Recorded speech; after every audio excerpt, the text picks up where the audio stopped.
This film is purely fictional. Please do not imitate it. Your like and subscribe are the motivation for me to update. Chapter 1 Extra Nina. Monster. Get out. Get out of here. This is not a place for you to come. Go back to your dirty, rotten black street. Get out. That's where you should stay. Bastard. Rotten leaves. Stinky eggs. And even excrement splashed over. With the sound of wind, they were thrown at Nina one after another. Nina could only hide and panic behind a broken wall, shivering. Even if it didn't hit her, the stench was always lingering. But she had no choice. Nina's eyes were already squinting as if they were closed. But she still couldn't cover up the strangeness of her eyes. She was a dragon descendant with blood so thin that it was almost non-existent. But the obvious vertical dragon pupils, like obsidian, caused trouble to her life. Especially in this city that was baptized by a fire dragon not long ago. Humans with obvious dragon characteristics are always unwelcome. Of course, this unwelcome list does not include adventurers such as powerful dragon warriors, dragon mages, and dragon warlocks. Nor does it include nobles who openly raise dragon maids. For example, dragon maids with white dragon blood are more popular in Kalandu, which is hot all year round. Their bodies are always cold. Hugging them is like hugging a piece of ice, but not cold. Moreover, it is said that there are even more wonderful things inside. Of course, these mysteries are only known by those noble masters who have experienced them personally. So, the only ones they can bully are weak and defenseless aliens, like little Nina. Nina was not afraid of the residents' expulsion threats, as she was used to them. But what she was worried about was that she would be hungry again today. If this city-state was not known as the capital of freedom, she would probably be driven out of the city and expelled into the wilderness. You know, the wilderness is not a good place.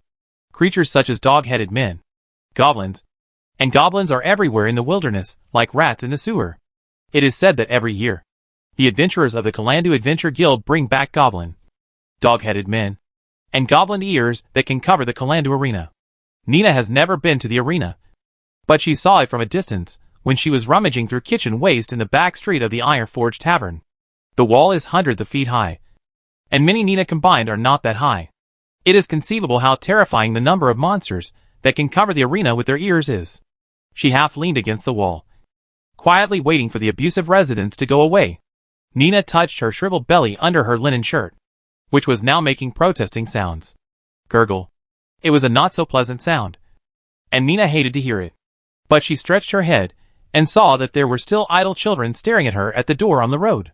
She could only leave them with her back and quickly slip away before the stone thrown by the children arrived.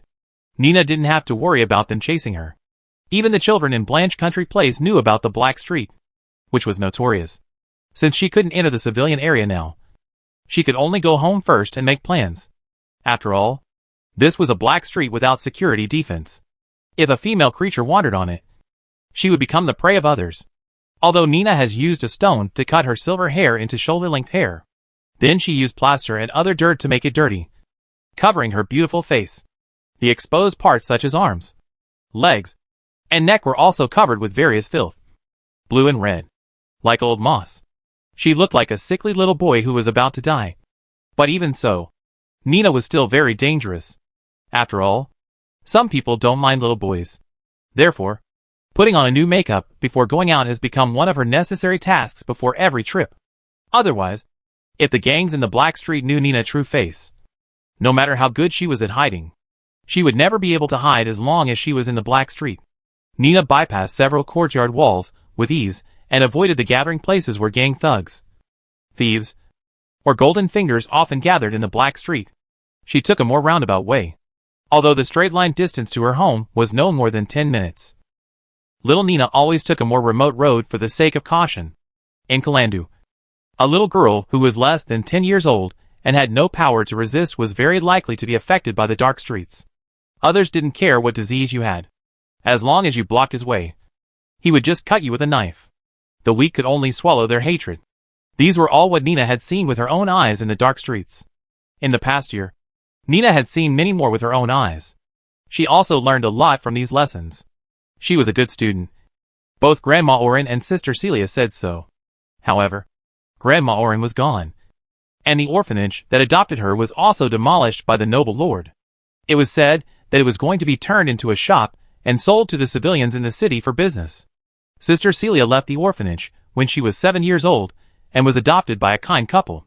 She also changed from a clumsy rookie to a rat in the black street, running fast. Soon, she returned to her doorstep. A manhole cover had long disappeared, leaving only the dark hole of the sewer. This was also the only way to go home. The sewers of Kalandu were connected in all directions, tall and majestic, like an underground city. But there were also many monsters living in the sewers. In addition to the common ratmen and the frogmen in the sewage, there were also stinky mud monsters in the sewers. It was said that it was a magical creature formed by the accumulation of waste materials from the Master Mage, which was terrible. The most powerful thugs in the Black Street could only flee when they saw it. However, the darkness of the sewer was like daylight to Nina, and the ability given by her dragon blood was still somewhat useful.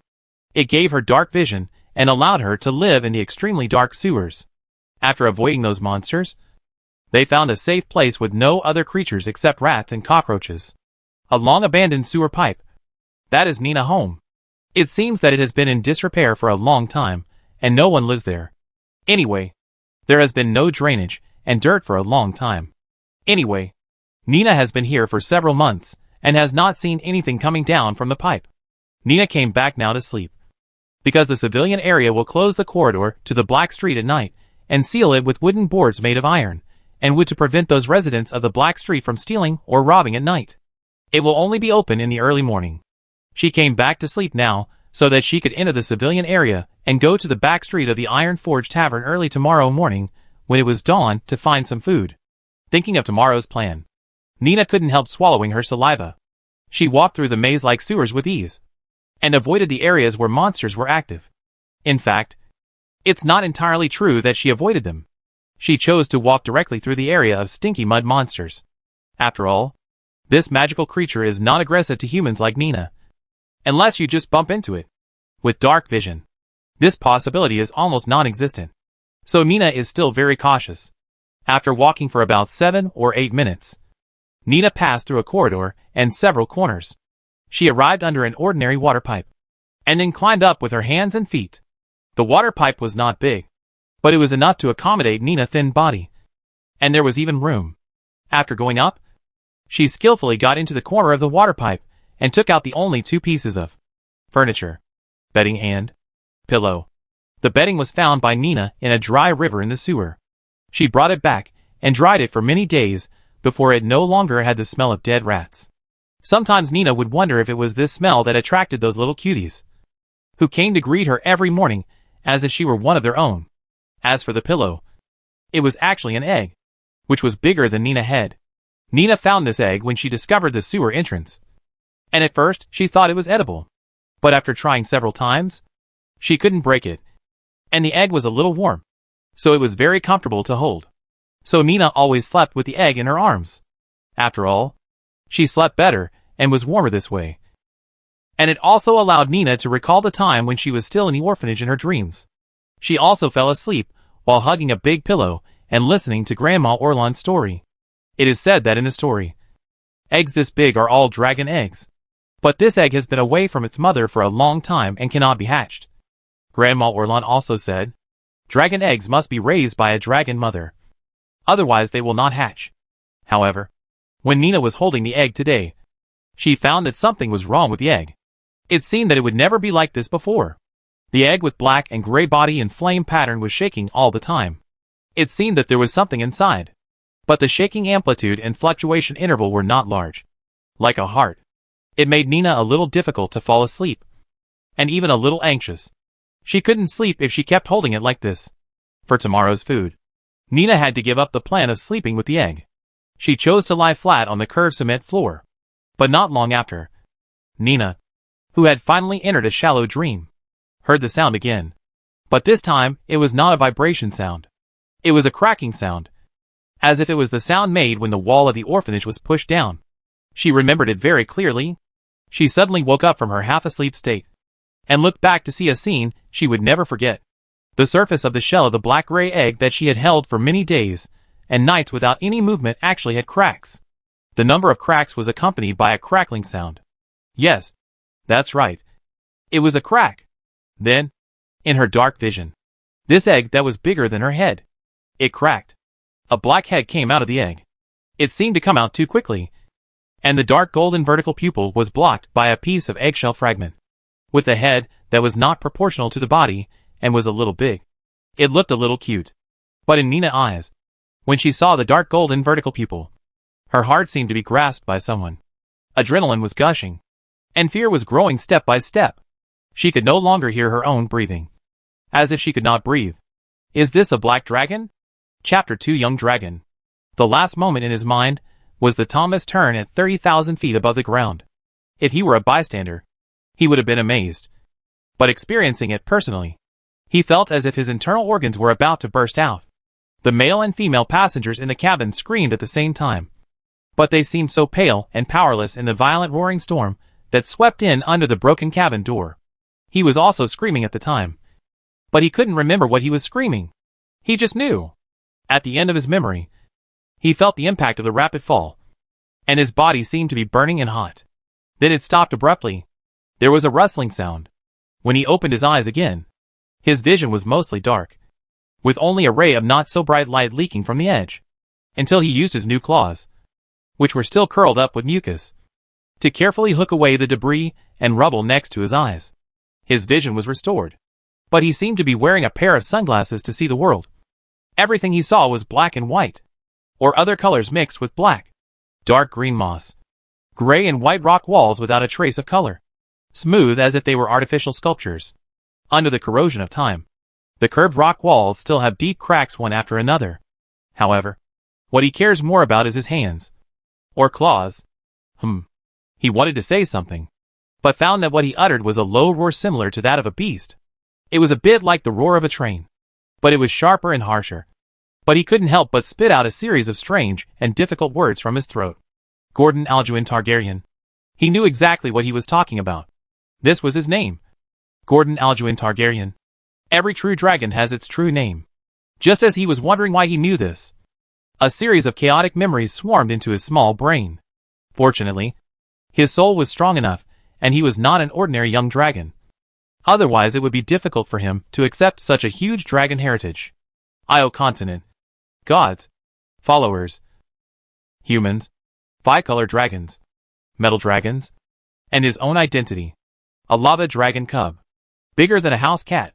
Smaller than a pony. A real dragon cub. But soon, he began to wonder. Where is his mother? This place doesn't look like a place where such a huge creature can hide. Is there no mother? Then why in his memory? The lava dragon mother would take care of the cub until the teenage stage? That is, around 16 to 25 years old in human age. The cubs at that time have a certain desire to collect treasures and establish territories, and will leave the nest to establish territories alone or with several dragons. At that time, the mother dragon will also begin to take certain precautions against the cubs, and will not allow the dragons to enter her treasure nest after they enter adolescence. If the mother dragon is extremely greedy for wealth, she will directly drive the cubs who have just become young dragons out of the nest. But in the 10 years before and after the incubation period, the cubs will not be allowed to grow up alone. And there are 2 to 5 dragon eggs in a nest. And he has not seen his brothers and sisters now. He is the only one alone. However, the remaining consciousness in the dragon egg gave him the answer. The dragon egg has memory in the last quarter of the hatching period. Memory fragments quietly emerged. And after watching it as if he had experienced it himself, he finally understood why he had become like this. He was stolen and left the dragon mother nest. It seemed that a spell like a portal teleported it directly from the crater to the desert. The endless yellow sand was the only impression. Then it kept moving and hurried, and he was placed in a basket. It was not until about 7 sunsets that it arrived at an underground laboratory under a manor in a coastal city. At this time, the lava dragon egg was completely settled. If it were an ordinary dragon egg, the young dragon inside might have died. After all, dragon eggs cannot be transferred during the incubation period. Otherwise, there is a chance that the young dragon inside cannot be hatched. That is, the young dragon dies before it is born. However, the lava dragon egg is different from the colorful dragon and the metal dragon. That is the rock shell. And the rock shell is half the size of the largest red dragon egg. It is 5 feet long and weighs up to 100 pounds. The rock shell contains magma, which can make the lava dragon baby inside the shell grow healthier. At the same time, it also plays a protective role when it has to move out of the nest under certain circumstances. If you have to compare it, it is probably a power bank.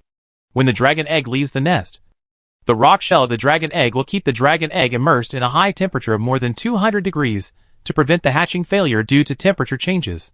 But it only lasts for 10 days and is a one-time operation. And then it will fall off by itself. However, it is still the consciousness of the dragon egg. Even if it escapes because of the rock shell, it still cannot escape the murderous hands of humans. The last thing in the memory was that person in a room full of reagents and bottles, pouring cup after cup of strange solution into the dragon egg. And the last consciousness in the dragon egg went black. And the memory ended there. It seems that the dragon chick in the dragon egg was killed by the alchemist.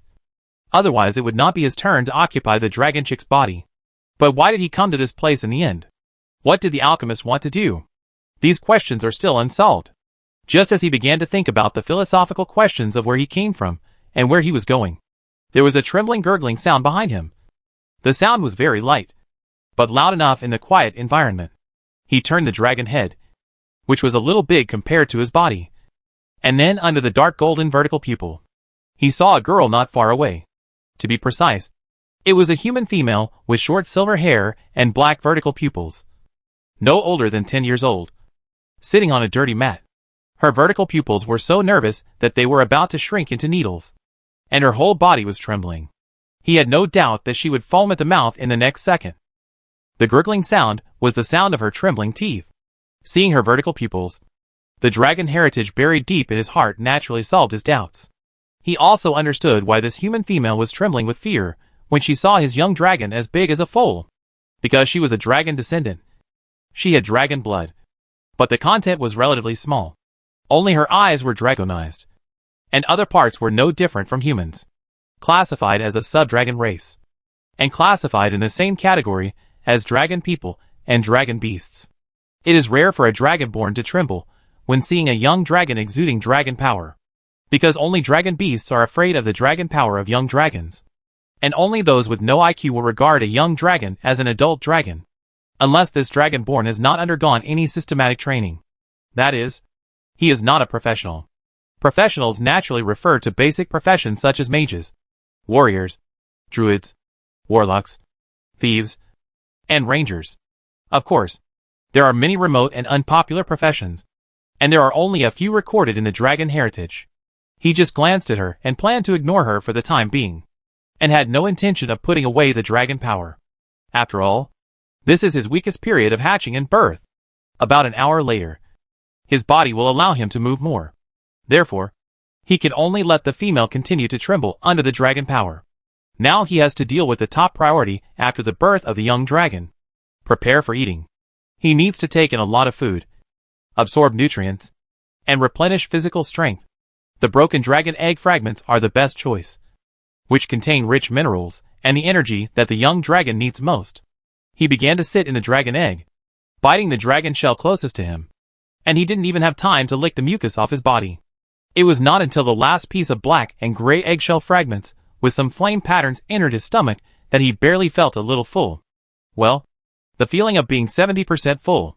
Then he slowly licked the mucus off his body. As a snack after the meal, the taste is okay. A bit like the taste of diluted wild honey. Light and sweet. After finishing the meal, he began to stretch his body and smacked his lips. He stood up, but soon sat back unconsciously, and his dark golden vertical pupils looked a little dull. Chapter 3 Giant Rat Knight. Is this a flashing green signal light? The young head, which has already begun to show the appearance of a real dragon, tilted slightly, and looked at the green dot that suddenly appeared in the retina in a very strange way. It was a very bright green, only the size of a grain of rice, like a signal light. When did it appear? Was it eating the last piece of eggshell fragment or licking the last trace of mucus on the scales on its body? He had no impression. But no matter which direction he turned his head, the green dot in his vision had no effect, and it was firmly fixed in the lower right corner. The flashing interval was also very stable. The green dot flashed once every breath, almost in line with his breathing frequency. The dragon heritage did not say that a newborn dragon could see the green dot. If it was not an illusion, It must be related to him. A soul from another world, carrying some things, traveled to a real dragon cub on the Io continent. It was normal for something strange to happen. So, he tried to use his consciousness to hook the green dot. At the moment when his consciousness came into contact with the green dot, lines of light blue data appeared in front of him. Gordon Alduin Targaryen title, Nun race, Lava Dragon age, young dragon, 0 to 5 years old. The sudden data panel caught him off guard. But having read a lot of novels in his previous life, Gordon quickly adapted to it. In fact, these are just the data of the things in his body, which can more clearly show his current situation. Among them, hard scales, sharp claws, strong, young dragon deterrence, big eater are all talents that all true dragon cubs have. And it can be said that they are born like this. Low-level fire magic resistance is due to the awakened skill flame immunity of the lava dragon itself. The skills flame immunity, bite claw attack, lava spewing are also the skills he has learned from the dragon heritage since he was born. Or self-awakening, which is a more accurate term. And this is just the beginning. As the age increases, the young dragon grows up to become a real dragon. And the skills he can learn will become more and more. Take the lava dragon for example. From the burning hands learned by the young dragon, the lava heart learned by the young dragon, the scorching rays learned by the adolescents, the lava wall learned by the adult, and the middle-aged, old, and ancient dragons in the future. It can only be said that it is a creature that is worthy of being a second-level creature when it appears, and a sixth-level creature when it grows up, and a creature that stands at the top of the pyramid since birth. Originally, he was quite dissatisfied with being a dragon. But now, what is there to be dissatisfied about? After all, most real dragons don't even need to exercise. They only need to eat and sleep. And they can be far ahead of most creatures on the Io continent. Among the weak humans, if they are warriors, they need to reach the standard of a second-level professional after they grow up, after several years of training skills and rich adventures. And if you want to easily kill a baby dragon, you need a team of 5 people with an average second-level profession to easily win. In a one-on-one battle, most people are not the opponent of the baby dragon. It is so difficult for the baby dragon, let alone the real dragon after adulthood. Every real dragon has the inheritance of dragons, and their fighting skills are innate, and they cannot be underestimated because of their age. However, the dragon slayers of Io continent continue to fight against the evil dragons one after another, just like leeks, harvested one after another. After all, whether it is wealth or reputation, it is what the dragon slayers dream of. The talent of the young dragon, like skill, will change with the growth of the young dragon, and will increase and strengthen. For example, after 1 year, these basic talents of Gordon are still 1/10 and 1/5. And it is very likely that they will grow to 3 or even 4. After 2 years, they will grow to the peak of the young dragon stage, and then stabilize and evolve. The sole talent plunder among them made him a little confused. This thing was not mentioned in the dragon heritage. Could it be a benefit brought by crossing? Just as he was thinking about how to use talent plunder, a rustling sound came from below the sewer entrance. The sound was very fast and urgent. On the slippery and wet ground of the sewer, one could hear the sound of running on a track. And the sound was obviously not one, but a group, like a locust passing through. The little dragon girl also looked in the direction of the sewer outlet with a look of horror. Her eyes were full of fear. Obviously, she knew what kind of monster made this sound. Hearing this sound reminded Gordon of the sound of rats running in the sewer in his previous life. The dragon heritage also gave timely information about the creatures with this sound in the Io continent. The giant rat, one of the most common monsters in the sewer, is about dozens of times larger than an ordinary rat. When standing upright, it is about 1.2 meters tall, the same height as an adult goblin. Generally, a first-level adventurer can easily deal with 3 or 4 at the same time. Of course, they need special protective leather armor. Otherwise they will be bitten by accident. The germs carried in the mouth of the giant rat are not something they can resist. When the wound gets infected, it will be difficult for ordinary doctors in the town to treat such injuries. After all, giant rats are also considered a kind of monster, although they are not ranked. If you want to treat it, you have to buy holy water from the temple that is specially used to remove the plague. Of course, it must be diluted. High-purity holy water is said to be able to purify even the demons in the abyss. In addition, You could also choose the low-level antidote commonly found in pharmacists' or alchemists' shops, which is specially used to remove the plague carried by low-level monsters. But the cost is not much different from holy water. The reward for adventurers to clear the sewers is not much. If you need to use a bottle of antidote or diluted holy water, then there will be little reward left after the commission is completed. You may not even be able to vent in the tavern after the war. So the commission to clear the sewers is available in the Adventurers Guild in any city. However, few people accept it. Generally, they are new adventurers, or mentors take apprentices to train. The sewers are still safer than the wilderness outside the city, because you can never imagine whether the monster that appears in the wilderness in the next second will be a goblin or a dragon. You never know which will come first, an accident or tomorrow. This is why every high-level wizard has to do a divination before going out. There are many hidden dragons and crouching tigers in the Io continent, and it is not exaggerated. You can find several gods and ancient evil creatures. Nina's heart is now broken. Why are there traces of rat people here? Could it be?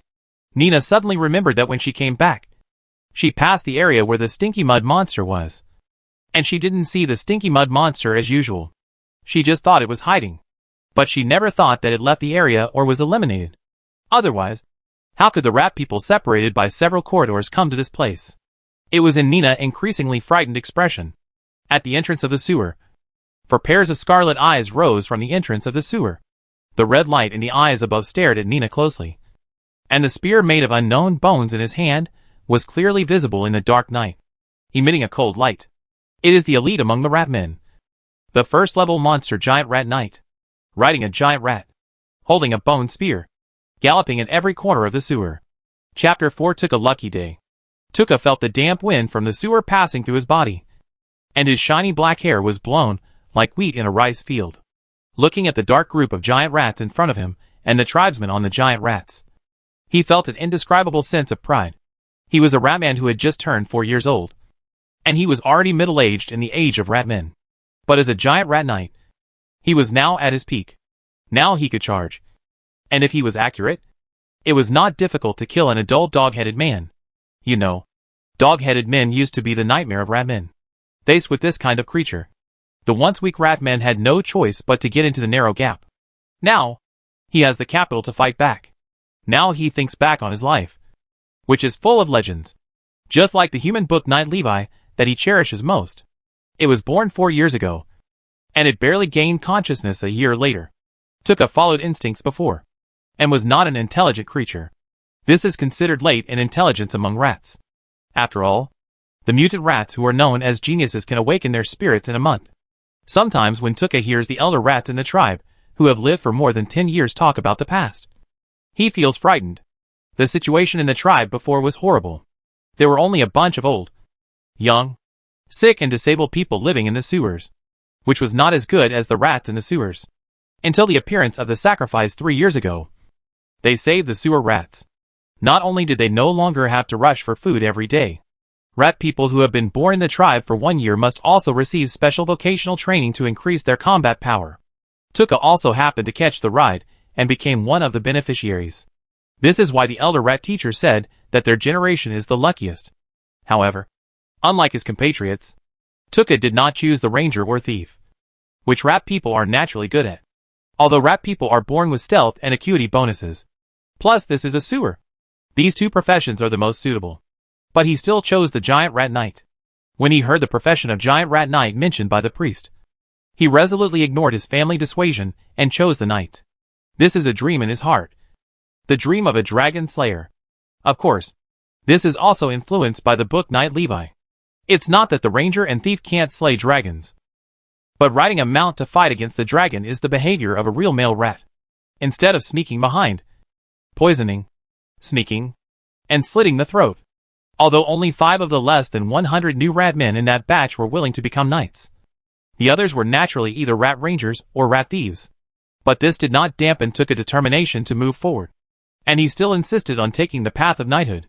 Although the road of knighthood is lonely and rugged, glory can accompany it, and it is not afraid of hardships. This sentence was also written in the human book Knight Levi, in which the protagonist Levi is a human knight. But Tuka, as a knight, still has a sense of substitution. Levi cut through the thorns and thorns along the way, and countless monsters died in his hands. Even the evil dragon that plundered the princess could not escape death. Tuka has already memorized the story in it. But every time Tuka saw it, he shuddered all over. His hair stood up, and a feeling that was difficult to express in words permeated his skull, especially on the eve of killing the dragon. At that moment, the protagonist Levi stood on the dying dragon head with a lance in his hand, muttering, "Let me, a reptile in your eyes, end your sinful life." The 3-meter-long lance penetrated halfway into the bone, and the dragon fell. At that moment, Tuka felt that his whole rat was about to float up, which was why he was so persistent in becoming a knight. At that time, whether it was his father, mother, or his dozen brothers and sisters, they all regarded it as a joke. A rat man with a natural defect in strength actually wanted to be a knight. But later, they shut up, because Tuka really became a giant rat knight. He was also the first giant rat knight in the Kalanda sewer, and Tuka hardship was obvious here. The cultivation of giant rats in the tribe was put on the agenda only after the 3rd month of professional training, and it took half a year for the giant rats to appear. In the first 3 months, Tuka had no mount training. You know, knight training and mount training are inseparable. But despite this, Tuka still mastered the giant rat riding skills in 9 months. Just less than a year. It can be seen that Tuka's talent is not bad. At least his talent in knighthood is not bad. However, these are also earned by eating and sleeping with giant rats for 9 months. As the name suggests, the first level knight requires proficiency in riding skills and proficiency in the mastery of long spears. Tuka is also able to endure hardships in the training of long spears. Under the conditions at that time, the way the priest trained Tuka and the others was to let them take a dead branch that was taller than their height and use it as a spear, stabbing and poking them 500 times a day. Tuka stabbed them 1,000 times, and sometimes even 1,500 times, in addition to the usual training. In order to carry the spear all the time and feel the distance control, he actually tied his hands to the spear with a rope. They didn't even separate when sleeping. Many ratmen of the same period quit because they found the boring spear training boring. In the end, only Tuka persisted among the 5 people. In the end, he was the only one who became a knight among the first batch of ratmen. If you only look at the individual rate, 1 in 5 is a very high probability. Professionals also have a pass rate. Although many ratmen signed up for training in the 2 professions of thieves and rangers, most of them were screened out in the first round, and there were very few who could become professionals afterwards. Sometimes even a ratio of 20 to 1 cannot be achieved. The knight profession became popular among the ratmen only after the giant rats were completely cultivated. At that time, Tuka rode a giant rat and patrolled the ratman sewers almost every day, not only daring to fight against the swamp frogs. Even in a one-on-one situation, Tuka not only defeated the dog-headed man, but also brought the dog-headed man body back to the gathering place of the ratmen, so that all the ratmen could eat its meat. The giant rat knight profession jumped to the top of the most desired profession among the ratmen.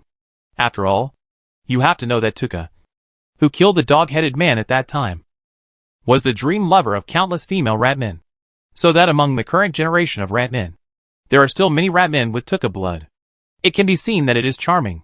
But when this group of 11 giant rat knights graduate, it will surely get much better. This time, Tuka came to this newly developed sewer area with the order of the priest to find a suitable base. After all, a cunning rabbit has 3 burrows, and the rat people are not low in wisdom. They consider breeding in batches, and cannot put all their eggs in one basket. But just when Tuka thought everything was normal, suddenly, a giant rat in front of them suddenly jumped up to a sewer opening above their heads. Tuka knew the rat man on the giant rat. Vicky was the most suitable scout among this group of rat knights, because his nose was very sensitive and could smell the smell that rat people could not smell. He could even smell the breath of humans. Could it be that he smelled something this time? Vicky? What's the situation? Tuka communicated with Vicky. Master Tuka. Alive. Human cubs. Female.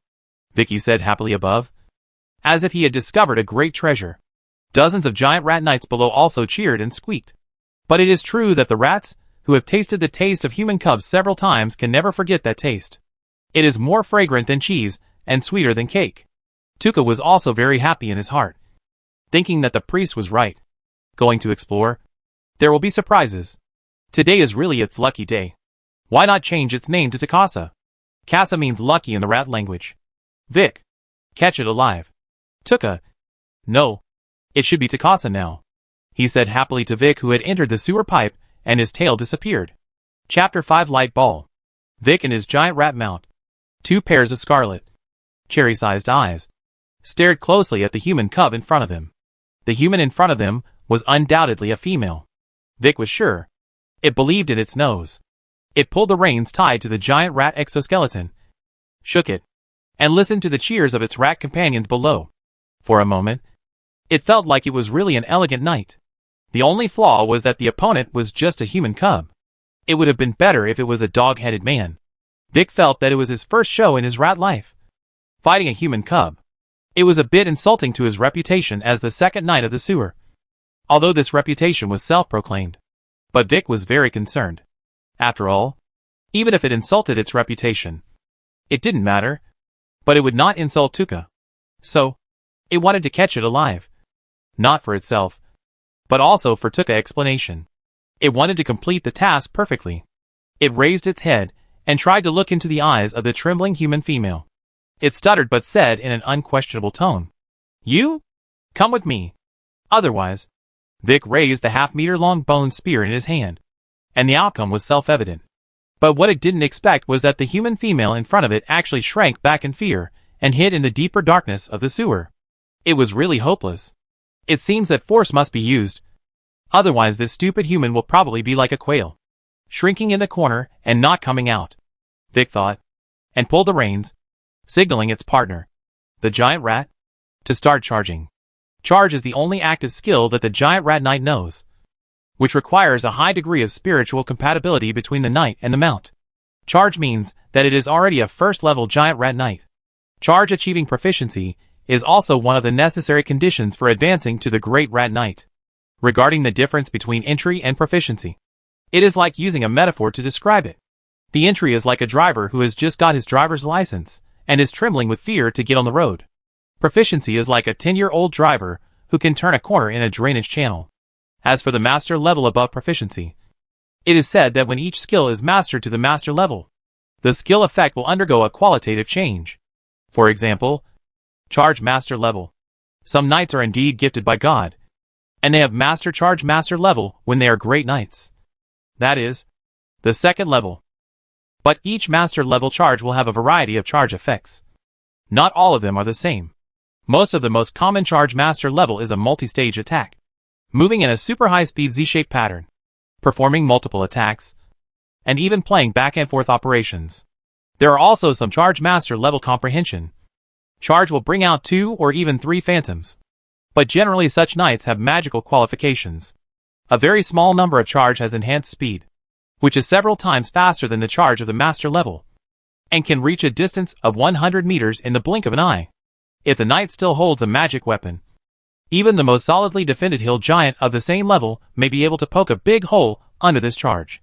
The only martial arts in the world that cannot be broken is speed. This principle applies everywhere.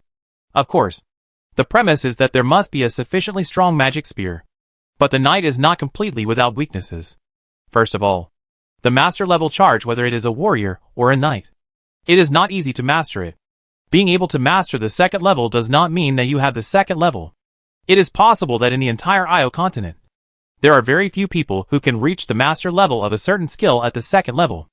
In addition, the wizard grease, spider web, and some spells that change the terrain, such as fossil to mud, can make the knight's charge completely useless. In addition, there is the thief's concealment, leaving the battle, disappearing from the knight's field of vision, making it impossible for him to catch the target. Other professions also have similar methods to avoid. Even the dumbest can avoid the charge by climbing up the treetops. After all, ordinary knight mounts will not climb trees. Of course, except for the dragon knight. However, as long as this kind of knight, who comprehends the master level skills at the second level, does not die halfway, his future must be limitless. Even the 7th level extraordinary, the 8th level hero, and the 9th level legend are not extravagant hopes. As for the 10th level demigod, it is still to be discussed. Igniting the divine fire is not a simple matter. However, Vic's charge was just the beginning.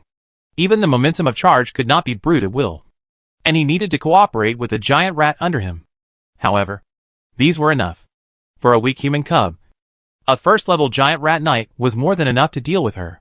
This was also the reason why the other giant rat knights below did not go up. After confirming that there was only one weak human cub, it would be insulting to their chivalry to go up a few more. For the last time, crawl out and surrender. Otherwise, Vic issued an ultimatum. Its short legs straddled the giant rat's body, stepping on a depression in the giant rat's exoskeleton, acting like a saddle. Vic Chi was ready for charge. If the human in front of him didn't know what was good for him, he didn't mind using his bone spur spear to attack him.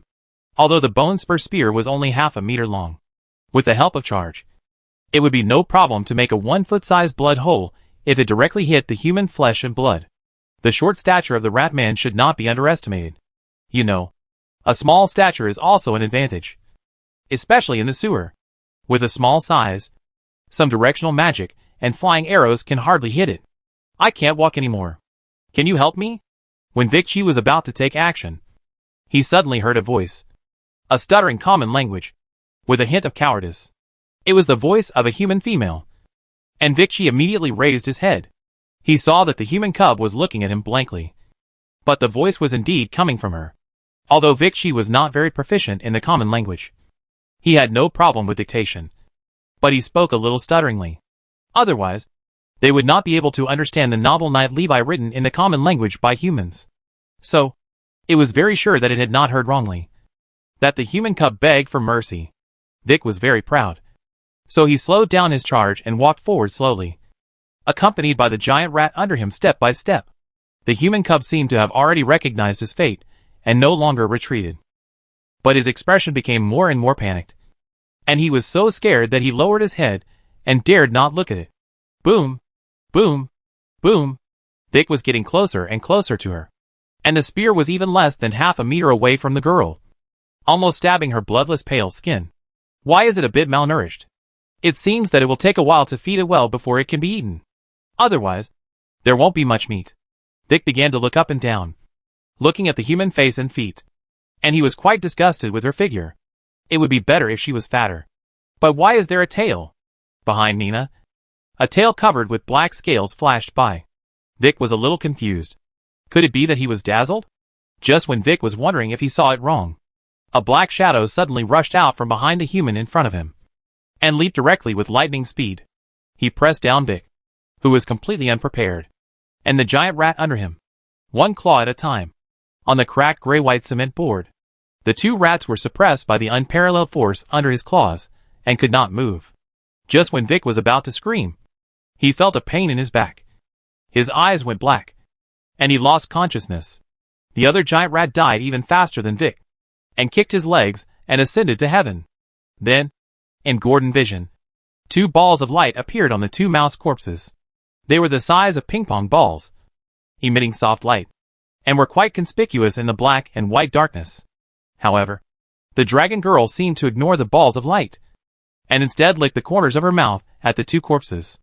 She was a little hungry. Chapter 6 First Order Talent Fragment. The influence of dragon blood on Nina seems to be not limited to the change of vision and pupils. The unchanging factor in her blood makes her not mind turning back into a dragon beast that eats raw meat and drinks blood to replenish her consumed physical strength when she is extremely hungry. It seems that she did not inherit the agility, and predator identity of dragons, but she inherited a little disguise and learning ability. But it is precisely because of this that allowed Nina to survive in the dark corners of the notorious Black Street before she was 10 years old. But at this time, Gordon did not notice the change in Nina's expression. He was very interested in the two ping-pong-sized light balls in front of him. If it guessed correctly, this should be the soul talent plunder described in his panel. But how to absorb it? Gordon was a little embarrassed for a while. Just now, he used his curved hook-shaped claws to touch one of the two small light balls at the first time. The result was obvious. The light ball was not absorbed into the body because of his contact. And the other one was the same. He frowned slightly, adding layers of wrinkles to the dragon face, which was already a little wrinkled because it was born not long ago. However, it did not make people feel ferocious, but unexpectedly ugly and cute. It seems that only consciousness can touch the two light balls, he thought. Then, he used consciousness to touch the light ball in front of him with an experimental mentality. It was successful as expected. It seems that the connection between the light ball and the dark blue panel can only be communicated by consciousness. His consciousness touched the light ball for a while. The pale white ball of light in front of Gordon first trembled and floated up from the bodies of the two rat monsters. And then it slid into Gordon's chest covered with thin black scales at an extremely fast speed. Like a meteor. 2 lines of information also appeared on the light blue panel in time. Ding! The host has inhaled a talent fragment. And the system is detecting it. Progress 11%. Progress 98%. Ding! The detection was successful. And it was detected as a first-level talent charge. Start. Do you want to activate the talent? Ding! The host has inhaled a talent fragment. And the system is detecting it. Ding! The detection was successful. And it was detected as a first-level talent dark vision. Do you want to activate the talent obviously? The former talent belongs to the Ratman holding the bone spear. And the latter belongs to the giant rat monster. Charge although it is difficult for a Ratman to release it alone. The timing of casting charge is indeed controlled by the Ratman. Dark vision probably explains why their eyes are all red. You know, normal mice have very poor eyesight, and can only rely on their tentacles to find their way. For the 2 talent options on the panel, Gordon did not spend too much time thinking about them. First of all, charge he would definitely accept it.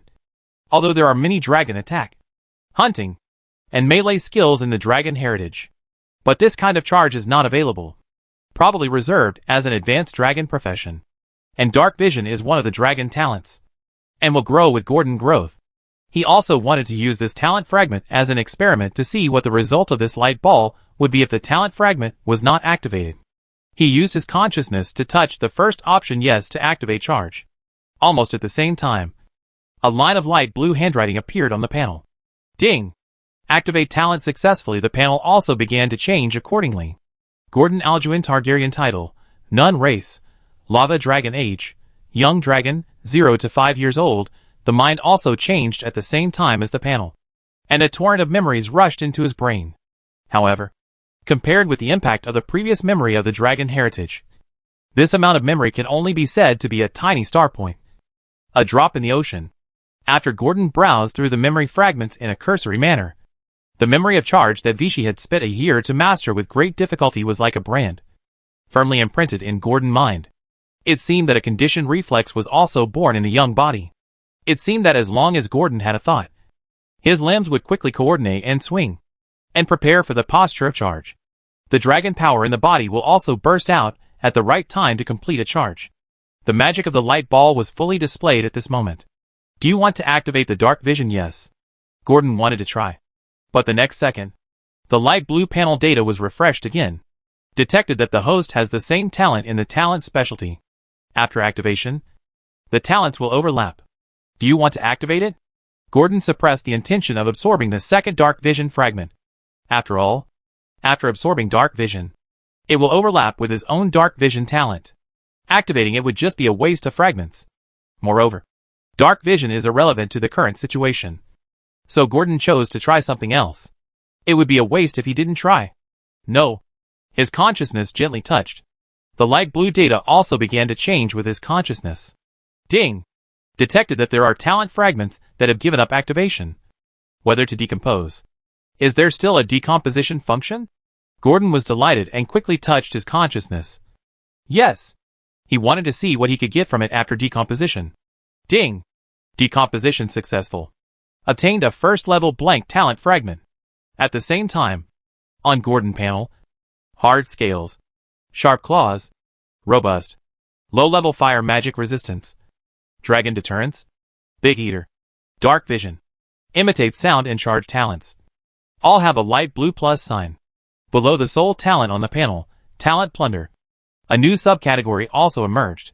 Free talent fragment, first level fragment *1.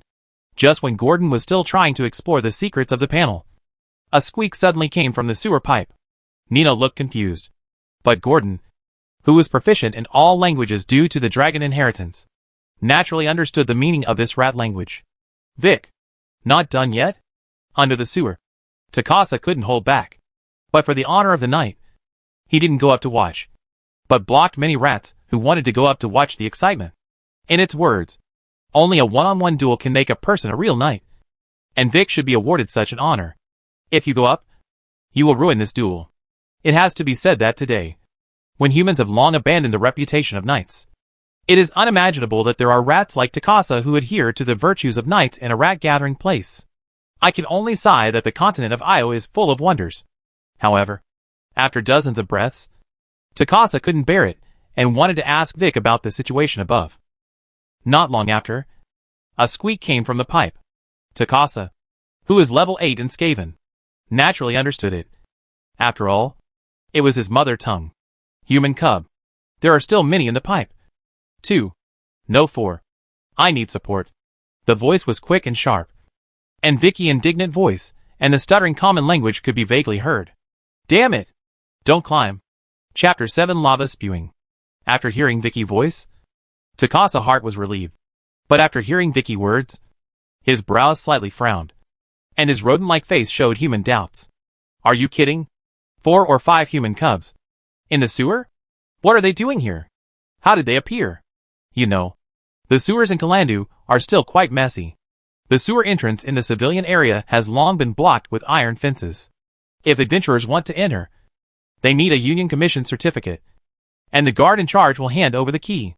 It's so troublesome for adventurers to enter the sewer, let alone those weak human cubs. If Tuka memory is correct, human cubs can only be encountered in the sewers in very rare cases.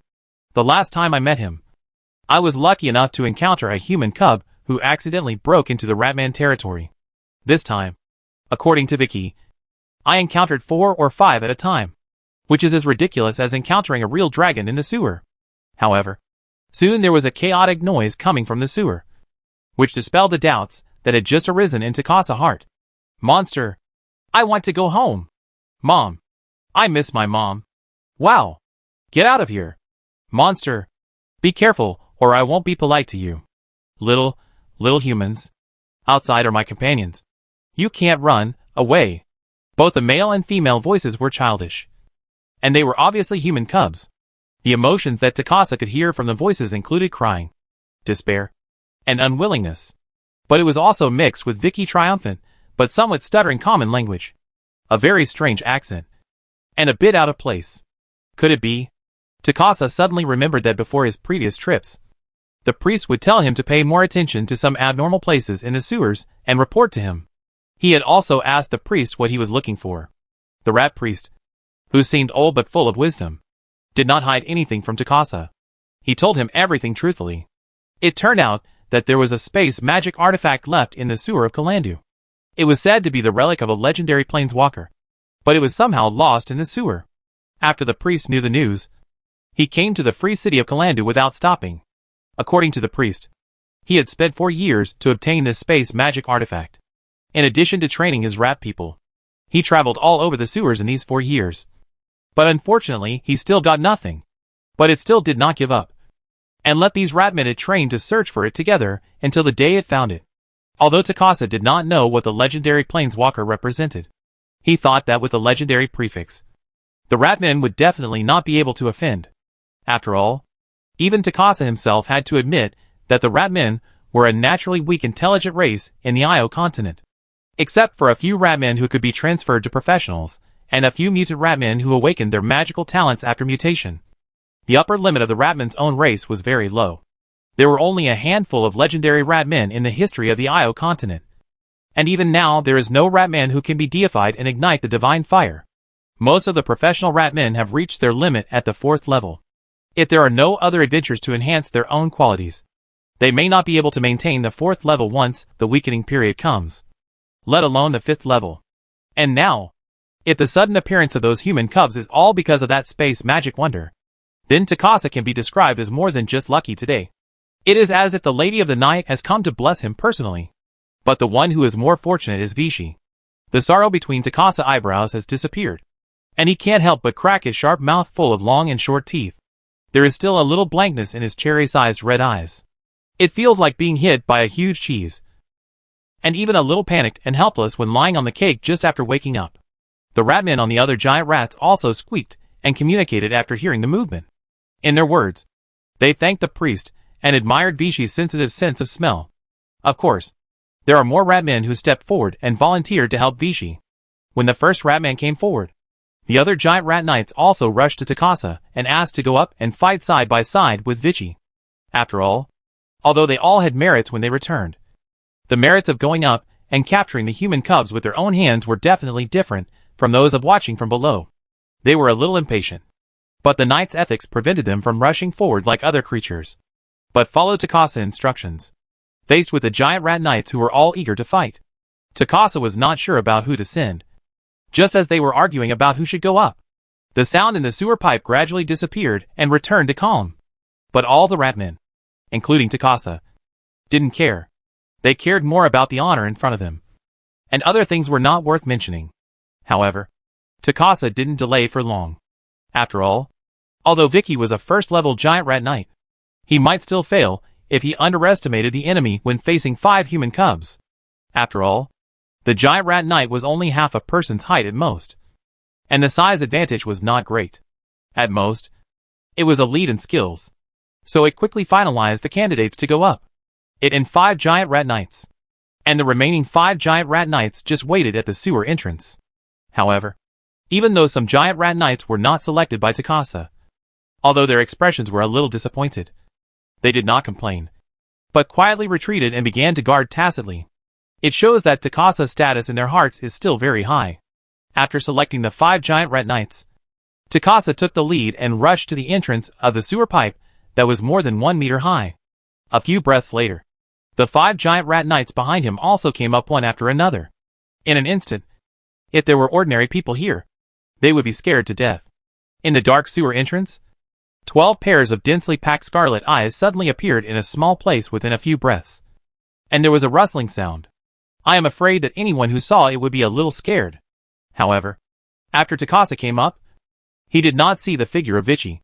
In addition to the tattered mattress in front of him that emitted a strange smell, he also saw the figure of a human cub at a corner at the innermost part of the pipe. However, he could only see a back figure, messy white short hair, tattered linen clothes, and a thin body. Although it was not as strong as the human cub it met last time, Takasa was still very satisfied. After all, there were still 4 of them, so the thinness of 1 or 2 was nothing. Vic! It shouted in the rat language. But not only did it not get a response, it also scared the human cub at the corner of the pipe and made it hide in the corner. Damn it! Seeing the white-haired human female disappear from sight, Takasa had no time to care about Vic's non-response. After all, he had already prepared for Vic's death, so it quickly rode the giant rat forward, and in a few breaths, it rushed from the pipe mouth to the corner. What surprised Takasa was that the corner was a dead end, and there were no 5 humans here as Vic said. There was only a white-haired human female, leaning against the iron fence, staring at them steadily. This time, Takasa saw the face of the white-haired female in front of him clearly, and the dark golden, cat-like vertical pupils that could not be concealed under the addition of dark vision. Damn it! Vic! Where are you? Takasa suddenly felt a sense of foreboding and couldn't help but ask. I'm here. A familiar rat language sounded above Takasa. Takasa didn't think too much and asked, where are the 5 human cubs you promised? Here they are. Just as Takasa was about to ask where they were, he heard a familiar voice from above. Monster! I want to go home! The desperate child's voice sounded in the silent sewer pipe. But now Takasa felt his heart suddenly beat violently. A chill rose up his spine, because the voice was in exactly the same direction as Vic's voice. Mom! I miss my mom. Wow! Another clear little girl voice sounded above Takasa's head. Takasa knew it was the voice of the girl crying for her mom just now. Get out of here! Monster!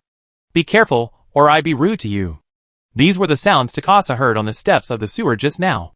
It couldn't help but look up and saw a creature it had never seen before. To be precise, it was a black monster with the same eyes as the white-haired human. The monster was clinging to the rock wall above with its claws and staring at it. Takasa couldn't see any emotion in its dark golden vertical pupils. The tail covered with black scales curled up in the shadows without making any sound. Under the thin and shiny scales on the chest of the black monster, it seemed as if a flame was burning, turning from dark to bright. It was reflected on the shiny black hair of the Ratman, and there was some reflection under the light of the fire. Takasa felt a sudden warning and was about to say something. Then he saw the fire on the chest of the black monster rising again, from orange to blazing red. It was as if countless firewood was added to it. In less than a breath, the blazing red light gradually rose from the chest and gathered into a ball in the black monster mouth full of sharp teeth. Before the warning in Takasa's heart just faded away, he felt his body hair stand up again, and he didn't care to remind other Ratmen. He immediately drove the giant rat under him and used his most exquisite talent skill charge. After 2 years of hard training, its charge has reached the level of proficiency, and it can be considered an old driver. Takasa and the giant rat under him flashed away, and in a blink of an eye, they rushed to the back of the black monster with a gust of wind and roar. But the 5 giant rat knights behind it were not so lucky. When Takasa looked back, he felt a lingering fear. He saw the hot and majestic red magma spewing out from the monster mouth full of sharp teeth in the next breath. The first place to be hit was the place where it had just stood. If it had not avoided it, it would probably be the first to suffer.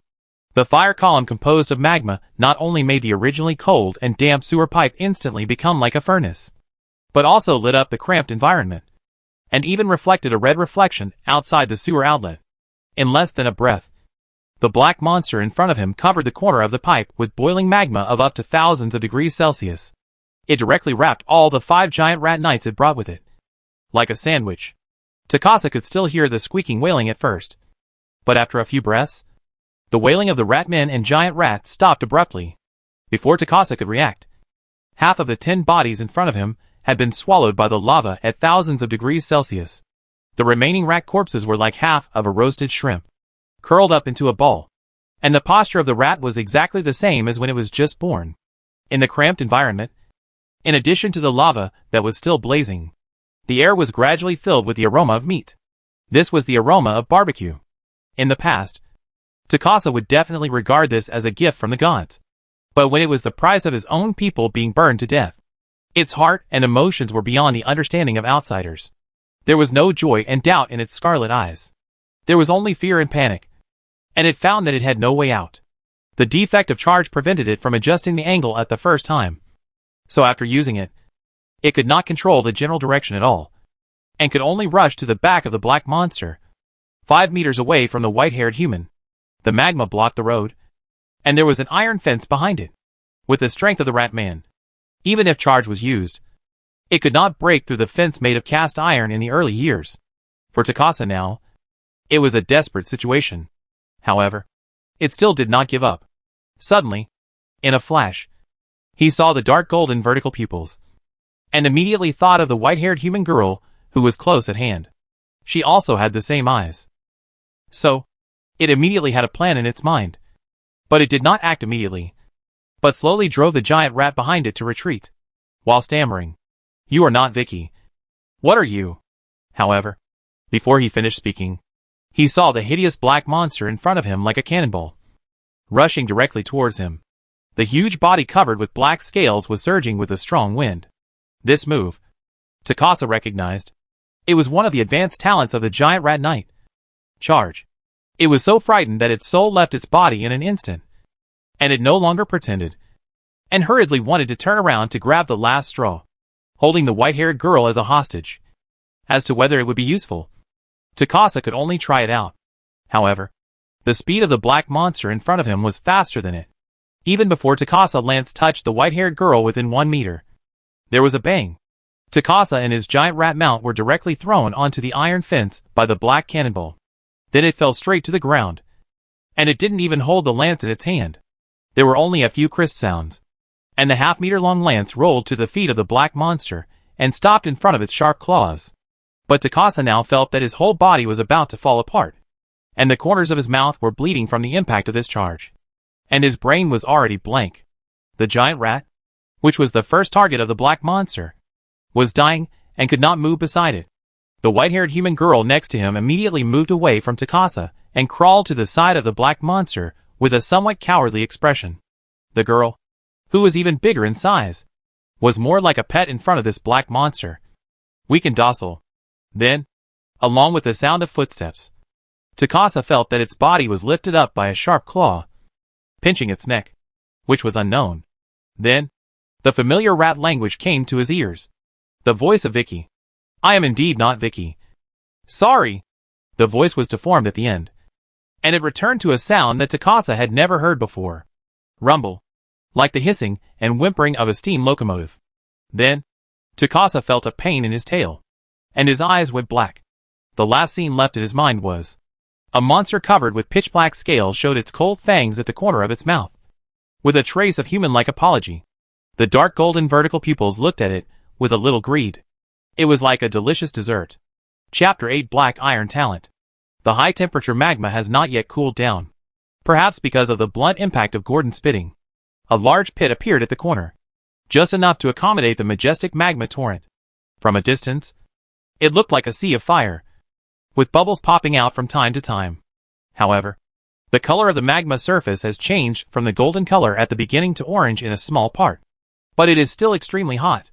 After all, it is as high as thousands of degrees Celsius. If it lasts for a long time, your bones will melt. 10 rat corpses squeezed in the fire pool can only see the white bones and the spots of unmelted flesh, floating on the sea of fire at the corner, floating up and down. But Gordon Vision at this time is not on this. Although this is the first time he has used the talent skill of the lava dragon, magma spewing. But in the memory of dragon heritage, this power is simply too childish. You know, in the memory of dragon heritage, the magma spewing of a 6th level adult lava dragon can spew out a football field-sized amount of magma from its chest and abdomen, enough to cover a military formation of thousands of people. And now, a mere corner of the sewer covers a few square meters, which is not worth his extra look. He is now curiously looking at the body of the Ratman in his hand, which looks more robust than other Ratmen. No, to be precise, it is the light ball on the body. It is not the white color before, but a bright black color, just like its fur, with a faint iron light.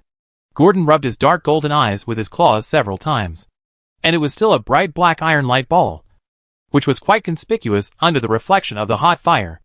Is the black one a higher level fragment? Let's call it Black Iron Talent Fragment, Gordon thought, and gave this light ball a name, and then casually picked up the giant rat on the ground that was still twitching and lost its owner. As before, hold the neck and pull the tail. Crack!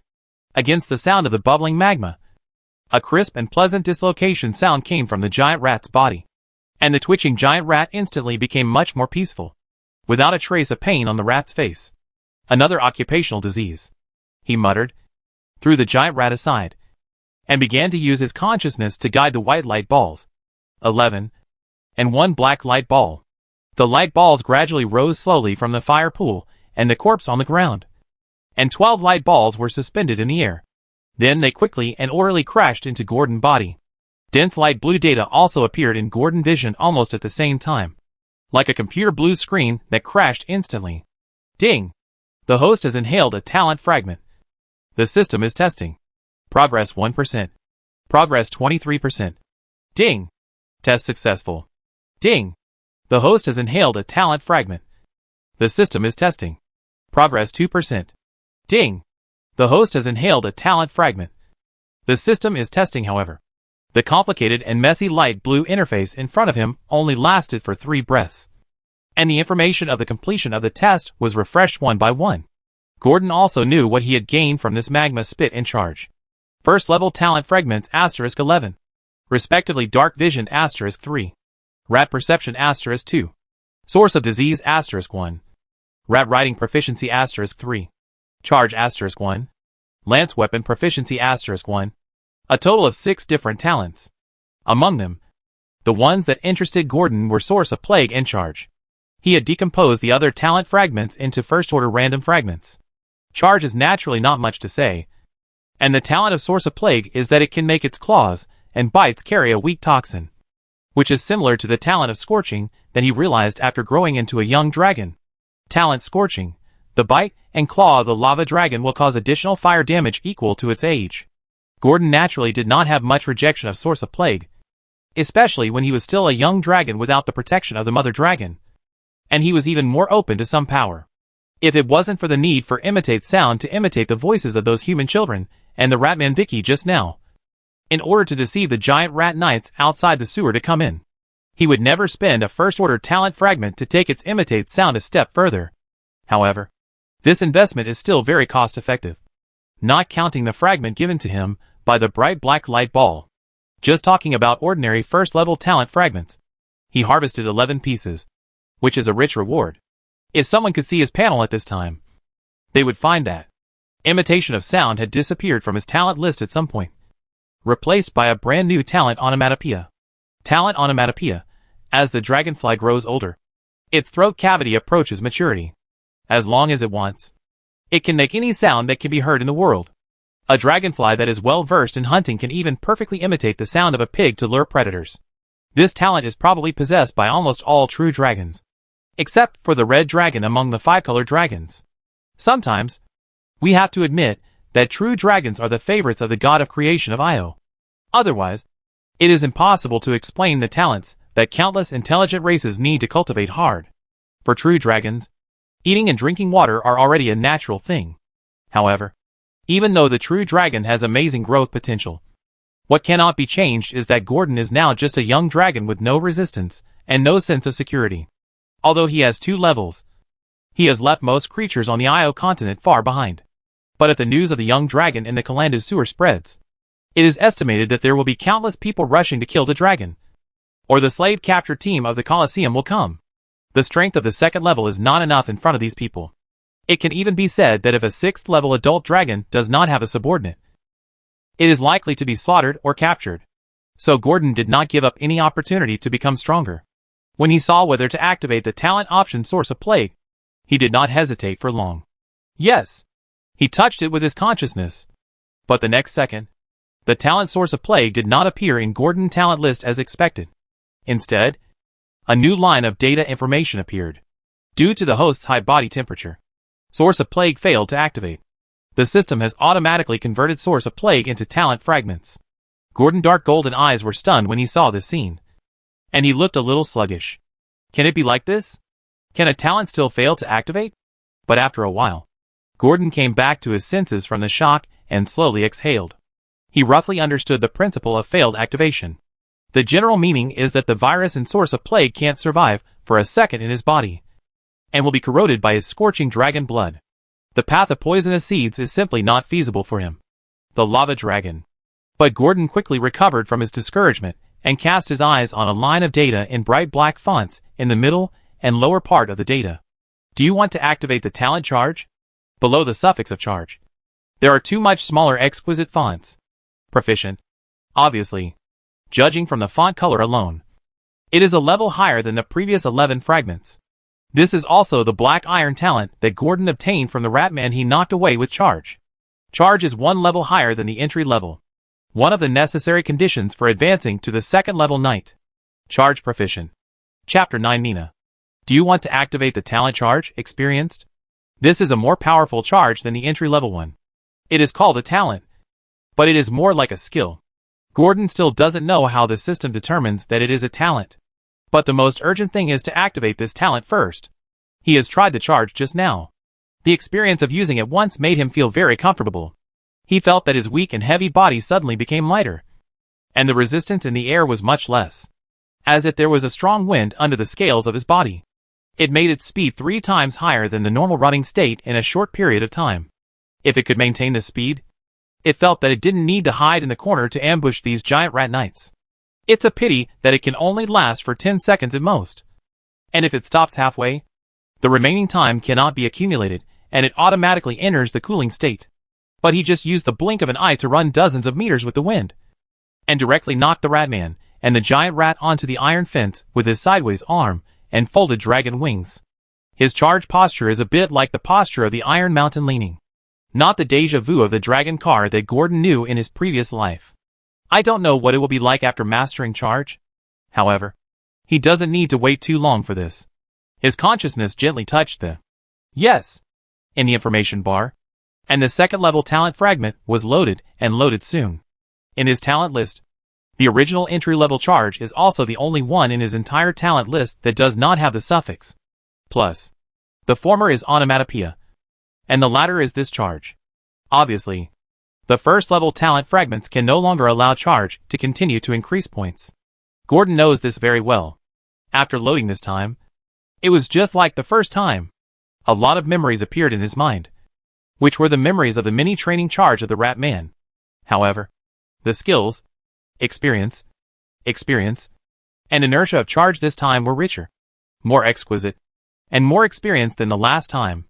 After digesting the fragments that entered his mind, Gordon found that his body unconsciously formed muscle memory. So much so that when he walked, his lower limbs and arms unconsciously performed in the best posture for charge. Like a cheetah that is always ready to hunt, it is bent and ready to go. Obviously, the impact this time was greater than Gordon had imagined. So much so that the dragonborn girl next to him began to look at the strange-behaving black dragon in front of her with curiosity. Nina, who was poor in knowledge, only knew the color of dragons, and only knew evil dragons. It was not that Nina did not know metal dragons. But for Nina, the deterrence brought by evil dragons was naturally much higher than those metal dragons in the lawful camp. The memory was also more profound. It was also very easy for Nina to remember the names of those evil dragons. The black ones were black dragons. The white ones were white dragons. And so on. However, there were no dense forests like the forests seen near Calandu and Blanche. Nor were there dark and strange swamps. So black dragons and green dragons were difficult to find. Even if there were, they would only stay for a short time, and would not intend to build a nest. As for the active volcanoes that the red dragons like the most, and the frost lands that the white dragons like, there are none here. So, if you want to find the 5-colored evil dragons around here, you can only try the Sural Desert west of Calandu. It is said that there are travelers who have found traces of blue dragons in the desert oasis. Footprints and pranks left by the blue dragon. The water source of the entire oasis has been made turbid by the blue dragon sewage magic, and it also emits a foul smell, and even livestock cannot drink it. These are what Nina occasionally learned from the adventurers or merchants in the Iron Forge Tavern talking loudly. Nina's eyes were very cautious, as if she was afraid that if she looked at it too much, she would disturb the real dragon in front of her, who was doing strange gestures. However, the fear in her eyes has disappeared a lot, and there is more curiosity in her eyes. Maybe in her eyes, the black dragon who saved her from the Ratman. It seems to be a little different from what Grandma Orin said. It is not a black dragon with a bad temper who eats people and eats marrow at any time. They looked like they could communicate. After all, Nina heard it clearly when Gordon imitated the voice just now. He imitated the voices of children of the same age very vividly. If Gordon was not in front of her, she would not believe that such a voice could be made by a black dragon. Gordon felt the changes in his body, and noticed the careful gaze of the dragon girl. He simply walked to the dragon girl squatting on the ground. Unfortunately, even if he squatted, Gordon could only tilt his head slightly to look at the dragon girl. He closed his wings, which were slightly open, and looked at the dragon girl, who was taller than him even when squatting in front of him. "What's your name?" The voice was not loud. It was the original voice of Gordon, with a little bit of the immaturity of a newborn dragon.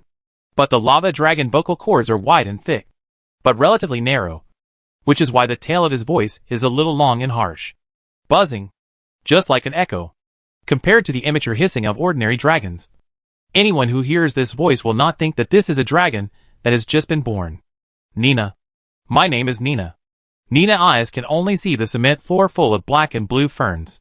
She dare not look directly at the black dragon and answered honestly with a tremor. "Nina? You can call me Gordon." Gordon asked the girl name for his own plan. Since he came to this world, the first thing is to understand the surrounding environment. And who knows more about the environment than this well-behaved dragon girl in front of him? Otherwise, his dragon will not live long in this world. He will either be sent to the arena or become a test subject on the wizard workbench again. "Then, Mr. Gordon, can I help you with anything?" Gurgle.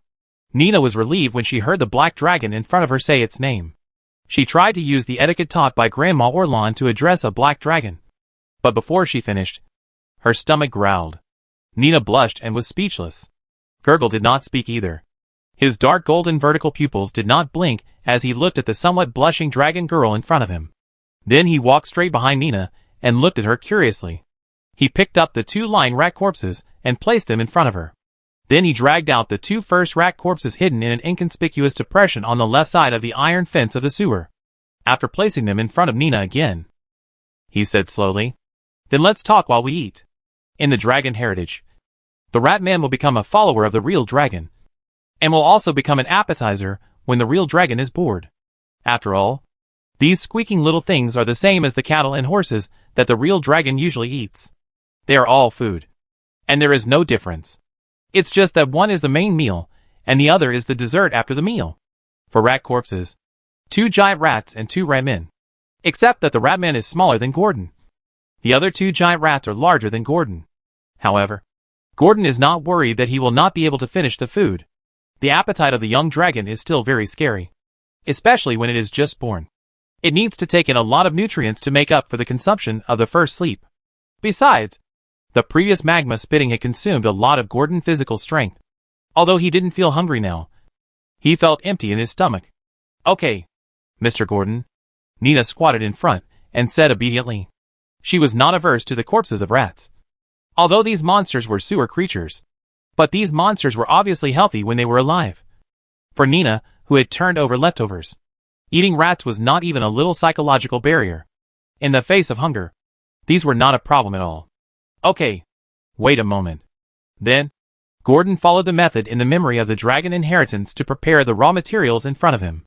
Holding the tails of the 2 giant rats, he dragged them all the way to the magma pool not far away, and then put them down.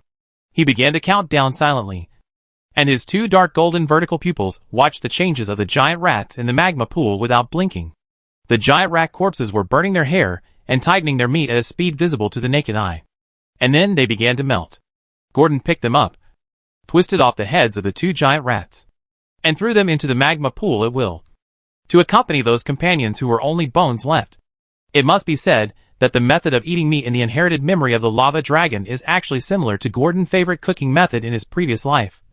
Hot pot. Both are to put the ingredients into the boiling liquid to dip. The only difference is that one is magma with a temperature of thousands of degrees Celsius, and the other is a carefully prepared hot pot soup base. But the general idea is the same. The aroma of barbecue filled the sewer pipe again, and Gordon gave a giant rat's hind leg to the dragon girl in front of him who was drooling.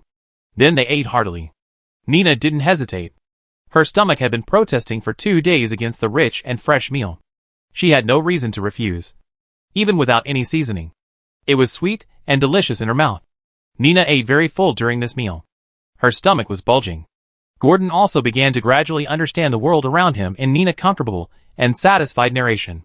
Karandu, Blanche, Shural Desert. Of course, there was more of this place. The sewer. Chapter 10 Preparations before leaving. The noises that occurred one after another in the sewer pipes had already alarmed the giant rat knights, who were originally somewhat frustrated. Originally, they were still regretting that they did not train hard, so they were not selected by Lord Tuka. Now, this good opportunity to show up in front of the priest and their rat companions was missed for nothing. But now, as soon as the strange and frightening noise appeared, the giant rat knights, who were already a little dazed, suddenly became confused. Some rats said they would go back and report to the priest, and some rats scolded them for forgetting the spirit of chivalry. Never give up any companion who might be saved. Never shrink back on the battlefield, even if the enemy is a real dragon. As knights, they must drive the mounts under them and shoot the strongest shot of their lives. This is the spirit of chivalry. Now that Takasa is gone, these giant rat knights feel like a group of rats without a leader or a headless fly. For a while, there was a constant noisy squeaking. However, these Ratmen are still the best of the Ratman tribe. No matter which one, they are the elites of the tribe. Otherwise, they cannot advance to become giant rat knights. They quickly set the rules. First, go up and observe secretly. If there is any enemy movement, then act according to the situation. If it is serious, quickly go back and report to the chief priest in the tribe. Soon, they left 2 giant rat knights waiting outside. The 3 giant rat knights, led by a Ratman named Terry, carefully entered the sewer pipe emitting hot air and fiery red light. However, when Terry looked up, he didn't see even a hair of his own species, let alone the figures of his companions. In addition to the orange-red light that illuminated the entire curd pipe, there was a rolling heat wave. The originally docile giant rat under him also began to get agitated and moved his steps from time to time. Maybe there was an unknown danger in the sewer pipe that made it want to escape, or maybe the cement slab under its feet was too hot. After all, the giant rats who have lived in a damp and dark environment for many years have never experienced such a hot area. But with the comfort of the Ratman, they still didn't make a sound. When the 3 rats walked halfway to the source of the fire, the giant rats under them stopped moving forward. No matter how they drove them, they refused to move forward. But at this position, Nothing could be seen. Terry, the leader, had no choice but to get off the giant rat, put down his lance, and step on the hot cement slab. Terry endured the scorching touch and trotted forward for a while, wanting to go to the front to see what was going on. Then Terry discovered the shocking scene that he would never forget. The small magma pool was filled with floating white skeletons, and the magma was bubbling. Terry could naturally tell from the outline of the skeleton that it was the skeleton of a Ratman. As for where these skeletons came from, it was naturally the giant rat knight companions who had just entered the pipeline with high spirits to capture human cubs. Otherwise, there was no way to explain the current scene, although it was unclear how many skeletons there were in the magma. Based on the movement just now and the companions who had no news now, it seemed that they were all wiped out. Terry instantly felt a chill rising from the soles of his feet and spreading throughout his body, and even the unbearable hot air cooled down a lot. Drops of cold sweat oozed from its forehead, but were quickly evaporated by the hot air. Run! Run quickly! Tell the priest everything here! All dead? All dead? Countless thoughts lingered in Terry's mind, but he still suppressed his curiosity and slowly retreated, not daring to make a sound. He quickly gestured to the two rat companions to retreat during training. Then he rode back on the already hot and restless giant rat, and quickly left the sewer where 7 giant rat knights were buried with the other 2 rats. 2 in front and 1 behind. Only a bone spear that had not been taken away in time proved the traces of their presence. After Terry went down, he felt the long-lost dampness and coolness, and had no time to explain to his companions. Just said, "Let's go back to the priest. I'm afraid that Master Tuka has unfortunately died." Terry, what did you see? A Ratman who was traveling with him couldn't wait to ask. If he wasn't afraid of disturbing the people inside, he would have asked long ago. Skeleton. All skeletons. None of them survived. Terry's scarlet eyes were filled with fear, as if the horrifying scene was still vivid in his mind. Even the fur and flesh are gone. All turned into bones. This is no longer something we can deal with. Let's go report to the priest, Terry emphasized. After hearing this, the other giant rat knights also showed a trace of panic in their eyes, although they had expected it in their hearts. But when they heard Terry's words of the ending of total destruction, they still couldn't accept it. After all, no one could accept that half of the giant rat knights were so happy and heroic just now, and were going to catch the human cubs. In an instant, all of them fell into an unknown sewer pipe. They even didn't know who the culprit was. Terry and the others didn't communicate for much time. Now the most urgent thing was to return to the tribe and inform the priest of this matter. So, after a while, the 5 giant rat knights quickly set off and disappeared at the end of the sewer corridor. However, if you look closely, you can still see a pair of scarlet eyes staring at the hole illuminated by the fire from a distance in the darkness. When they left, they naturally remembered to leave one person as a secret monitor for easy support. After Gordon exchanged information with Nina, Gordon naturally knew that he couldn't stay here for a long time, although Nina learned that there were no monsters near this sewer entrance. Otherwise she would not have been able to spend several months here in peace. Maybe the attack of the giant rat knight this time was purely accidental, but he would not take it lightly, even though he had just killed a lot of decent monsters with the force of thunder. But this is Io after all, and a second-level dragonling is nothing in this sewer, although there are not many stronger ones. There are indeed some. Any lich, high-level ghost, or even a kobold priest hiding in the sewer can easily make him suffer. What's more, the Ratman tribe that can cultivate so many standard first-level monsters must be an extraordinary existence. Maybe there are a few second-level or even third-level Ratmen in it. So after luring and killing the giant rat knight, he was ready to evacuate. Otherwise, would he stay there and wait for others to fight as the boss? Perhaps only those red dragons, no, white dragons, would fearlessly stop there and wait for the enemy to come and settle accounts. But before leaving, it has to repair the environment here and try to get itself out. Don't let the later one see the traces of dragonling activities here. Gordon thought so. Then, in front of Nina's shocked expression, it plunged into the magma with a splash. The first step was to eliminate the smell. Chapter 11 Misleading. Terry! You are finally back. Master Priest. The giant rat knight, who was secretly following, heard the rustling noise behind him and turned his head to look. Seeing Terry, who went back to communicate and coming back, especially seeing a giant rat man in a black robe following behind him, the whole rat was excited and hurriedly asked respectfully, What's the matter? What's the situation? Terry was the first rat to step forward and ask. I'm here. Since you left the garrison until now, there has been no movement at the cave entrance except that the fire has dimmed a little. The giant rat knight, who was following, answered honestly. Terry nodded. And he believed that the giant rat knight was not lying. So he turned back with a serious face and reported everything to the giant rat man, and reminded that the culprit who killed the giant rat knight's companions might still be in the cave, and hoped that Master Priest would be careful. It had personally faced the hot magma, and it was still afraid of the creature that could create this pile of magma. Even though the priest in front of it was omnipotent in its mind, it still couldn't settle down. The giant rat man was actually about the same height as an adult human in Kalandu, but he was covered with a black robe and nothing could be seen, except for the scarlet eyes and the rat tail that could not be covered. It reminded its identity. After listening to Terry's words, the Ratman priest was silent for a while, then turned his head and squeaked softly at the eternal darkness behind him. The sound was not loud, but it was very penetrating and reverberating, making Terry feel that the whole sewer seemed to be able to hear this sound. If an experienced adventurer were here, he would definitely know that the sound made by the giant Ratman in front of him was a rare talent that only the king of Ratmen could learn. Rat swarm summoning. No matter when and where, he could transmit his information to any Ratman under his command, which could be called the unlimited 1,000-mile voice transmission in another world. Moreover, the Ratmen and giant rats, who heard the call of the Rat King, would increase their attack speed and movement speed by 20%. In layman terms, there would be a short-term agility bonus.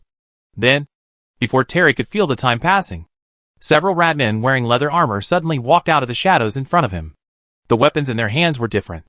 Some were crossbows or daggers, and some were even holding double swords, with sharp eyes and excellent equipment. Terry, as a giant rat knight, was a little chilled compared to them. It had nothing except the giant rat mount. But what surprised Terry was that these Ratmen wearing leather armor had obviously reached the second level, and their aura was much stronger than before. Moreover, he knew these Ratmen. They were the strong men in the rat tribe who were in the same period as Lord Tuka, and they had changed their jobs to wanderers or rangers. Originally, according to gossip, it was said that some Ratmen had reached the second level, but Terry didn't believe it at the time. After all, Ratman Elite Wanderer or Ratman Elite Ranger, which was equal to the second level giant rat knight, was not so easy to break through. Although Ratmen have a natural bonus in agility, the requirement for weapon proficiency is the same as their knights. There are also proficiency level requirements. The proficiency of daggers and long-range crossbows is not so easy to accumulate. It takes time to accumulate and countless battles to comprehend it. But Terry changed his mind and felt relieved. After all, Lord Tuka, who was closest to the second level, was just one step away from reaching the level of the Great Knight. It was normal for the Ratmen, who had changed their professions to wanderers and rangers, to be faster than it. After these Ratmen who had reached the second level professional level walked out of the shadows, they knelt humbly in front of the giant Ratman and said in unison, Master Priest, Master Priest. The four voices were sonorous and powerful, as if they were ready to die at any time, and they only needed an order from the giant Ratman in front of them.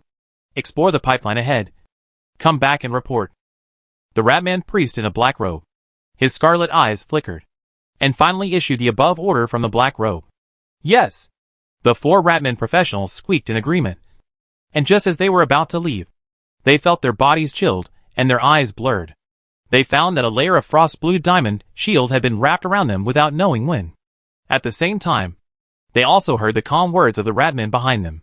With this, there is no need to worry about the fire demon curse in the pipe. It was the Ratman priest who gave them a layer of group ice shield, which is a relatively unpopular spell among the third-level spells. However, it is a very useful buff defensive spell when exploring and fighting in the desert or hot areas. The spell can not only increase the external armor, but also make the recipient not afraid of the trouble of the fire demon curse. The fire demon curse, also known as heatstroke, is hard to avoid even for professionals. Every year, there are not a few poor people who die due to cold and hot weather in the area. The fire demon curse kills even more poor people than those who die at the hands of goblins and kobolds. After all, this thing doesn't care whether you are in the wilderness or in the city. As long as you are under the sun god shining, you will be affected. The Ratman priest had already learned from Terry. The giant rat knight, that the temperature there was kept at hundreds of degrees Celsius. And now there were blisters under his feet caused by burns. With ice shield, these second-level Ratman wanderers and rangers can exert their greatest strength. Dealing with the monsters in the passage will not be affected by the high temperature. Terry also wanted to follow, but hesitated. In the end, he watched the 4 professionals drill into the orange-red sewer entrance not far away. It was still afraid that it would hold them back, and it had some resistance to the dense white Ratman skeletons in the magma, and didn't want to see the hell-like scene again. However, the 4 second-level professional Ratman scouts came out with some things in their hands not long after entering. The sharp-eyed Terry naturally saw that there was also a bone spear that it accidentally dropped when it left. Solved? So quickly, just when Terry was full of doubts. Those second-level professionals also came to the rat priest with the things in their hands, telling what they saw in the cave.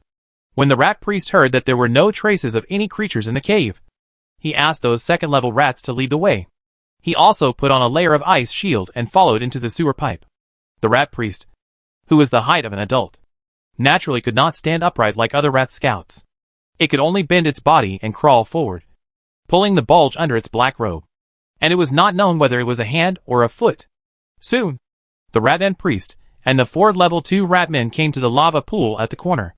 However, the lava pool that was so hot at the beginning has now turned dark red, and it is obvious that the temperature has approached the bottom of the magma. If the Ratman priests came later, they might only see a pile of cooled lava rocks.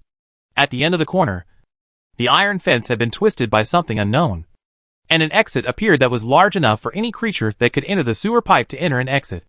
And around the lava pool, whether it was the ground or the rock wall, there were splattered black substances that condensed into blocks, which were undoubtedly cooled magma. There was a lot of space above the corner pipe that was widened by sharp weapons, and that place was obviously higher than other places. Even the Ratman priest did not need to bend over there. He could stand or lie down. Master priest, it's here. One of the level 2 Ratman wanderers pointed in a direction and said respectfully in front of the Ratman priest. Following the instructions of the wanderer, the rat priest looked at an area covered by gravel, where there were blood-colored lines from the corners exposed under the gravel. It looked like a circular hexagram magic circle, and the outer circle of the magic circle also had lines like artistic fonts. It looked quite classical and aesthetic, and a little exquisite. This is the language of the abyss. Summoning array? The rat priest was a little speechless, obviously a little surprised by the appearance of the abyss monster in the sewer. This is why Gordon was so confident that he could cover himself. After all, magma has nothing to do with the dragon race. Just a little induction, and a few abyss summoning arrays in the memory of the dragon inheritance. There is no need to draw it all, and someone will naturally fill in the blanks for what will happen next. In this way, its existence will be completely eliminated in the sewer. As for the smell of dragons, can you distinguish other smells from the smell of sulfurous magma? So, while the Ratman priest was checking the sewer pipe, Gordon had already taken the dragon girl to find a safe sewer pipe again. There, the young dragon began its first hibernation. Chapter 12: The First Bucket of Gold. A dragonling actually falls into a one-day slumber shortly after it is born. During this slumber, the dragonling can completely absorb the nutrients in the dragon egg shell, allowing the dragonling's various important organs to begin to grow. This is why in the talent list of Gordon personal panel, except for Big Eater, which has some progress at the beginning, the others are all in the single digit. Other talents will not start to grow automatically until the dragonling's first slumber. Under a dry river in the sewer, rocks, dead wood and garbage are piled up wantonly, forming a pile of insurmountable hills. Under an unknown garbage dump, there is a small space made up of broken wooden boards and stones. A black dragonling and a white-haired girl who is less than 10 years old are sleeping soundly on a wooden door panel that has a missing corner. The concealment here is good, but even the monsters commonly seen in sewers rarely hide in this kind of river. One reason is that the space capacity is not suitable for a tribe to live in, and it takes a lot of manpower to clean it up. But a tribe with this much manpower would not choose to build a nest in this kind of river. Second, it is too smelly here. Without water, the silt in the river will see the light of day again, and it will spread its smell wantonly. The thick fishy smell of the rotten garbage that has been deposited for many years can make people feel drunk. And this is exactly the best hiding place specially selected by Gordon from Nina oral description of the sewer environment. Without a doubt, not far from the sewer where they originally lived. There is also this natural smell barrier. In addition, even if there are piles of rocks, it is still easy to find a space that can accommodate a young dragon and a human girl, which is very convenient for hiding. If this isn't the best, then what is? When Gordon woke up from his deep sleep, he found that he seemed to be hugged by something. It was very soft and loose, and he could easily break free. Gordon didn't think too much and broke free directly out of inertia. He was originally curled up, and when he broke free and stretched, the movement naturally woke up Nina, who was hugging Gordon to sleep. She rubbed her sleepy eyes and looked at Gordon, who had woken up. She was completely down. The voice coming out of her mouth also had unconcealed excitement and some stuttering. "Mr. Gordon, you're awake. I thought you were going to sleep for a long time." "Ah, that's not what I meant. The smell of your body is really good." "No, that's not what I meant." Nina's words became more and more confused and incoherent. At the end, she could only lower her head, her short silver hair drooping, and she said nothing. She looked like a primary school student who had done something wrong and was caught by his parents on the spot. "Nina, how long have I slept?" Gordon didn't care about the nonsense of the girl in front of him, but asked the dragon girl he had just met. Nina was relieved to see that Gordon was not angry about her previous inappropriate behavior, and then hurriedly said, "Mr. Gordon, you slept for about a day, and now it is night time in the black street on the ground. It is also the time when those monsters are most active."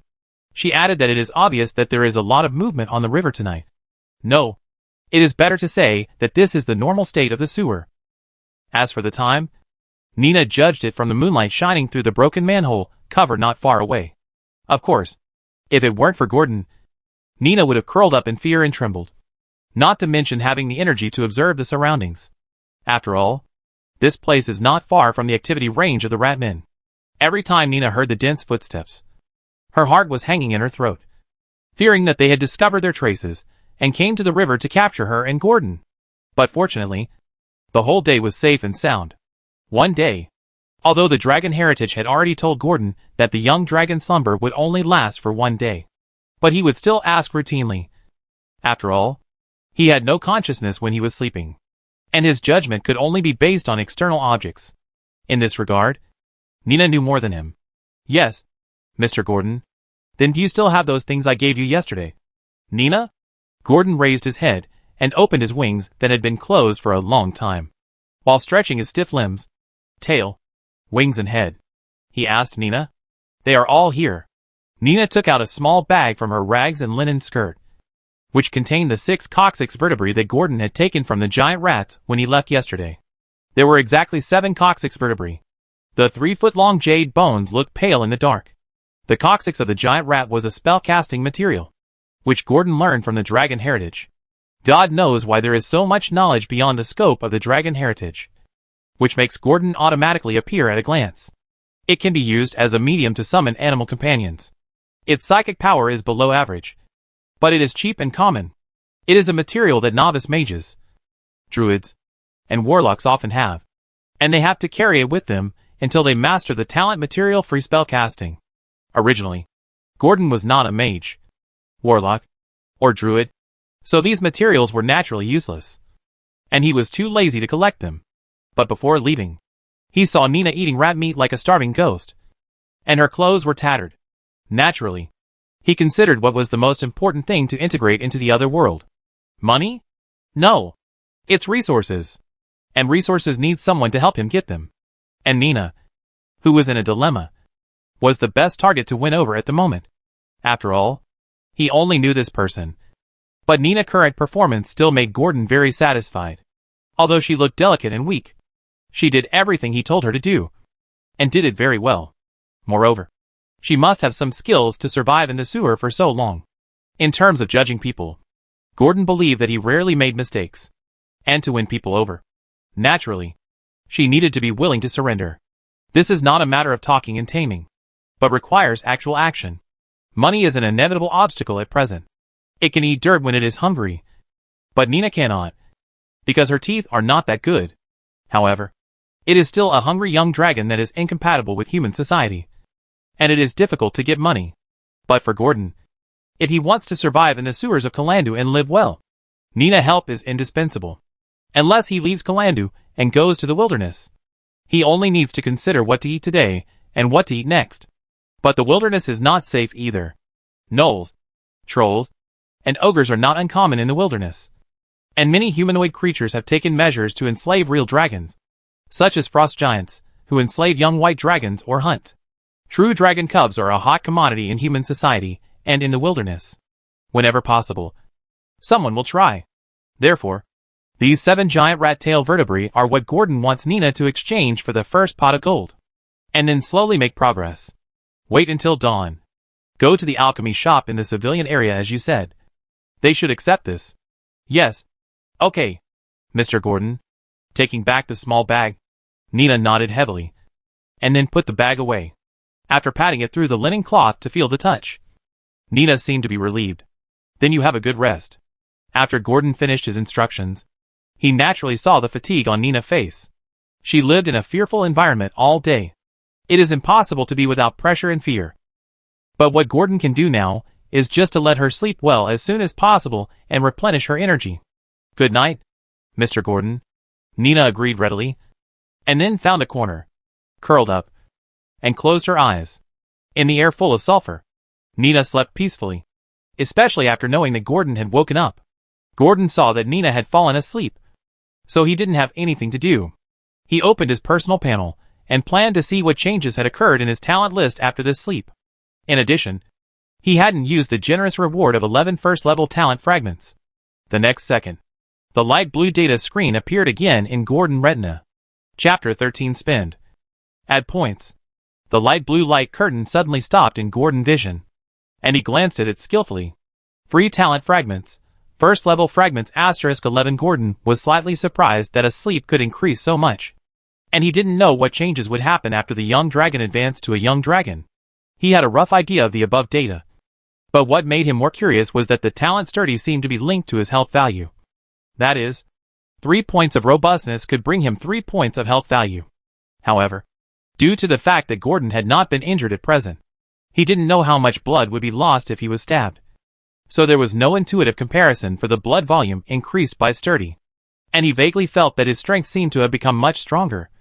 But he was afraid of waking up Nina and alarming the monsters on the river. So he didn't experiment. But holding the claws still gave him an illusion of power. From a percentage point of view, Strongest talent increased the HP by 10% at one time, and may also increase the strength. The other talents have also progressed to half or one-third. Obviously, the gains from this sleep are not less than those from killing the 14 rat monsters. He looked at the claws that were slightly black and shining with cold light. Before the sleep, Gordon remembered clearly that the scales were lighter in color, and the claws were slightly curved. Now the claws are slightly elongated and sharper. If his claws were like crescent-shaped scimitars when he was born, now it is a bit like a few cold daggers inserted in his hands. As for dragon deterrence, low-level fire magic resistance, and Big Eater, Goton could not feel the changes for a while. After all, no matter how crazy he was, he could not spread the dragon might now and make Nina panic again. Fire magic resistance was even more ridiculous. Only those chaotic evil idiots could go to the mage to experience the power of the big fireball. Big Eater, not eating, not hungry, cannot be evaluated for the time being. But it seems that it is because Goton had another rat meat hot pot before the dragon hibernation period. As a result, some of the eggshell nutrients in his body have not been fully digested. So Goton does not feel the hunger in his abdomen for the time being. In other words, Goton is still digesting. Otherwise, it is impossible to explain that the dragon in the dragon inheritance memory will eat a lot as soon as it wakes up. The dragon mother will also bring them a feast to replenish their bodies. Dark vision is the most significant effect. Although it has only increased by 3 points, Gordon felt that his whole world was much clearer. And even in the dark gray world, there were a few more colors, but they were not very obvious. But at least he no longer understood everything around him like watching a black and white TV. And it gave Gordon the illusion that he had replaced it with a high-definition camera that could capture colors. The remaining 2 talents onomatopoeia in charge. Proficiency. 1 was because the upper limit had been reached, and it seemed that it could not go any further. After all, only the suffix of onomatopoeia did not have a progress bar displayed. The other talents all had the suffix of n/x. The other charge. Proficiency had already passed this level, and there was no corresponding second-level fragment or black iron fragment, so it could not be added. Although there are many talents in the talent list, Gordon quickly arranged the weighted points for priority points, which are simply divided into 3 groups. T1, Charge Skilled, Hard Scales, Strong, Evaluation, Can Fight, Resist and Run Away. Nothing is more suitable than these. T2, Sharp Claws, Dark Vision Evaluation. Sometimes, when you can see things that others can't see, you have already won half the battle, and only when you are alive can you output. T3, Dragon Deterrence, Low-level Fire Magic Resistance Evaluation. Although the dragon is a real dragon, it has no strength. If you exude the breath of a real dragon, it is like a deadly poppy, while the latter is useless. To be determined. Big Eater Evaluation. My stomach did not tell me what changes have taken place in my body. After briefly grading these talents in my mind, Gordon talent fragments have a place to go. Although the dragon only needs to grow slowly, its accompanying talents will grow with it. To put it simply, even if Gordon does not have a golden finger like talent fragments, his talents will naturally reach the maximum value. Then he will transform into a young dragon, and then repeat this process, and finally become a 6th level adult dragon. After that, if he wants to reach 7th level, 8th level, he needs the experience and efforts of the dragon himself. Many dragons will choose to change their jobs to become a druid or a priest to enhance their strength. But Gordon did not forget that he did not have the protection of a mother dragon. He was just a young alien lava dragon that was lost in the human world and hid in the sewer. It takes time to read the bonus of talent fragments. He does not allow himself to be like a miser and refuse to use the fragments. Then when he really encounters a strong enemy, he wants to add points all at once. But at that time, if he is not used to the body after adding points, or when adding points, the reading of talent fragments affects his current battle, then it's really gone. Gordon still understands this simple truth. Of course, the most important thing is that the first level fragments are really worthless, so just squander them. The sewer lacks everything, but the last thing is those monsters. Therefore, Gordon quickly allocated 11 first level blank fragments to Sharp Claws, Strong and Hard Scales. This is the best solution for Gordon at present. After all, his fragments are enough to max out Sharp Claws and Hard Scales. 3 first-level talent fragments were invested in Sharp Claws without hesitation. Gordon felt a flash in front of his eyes, and the light blue talent panel suddenly twisted and changed, and a brand new talent appeared in Gordon vision. So fast? This was the first time that Gordon experienced this speed of flying, which was completely different from when he activated the charge talent. It also unconsciously stretched out its claws and looked. The claws that were originally like daggers now seemed to be coated with a layer of silver varnish, giving the dragon a different visual experience. The length of the claws also increased from 4 or 5 centimeters to 7 or 8 centimeters, and it was terribly sharp. With a puff, his claws pierced into a gray rock beside him, as if cutting tofu. Effortlessly. Too strong. Although his claws were originally sharp, he had dug a lot of stones when he was pretending to be a sewer pipe. The feel of the hand now is like a new rusty and blunt kitchen knife. Swishing. Swishing. He can cut the stones into 3 pieces, or scratch deep grooves. After playing with the new claws, Gordon turned his attention to the next talent Strong without hesitation. Panel. Add points.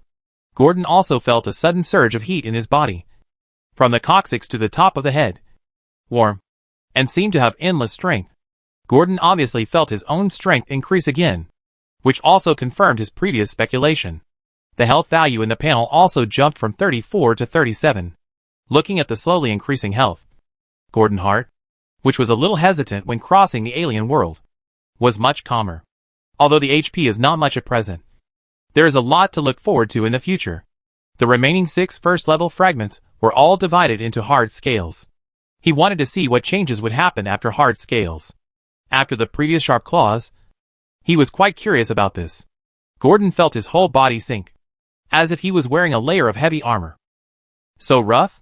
Gordon used his claws to fiddle with the 2 or 3 centimeters thick and inexplicably shiny scales on his body, and was amazed. It also tried to touch the scales with its claws, slightly exerting force, or gently tapping, and the scales could make a crisp metal knocking sound. Obviously, Gordon's defense has been greatly improved now. The talent hard scales in the talent list also disappeared without a trace like sharp claws. Instead, a talent called scale demonization appeared in Gordon's field of vision.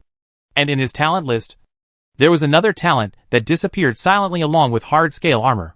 It was low-level fire magic resistance. Chapter 14, Snuggle. Low-level magic resistance disappeared. But the scale armor magic has increased out of thin air. The two abnormalities are so coincidental that Gordon couldn't help but think about them together and connect them. But the personal panel does not have artificial intelligence. Although Gordon has speculations, he has no evidence for the time being. He can only attribute the reason for scale armor magic up to the disappearance of low-level fire magic resistance. If the fire resistance was maxed out at that time, what would happen if the scale armor hardness was maxed out? Gordon doesn't know. Now that the matter is done, there is no point in going back to the past. So he didn't dwell on it anymore. After all, the disappearance of an inconspicuous talent in exchange for a little scale armor magic that can't be added is obviously a profit. You have to know that scale armor magic is the resistance to all attributes. Whether it is the elemental system, the energy system, or other spells, it can reduce a certain amount. What a pity. Gordon sighed and looked at the board. There were already 2 skill suffixes like charge skilled, without the friendly plus. Next, max out sturdy, then max out big eater, and finally dark vision. That night, Gordon began to plan for the future, and what he would do in the near future. For example, find a place to live in the sewers, and subdue some followers to be his tools. Another example is that if possible, let Nina life be better, so that she doesn't have to hide in the sewers like a rat, and she can have a place in Calando.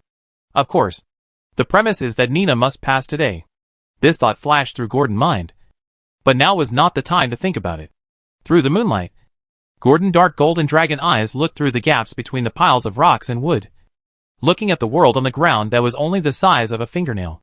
It was quiet there, although Gordon could only see a shabby European-style wooden window swaying and creaking in the wind. But its eyes were full of longing, although it could not appreciate the scenery of the other world now. But from the memory of the dragon heritage, he could understand how vast and boundless this continent called Io was. There were also countless adventurers who explored and fought in the dense forests, mountains, and deep valleys of this continent for wealth and fame. Human nature and animal nature are often intertwined, playing the elegy of life. And in the shadows, there were also strange things whispering, intending to open a new chapter, trying to subvert the world and create legends. Even the gods who are high above would fight for their beliefs. And it is not impossible to launch a war of gods, which would affect several principalities, countries, and even half of the continent. At that time, whether strong or weak, they were all working for the same thing, spreading the glory of the gods they believed in to the world. Such an interesting world. A world that seems real. How could Gordon not be envious? Of course, in order to avoid becoming a dragon slayer or one of the honors of the team, Gordon's recent plan is to stay at home, farm, fight monsters to level up, and plunder talents. If you can't stay in the sewer, then find an opportunity to leave Calando and go to the wilderness or overseas archipelago. At worst, the desert is also an option. But at present, the sewer is indeed the most suitable place for it. Although there are many monsters, it is not like the wilderness. If you are unlucky, you can encounter a resting black dragon or red dragon.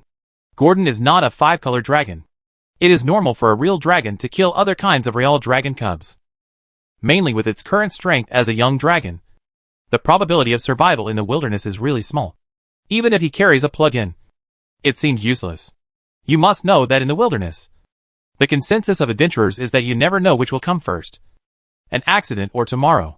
However, in the sewer, Gordon must avoid contact with other humans, and avoid it if possible. Of course, if it is really unavoidable, then you must be fully prepared. You can't let anyone who knows its existence run away, and kill all those who know it with thunder. If you want to take action, you can't leak any information, and you must complete the whole process of destroying the corpse and scattering the ashes. It can remember that the divine arts learned by the priests in this world can resurrect the dead, being able to snatch souls from the hands of the god of death. Gordon had no choice but to be careful and cautious. Of course, if it found that it could not win, it would have to run away in advance. Huh? Gordon exhaled slowly, making the sulfur smell in this narrow place even stronger. Nina, curled up in the corner, couldn't help but wrinkled her nose. But there was a smile on her tender face, as if she was having a good dream. However, her body was shaking a little, and her hands were clasped in front of her chest, obviously feeling the cold. The temperature of the sewer was even colder than above. Especially the river would blow from time to time. Gordon glanced at Nina in a thin skirt, and then looked at the cold wind from the river blowing into this small space from time to time through the gap. After thinking about it, he was a little worried that the cold wind in the sewer was constant. Without the protection of the sewer pipe, this thin girl might catch a cold. But he hesitated for a while. But later, he simply stopped thinking about it. He took small steps, and with a plop, he laid down behind Nina. Actually, human pillows feel good, it muttered in its mouth, as if it was trying to convince someone, and as if it was finding a reason for its behavior. It could still feel the soft touch when Gordon woke up just now, even if there was a layer of scales between them. It was quite comfortable, but he was still a little unaccustomed to sleeping with people. After all, he had always been alone in his previous life. Even though it has become a dragon now, it still feels a little disgusted. After lying down, the body naturally blocked the gap behind it with its body to prevent the cold wind from passing through. The head of the dragonfly, which was somewhat out of proportion to its body, was leaning to one side. Fortunately, Nina's hair was relatively short, so Gordon's head would not press down on her hair. In this way, with his mobile warm baby, she should be able to sleep peacefully tonight. Gordon looked at it with great satisfaction, and planned to wait until dawn. Other things would be discussed after Nina came back from Kalandu. But after a while, Gordon was still a little worried. After thinking about it, he opened his right wing again and placed the little fleshy wing, which was less than 2 days old, on Nina's slightly deflated belly. Then he nodded with satisfaction, so that his tool man should not catch a cold. Gordon kept his eyes open, listening to the occasional noises coming from the river, and waited for the first ray of light to come out from the gaps in the wooden frame and the broken edge of the manhole cover. The sewer became quiet. Gordon had spent a lot of brainpower thinking about all sorts of things all night, and making future plans. The dragonfly head was not big to begin with, and now it was even bigger. In addition, he had been lying down, and he couldn't stop feeling sleepy. Gordon finally couldn't stand it anymore, and fell asleep in a daze with the first ray of light in the sky. So, the sleeping dragon girl and the sleeping young dragon were in the dilapidated ruins of the sewer. Head to head, tail to bare feet, and the black dragon wings drooped between the girl's thin body. One dragon and one person, huddled together for warmth. It formed a beautiful picture, warm and beautiful. At the same time, not long after Gordon fell asleep, the dragon girl biological clock had already taken effect. She opened her eyes and saw the familiar dragon wings on her body. Chapter 15 Leaving. Nina looked at the dragon wings covered with black scales, and then looked at the dilapidated wall that was tightly blocked by Gordon's body, with an inexplicable brilliance in her eyes. Although she was less than 10 years old, she was not a child who knew nothing, and her experience might be richer than many adults. First, she grew up in an orphanage. Except for Grandma Orlan and Sister Celia, she had no friends at all. At that time, the children in the orphanage seemed to have only 2 names for her, either bastard or monster. She grew up listening to these words. The children in the orphanage seemed to agree that they could only get along with her by criticizing her. Nina was isolated, and she grew up in this somewhat desperate environment. But she didn't dare to disturb Grandma Orlan, or complain, because that would definitely make her angry and sad. But she didn't want to make Grandma Orlan sad. Not at all. It was not until later, when Sister Celia came to the orphanage, that she had someone to confide in. Unfortunately, the good times didn't last long. Sister Celia was adopted soon after. Then Grandma Orlan also passed away, and her only shelter, the orphanage, was demolished by the nobles to build a shop. A trade road near the Free City, a piece of land in a town, is still worth a lot of money. It was a waste to use it to build an orphanage. If it weren't for Orlan's high reputation among the town residents, the nobles would have demolished the dilapidated orphanage that lacked repairs. After that, Nina came to the black streets of Karandu from Blanche.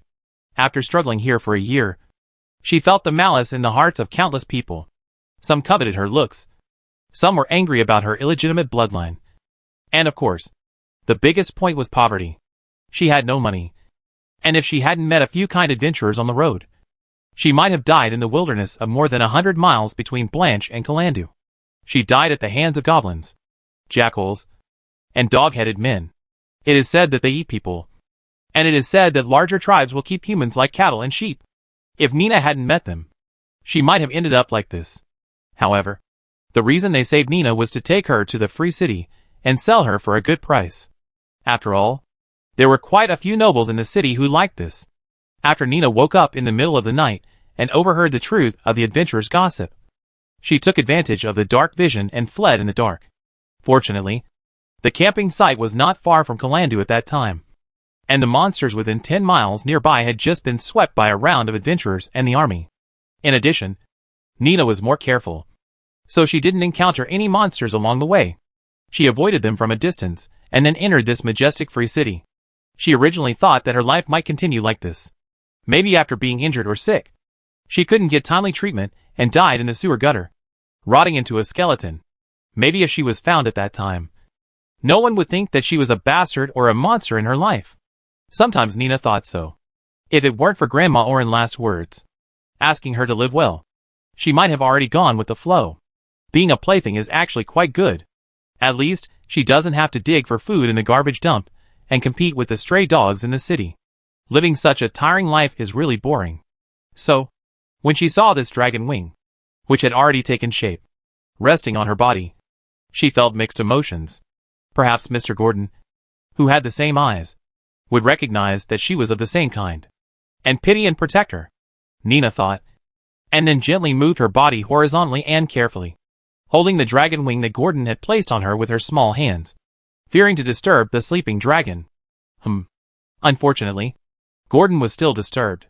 The dragon wing in front of him, covered with thick black scales, opened its dark golden eyes. The dragon might in the eyes had already taken shape, and Nina felt a sense of worship when she looked at each other. It seemed that what was in front of her was not a newly hatched dragon, but an adult dragon galloping across the world. And the storm raised by its wings could blow people away. Mr. Gordon, I'm sorry to disturb your rest, Nina said a little embarrassedly, secretly complaining in her heart why she didn't be more gentle, so that maybe she wouldn't wake up Gordon. It's okay. It's dawn. The dragon power in Gordon's eyes flashed, and soon it was restrained. He was originally a light sleeper, and Nina would definitely wake him up as long as she made a little movement. After all, he was still in the sewer. As long as it was not a deep sleep, like a deep sleep, the young dragon was still very vigilant, and sometimes a little noise could wake it up. Yes, it's dawn, Mr. Gordon, Nina responded, and then she seemed to react to something and said quickly, I'm leaving. If Mr. Gordon is a little later, he may not be able to get in. Nina's words were quick and urgent. Gordon did not ask her why she could not enter the civilian area because it was late, but just nodded slightly and looked at her quietly. Seeing Gordon nodded in agreement, Nina quickly began to use local materials to make some adjustments to her appearance. This time, she did not make up inhumanely, but used some cover and mud to cover her fair skin, making people think that she was just an inconspicuous, dirty wild child at first glance. It's not that Nina relaxed her vigilance, but this kind of dress is convenient for trading in the alchemy shop later. After all, those spellcasting apprentices are superior. If they see Nina walking in with a stench and red spots and white moss, they will probably drive her out at first sight. She did all these very quickly, mainly because time did not allow her to dawdle any longer. While the civilians have not fully woken up, she must enter the alchemy shop in the civilian area as soon as possible to exchange goods. If she went too late, Nina might be discovered by the troublemakers, and she would be driven out of the civilian area like she was a few days ago. Being hit with vegetable leaves, thrown with stones, and splashed with feces was commonplace. She didn't mind being driven out. She was used to it. But if she delayed the things that Mr. Gordon had told her to do, it would be a big sin. After a while, before the morning mist had dissipated, Nina was ready to go. After the disguise, she could not be associated with the fair and tender little girl before. Mr. Gordon, I leave first, she said softly. Well, be careful on the road. After getting a nod from Gordon, Nina tiptoed and bent over to leave this temporary and small residence. Before leaving, she patted the somewhat greasy materials on her waist, her eyes full of longing. thinking that these things could really be exchanged for a considerable amount of money, as Mr. Gordon said. After leaving her residence, Nina's petite body flexibly shuttled between various obstacles in the river, with a strong and agile posture. This is also her specialty. Although she has no strength, her speed is still good. Otherwise she would not be able to survive in the mouth of the sewer monster. Not long after, she came to a manhole cover with a gap. Outside was an alley. The third alley of the Black Street. Nina was very familiar with it. This is one of the safer exits, because it is still a distance away from the place where the thugs and villains of the Black Street live. Usually there are more rats than people in this place. But the alley is the main road of the Black Street. It is easy to run into people. So Nina will not take this road when she comes back except when she goes out in the morning. Nina didn't know why, but she was still a little uneasy. She didn't know whether it was because she was carrying wealth or the quiet street in the morning that made her a little nervous. She waited for 1 to 2 minutes, looked up from the gap, and saw that there was indeed no movement. Then she pushed the manhole cover with great effort. The manhole cover made a harsh sound of grinding against the ground, which made Nina's heart beat even more violently. After making a gap big enough for her to pass through, Nina climbed up from the sewer nimbly. She bent her body, touched her coccyx with her hand, which was a little bit scratchy even through the linen, and entered the misty white fog in the early morning. And under the sewer, Nina went out not long ago. Gordon also walked with his short legs and left this residence, where he had been sleeping for a day. It also had things to do. Chapter 16 Celia. 7 pieces of first-grade spellcasting materials. Giant rat-tail bones. Well, not bad. The appearance and texture are very perfect. And there is no trace of blood. Very clean. This is 6 silver coins and 55 copper coins. Here. Take it. In the civilian area of Kalandu. The morning mist had not yet dissipated, and a light was on in an alchemy hut named Fran. A half-elf woman wearing a water-blue robe and looking about 21 or 22 years old said to Nina. She played with the fluorescent bones in the bag handed over by the little dragon girl in front of her with her slender jade hands, and nodded with satisfaction. She also took out 6 silver coins from her arms very readily, and then handed over a small bag full of copper coins, which was a bit heavy. After all, most of the adventurers in the past would not deal with the materials on the monsters. Some even came to her directly with the monster corpses, calling it freshness, which was simply crazy for her. In this comparison, even though the little dragon girl in front of her had a dirty face and was wearing a tattered linen dress, the half-elf woman still liked her. Of course, there was another reason that could not be said. That is, both of them were mixed bloods. One was a half-elf, and the other was a dragon. Both were humans with blood from other races, so they always had some sympathy for each other, no matter in which intelligent biological society. It was normal for mixed bloods to be called hybrids and monsters. They didn't like each other. However, the acceptance of half-elves was much higher than that of dragons, mainly because elves had always been peaceful and had not had much conflict with humans. After all, one lives in the dense forests of the sea, and the other lives in the vast plains. To be honest, elves hate humans more. You know, the price of elven slaves in Kalandu has always been high, and there is no demand in the black market. The 5-colored dragons are rampant on the Io continent every day. They are greedy and like to play with passing travelers and rob treasures. Although there are news of successful dragon slaying from time to time, the biggest losses are still humans. However, the little dragon girl seemed to be stunned and hesitated to take the money. It was not until the half-elf woman urged her several times that she woke up from a dream and took the money from her hand. This is a very fair price, and she did not oppress the price because of her young age. Before coming out, Gordon had already told Nina the approximate price of the first-level materials, which would not be less than or more than 70 copper coins to 1 silver coin and 10 copper coins. The half-elf woman in front of him could offer Nina a price of about 90 copper coins, which was already very high. These 7 silver coins are almost equal to the income of a farmer under a baron for almost 4 months. You know, there is still currency below the copper coins. That is, grain or wheat, which is used for bartering and filling gaps. Of course, the above filling gap method is not used in Kalandu, because the cheapest price here is also 1 copper coin. But 1 copper coin can also be exchanged for enough black bread for a family of 3 to eat for a day. Or it is more appropriate to call it bran bread. The black bread mixed with sawdust and bran is hard enough to be used as a weapon. When the monster attacked the village, there were also many goblins and dog-headed men who died under the black bread sticks. So, for this fairness, Nina thanked softly. Thank you. May the gods in heaven bless you. This is the standard tone, and Grandma Orlon used to greet people outside in this way. After all, people have different beliefs. And there are so many good gods. You can't tell which person is a believer of which god. Just like holding a flail and wearing heavy armor. You can tell at a glance that she is a female warrior who believes in the god of war. But after taking off the armor, she turned into a weak girl in a white dress. Can you guess her beliefs after just seeing her once? After thanking her, Nina took the coin handed to her by the half-elf, stuffed the coin into her purse, and then hid it around her waist. Because her dress was loose, from the outside, it was impossible to see that there was a bulging purse hidden there. Only Nina could feel the little cutie hidden in the dress. It's okay. If you need more materials next time, you can come to me. My name is Friend Willow. I usually stay in this friend alchemy hut. If I need to go out, I hang a sign on the door. Half-elf. Oh no, Friend Willow said to Nina with a smile. Obviously, this is the half-elf's usual term to attract long-term customers. With the half-elf's smart mind, she has guessed that the little dragon girl in front of her is just an errand boy. There is someone else who can take out 7 first-level fragments.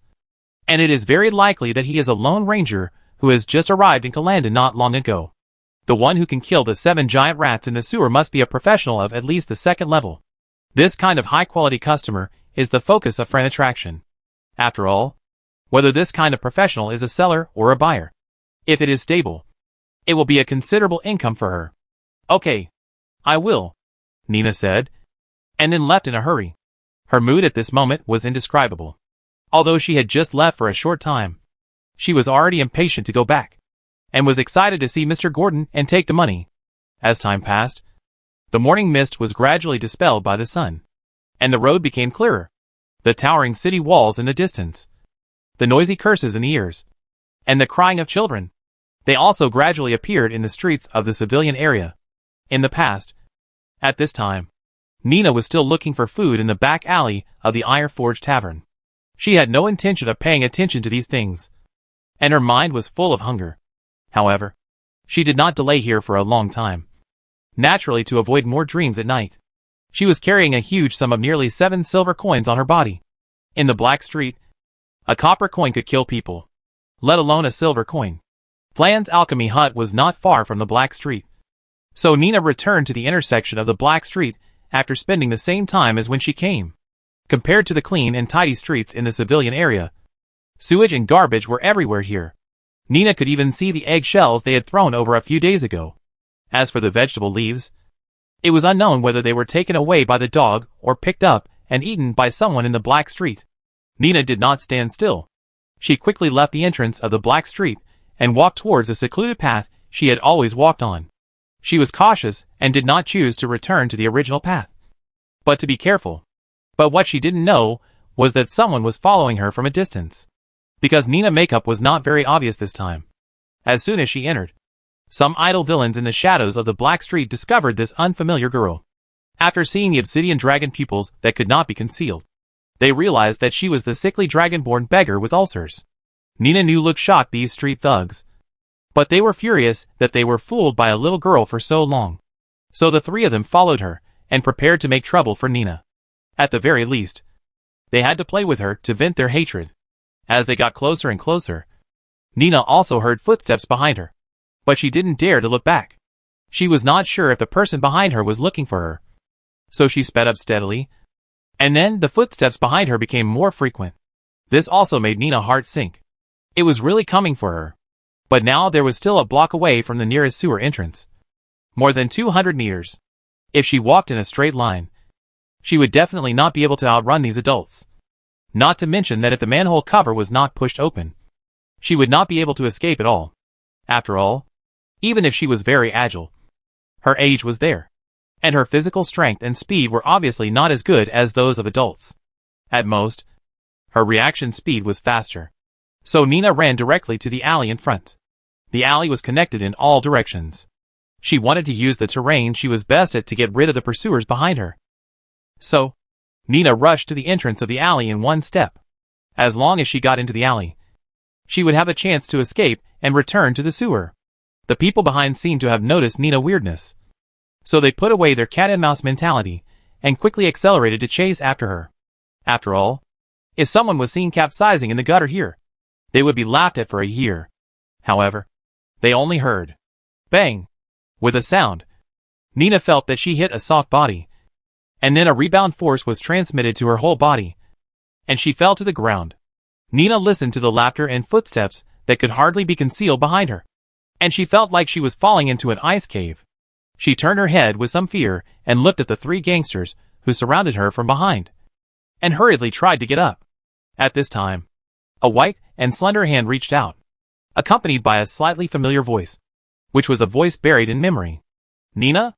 At this time, Nina raised her head and saw the person who made her fall to the ground.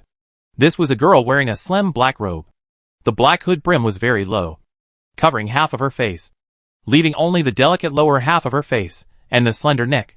Just looking at the lower half of her face, there is no doubt that she is a beauty, and the black robe with patterns engraved on her body gives her a mysterious temperament. Nina felt like she was dreaming when she heard the voice. She looked at the familiar yet unfamiliar face of the girl in black robe and said in surprise and disbelief, "Are you my sister? Celia, my sister? Why are you here?" Chapter 17 Pseudo-Dragon of the North. Celia didn't expect that she would meet Nina, the girl she used to get along with in the orphanage. Here, however, it was obvious that the girl who had been in a difficult situation in the orphanage was still in a difficult situation in Kalandu. And it had become even worse. Celia looked at Nina, who was dirty and had half of her long silver hair short, and said hesitantly, "It's really you. Aren't you and Blanche? How is Grandma Orlon? And why did you come to Kalandu?" Celia had many questions to ask. Although her life in the orphanage was short, it was enough for her to reminisce for a long time. The kind Grandma Orlon and Nina, who was like her sister, were all good memories. Especially after being driven out of the house by the seemingly kind couple who treated her like a monster. She missed the life in the orphanage especially after Celia successfully awakened the blood of the wind elemental warlock. She embarked on a long adventure career of more than a year. When she rested, she would think about it from time to time. Unfortunately, she and her companions have been active in the north and have never had the opportunity to return to Blanche in the south. Coming to the free city of Kalandu is the closest she has ever been to Blanche. She was ecstatic to find her companions in the orphanage, so she asked several questions in succession. However, after seeing Nina's dark golden eyes dim, Celia, who had experienced many life and death separations, naturally understood the meaning. The orphanage is gone, and Grandma Orlon is gone. Otherwise Nina would not have fallen to Kalandu. Still in this state, the silver-white long hair that once rivaled her gray long hair turned white, dry, and had no color at all. The hair also became short hair that reached the ears, and was messy. While Celia was observing Nina, Nina spoke anxiously. She heard footsteps coming from the corner behind her. "Now is not the time to talk about this. Sister Celia, you go quickly. The people behind are here to catch me." Nina did not forget the three gangsters who were pressing behind her, and she wanted to push Celia's hand away and let her leave. After all, she fell into the fire pit, and she couldn't let her sister who just met fall into the abyss with her. "Hey bastard. Run again. You can't run now." Accompanied by contemptuous laughter, three figures blocked the exit of the alley. Nina didn't need to look back to know that the three villains had caught up and were close at hand. When the three gangsters saw Nina fall, they treated her with the mentality of cat and mouse. In their view, Nina was already in their pocket after falling. And now was the moment of endless humiliation. Seeing Nina falling on the muddy ground, with her dirty dress stained with black, they laughed wantonly. The one wearing the black robe. "This is the Black Street Dragon Hunter Gang. If you don't want to provoke the wrath of Boss Finch, I advise you to leave quickly." Some people naturally saw the figure in the mysterious black robe, but they didn't see Celia's face except the black hood. After so many years in the Black Street, they also know who to provoke and who not to provoke.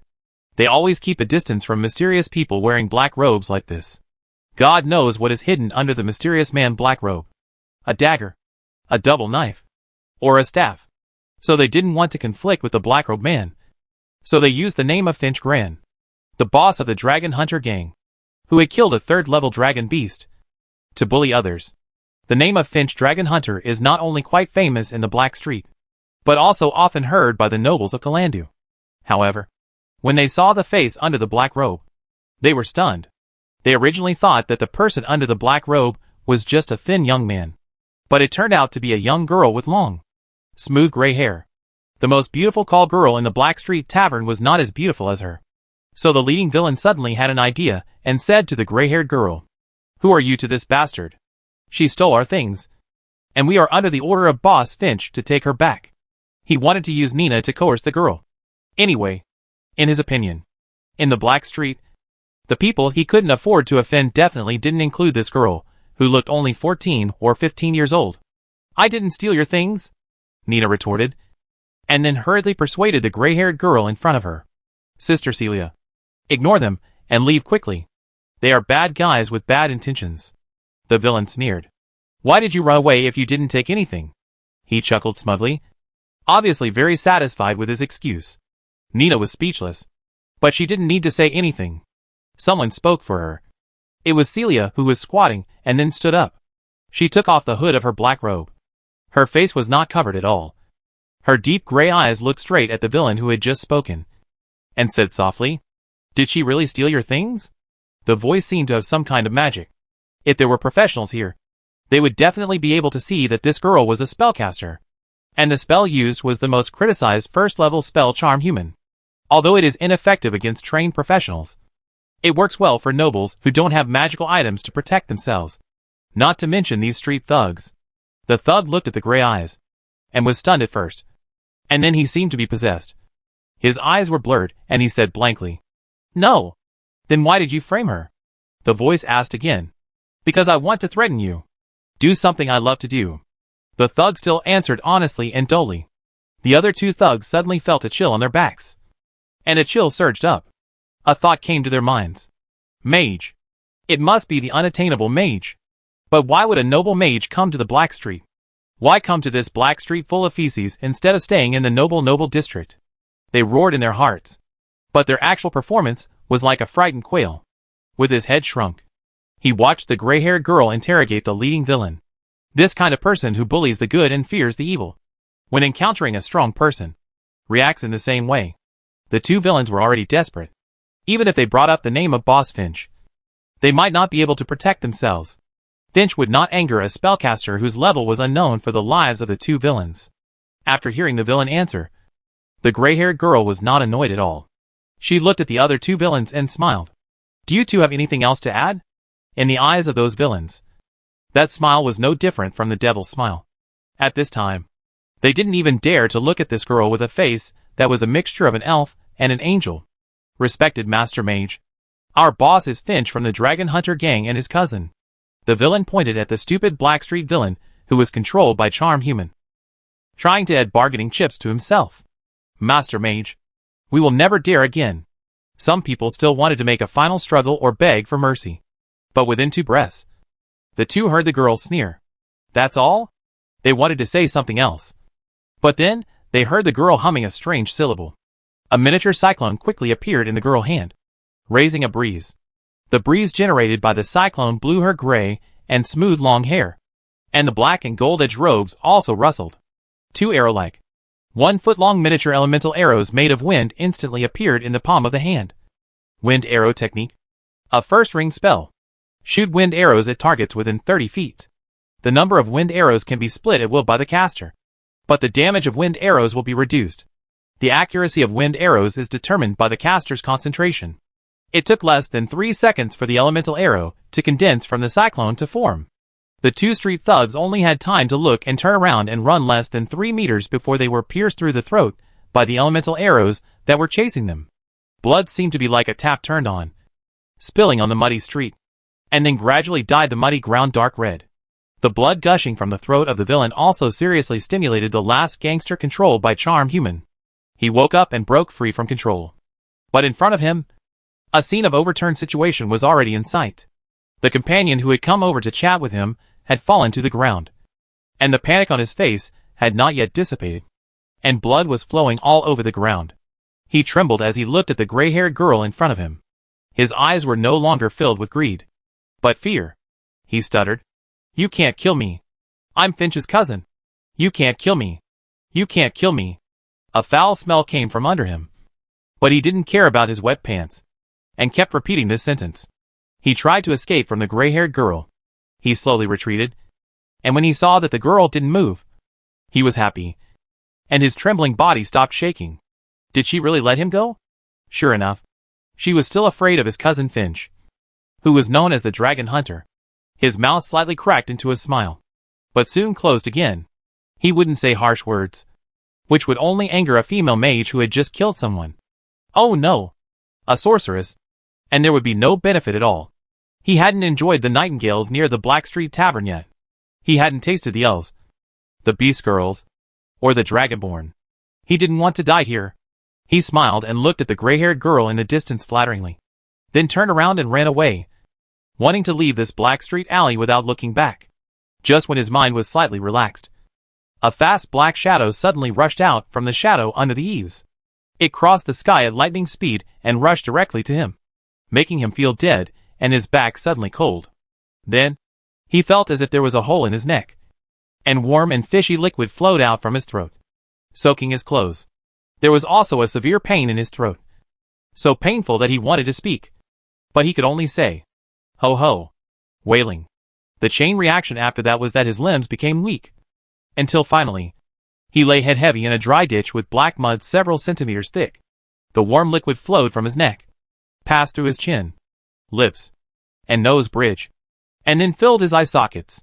Finally, his eyes were red and black, and he was completely unconscious.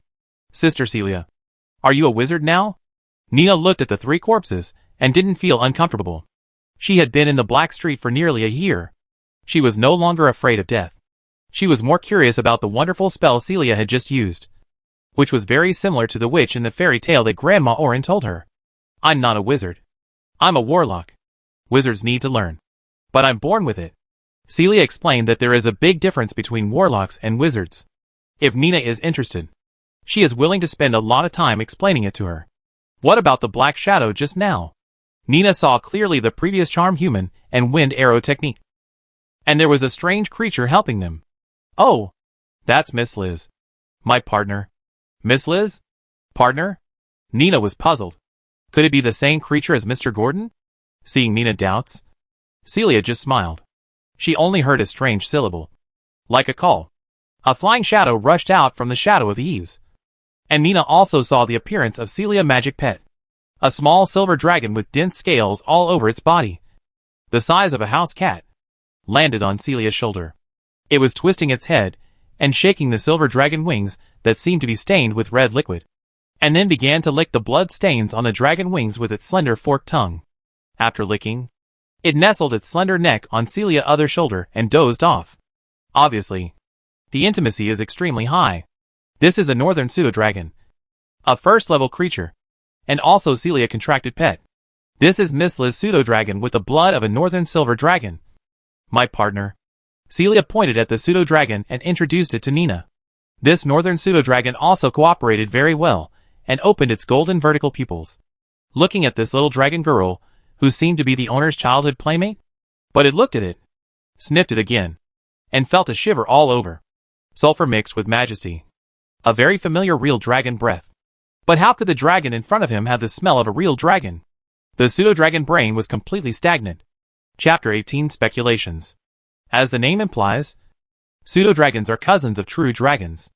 Unlike dragon men and dragon beasts, pseudo-dragons are listed separately among the dragon clan, because they do not have the power to match that of true dragons. Their wisdom after adulthood is not inferior to that of ordinary adult true dragons. However, because they are too weak, most true dragons do not admit that they are related to true dragons, and only regard them as dragon beasts with a little wisdom. The adventurers are the same as true dragons, and they do not believe that this cat-sized creature is a true dragon. So over time, the name of pseudo-dragon spread throughout the Io continent. Liz is a pseudo-dragon who has just turned 30 years old. She is a female pseudo-dragon who is still in adolescence. Liz's personality is different from the shyness and cowardice of ordinary pseudo-dragons. She is full of curiosity about the outside world. She has been thinking about leaving the ice field and going to the human world since she was a child.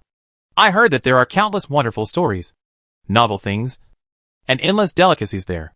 It, who calls itself a pseudo-dragon gourmet, is tired of eating insects, mice, squirrels, rabbits, and snakes every day. So by chance, to be precise, it was attracted by the aroma of roasted black pine sturgeon. It signed a magic pet contract with Celia and became her magic pet, leaving the northern ice field as it wished.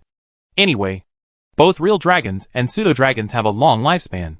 Even if the warlock has the power of blood or the blessing of the elves, he basically can't live longer than a dragon. It can spend a lot of time to appreciate the cultural landscape of Io and taste delicacies from all over the world. However, although they are called magic pets, the relationship between the two is more like a partner. No matter what it is, Celia will not force it to do it. It can only do it if it wants to. The villain just now was attacked by it happily. Along the way, the dragon and the man helped each other, encouraged each other. They have long formed a deep relationship. In addition, although it is a female, it can't stand people coveting Celia. Celia is its, whether now or in the future. If you insist on a time limit, it will probably think of leaving when Celia no longer feeds it roasted black pine sturgeon. Since Liz and Celia signed a contract, they are in the adventure group, Dawn and Flowers. In the past 6 months, there have been 5 or 6 missions of varying sizes, and the professionals and monsters they have fought against are countless. Liz claims to be a veteran, but she has never felt dangerous, because she has indeed not taken any dangerous missions. But today, it smelled the long and lingering scent of a real dragon from a dirty dragon girl. It must have been with a real dragon before, and stayed close to it for a period of time. Otherwise the smell would not exist at all. Although the smell was light, it had a unique pseudo-dragon heritage. So it knew the smells of various dragons, and would never make a mistake. Even if there was a strong sulfur smell, it could not cover up the lingering smell of a real dragon. What does it mean to smell the sulfur-smelling real dragon? Liz, who has read too many human cord novels, felt as if she smelled the smell of conspiracy.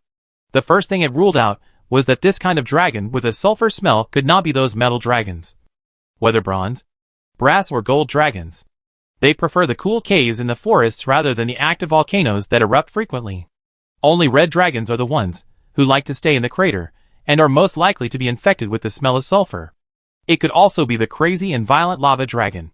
Neither of them can be dealt with well, especially the latter, which is considered a dangerous element by most real dragons. Its moody temper is more difficult to guess than that of red dragons. For example, the previous incident in Kalandu. Now it's happening again. Liz shuddered again when she thought about it. Those who can appear in human society and not be discovered must not be young dragons or baby dragons, but at least young dragons. Which means the lowest level of strength is level 4. Although it is nothing in Kalandu, where even level 7 super can be found. It is like a disaster for them, who are only level 2 warlocks and level 1 magic pets. Thinking of this, Liz shuddered a little more. Those crazy dragons can do anything. Celia, who had direct contact with it, turned her head to look at the pseudo-dragon that was a little strange today, and couldn't help but use telepathy to ask about its abnormality. What's wrong? Liz? Evil. Let's go. Leave here. Liz suddenly thought that if Celia knew, her attitude might be very different from before. If that crazy dragon turned into a human form and secretly watched in the shadows, then it would change its mind decisively. It didn't intend to tell Celia the truth, but just urged her to leave quickly. It's not too late to tell her after leaving the free city. That's right. Nina. Let's go. I just happened to take you to meet the friends I met later. Celia saw the corpses everywhere and seemed to understand that this was not a suitable place for chatting. So she rubbed Liz's head and invited Nina. God bless you. If you ask the pseudo-dragon what its mentality is now, it might reply with these words. It can't avoid it. And you invite her back to be a guest. She thinks she has lived too long in the Io continent and is so eager to return to the embrace of the mother goddess. At this time, Liz's heart was desperate, but she still dissuaded her in time and responded to Celia with telepathy. Don't we have tasks in the free land? It may be a little inconvenient to bring her with you. Let's talk about it after the commission is completed. It didn't intend to tell Celia that her former friend might have dealings with the red dragon. After all, if she made a mistake and wanted to help her, wouldn't her grilled black pine sturgeon be gone? In order to keep eating black pine sturgeon, Liz persuaded Celia step by step and tried her best. But before Liz persuaded Celia to give up the idea, Nina was a little discouraged when she heard Celia's invitation. She was also a little hesitant. But she didn't forget that Mr. Gordon was still waiting for her in the sewer. But she also wanted to talk more with her former sister Celia. After all, they hadn't seen each other for a long time. And there were many things she wanted to say. But when she heard that there were her friends there, she looked at Celia's black robe embroidered with gold-edged runes, which was spotless. Then she looked down at her dirty little hands, holding the linen skirt with fresh black mud in her hands. Finally, she raised her head, shook her head, and forced a smile. Sister Celia. No. I have something else to do. I will definitely come to you when I'm done. As she spoke, she was about to pass Celia, brushed past her, and walked towards the alley. Celia, who was originally a little moved by Liz's persuasion, forgot to stop him for a moment, and only had time to ask, Nina, where do you live?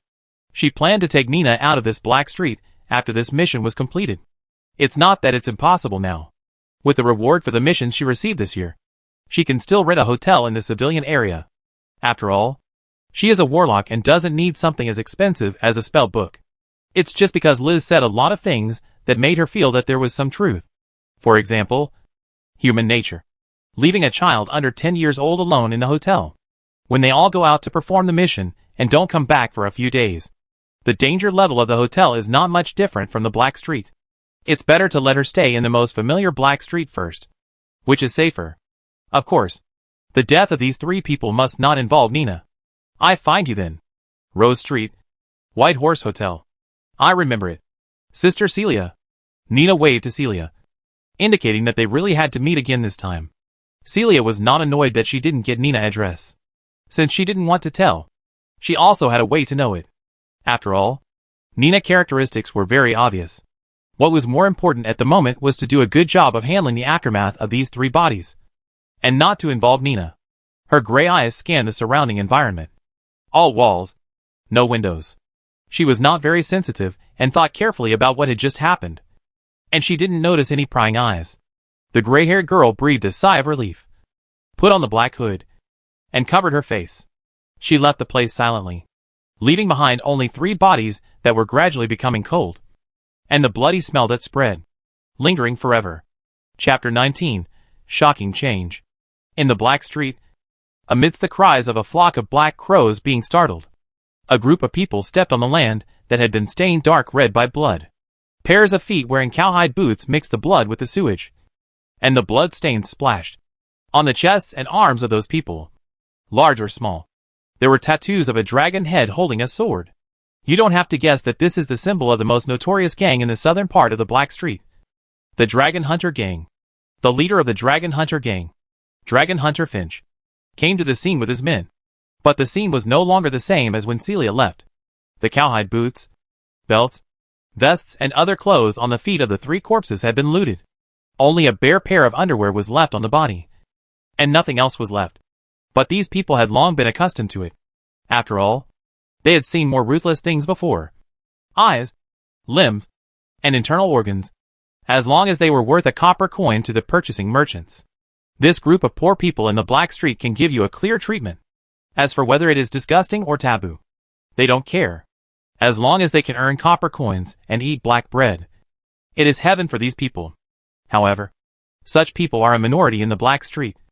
Otherwise the order of the Black Street in Kalandu would not be like this. It would only be worse. But they still took into account that the 3 corpses were from the Dragon Hunter Gang. So they did not do it more cruelly, and gave Finch a little face. Finch is a sturdy man with a sturdy figure, about 27 or 28 years old, with hundreds of densely healed scars on his naked upper body. The longest and deepest scars are 3 3-point brown scars from the right chest to the lower abdomen and navel. Those who understand know that this is the origin of Finch's title as a dragon hunter, caused by the 3rd level wyvern. But seeing them now still amazes them, because they can't imagine that Finch has been injured like this. How did he survive and bring the dragon head back to Kalandu? However, Finch, who used to have no left and right arms, now has a gray-robed man half his body behind him, and his face cannot be seen clearly. These are unknown to the dragon hunters, who have always claimed to be Finch's close friends. As if they appeared overnight, they can only judge by the hoarse voice coming from the black robe occasionally. which sounds like an old woman. Leaking out of the black robe are a pair of skinny and dry hands, which further proves this fact. The hands are skinned and boned, and there is no trace of flesh and blood. The wrinkles are layered, as if they are shedding skin. The age spots are also densely packed together, and people with intensive phobia feel uncomfortable when they see them. But what made them even more uncomfortable was that the rough voice of the dragon hunter Finch reached their ears, like thunder, which made them all shudder. Does anyone know who did this? Looking up, they saw the gloomy and familiar face and the fierce eyes. Obviously, the dragon hunter was on the verge of anger, and if he was not careful, he would attract his thunderous anger. Finch was full of anger now, but he was in a good mood in the morning. After all, anyone would feel comfortable and relaxed when seeing things completed smoothly and successfully. Originally, he wanted to ask his men to relax in the tavern in the trade zone and have some fun for himself. He had been holding back for so long, and he still had to vent. But he didn't expect that as soon as he walked out of the secret warehouse. He was told that someone was committing murder in the Black Street. Killing people in the Black Street is normal, but the one who died was a member of the Dragon Hunter gang, and his cousin, which made Finch a little furious. He had been keeping a low profile for these years and had not taken action, but there was still a rat who dared to come forward to test him. However, what he got in return was silence from his men, and no one knew who committed the crime. Originally, the three people had just acted on impulse and did not tell others about their target. Moreover, at that time, most people in the Black Street were still asleep, and Celia solved the problem very quickly. There was no commotion at all. This incident was like a small splash on the vast lake, and no one cared. Boss, we heard that the group of people in the west corner had our clothes in their hands. Maybe we can ask them? Someone asked tentatively. The west corner is a wasteland in the Black Street, but it has been occupied by a group of gnomes recently. It is said that they came from across the sea. A group of refugees, mostly civilians and women. A few people have the aura of soldiers, and usually work in the dock area. Occasionally, he would go out of town to take on missions, but they were short, and he would not stay outside for more than a day. He also rarely interacted with the gangs in the Black Street. Their leader was also a burly man holding a huge broken sword, taller than Finch, and as tall as a bear. No, it shouldn't be them. But you can go and ask. Remember to be nice. Finch's anger subsided a little, and the corner of his mouth twitched. If it was really done by the gnomes, then he had no way to do anything. Although the burly man looked dull, he was like a madman when he took action, exchanging injuries for injuries. Even if he could win in the end, both sides would suffer losses. He always kept his distance from such people. Besides, these days, the gnomes were very obedient and stayed in the western corner, with no intention of expanding their territory. In addition to the fact that there were more people stealing the dead in the Black Street, these were harmless trifles, and Finch could still tolerate them. There are traces of magic elements that have been condensed here. It should be a spellcaster who killed him. A hoarse voice came into Finch's ears, which was the voice of the man in black robe. At this time, she was already at the entrance of the alley, squatting and looking at the traces on the ground. That was where Celia had been. Finch was a little absent-minded after hearing this. Magic? Where did the spellcaster come from in the Black Street? However, after hearing the old woman's words, his face changed slightly, and he strode forward and asked in a low voice, "Is he coming for us? The ceremony has just been prepared, and a spellcaster has come. It's a bit strange.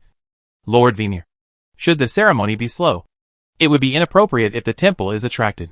He has now forgotten the lives of his 3 men, and is more concerned about the behavior and target of the spellcaster who suddenly appeared." There is some worry in his voice, and he suspects that there is another meaning behind it. No, it looks like he is just a passing spellcaster, but we still need to find a more hidden place to hold the ceremony. Your warehouse is really inconvenient, the black-robed woman named Vimir said lightly, looking at Finch's somewhat panicked face, and comforted him in a gentle voice. Don't be afraid. The paladins of the temple will not easily set foot on the Black Street, because when they enter the free city, the first thing they will not let is the noble lords in the noble district. The evil aura on them is no less than that of us cultists. There was a hint of ridicule in the hoarse voice, and it was obvious that he didn't take this matter to heart. After hearing what Vermeer said, Finch finally let go of his worries and breathed a sigh of relief. That's good, Lord Vermeer. The next batch of goods will arrive in 3 months if nothing goes wrong. At that time, we will proceed to the next stage in the sewer. It's just convenient, isn't it? Finch seemed to be hinting. And Vermeer nodded and agreed. Well, let's go to the sewer. It's indeed suitable there. But it's a bit troublesome to transport that batch of goods. A full 500. Vermeer hesitated. I take care of it when the time comes. And not a single one will be missing.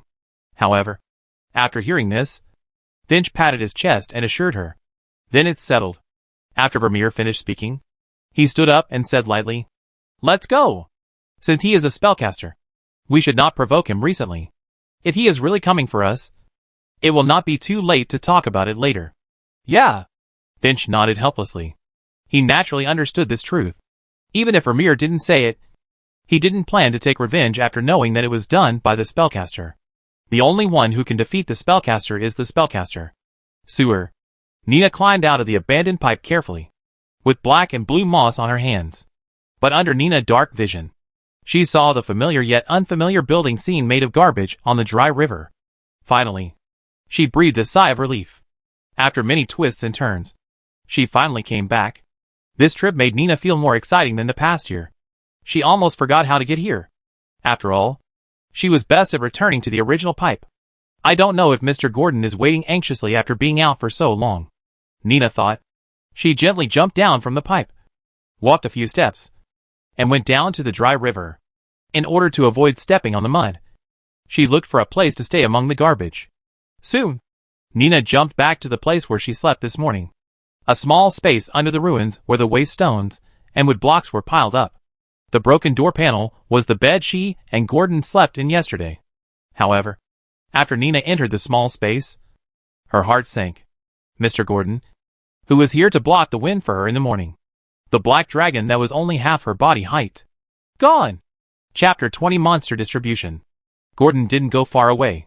He was dozing under a crack on the right side of the dry river. From his position, he could perfectly observe the movements of his original residence, including the view above. It can be said to be an excellent viewing platform. As soon as Nina appeared, Gordon felt it. When he heard the footsteps of only one person in the river, his heart relaxed slightly and slowed down. It seemed that the worst result did not happen. Hiding here is his backup plan. If Nina really betrayed him and brought people to capture him, he would not be foolishly caught in the trap if he changed his position. However, the probability of this happening is very small. But in order to be on the safe side, Gordon left after Nina left and did not wait there. When Gordon saw the anxious Nina crawling out of the residence, standing up and looking around, with an expression that wanted to shout but did not dare to shout, his mood was actually quite complicated. He wanted to show up, but she set a time limit of 1 hour. She also considered that the people Nina could contact were just street thugs, who were often the most impatient. They would not believe that the young dragon had the intelligence to play hide-and-seek with them. The most likely possibility was that the little dragon girl was crazy and lied to them. So if she was really ambushing behind them, she would not be exposed soon. Fortunately, Nina did not go out to look for him. She looked around for a while, and then squatted on a stone. She sat cross-legged, hugged her legs, and faced the entrance of the river. The expression on her face could not be seen by Gotan, and only her back was left. However, Nina did not stay in this state for long. After finding that there was no movement at the entrance, Nina went into the small space where she slept yesterday. She was rustling, and I don't know what she was doing. Through the cracks, Gordon could not see clearly. I only knew that she did not sleep. Time passed quickly, and the sunlight that sprinkled into the sewer from the cracks became brighter and brighter. Gordon moved his body out of the cracks and walked slowly towards where Nina was. Before he came to the front, Gordon heard a light cry, and then found that a figure quickly emerged from the crack in front. He rushed over, squatted down, and hugged its short neck tightly. Mr. Gordon, I thought you left Nina. The dragon girl voice was like crying. For her, this long wait of 1 hour felt like a year. Countless thoughts intertwined and collided in her mind. And then she rejected them one by one. I just went out for a walk, Gordon answered in an unnatural voice, obviously feeling a little guilty. But Nina didn't care. After venting, she returned to her previous state. She pulled Gordon forward with a smile. Mr. Gordon, go in and take a look. Nina has prepared for you what your real dragons love most. Oh, Nina's previous rustling did make Gordon curious. What on earth was she tinkering with? Then Gordon took the lead in entering the somewhat low entrance, and saw the surprise Nina had prepared for him. On the worn-out door panel, 55 copper coins were arranged neatly in a circle, and 6 silver coins were placed in the center. It formed a small round coin disc, and the area of the disc was only enough for Gordon to rest his 4 paws on it. Although Mr. Gordon has little money now, the gold coins will pile up into a mountain in the future and fill up the entire space. Nina, who followed in, crawled to the front and said to Gordon, and did not forget to open her hands to gesture a future blueprint. This made Gordon a little amused. But what Nina said was not wrong. Most real dragons are obsessed with treasures. But treasure does not refer to gold coins. Different types of dragons collect different treasures. Maybe you can find mountains of gems in the red dragon lair, but you can only find those exquisite paintings in human society, or artworks, ceramics and jade, or a few bards in the blue dragon lair. Music and art are what blue dragons pursue, and what it wants to collect is different from other dragons. It is the mineral gems buried deep under the soil of the Io continent. So the lava dragon is not obsessed with artificial coins. If it is replaced with gold nuggets or copper ingots, it may be happier. This is not innate, but the memory of the dragon heritage tells it. The smell of the gem crystals buried deep in the underground veins, and the pleasure brought to it by the minerals touching its scales are incomparable. It even exceeds the primitive physiological desire, just wanting to lie in the nest full of gems and minerals. In front of the nest is the favorite magma lake scenery, and then have a deep sleep, is what many lava dragons want to do most. If we use a metaphor, these strange treasures are to dragons like catnip is to cats. It's just that this catnip has no hallucinogenic effect on real dragons, but it can indeed make real dragons have a brain orgasm-like reaction. However, Gordon had no reason to refuse Nina kindness. He stepped on the small discs made of copper and silver coins with his slender limbs that were just beginning to take shape. The touch was indescribable. After all, Gordon didn't know what the dragon's structure looked like. It only felt a chill from the soles of its feet into its body, which was numb and quite good. However, it did not forget the business, and turned to Nina. We have to move to another place today. I'm afraid we won't be able to sleep if we stay here. After all, it has killed many giant rat knights, and has been staying in places where ratmen are infested. Even if Gordon is not afraid, Nina will probably be worried and sleepless all night. It is definitely not a good night's sleep. Instead of waiting to die, it is better to take the initiative. Gordon planned to take advantage of the fact that the ratmen were not active during the day and go to other places in the sewer to see if there were more suitable places for them to live. After all, there were more than just ratmen in the sewer. From Nina, he learned that the territories of several creatures had been divided, including the most loyal lackeys of the real dragon, the kobolds. But Gordon was just a young dragon now. If the kobold tribe reached more than 100, it would be easy for kobold warlocks to appear. Then I'm afraid that this young dragon would be a feast delivered to the door. Even if Gordon was good at fighting, he would have to kneel down to the hundreds of kobolds rushing towards him with sticks. Therefore, he still needs to do a field survey. And Nina's description is not detailed enough. She usually takes a detour when encountering monsters. She knows a lot about the distribution of monsters, but the strength of the monsters is vague. After all, Nina is no match for any one of them. Mr. Gordon, are you leaving here? Nina was a little caught off guard by Gordon's sudden decision. Although she has been here for less than 2 days, she still has a good impression of this place. Except that it is a little noisy at night. Or do you want to be unable to sleep all night? Gordon asked back. In fact, we can stay here. At night, I can help keep an eye on it. She mustered up the courage to say to Gordon. This was the first time she questioned. There are many other monsters in the sewer. Can't we stay here and wait for you to grow up? We will go out after you grow up. She continued to talk, obviously trying to convince Gordon. What about food? A dragon has a big appetite, especially a newly born dragon. With a body like yours, you can only eat snacks. Gordon teased.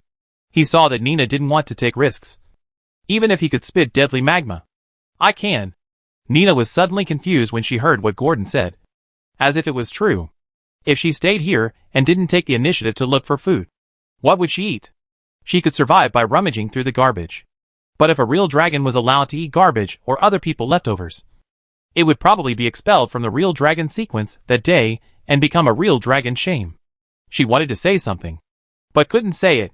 After all, she was half hungry and half full. And it was Gordon who gave her food yesterday. Let's go! Just like you said last time. Show me the sewer here, Gordon said to Nina as he stood up from the coin disc and walked towards the exit of the narrow space. Nina couldn't say no, knowing that this was the only way at the moment. She hurriedly followed him.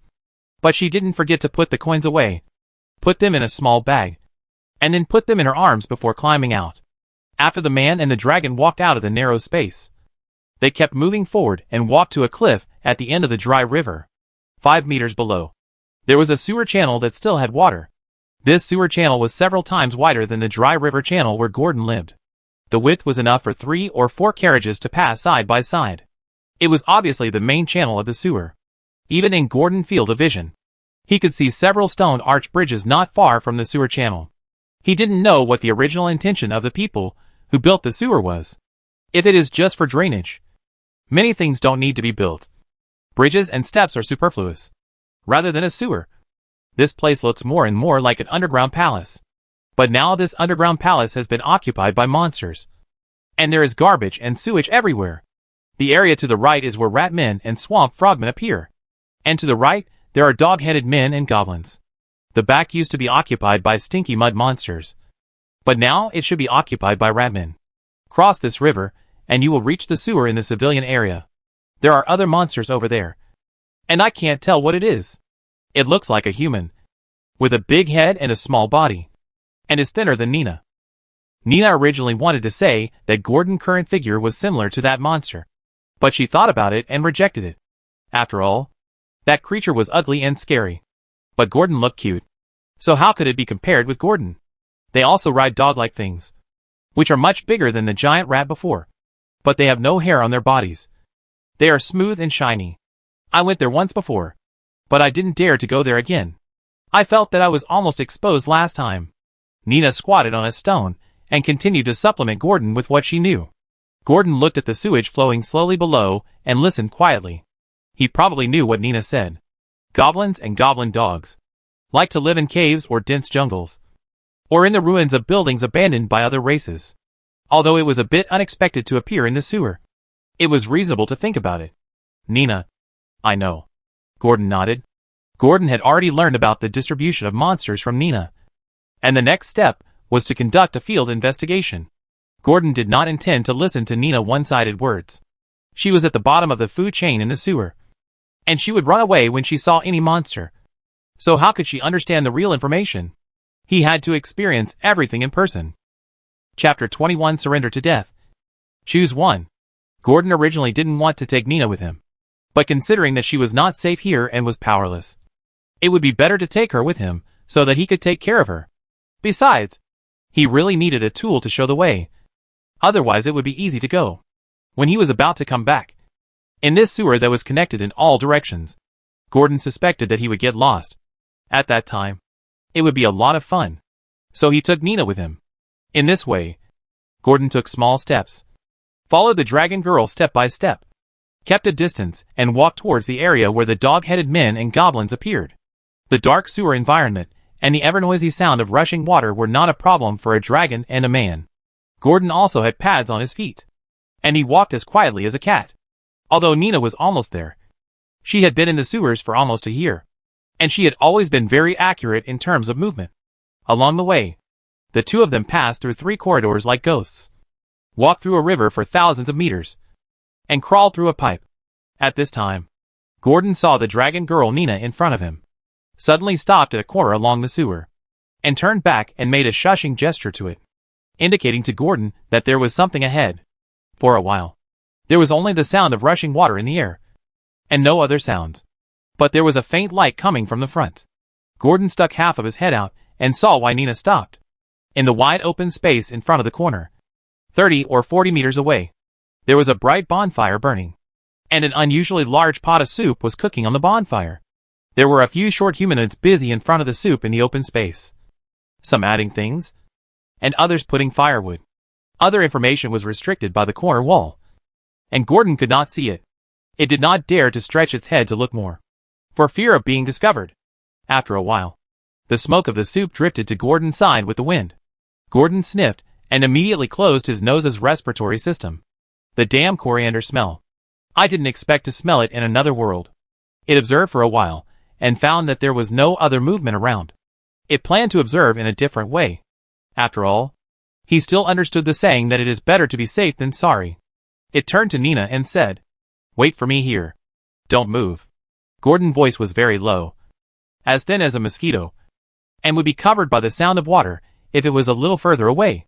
Nina said nothing, also nodded silently, and then completely merged her body into the shadow of the wall. She naturally knew that her existence was a burden to Gordon, although she wanted to change. It was just the beginning, and she was not in a hurry. Seeing that Nina was sensible, Gordon looked behind him and saw no movement of monsters. Then he stepped back a few steps, facing the wall, and slightly exerted force on his strong and powerful hind legs and kicked lightly. Its wings were not even spread, and its sharp claws firmly grasped the pitted wall of the sewer. The whole dragon was clinging to the mottled wall reflected by the firelight. Then he exerted force on his limbs and climbed up to the ceiling of the sewer. The top of this sewer was more than 3 meters above the ground. Although it was Gordon's first time climbing, his dragon talent made him walk on flat ground. He quickly climbed to the top of his head under Nina's vertical pupils, and then slowly moved and climbed out of the corner.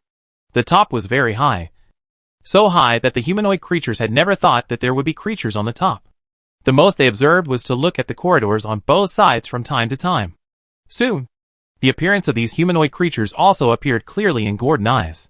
Through the firelight, these creatures, which were an average of more than 3 feet tall, were reflected with green and red skin all over their bodies. They had pointed ears, pointed noses and fangs, and looked weak and shriveled. There was a piece of rag tied under their crotch. There was no doubt that this was a goblin. Gordon did not expect that the first monster he encountered today was a goblin. And it was a small tribe. Gordon, who climbed on the top of the sewer, could see it clearly. In this open space, including the little goblins playing, there were more than 30 at first glance. The order and hierarchy in this small tribe were strict. Gordon observed that the 4 or 5 goblins cooking coriander soup on the periphery were the same as the goblins polishing weapons and making arrows inside. They all had one thing in common. They were all extremely weak, skinny, and malnourished. They were obviously the oppressed lower-class goblins. And deeper in the open space, in the tents built with stones and wood, there were strong and powerful goblins lying on a soft bed made of weeds, sleeping soundly. It was obvious that these were the elites among the goblins. And like the giant rat knights they had encountered before, they were the elites of the race. They also played an important role in the rise and fall of the tribe. Gordon also roughly counted the number of elite goblins here, and there were 5 in front of Gordon. Further inside, there was a stone hut that was built in a proper manner. It was one size larger than the other huts, but there were no windows, and the door was tightly closed. Gordon could not see what was inside, but he saw that the houses of the elite goblins were all around the stone hut. Obviously, the status of the goblins inside was extraordinary. It planned to lurk there and wait for an opportunity. It was an eternal truth that the leader should be captured first. Gordon still understood it. So, hanging upside down on the top of the sewer, Gordon, like a gecko, began to move. The sound of the claws piercing the wall was covered by the crackling sound of the burning wood in the campfire. The black scales all over the body made it blend into the color of the wall. If you didn't look carefully, you couldn't find a young dragon on top of his head. Then, Gordon deliberately avoided the area where the flames were burning directly along the way to prevent the reflection of the scales from being discovered unconsciously by the goblins. So, it climbed to the shadow on the top of the stone hut without any danger in front of more than 30 goblins below. The light of the bonfire did not shine here, so the risk of its exposure was further reduced. However, Gordon did not act rashly. After all, he knew that if he rushed out and failed to kill the owner of the stone hut, he would have to endure the siege of more than 30 goblins. Although it had maxed out the scale armor talent, it was not stupid enough to use its own body to test whether the goblin's weapon was sharp. It believed that it only needed to wait, and the opportunity would come, because it had seen that on the bonfire in the open space in the distance, the bubbles on the surface of the thick soup were rolling, and it was obviously boiling. This means that it is time for these goblins to eat. Sure enough, not long after, the elite goblins woke up one after another and walked out of the dilapidated hut. When they came to the campfire, they pushed away the weak goblins, who had been busy all morning. But they did not eat on the spot, but lifted the iron pot and started moving. And the direction of movement was still towards Gordon. Obviously, they wanted the owner of the stone hut below to eat first. And Gordon's heart suddenly tightened.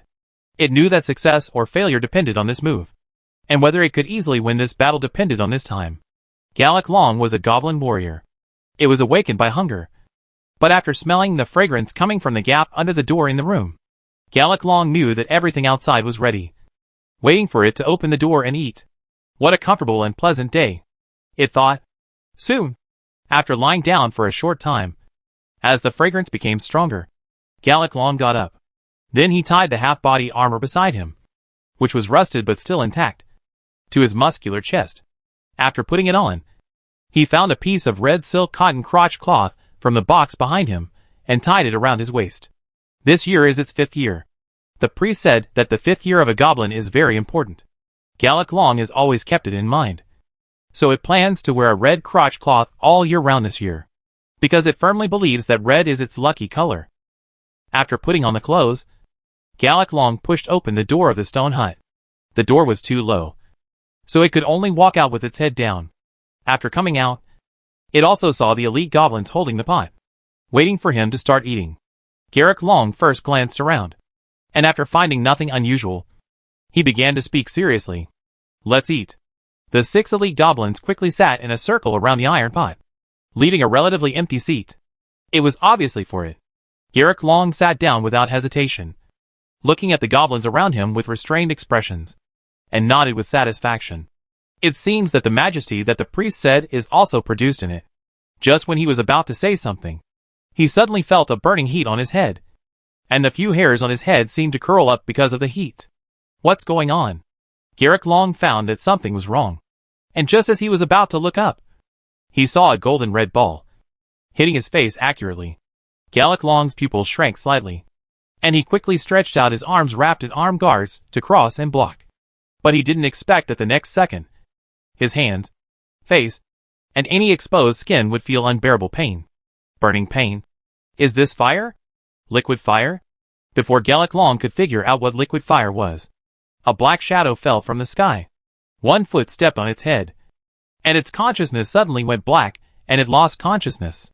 The last picture in its mind was that its whole body collapsed to the ground. And then it listened to the thunderous roar in its ears with a very low vision. I am the favored one of Io, the great true dragon Godin in the future. Surrender? Die? Choose one. A black dragon fell from the sky and stepped on the head of Gallic Long, the strongest warrior in the goblin's heart, which was corroded into bones by magma. It roared at the goblins, who were looking at it, and the corpses at its feet in panic. Chapter 22 Kneeling. Golden's roar still contained the dragon deterrence that had begun to grow, commonly known as dragon might. Although it was not enough to scare these goblins to prostrate themselves, it was still enough to make them afraid to approach. The only flaw was that Gordon's body was not even as tall as the elite goblins, who were rolling on the ground in pain. It was too short, less than a week old, even though its scales were a few points thicker than those of ordinary dragons. Its limbs and trunk were also much stronger, but it was just a little bigger than a pony, and the goblin warriors under it, who were soaked in the magma, were several times its size.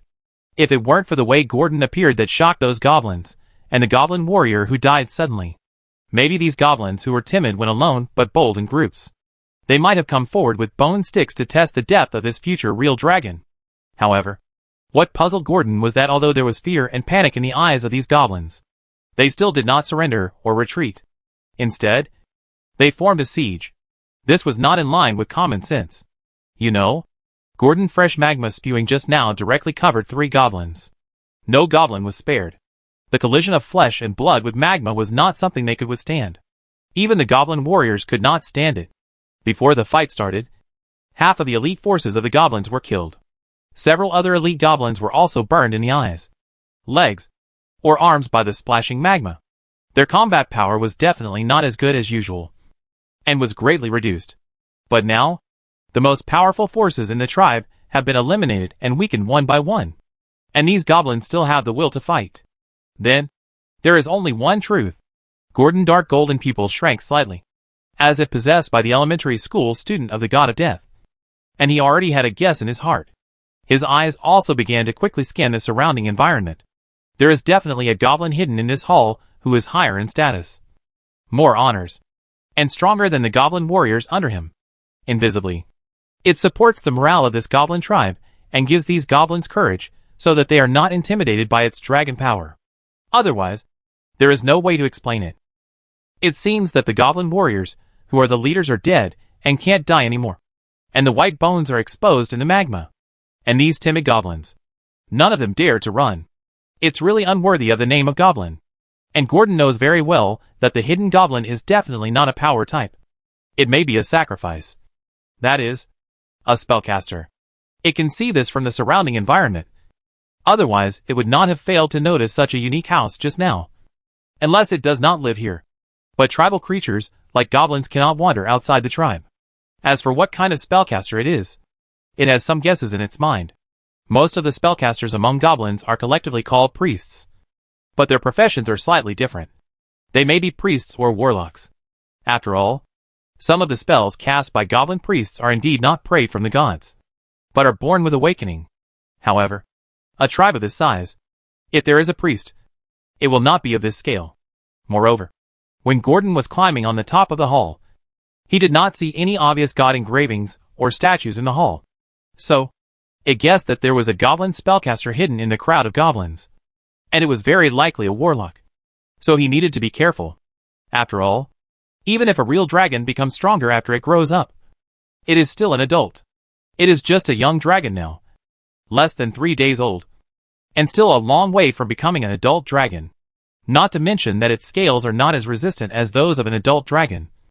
Some of its spells and skills are not practical. For the spellcaster, it is no different from a fierce beast now. What if it capsizes and is captured by the goblins? Then it will be really dead. And God knows that there is no second chance in the life of a dragon. So, after seeing the reactions of these goblins, Gordon's movements changed very quickly, almost in the blink of an eye. Then he waved his dragon wings and flew into the air, pretending to want to get away. The goblins below were also stunned for a moment when they saw that Gordon was about to run away after killing. It was clearly roaring like a dragon just now. But now it couldn't wait to leave here. This huge difference made many goblins not even aim their weapons at Gordon. They just stared blankly at Gordon leaving the empty hall at the speed of a young dragon. Sure enough, Gordon didn't fly for long. And there was still some distance from the corridor when he heard a hoarse spell from below. Almost at the same time that Gordon heard this syllable, a chill rose from his tailbone and spread to his whole body. Even though Goton had thick black scales, it did not give it a sense of security. However, Goton was not flying in the sky to escape, but to fish. It wanted to lure the hidden spellcaster in the goblin tribe to appear. This is why it put itself in the public eye. It did not believe that the hidden spellcaster would miss this golden opportunity. It could suppress the desire not to take action and let it leave. If that was the case, then Goton would accept it today. Just leave. After all, the young dragon has limited physical strength. It is easy to deal with a group of low-intelligence goblins. But there is a spellcaster as the leader. That is another matter. Therefore, after hearing the syllables, Goton identified the direction of the sound and his body reacted immediately. He had been mentally prepared. The dragon wings stopped flapping, and the whole dragon fell into the goblin group like a kite with a broken string. Fortunately, the height was not high, and its limbs fell steadily on the ground. Regardless of the stupid behavior of the goblins around him, he quickly adjusted his direction, facing the northwest corner of the hall, behind the stone hut. The spell just now came from there. Gordon had no time to think about why the caster would hide below where he had just hidden, and subconsciously activated the skill that had been engraved in his bones. Charge a black real dragon slightly larger than a colt, with muscles bulging high from under its black scales. Almost in the blink of an eye, it turned into a residual image and disappeared in the eyes of the goblins, who were still at a loss. Many of their crotch cloths were blown away. The spellcaster's spell has also begun to take shape. Behind the stone hut, the air there seemed to be distorted, and magic ripples spread outward. Under the light of the campfire, a light ball with a distorted shadow suddenly appeared when Gordon charged halfway. It was born out of thin air and swelled in the wind. Almost in the blink of an eye, it turned into a basketball-sized black-green light ball, suspended in the air. Gordon could clearly see the disgusting acid and distorted black water in the light ball. This is the second level spell Acid Pearl recorded in the Dragon Heritage that can be learned by wizards and warlocks. It is a bit unconventional. Under the colorful black light, there stood a hunched figure that was shorter than an ordinary goblin. Gordon could see it clearly. It was an old goblin wearing an unknown ring on his head and holding a bone staff in his hand. It was so old that its face was covered with green wrinkles, and its body was so thin and shrunken that it seemed that it could not stand even if it was blown. If it were not for its bright and wise eyes that were still open under the colorful black light, with the terrifying acid bead on its head, no one would have regarded it as an ordinary monster. It was the priest of this goblin tribe. After it finished chanting, it saw that Godin was not far away, and immediately let out a huge roar that was inconsistent with its age. People of the Gallic clan, stop it. Stop this despicable real dragon cub. At this time, the other goblins woke up from their dreams, as if they had found their backbone, and began to stop Godin. The goblin closest to Gordon was about to pounce on him and entangle the black dragonfly whose body was the same size as his.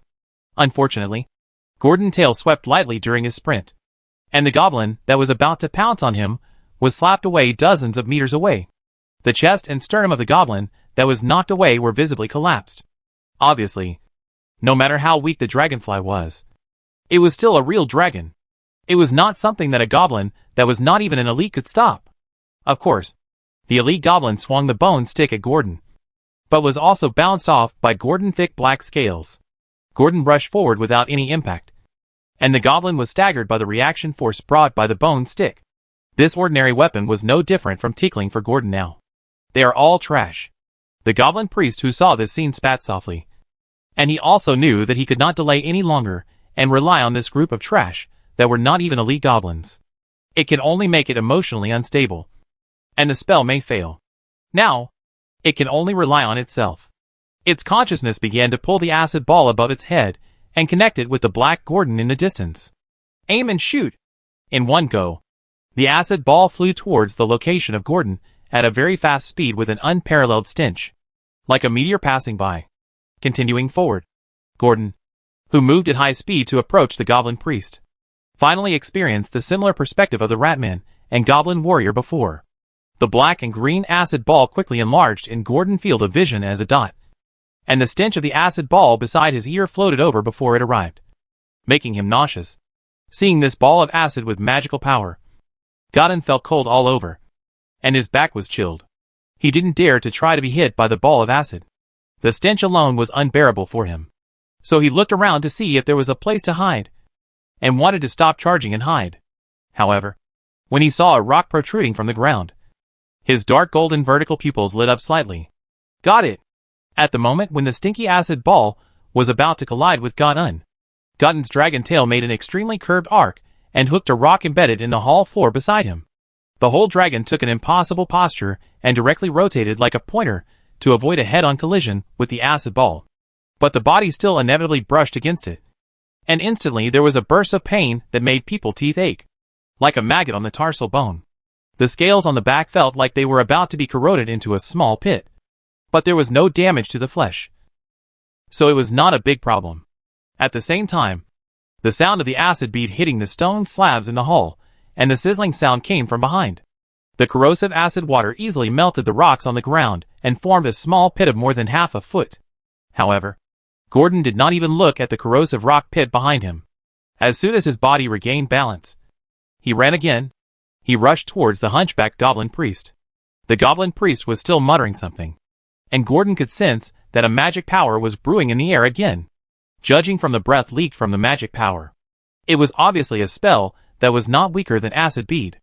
However, without the protection of the goblin warrior, the goblin priest, who was already old and unable to walk, would not be given a second chance to cast a spell.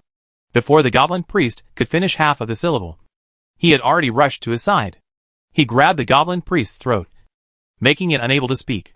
The magic power condensed in the air suddenly slowed down, and with a bang, it completely dissipated. Grey true. Dragon. I, Gallic poison staff, am willing to submit. The goblin priest, who was being strangled by Gordon, stammered and begged for mercy. However, the only response he got was Gordon's desperate rumble.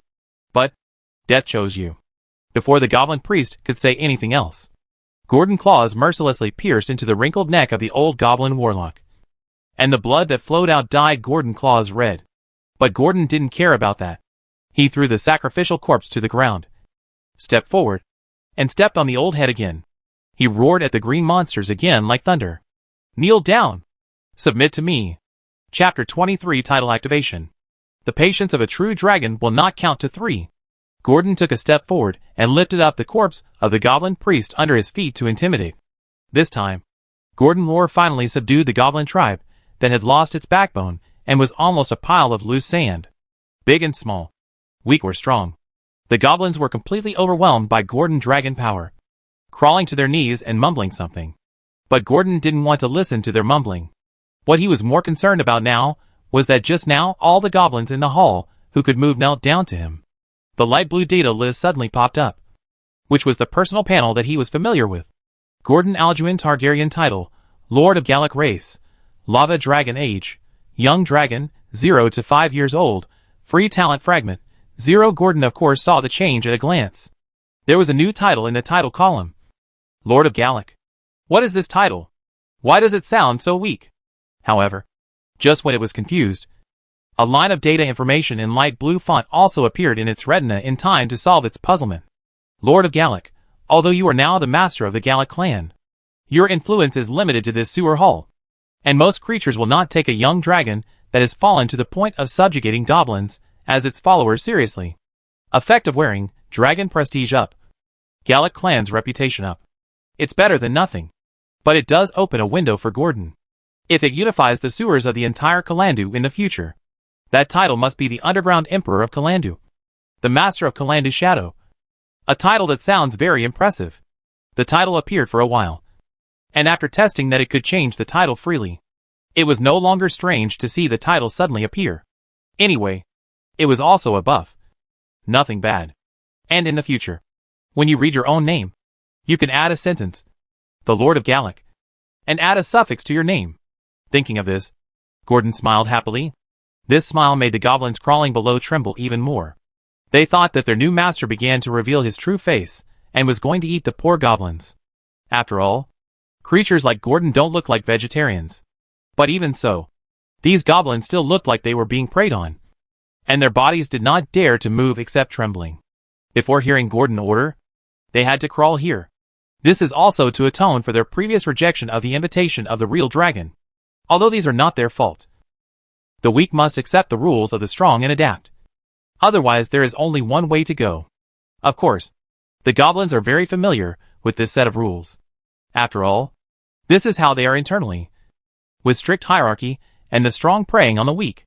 Gordon did not forget his trophies. He killed a lot of goblins just now. But what surprised him was that the ordinary goblin corpse that was thrown away by Gordon's tail did not seem to emit the white porcelain light ball. It could only guess that it might be because it was too weak, which caused even the lowest level of white light ball to not appear. However, Gordon did not hesitate for long.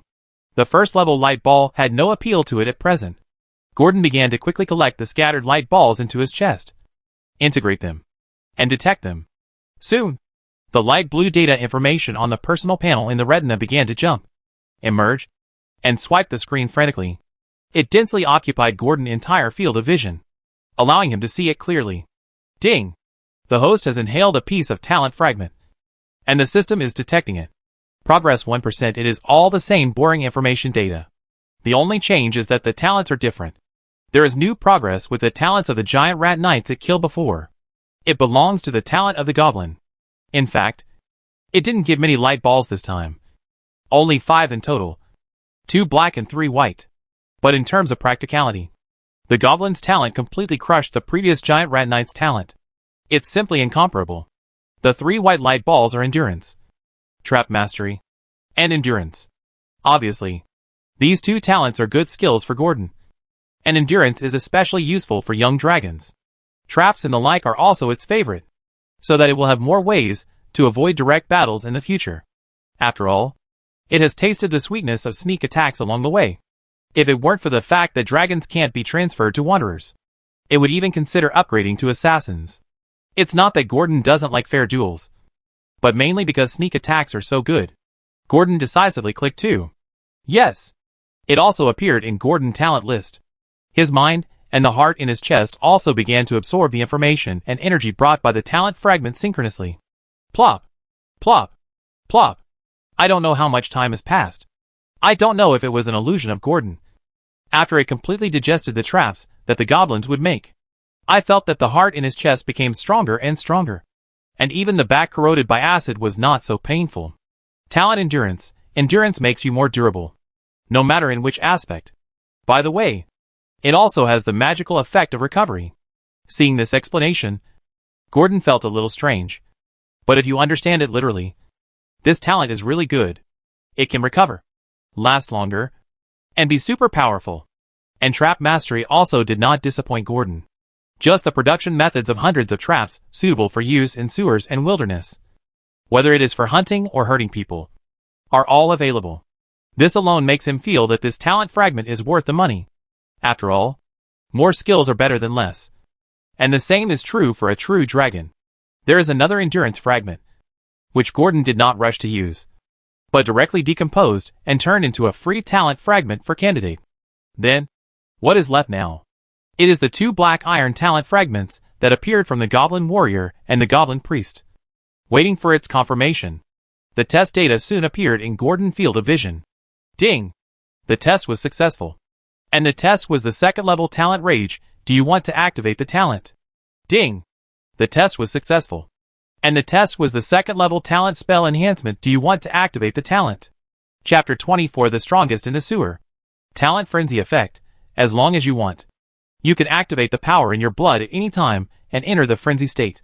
After entering the frenzy state, your physical fitness, nerve reaction, and willpower will be greatly improved. And you will be immune to a certain level of control effects such as hypnosis, dizziness, and human charm.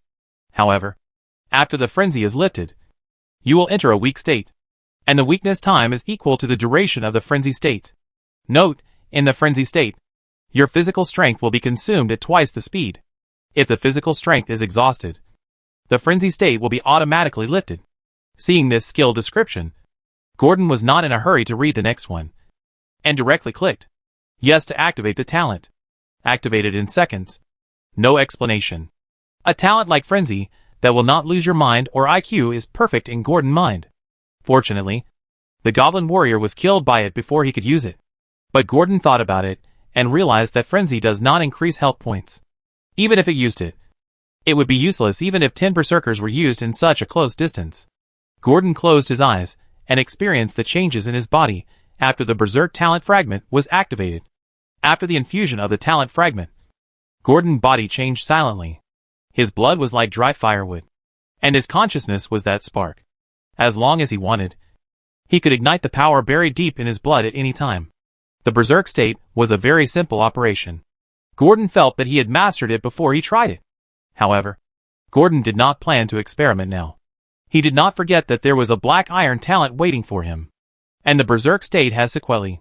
It opened its eyes and focused its attention on the next line of light blue information of the berserk talent spellcasting enhancement effect. You have a unique understanding of spells. The spells cast by you will be enhanced to a certain extent. The direction of enhancement is determined by you, and you can choose from the aspects of damage, duration, range, etc. Gordon hesitated for a long time about this talent, but finally chose to activate it. Although it does not have many spells now. Magma Spray, it does not know whether it is classified as a breath weapon or a calculation spell. Fire Immunity, it is also just a passive and not a spell. But it knows that in the future, whether it is the Burning Hands awakened in childhood, the Scorching Rays in adolescence, or the Wall of Fire awakened in adulthood, it means that its identity as a spellcaster cannot be shaken off. It is originally a magic dragon. Since the current spell enhancement can enhance the spells it awakens in the future, it is not impossible for Gordon to prepare for it, although it does not seem to have mastered any spells now. Yes! Gordon silently activated it, and a new talent appeared in the talent list. It was listed together with the rage that was just activated. When Gordon saw the suffix denominator behind spell enhancement, he couldn't help but take a breath. This is the talent with the highest progress bar it has seen. If its understanding ability is correct, if it does not practice and learn knowledge about spells, It will need 49 black iron talent fragments to transform spell enhancement. That is nearly half 100 second level monsters. Thinking about it this way, the caster is really terrifying. I can't afford to offend. I can't afford to offend. But it's normal to think about it again. Others spend years to train a certain talent to the extreme. And if it has the opportunity in the future, it can harvest hundreds of low-level free blank fragments by walking around the Abyss battlefield, provided that it can come back alive. At that time, it can't add as much as it wants. This talent advancement speed is already very amazing. And the caster doesn't seem so abnormal. Thinking about it this way, Gordon felt much more comfortable. After digesting the talent fragments of spellcasting enhancement in his mind, those mysterious spell theories, actual spell operation experience, and spell skills, all of them are engraved in his mind as before. The memory obtained out of thin air seems to be innate, but it is more like a piece of data transmitted at random. But Gordon feels that he can really do what the effect says. Optimize your own spells. But there are no spells for it to practice at the moment. After the talent fragments came to an end, Gordon suddenly felt that there was one thing he had not done. That is to touch the corpses. Although it is a little late to do it now. It is not too late. However, Gordon gave up the idea of looking for spoils from them after taking a look. The bone staff that seemed to be the most valuable was broken by it when it stopped the spell. And the ring on the head of the goblin priest. It was just a layer of silver-coated iron wire that can be seen everywhere, which is purely a decoration to show its status in the goblin tribe. Not to mention the goblin warrior. His whole body except for a rusty and heavy half-body armor that was not meant for human wear was the silk-red crotch cloth. Worthless. Poverty visible to the naked eye. Forget it. Gordon could only sigh. He didn't expect to get anything valuable from the goblins. However, there were some things they should know. That is, the accurate information of this sewer. Nita was hiding in the sewer, so she naturally didn't know. These monsters must know more than Nina, Gordon thought. So, he looked at the goblin still trembling and crawling on the ground not far away, pointed at one and called out, "Come here!" This was the goblin closest to Gordon, with green skin, pointed ears, strong body, half of the muscles bulging under the green skin, and a head taller than ordinary goblins. It was one of the few remaining elite goblins, because it was sitting at a distance from the goblin warriors. It became a lucky one and survived the magma spitting. But it looked extremely miserable now, with the palm of its left hand to the elbow joint all burnt black, and the soles of its feet also had blisters due to the magma. Its whole body exuded an unpleasant burnt smell, and it was obvious that what happened just now was not without cost. When this elite goblin saw Gordon calling it, it immediately shuddered all over. But Gordon's words could not be refused. It still walked to Gordon with its body bent, and then knelt on the ground, letting the sticky blood of the goblin priest stain its knees red. It looked up at the squatting black dragon in front of it, feeling an indescribable pressure and majesty. The closer it got, the more afraid it was. Its green-skinned face was almost twisted into a knot, but it still did not forget to answer in a very humble voice. "Great true dragon, supreme ruler of our Gallic clan, what do you want to do for your most loyal servant? Tell me, who is the strongest in the sewer?" The majestic voice of the black dragon chick sounded in its ears. "Of course it's you, my master," the goblin said without hesitation with a flattering expression. "What about me?" Gordon frowned slightly, looking at the elite goblin kneeling in front of him, who was half a head shorter than him, wondering if the green skin in front of him had water in his brain and couldn't understand what he meant. But soon, Gordon removed his doubts. "Except for you, no creature in the sewer can be described as strong. They are just humble reptiles crawling under your wings." Chapter 25 Dragon and Kobold. Gordon had no choice. Looking at the flattering elite goblin in front of him, he felt that it was hopeless. He could only ask the elite goblin in a different way. "Map. Is there a map of the sewers?" It needed a more intuitive floor plan. And then let the elite goblin assist and point it out, so that it could have a general understanding of the division of forces in the sewers. "Yes, there is a map in the old guy's room. I saw the map hanging on its wall when I entered his room once." The elite goblin betrayed it without hesitation in front of the corpse of the priest it once worshipped the most. He told everything he knew to its new owner, a black dragon. After hearing this, Gordon was immediately delighted. Since it was a map collected by the caster, it must be very precise. And it might even have the distribution of forces. It ordered, "Then what are you waiting for? Bring it here. If there are other things, Bring them here too. However, after seeing its burnt left arm, Gordon added, call a few people to go with you. Yes, my master, the elite goblin hurriedly responded. And then in front of Gordon, he called a few goblins, who were not elite but strong to help carry. The sacrificial hut was not far from here, but it still took some time to move things back and forth. And this goblin tribe had been completely conquered. Gordon also remembered little Nina, who was still hiding in the shadow of the corner. So, it did not hesitate, and walked out of the hall directly under the worship of a group of goblins, and then went to the shadow of the corridor. He pushed Nina, who was anxiously leaning against the wall to listen to the noise. Nina saw a black dragon chick quietly approach her, and pushed her with its claws. She was immediately startled. When she saw Gordon, she returned to normal, and asked in a low voice, "Ah, what Mr. Don Gordon? Are you okay?" However, after a quick glance, Nina saw that Gordon had no wounds except for a slightly bent scale on his back, but no bleeding. She thought it was safe and sound, so she praised the gods in the sky in a low voice. "Huh. Thank you for the gods' blessing." She didn't know which god to attribute this to, so she could only call him that. She was a pan-believer. It didn't mean that she had no faith, but that she believed in many gods. But she had never been truly loyal to any of them. She had prayed to the god of travel to bless Sister Celia with a safe journey for her sister's departure. Because of Grandma Orlan's illness, she went to the only temple in Blanche, the temple of the earth goddess, to pray for her to protect the old man. Because of the coming storm, she prayed to the storm god to protect the fishermen to return safely. Otherwise the orphanage would have no fish to eat in the future. However, the consequence of Nina's lack of loyal faith is, after death, there will be no other gods to lead her to the kingdom of God. She will either enter the Styx or be embedded in the wall of the unbelievers. There are many people without faith on the Ao continent. They may have lived well in their lifetime, but their souls will be treated most harshly after death. Back to the topic. Gordon saw that Nina was really worried about him, and his heart was slightly warmed. He rubbed Nina's little head while she was squatting. "I'm fine," it said.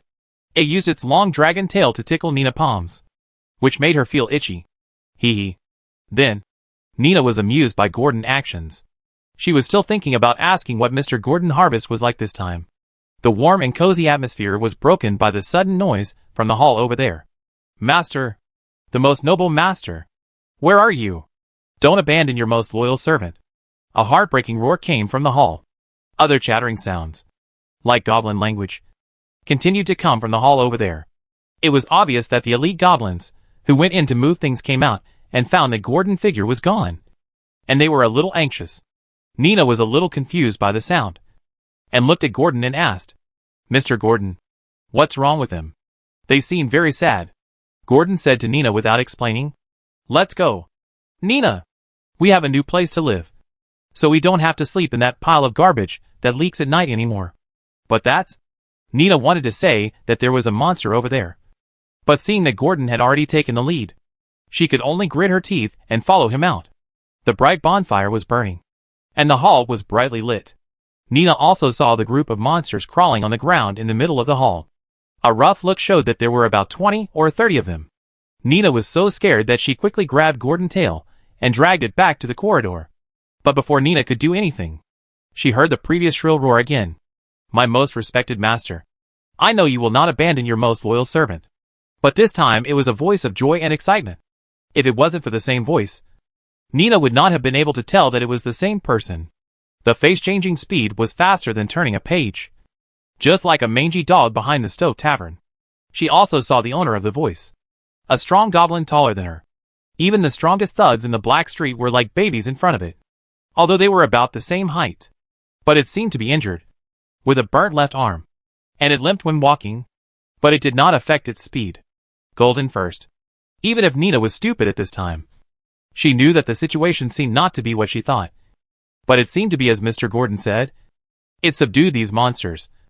And she hadn't finished her words. She stared at the tall goblin, who was galloping towards her regardless of the pain in his feet. Just heard. Snap. The tall goblin suddenly bent his waist.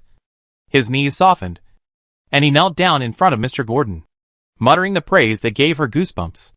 Nina had no doubt that if this green monster had a tail, it would probably shake faster than Aunt Vernie's windmill. Gordon smiled awkwardly at Nina, who was stunned, revealing his sharp teeth. Sorry. I scared you. I didn't know they were like this.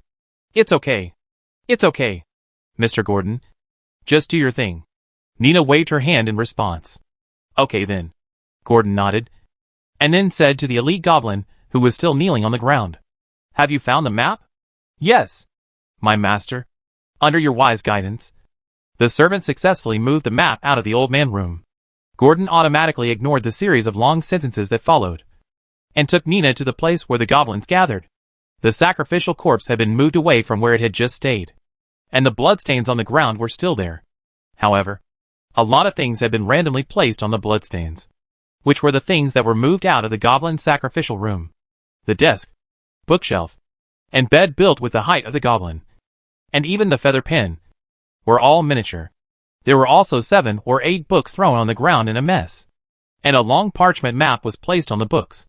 After seeing it clearly, Gordon was slightly startled.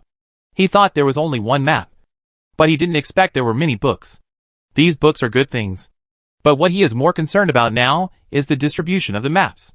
He is eager to know where he is and the distribution of monsters nearby. He walked to the books and picked up the scattered parchment map on a book with the cover written in the common language as Master Beginner's Manual. He spread it on the empty ground without blood, pressed down the rolled up map footer on one side, and began to observe it carefully. Nina also helped to press down the other side. The parchment map appeared flat in Gordon's eyes. The map was drawn very finely, and this map was not a map of the black streets and sewers, but a map of Calando, divided into 2 layers. The upper part was naturally the street, and the lower part was the sewer. Many areas were marked with various monster skull-like patterns in ink, and the ink was very new. Obviously it had just been applied not long ago. Nina was the first to find the place where she used to live, and pointed there to Gordon. Mr. Gordon, this is where you were born. Gordon followed Nina's finger, and saw an inconspicuous intersection of pipes and tunnels in the northwest corner of the map. There were also 2 skeleton monster markings nearby. One was a rat marking, and the other was a sludge-like marking, arranged in front and back. It was obviously the Ratman and stinky mud monster that Nina mentioned. Really careful. After seeing it, Gordon was also amazed. But unfortunately, the only flaw was, the monster standards seemed to be limited to the black street. Other sewers such as the trade area, civilian area, and noble area had no markings except the sewer route map. But that was enough. Gordon and Nina spent about an hour to remember the monster nodes on this chapter map clearly. First of all, the race with the largest area and the strongest combat power in the sewer was actually the goblin, which was something Gordon had not expected. They firmly occupied the north of the Black Street, that is, north of the main river road, and the exit was close to the ocean, bordering the sewers in the civilian area. But they are the strongest. But they don't expand. They guard their own land. As long as other monsters don't go there, they won't attack them. Otherwise, in the Black Street sewers, except for the swamp frogs, other monsters will tremble in the shadow of the goblins. Let's not talk about the southwest. The Ratmen occupy half of the sewers, and there are other swamp frogs, scavengers, mud monsters, and other monsters scattered in it. In the southeast area of the sewer where Gordon is now, the kobolds and goblins are fighting against each other. There are 2 goblin clans similar to Gallic in the southeast area, which are very far apart. It's not that they don't want to get close. It's that the goblins of these 3 tribes are not united, and they often fight among themselves. They will fight when they meet. There is only one tribe of kobolds, and it is estimated that there are more than 100 of them. It is located in the southeast corner, near the wall of the Free City. Moreover, Gordon also marked it on the map next to the kobold skull symbol. I also saw a familiar monster logo, with a dragon head, 2 wings and 4 claws. Is this a dragon? Chapter 26 ending. Are there other dragons in the sewer? Gordon's heart trembled slightly when he saw the map mark. He almost immediately called the elite goblin, who was waiting nearby, and asked, "Are there any real dragons like me in the kobold tribe?" "What kind?"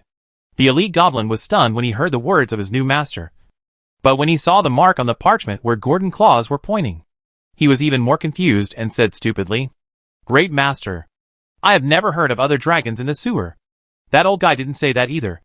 And if there were real dragons in the kobolds, our Gallic clan might not have survived until today." Those puppies with ugly lizard heads. Master, that's not what I meant, the elite goblin explained. When it talked about the kobolds, it cursed a little. It was obvious that they had constant friction and jealousy in their daily lives. But when it cursed, it suddenly remembered that its master also had a lizard head, and hurriedly began to explain again. No, next time. Go on. Gordon looked deeply at the goblin, who was crawling on the ground explaining, and said calmly, although it didn't care about the goblin's words. It didn't matter to it, but in order to maintain the dignity of the real dragon, it didn't mind killing the chicken to scare the monkey. The real dragon cannot be insulted. Yes. The frightened goblin nodded quickly, indicating that he would not do it again, and continued to explain to Gordon. If those dog-headed people really had dragons behind them, our tribe might have been conquered or used as the dog-headed people dinner. It's impossible to meet such a great and kind master. Every time the elite goblin said 2 or 3 words, he would glance at Gordon's expression, and only when he found that there was no change did he dare to continue speaking cautiously. Yeah, that's true. Gordon ignored the second sentence and nodded, admitting that it did make some sense.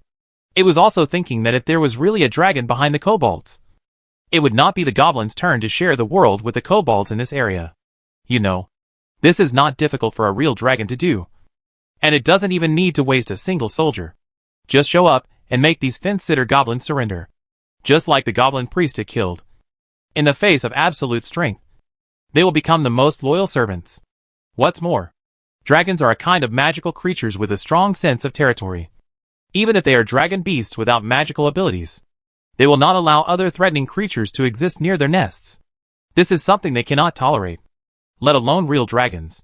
Even now, Gordon has already begun to outline in his mind how to incorporate the other 2 goblin tribes in a few days, and then finally conquer the most powerful dog-headed people. It has such a plan. It is impossible that the dragon does not have it. Unless there is no. This thought flashed through Gordon's mind, but it was quickly denied. After all, everything cannot come out of thin air. Since there is this mark, it means that there must be a reason for everything. Even if Gordon does not believe it, he must keep it in mind. Be cautious and careful. And be careful of overturning. However, conquering the dog-headed people in the future is an indispensable part of his plan. At that time, whether there is a dragon behind the dog-headed people, he will know by using some goblins to test it. Gordon thought, when it was looking at the map just now. It had already conceived its first 5-year plan in the sewer. Try to get it before it becomes a young dragon in the dormant period. In the sewer, get enough territory. Not to mention ruling the Black Street sewer. At least completely control an area. This is its first step in the sewer, which is very important and critical. This is the world of Io, the paradise of the gods, and the trial field of adventurers. Even if a dragon fighting alone is strong, it may be overturned by those despicable adventurers. What's more, it is only a young dragon now. Even if it kills all the monsters in the sewer, its strength is limited. Could it really use a bunch of talent fragments that are no more than level 3 to challenge across levels? You know, the ancient red dragons and ancient blue dragons in the Io continent have their dragon nests clearly exposed. But they are still alive and well. The similarities are that they are all lords of one side, and the army of the mountain overlord monsters is as high as tens of thousands, or even hundreds of thousands. They can rule a certain area for thousands of years, and neither the parliament nor the king can do anything to them. The gods in the sky also turn a blind eye, not to mention the adventurers, who don't even have the courage to face them. At most, they can accept commissions to help solve the monsters that are causing trouble under their hands. As for the real master, I will definitely do it next time. Goodbye. This is also the reason why some real dragons like to summon and subdue their followers every time they arrive at a place. The followers and servants as numerous as the tide will often make those adventurers and armies discovered before they get close to the dragons. Then, they will be subjected to a round-robin battle by the monsters that will last for an unknown period of time. And there will be no time to rest in the middle. It is possible that after all the efforts, you will get an empty cave without a single gold coin left after killing the dragon nest. Dragons have long seen the bad situation and have fled with the treasure. So, Gordon has thought about this very clearly. In the future, as long as it occupies the entire sewer of the Black Street, everything that happens in the sewer will be within its sight. In this way, no matter how many adventurers come, it will not be afraid. After all, if you can't beat them, Just run away. This is an old traditional skill of the real dragon. And it doesn't think there is anything wrong with it. Anyway, I have lived longer than you. Why do something dangerous? After sorting out these, Gordon no longer bothered about the dragon logo on the map. Anyway, it will not attack the dog-headed tribe without 98% certainty. However, it will not be respectful to the remaining 2 goblin tribes. However, today's breath weapon has reached its limit, and it will take until tomorrow to recover. It will take a lot of time for the magic in the body of the lava dragon young dragon to breed magma. Unlike an adult lava dragon, vomiting 8 times in a battle is not a problem. And the amount is still large. If it can be reused, it would be great. Gordon looked at the orange-red magma that had cooled not far away, and quickly retracted the idea. It always feels weird to eat something you vomited. Not to mention that magma is not vomited from the stomach. Okay. I know. You retreat, and let them stand up. And bring some food over there. Gordon gave instructions to the goblin in front of him, asking the goblin in the hall not to kneel again, and then told it to bring some food over. It still remembered that neither Nina nor it had eaten. After saying that, it continued to think about other areas on the parchment map except the black street with Nina. After all, it was the first time it saw the map of the free city of Kalandu. And it didn't know how long it would stay here in the future. Is it in childhood? Or adolescence? It's still uncertain whether it will leave. But it's always good to know more about the sewer. The elite goblin who heard Gordon's words still reacted exaggeratedly and gorgeously, with a look of gratitude, and almost came up to hug Gordon's legs. Master, even if Gallic's ancestors were resurrected from the sticks, they would not be as kind as you. I will go to prepare breakfast for you and your family. When the elite goblin saw the black dragon frowning again, he quickly interrupted his praise. He began to do things meticulously according to Gordon's instructions. There is no shortage of food in the Gallic clan. This is a sewer. And there is everything you want. The goblins who were kneeling on the ground not far away finally stood up. And the solemn atmosphere in the hall suddenly eased. However, they did not dare to make a sound. They walked, did things, and talked in a very low voice, for fear of disturbing the dragon and the man who were squatting on the ground and looking at the map.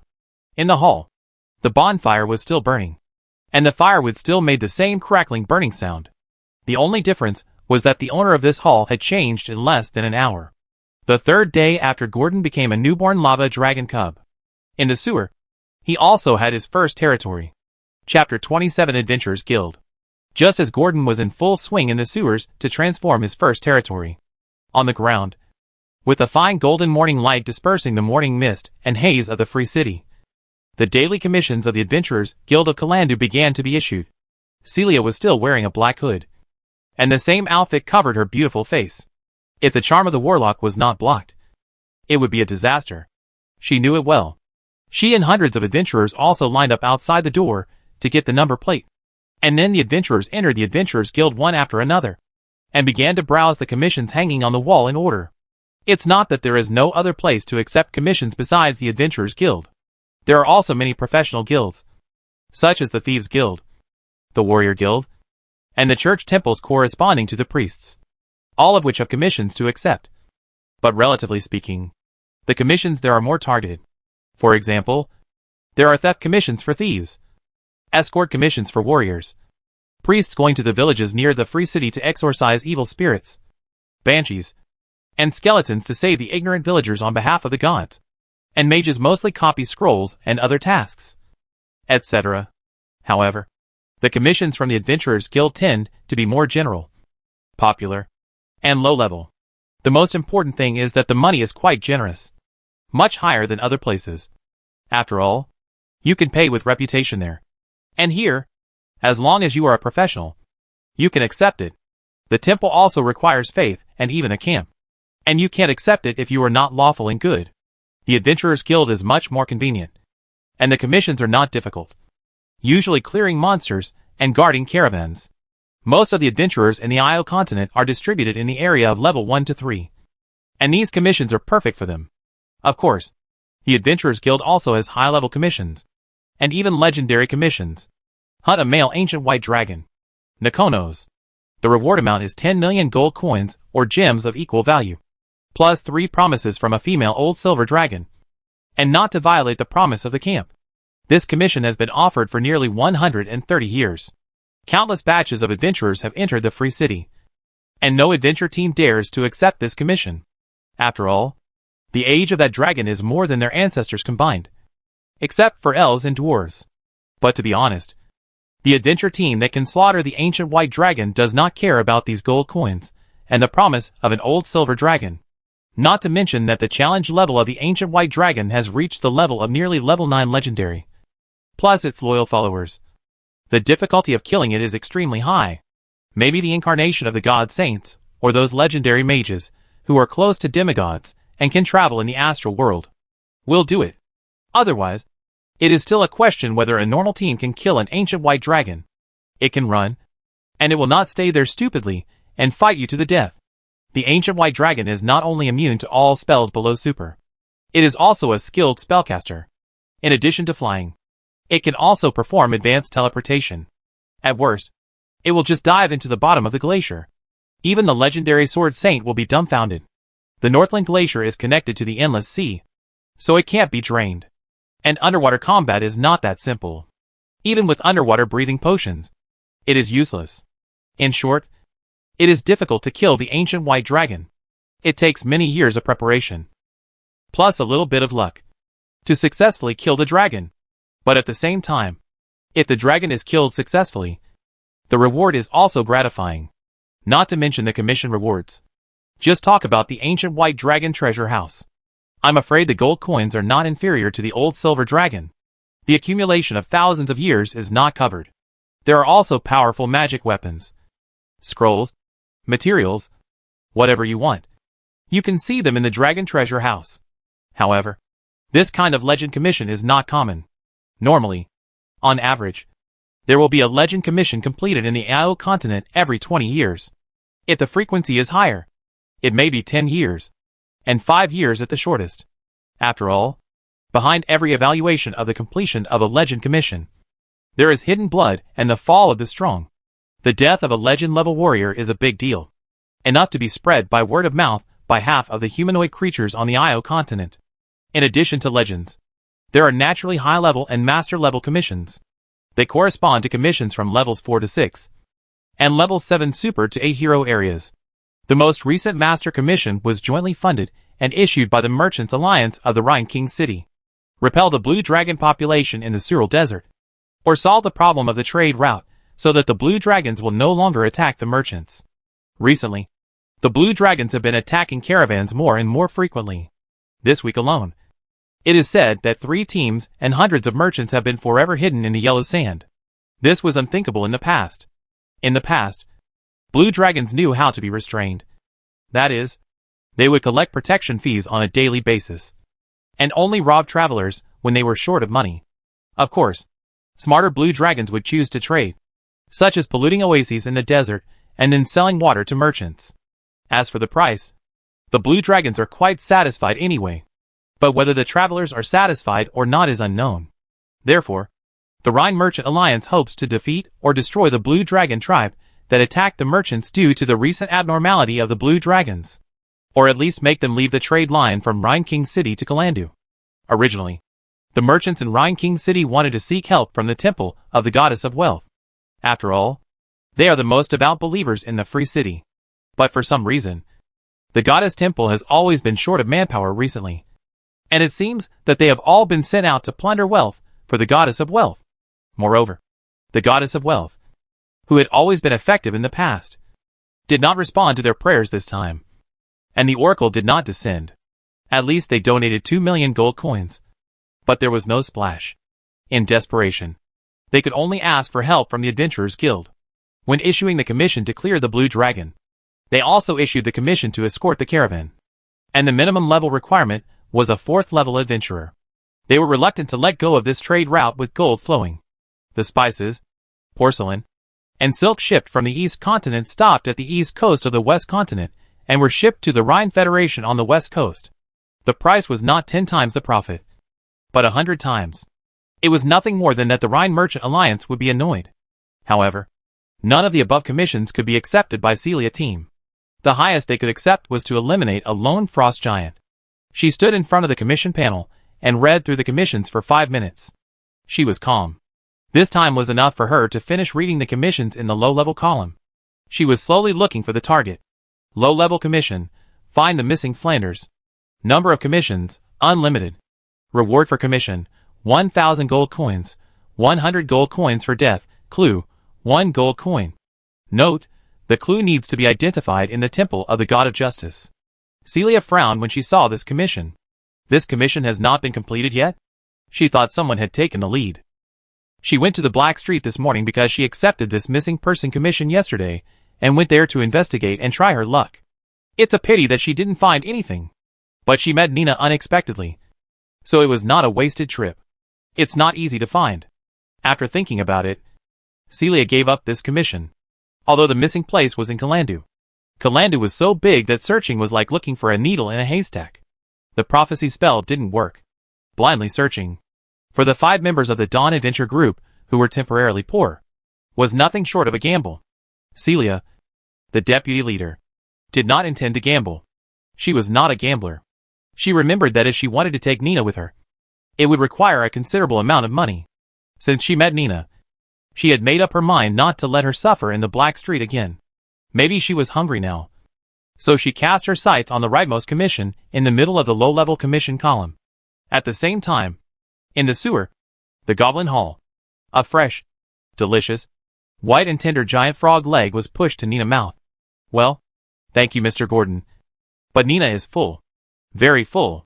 Nina waved her hand, and hurriedly refused the pointed frog leg handed over by Gordon. She touched her round belly, and felt a little full. But she enjoyed the meal very much. The sharp-mouthed frogs unique to the sewers were very meaty, and tasted great. She was full after eating 3 of them. These sharp-mouthed frogs were one of the food stored by the goblins. And each one was more than a foot long. Gordon, who was standing by, saw that Nina didn't want to eat any more.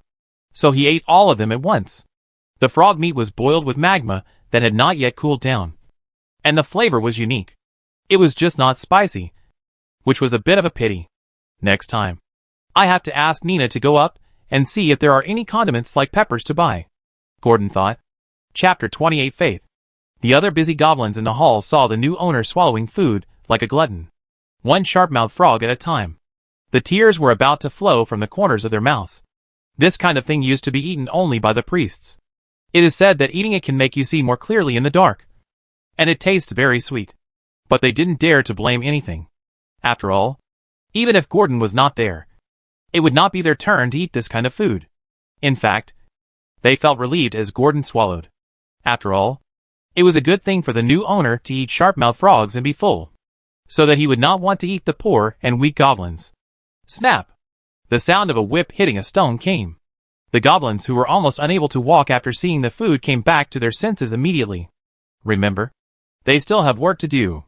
Hurry up and work. Try to build its nest before the great master rests.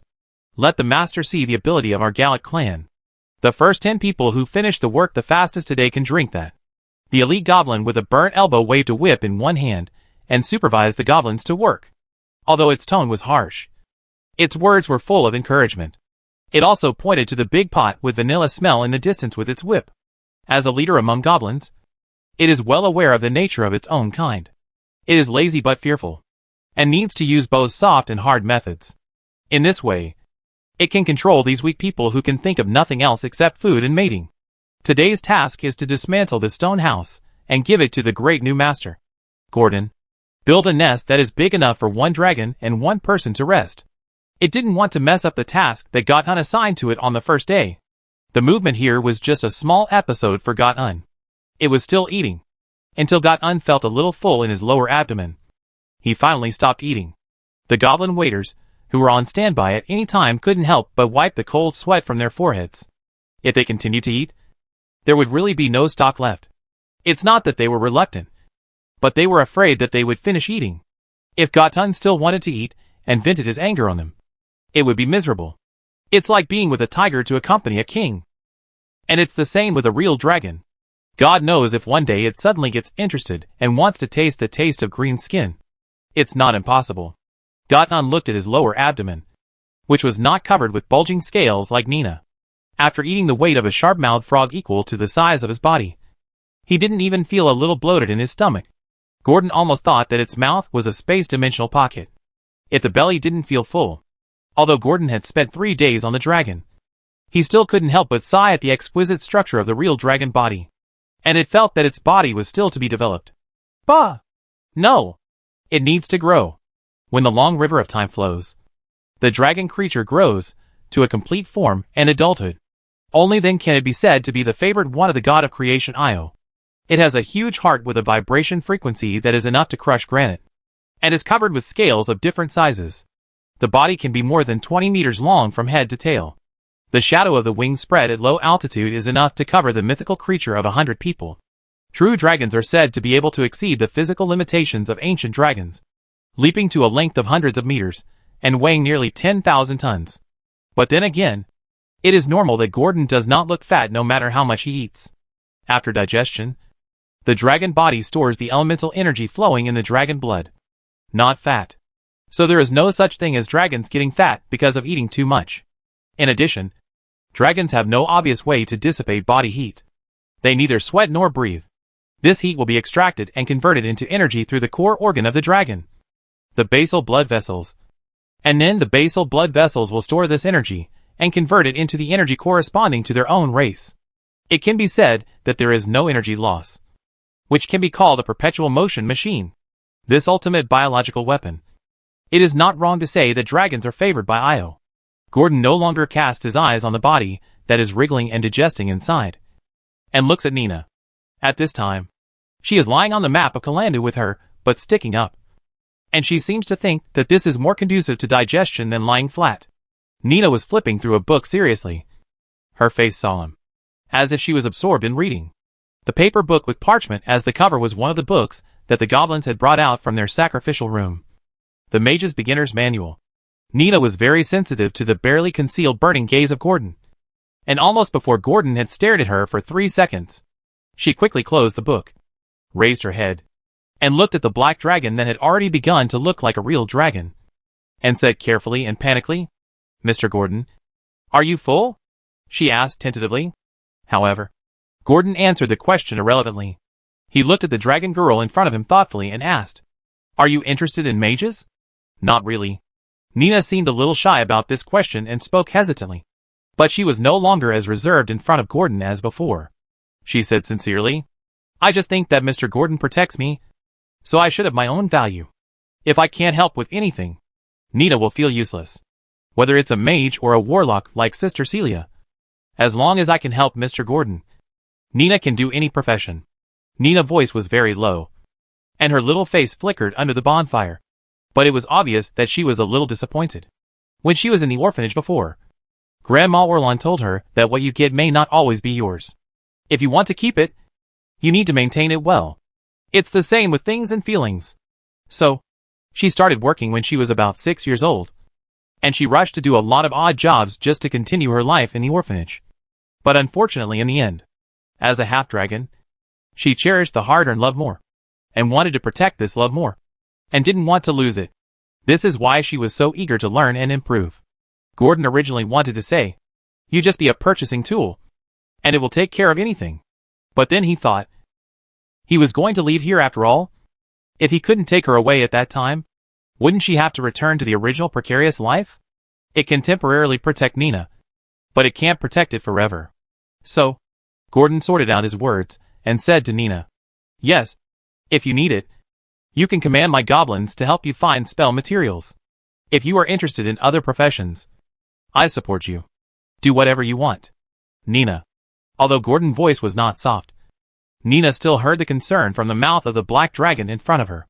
When she thought of Gordon's previous actions, her heart almost melted. However, she still resisted the feeling of tears, nodded, and then opened the spell book to continue studying. And Gordon was like a cat, lying on the ground. In addition to occasionally looking at the progress of the nest built by the goblins for it, more time was spent on continuing to study the map of the free city. 2 floors up and down, several blocks. 1 hour is not enough for it to see. Moreover, it has already begun to plan the next 5-year plan in its heart. The underground emperor of Kalandu. It's fixed. Nina was immersed in the obscure introductory knowledge of spells, and she felt that her little head was not enough. She wanted to give up. But if she put down the book now, wouldn't it make Mr. Gordon laugh? So Nina still gritted her teeth and continued to pick up the book to read the spell book, delving into the profound knowledge in it. Occasionally, she glanced at Mr. Gordon, who was biting his tail and looking at the map boredly. In addition, she was worried about her sister Celia, who had just met this morning. I don't know if she is okay now? Yawn. In the free city of Kalandu, more than 10 miles outside the city, a carriage was driving in the wilderness. Celia, who was sitting in the carriage, felt an itch coming from the tip of her nose, which made her yawn.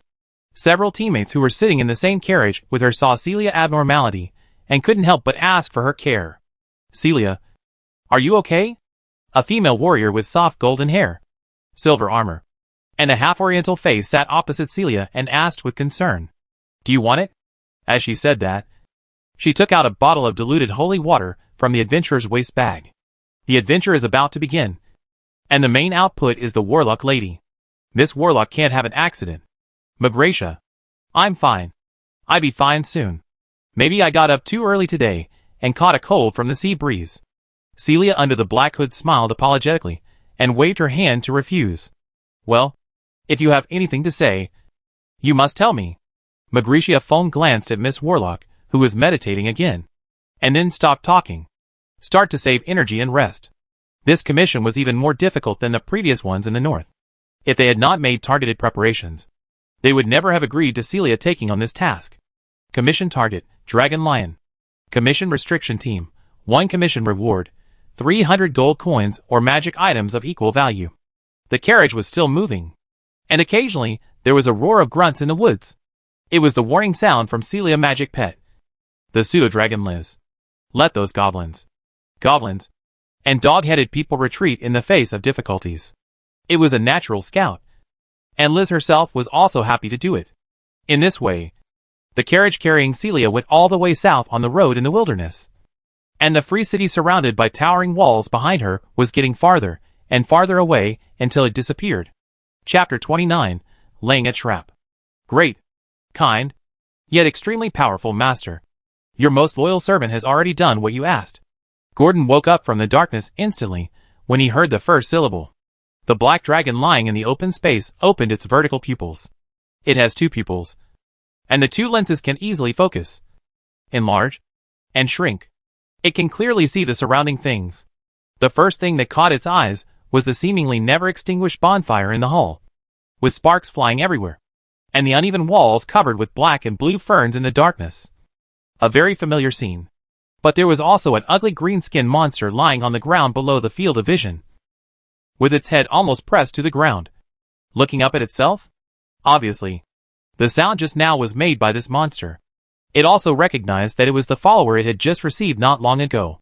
The black dragon looked at the detailed map of the free city that was already wrinkled and scattered on its body. There was also a dragon girl who was sleeping soundly while holding his tail. Her bare feet were touching his soft padded forelimbs, which were warm and cool. Gordon quickly realized that he had fallen asleep while observing and studying the sewer map. It had gone through 2 battles in a row, and the dragon breath and physical burst directly emptied the energy stored in its body. Not a drop left. Then he overate again, and it was still in the growth stage of the young dragon, so it was normal for him to feel sleepy. It gently twitched the slender tail in the girl's arms and moved its body carefully. The gentle movement prevented the dragon girl from waking up because of its actions. She hadn't slept like this for a long time. In a warm room, hall, with the one she loved, Dragon, she was carefree and didn't have to worry about anything. In her dream, there was a slight arc on the corner of her mouth. Obviously, the story in the dream was as beautiful as reality. Gordon stood up from the map and stretched like a cat. The dragon wings suddenly opened silently in the hall, and the wind made the campfire sway. Dragons are reptiles with scales on their bodies. Those who despise them would say they are huge flying lizards. But it is actually a special species in its own category. Not a reptile. Its front half is the structure of large cats, both in bones and muscles. However, the muscle tissue from the cervical vertebrae to the coccyx is the same as that of a giant python. It has to be said that both of them were top predators in the natural world of the previous life. Gordon raised his already long neck, first looked around, then looked at the elite goblin whose head was almost buried in the ground. Get up. His voice was cold and hoarse. which was the most original voice of the lava dragon, without a trace of disguise. But his words were very light, as if he didn't want to disturb the sleeping girl. In the previous look around, he had seen a building that suddenly appeared in the hall. A circular platform, about 3 feet above the ground, was the nest he ordered the goblin to build. The building materials were obtained by demolishing the house that was originally for the goblin warriors and priests to live in. Although it was not a 100% restoration in Gordon's mind, he would not be picky about the goblin's craftsmanship. There is no condition to be picky now. If it is not for the purpose of building majesty, it will sleep on the ground. It even slept in the garbage dump yesterday. Yes, master. The green goblin's voice was originally very low, and seeing that Gordon's voice was not loud, its voice was lowered even lower. Fortunately, although dragons do not have external ears, their unique sound capture, made of scales forming frills, allows them to hear every movement around them. Therefore, even though there is a distance between them, Gordon can still hear what the green monster in front of him is mumbling. It saw that after the green goblin stood up, it was still hunched over, trying to lower its height as much as possible, as if it was afraid of causing displeasure to the new master. However, Gordon did not have the heart to think so much. It just glanced at it. Then it left the place with a vigorous step, without a sound, and the goblin behind him hurriedly limped and followed. One day was not enough to heal the damage caused by the lava. However, the pleasure it felt in its heart far outweighed the pain it felt in its body. When it saw Gordon nod with satisfaction, it even lay on the round platform for a while. Gordon did not lie on the round platform for long before it jumped down from the 3-foot-high round platform. It must be said that lying at a higher place would give it a different view. No wonder so many real dragons like to build nests on high mountains. Let's go! Let's take a look around the hall. After jumping down from the high platform, Gordon told the goblin following behind him. Yes, my master. The goblin was not impatient and was full of respect. Of course, it did not dare to do so. After walking out of the hall, Gordon nodded with satisfaction. He didn't notice it when he came here just now. He found it after he calmed down and observed it. The goblin's nest here is not randomly generated, but the geographical factors are too good. First of all, there is a sewer channel outside the goblin hall. On the opposite side of the 4 or 5 meter wide river is a dark wall with no foothold. It is different from the building mode that Gordon saw a foothold on the opposite side and a bridge when he was in the dry river before. And there are only 2 corridors to go out of this hall, one on the left and one on the right. There is a corner a few meters to the left, which is the direction Gordon came from. The right side is a little longer, but it also has a corner. The width of the corridor road can only accommodate the normal passage of an adult. If there is more, it will not fit and fall into the deep river flowing with sewage. Both corridors have corners to cover, making it difficult for the outside world to detect the light of the bonfire in the hall. Moreover, Gordon was outside the hall. That is, he walked out of the nest from the corridor on the right. After walking out, he found that the route to this goblin nest was very remote, in the crack between the normal sewer pipes. If the adventurer was wearing armor and had a strong body, it would be difficult to squeeze in sideways. Gordon, who already had a certain impression of the surrounding map, naturally knew that if there was a crack, he would walk to the main road of the sewer. Just follow this path straight up, and then turn left a few times at the intersection. You will soon meet or see another goblin tribe. The tribe is called Kaz, which is the name of the favored by the gods in the goblin language, or the tribe favored by the gods. But its strength is only slightly stronger than the gallant clan that Gordon conquered today. In the words of the elite goblins around him, Kaz is obviously flattering himself.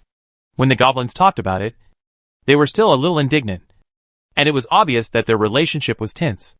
However, Gordon has not recovered yet, and has not thoroughly explored the surrounding situation. So he has to rest here for a few days before conquering the next one. Eat one by one, stabilize the basic plate first, and then slowly nibble away. It is still just a young dragon, with a big appetite but limited strength. Gordon understands this principle. So, Gordon patrolled around several times, but didn't see even a mouse, and got nothing. But its original purpose was to familiarize itself with the environment and correspond to the map in its memory. Not long after, it took the goblin back to the hall.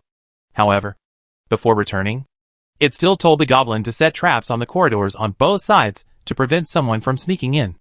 After all, the previous experience is there, And it doesn't want to become a cycle. Okay, master. After hearing Gordon order, the goblin immediately moved several ready-made traps from the hall. Large animal traps. Gordon frowned slightly after seeing it, spread his dragon wings, and stopped the goblin from going forward and directly hitting the nearby corridor. Use this? Its voice was questioning. Yes, master. Big. Big and good. The green-skinned goblin held the giant animal trap in his hand, as if showing off. After all, those who have seen small ones know that big ones are good. The goblin is the same. In its concept, no matter what it is, big ones are always better than small ones. It has a kind of familiarity that Gordon, who has been through many battles, can't help but hold his forehead after hearing it. His subordinates are not smart enough. And he, the boss, has to worry about it. It said lightly. Put it back. Let me do it. In order to minimize the risk to his own life, Gordon thought about it and decided not to let the goblins do it themselves. Putting life safety on a group of goblins is an extremely irresponsible manifestation. Gordon lightly filtered in his mind and found dozens of alarm traps that fit this terrain. Then Gordon began to order the goblins waiting on the side to start making them. To be honest, its claws are not as sensitive as those of the short goblins. It took almost 2 hours for Gordon and the goblins to finally make the outer perimeter alert. As long as someone triggered it, the goblin scouts hiding in the shadows would definitely be able to run back and report as soon as possible. In this way, Gordon would have many choices at that time and would not be disrupted by the unexpected attack. Nina, who woke up in the middle, came to see Gordon several times, but she didn't know how to set traps. So she just looked at it for a while. Then she went back to hold the obscure introductory book of spells and continued to chew on it. After finishing all the work around the territory, because there was no sky contrast, Gordon didn't know how long it had been. He only knew that he was a little hungry. Then Gordon returned to the bonfire hall and saw the dragon girl who was leaning against the platform, reading a book, her head shaking and dozing off. Gordon smiled helplessly and went over to touch the drowsy girl head with his forelimbs. And Nina woke up with a start. Mr. Gordon, you're back? It's time to eat, it said calmly. Okay. Nina quickly stood up, but she felt a little unstable after she stood up from squatting. And it was Gordon who opened his dragon wings to let her hold on. And then she balanced. The dying place was not on the platform, but by the bonfire. Although it was not prepared by magma, as long as it was not frozen, Gordon could still accept it. Before leaving, it looked back at the platform. It was glittering with silver light. Obviously, Nina coins had been scattered on the platform. Let's go! We have frogs tonight, Gordon said to Nina behind him without looking back. Mr. Gordon, wait for me. Nina, who had finally managed to stabilize her body and felt a little numb, saw Gordon leaving and hurriedly chased after him. The other goblins in the hall looked at the two people. One dragon, who seemed a little out of place in the hall, with fear. No words. The bonfire was still burning, and the dinner had already begun. Chapter 30 Lucky Man. Under the deep blue night sky, the dim stars are hidden in the gray clouds, as if covered by a veil. Only the incarnation of the moon goddess Suluan, a silver moon embedded in the gray and white clouds, is watching the Ao continent forever. Of course, the dim starlight is only paid special attention to by those temple priests or astrologers. Most civilians, nobles, and adventurers are still immersed in family warmth, banquets, and fire taverns, making a fuss about the most ordinary emotions. The Free City, Kalandu, a coastal city on the east coast of the western continent, is also brightly lit at this time, especially in the trade area and the noble area. The crowds are shoulder to shoulder, and the crowds are huge. Countless carriages on the King Avenue are galloping on the road, and the hooves are flying, as if they are rushing to the next dinner hosted by the nobles. Businessmen from all over the continent have brought countless gold coins to this city blessed by the Church of the Goddess of Wealth, as well as prosperity and vitality. The dock area was also crowded with dock workers who were moving goods overnight, sweating and looking very busy. All because the priest of the storm god Taros had come here to warn a few days ago. There will be a storm at sea, which may sweep across this harbor, and they need to prepare early. Facing the warning of the priest of the storm god Taros, these sea merchants dared not to believe it, and they all spent several times the usual price to hire these dock laborers to work overtime, move goods overnight, and then change their ships to a place less affected by the storm, to avoid property losses. But where there is light, there is also darkness. If it is the cemetery in the civilian area, you may encounter thieves and corpse stealers hired by wizards and sorcerers to steal corpses at night. In the cemetery in the noble area with strict patrol guards, it can be said that there is not even a dog barking near here. The silence is terrifying. The only light source is an inconspicuous hut with a light on. However, the dim candlelight from the hut only illuminates the soft soil less than 3 feet away and the pale and gorgeous tombstone near the edge of the hut. If you get close, you can vaguely see 2 faint and distorted human figures through the glass window. The conversation inside can also be heard. Where is the goods this time? Take it out and have a look. An old and hoarse voice came from the hut. If there are nobles who often go to the cemetery to worship the dead here, they can definitely recognize that this voice is the administrator who came to the cemetery 6 months ago. George Norton. An old man with completely white hair, half of his body about to be buried, coughing constantly, with blue eyes and obvious Targon features, looking sickly. The news of his death came the next day, and I'm afraid no one in the entire noble district would be surprised. But it was normal for George Norton to be in the cemetery. After all, he was originally the administrator here. Another figure heard what George Norton said. He hesitated a little, but still moved a closed barrel from below.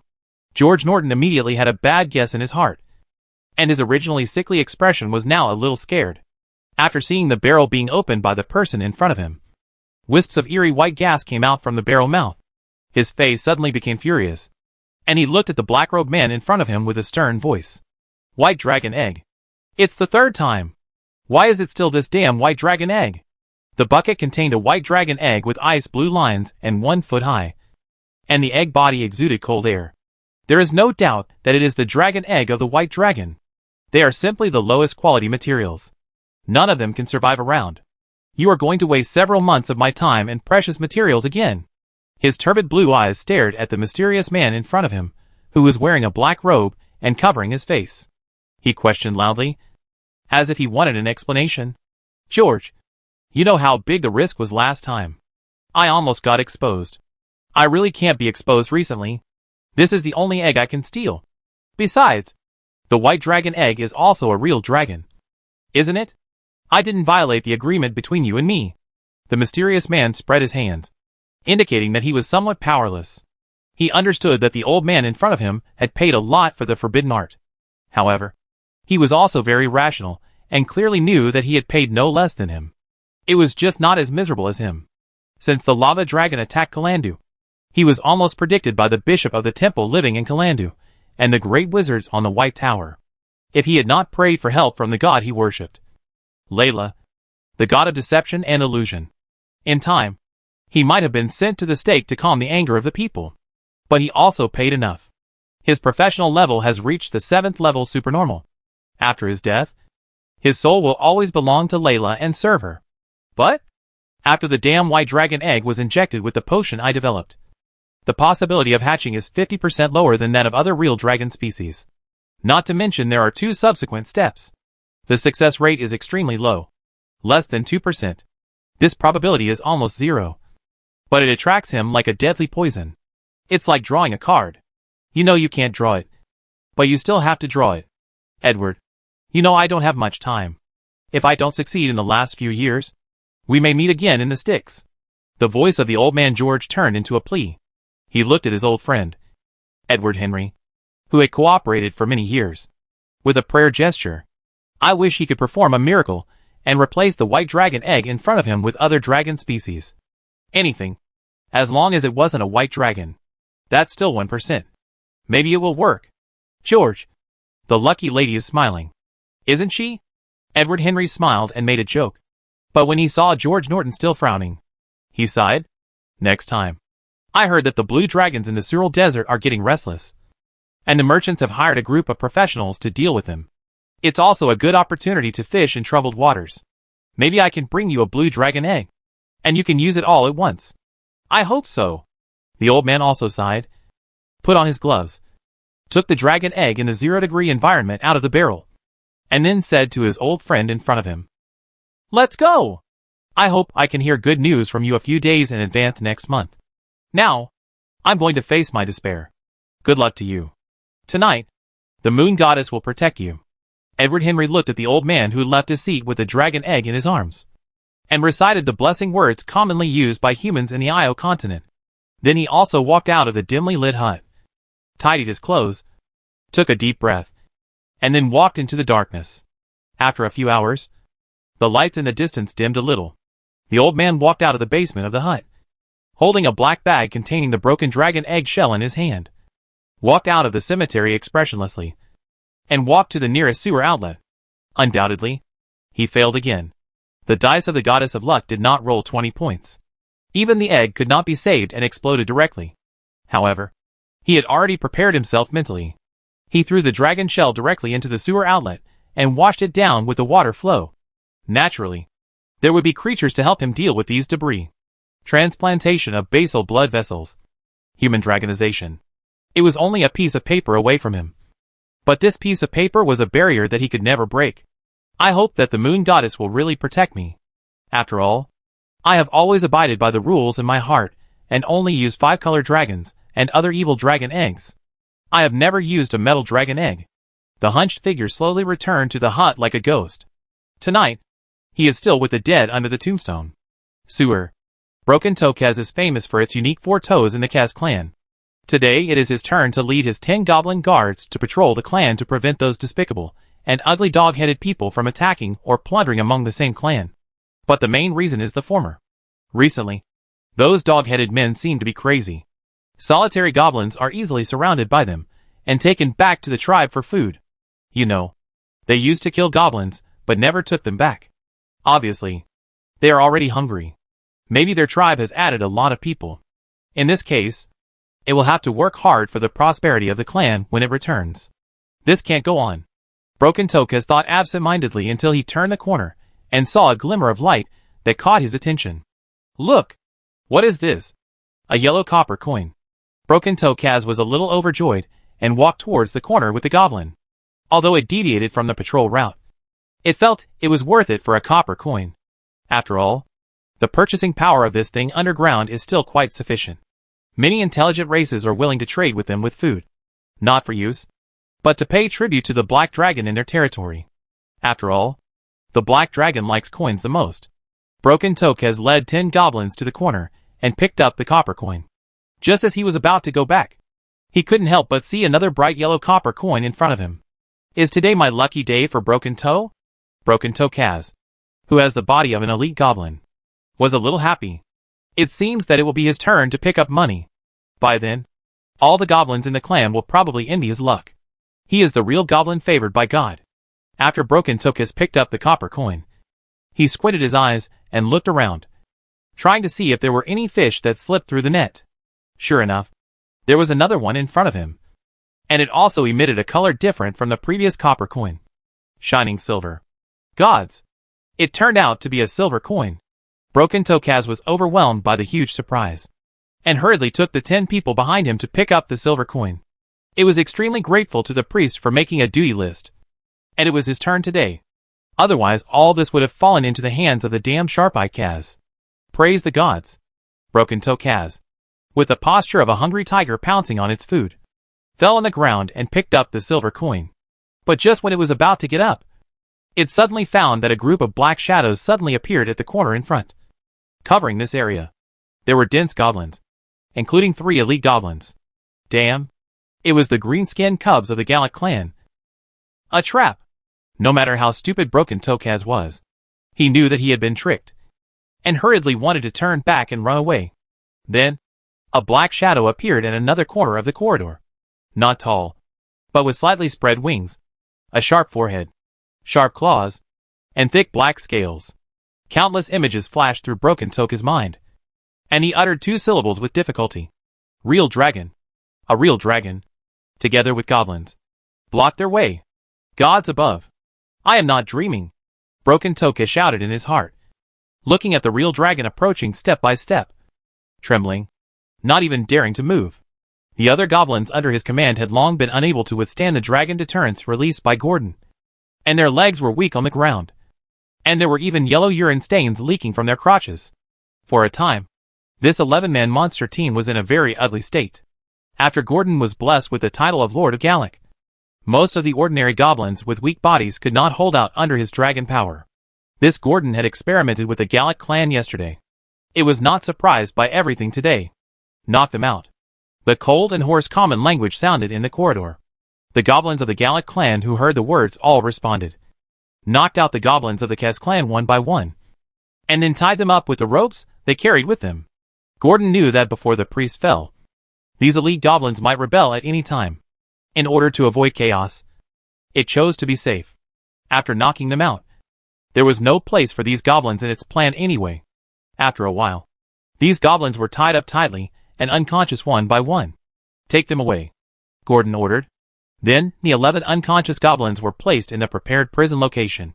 And the corridor at the beginning was silent again. Just like before.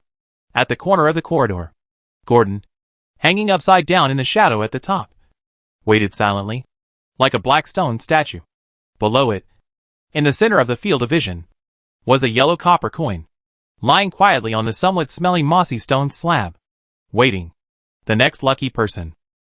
Chapter 31 Perfection. Broken Tokes woke up from a severe headache. He wanted to cover his head, but found that his hands and feet were tied tightly. He could also vaguely hear someone cursing in the language of goblins. You green-skinned cubs of the Gallic clan only know how to sneak attack. If you have the guts, come and fight your grandfather openly. A hoarse and slightly sharp voice. This voice was very familiar to Broken Toe Kaz. It was the voice of Sharp Eyes Kaz. But apart from its voice, there was no response. As if it was too lazy to pay attention. There was only the whirring sound of the sewer wind blowing past, and the dim torch that opened his eyes. Let Broken Toe Kaz see the surrounding environment clearly. A remote and spacious open space. Not far from their Kaz clan. But they rarely come here, because it is a dead end. In addition to the environment, it also saw the green-skinned figure staggering around and visiting on the ground. At first glance, there were 10 goblins lying on the ground, and 3 elite goblins were lying next to it. One of them was Sharp Eye Kaz, whose voice it recognized. The other 2 were unconscious, but seemed to be alive. Broken Toe Kaz, you're awake. Sharp Eye Kaz's familiar tone came into his ears, as if he had heard Broken Toe's groaning in pain. Broken Toe could only turn his head to look at it. He found that there was no trace of frustration on its face, but instead it was full of fighting spirit, as if it wanted to cooperate with its old enemy. Come on! Join me in scolding those green-skinned guys who attacked without moral integrity. They are simply insulting our identity as goblins. Just like pigs. You haven't met. Broken Toe Kaz looked at Sharp Eyes, and felt that it seemed that it had never seen the terrifying real dragon. Otherwise, it would definitely not be in this mood now. But it stopped talking halfway because it heard. The only corridor was filled with footsteps. Someone is coming. It closed its mouth and said nothing. But Sharp Eyes Kaz started barking like an enraged mad dog. And the curses in its mouth did not stop. Sure enough, its voice seemed to touch the creature at the end of the corridor. And the footsteps quickened, accompanied by the dim vision. Goblins carrying unconscious and bound captives appeared in Broken Toe's vision. Broken Toe Kaz squinted his eyes and looked at the Gallic clan that appeared. He was a little flustered. Another batch. There are probably only 10 or less goblins left in the tribe.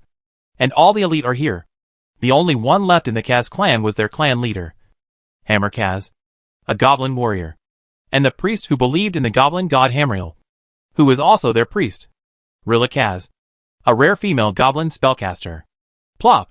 Plop! Plop! The captives were thrown to the ground one by one, tied up like caterpillars, and there was no need to worry about waking up these green-skinned goblins because of being too casual.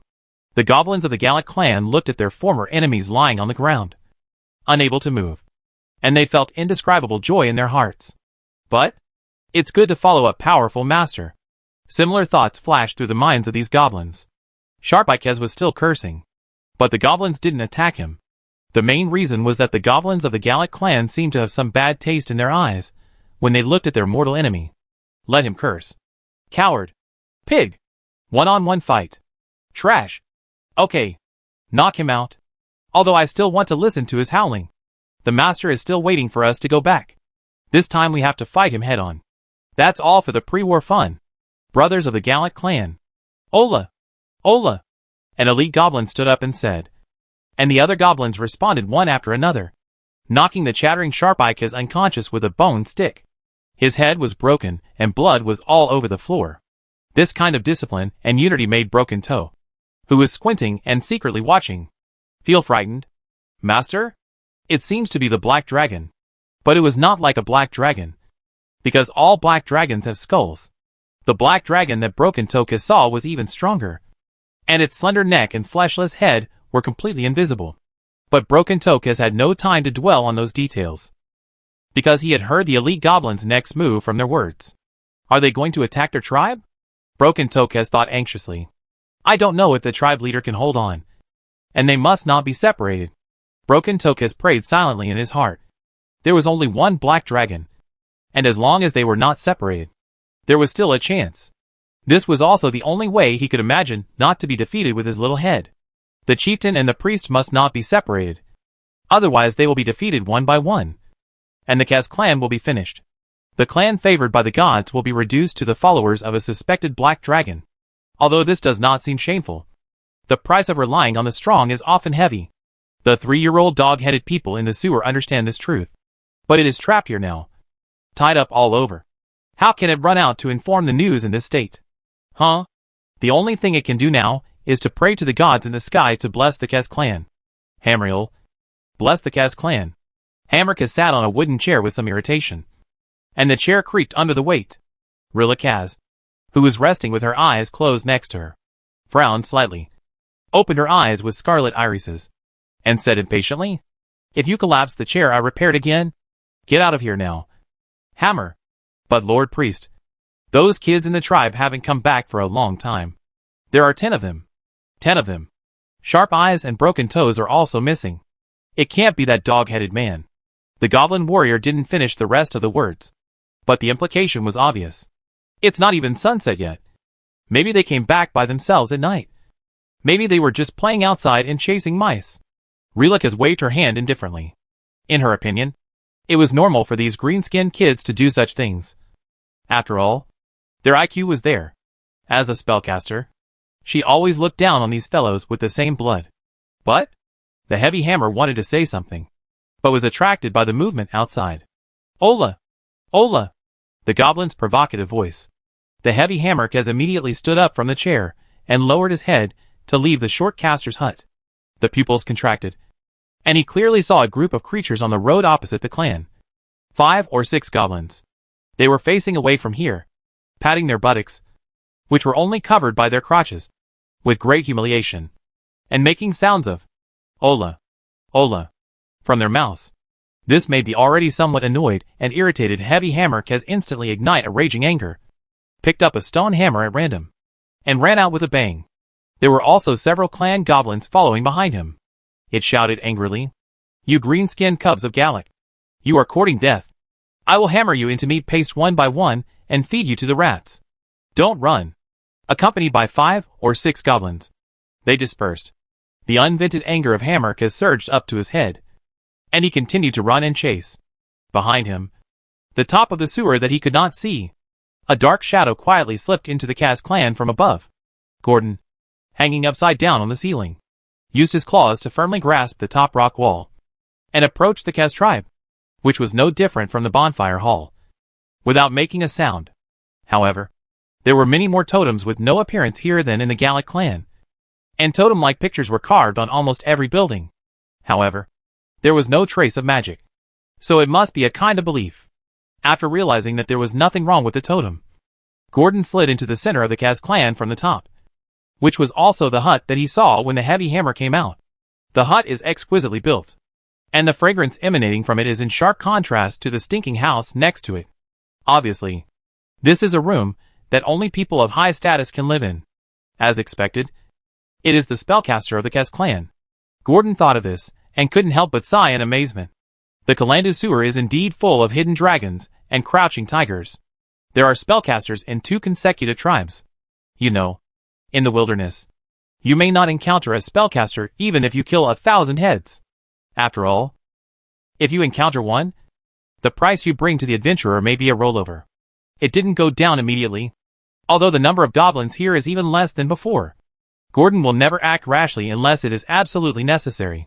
After all, surprise is the most suitable strategic approach for Gordon at present. It has no shortage of time. Rilke slowly opened her eyes and exhaled. And this round of prayer ended. It felt that the divine power filled in itself had increased a little bit. And perhaps it would soon surpass that old man. Rilke has always had a dream. That is, to unify the 3 goblin tribes in the sewers of Black Street. Unfortunately, the priest of the Gallic clan, who is also a spellcaster, who stood in front of her, would not do as she wished. This is also what she has been worrying about. Thinking of this, Rilke couldn't help but frown slightly. And everything looked unpleasant to her eyes. Especially the chair that was about to fall apart that Hammerk just sat on. Forget it. In the future, she can directly refuse him to come in, so as not to stink up her carefully decorated hut. This is a fragrance that she has spent a lot of effort to extract from a pile of grease, which helps her meditation and prayer. Being polluted. I really want to cry, but I have no tears. Thinking of this, Rilke has carried the broken chair out of the hut.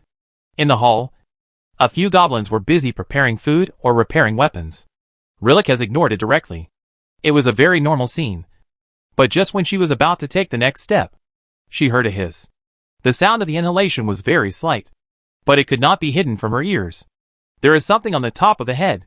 Rilke is still too young as a spellcaster. The sewer has always been protected by heavy hammers. And this is the Cass clan. So the vigilance has long been lowered. She didn't even think about hiding. She just wanted to see what was on the top to satisfy her curiosity as a spellcaster. Then, her pupils contracted violently. Hamriel. What is this? She saw a dragon. A real dragonling. The dragonling's chest covered with pale yellow scales was slightly lit with fire. And then it entered the dragonling's body and lungs along with the air. It circulates to the core organ of the true dragon, the basal blood vessels, and transforms into magma that can burn everything in less than a breath. The golden red light is about to burst out of the dragon mouth. Rilke now wants to run back to the hut and pick up the staff. However, the dragon, who had expected it, is faster than her. She jumped down from the top easily, like a cat, landing steadily on the ground. And with a flash, she caught the caster who was even weaker than before. The sharp claws pierced her limbs and nailed her firmly to the ground. Listening to the wailing and groaning of the creature under his claws, Gordon originally wanted to spit fire to help cheer him up, but he still swallowed it forcibly. There will be a goblin warrior later. Since this caster is so weak, then its magma spewing, let's leave it to the next person. Thinking of it, its sharp claws directly cut the throat of the caster in front of it. Blood is flowing. Bonfire is burning. The sudden commotion in the hall was quickly calmed down, when Heavy Hammerk has excitedly returned to the Kes tribe with a blood-stained stone hammer. He immediately felt something was wrong. It was too quiet. It was really too quiet here. There was not a single goblin, even though the hall was empty just now. At least a few goblins were seen doing logistics work for the clan. But now there was no one. The only thing that remained unchanged was the faint fragrance in the air. The fragrance from the hut made Heavy Hammerk calm down a little. But today's fragrance was a bit strange, as if it was mixed with something. But it only took a moment to put that uneasy thought behind its mind. With Rilla here, it must be impossible that there would be no movement even if there were enemies. Come out, you damn brats. You're already thinking about being lazy before the sun rises. Get out. Heavy Hammerk has yelled in the clan, trying to wake up the lazy goblins hiding in tents or dark corners. However, all that responded to it was the endless void, except for the crackling sound of wood burning in the bonfire. There was no movement. Damn it! When I catch you, I hang you up one by one.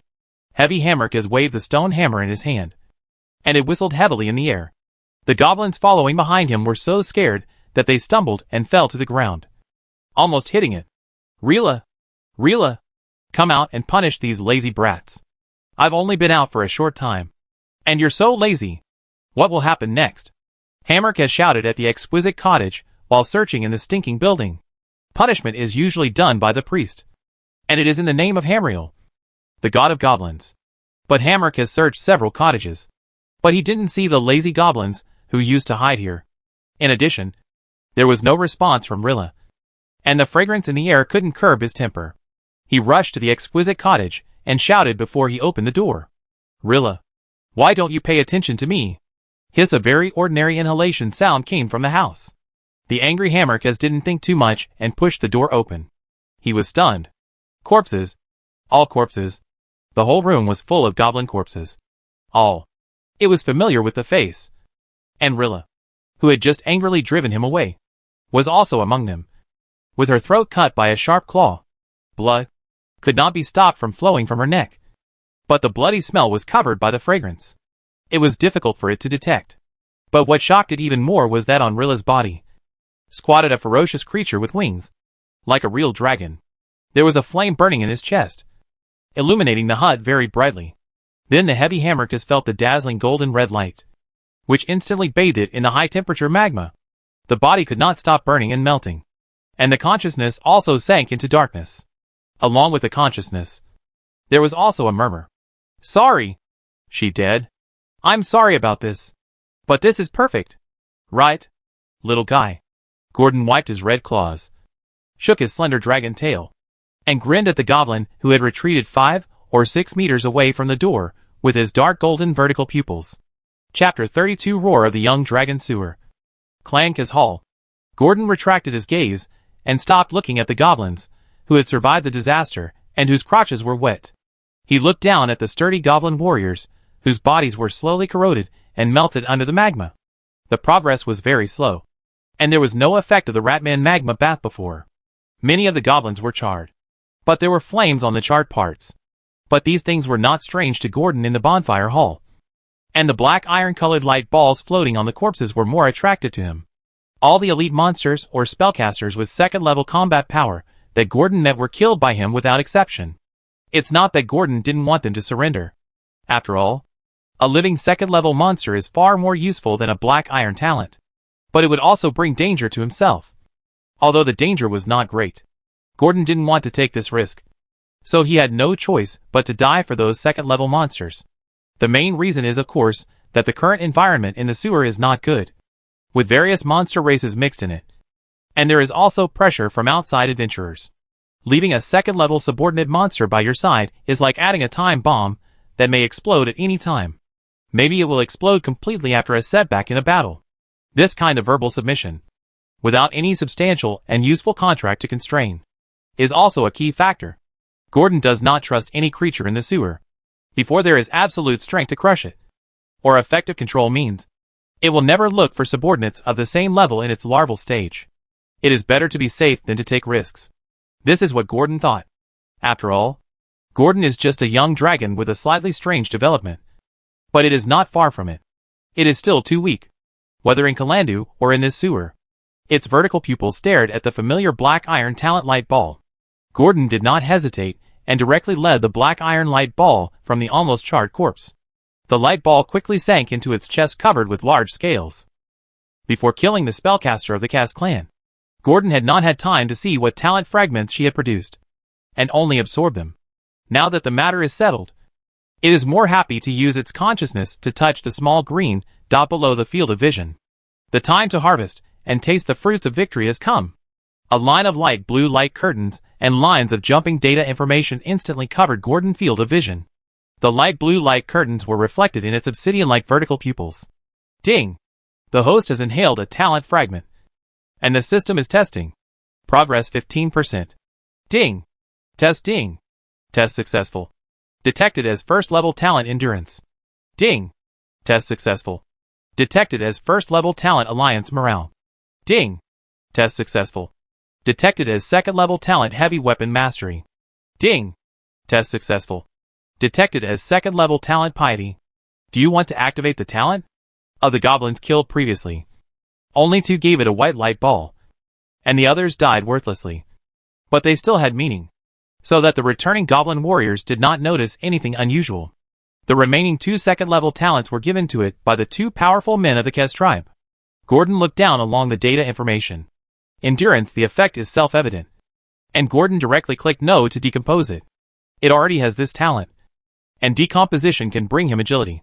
Another first-level talent alliance morale made Gordon a little curious, as it seemed to be a kind of enhanced aura.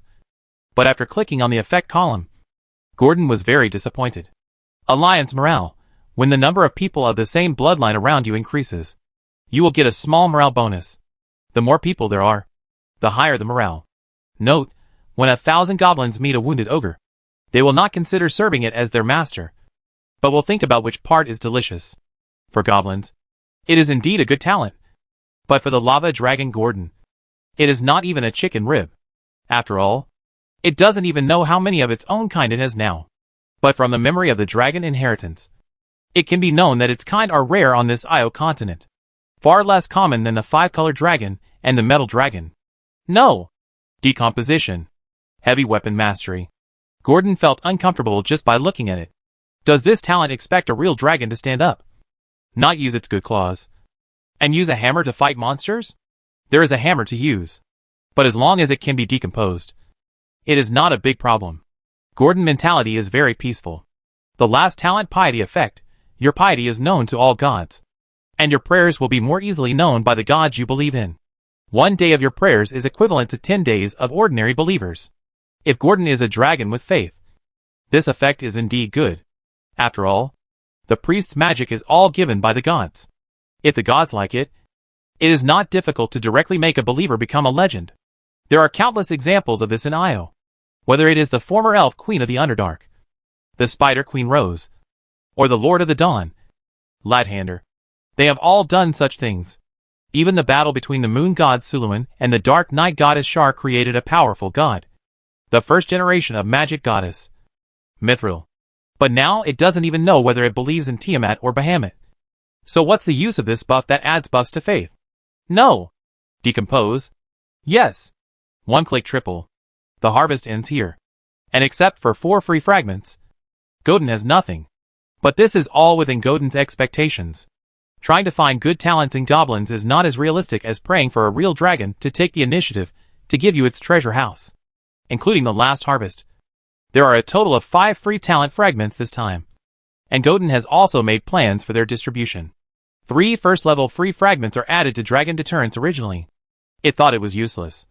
But it turned out to be quite useful against a bunch of low-level monsters. This is a talent that has been buried, considering that there are still creatures like kobolds and goblins to deal with later. Gordon is not stingy with the 2 talent fragments. Familiar distortion. Familiar panel changes. Gordon is already very proficient.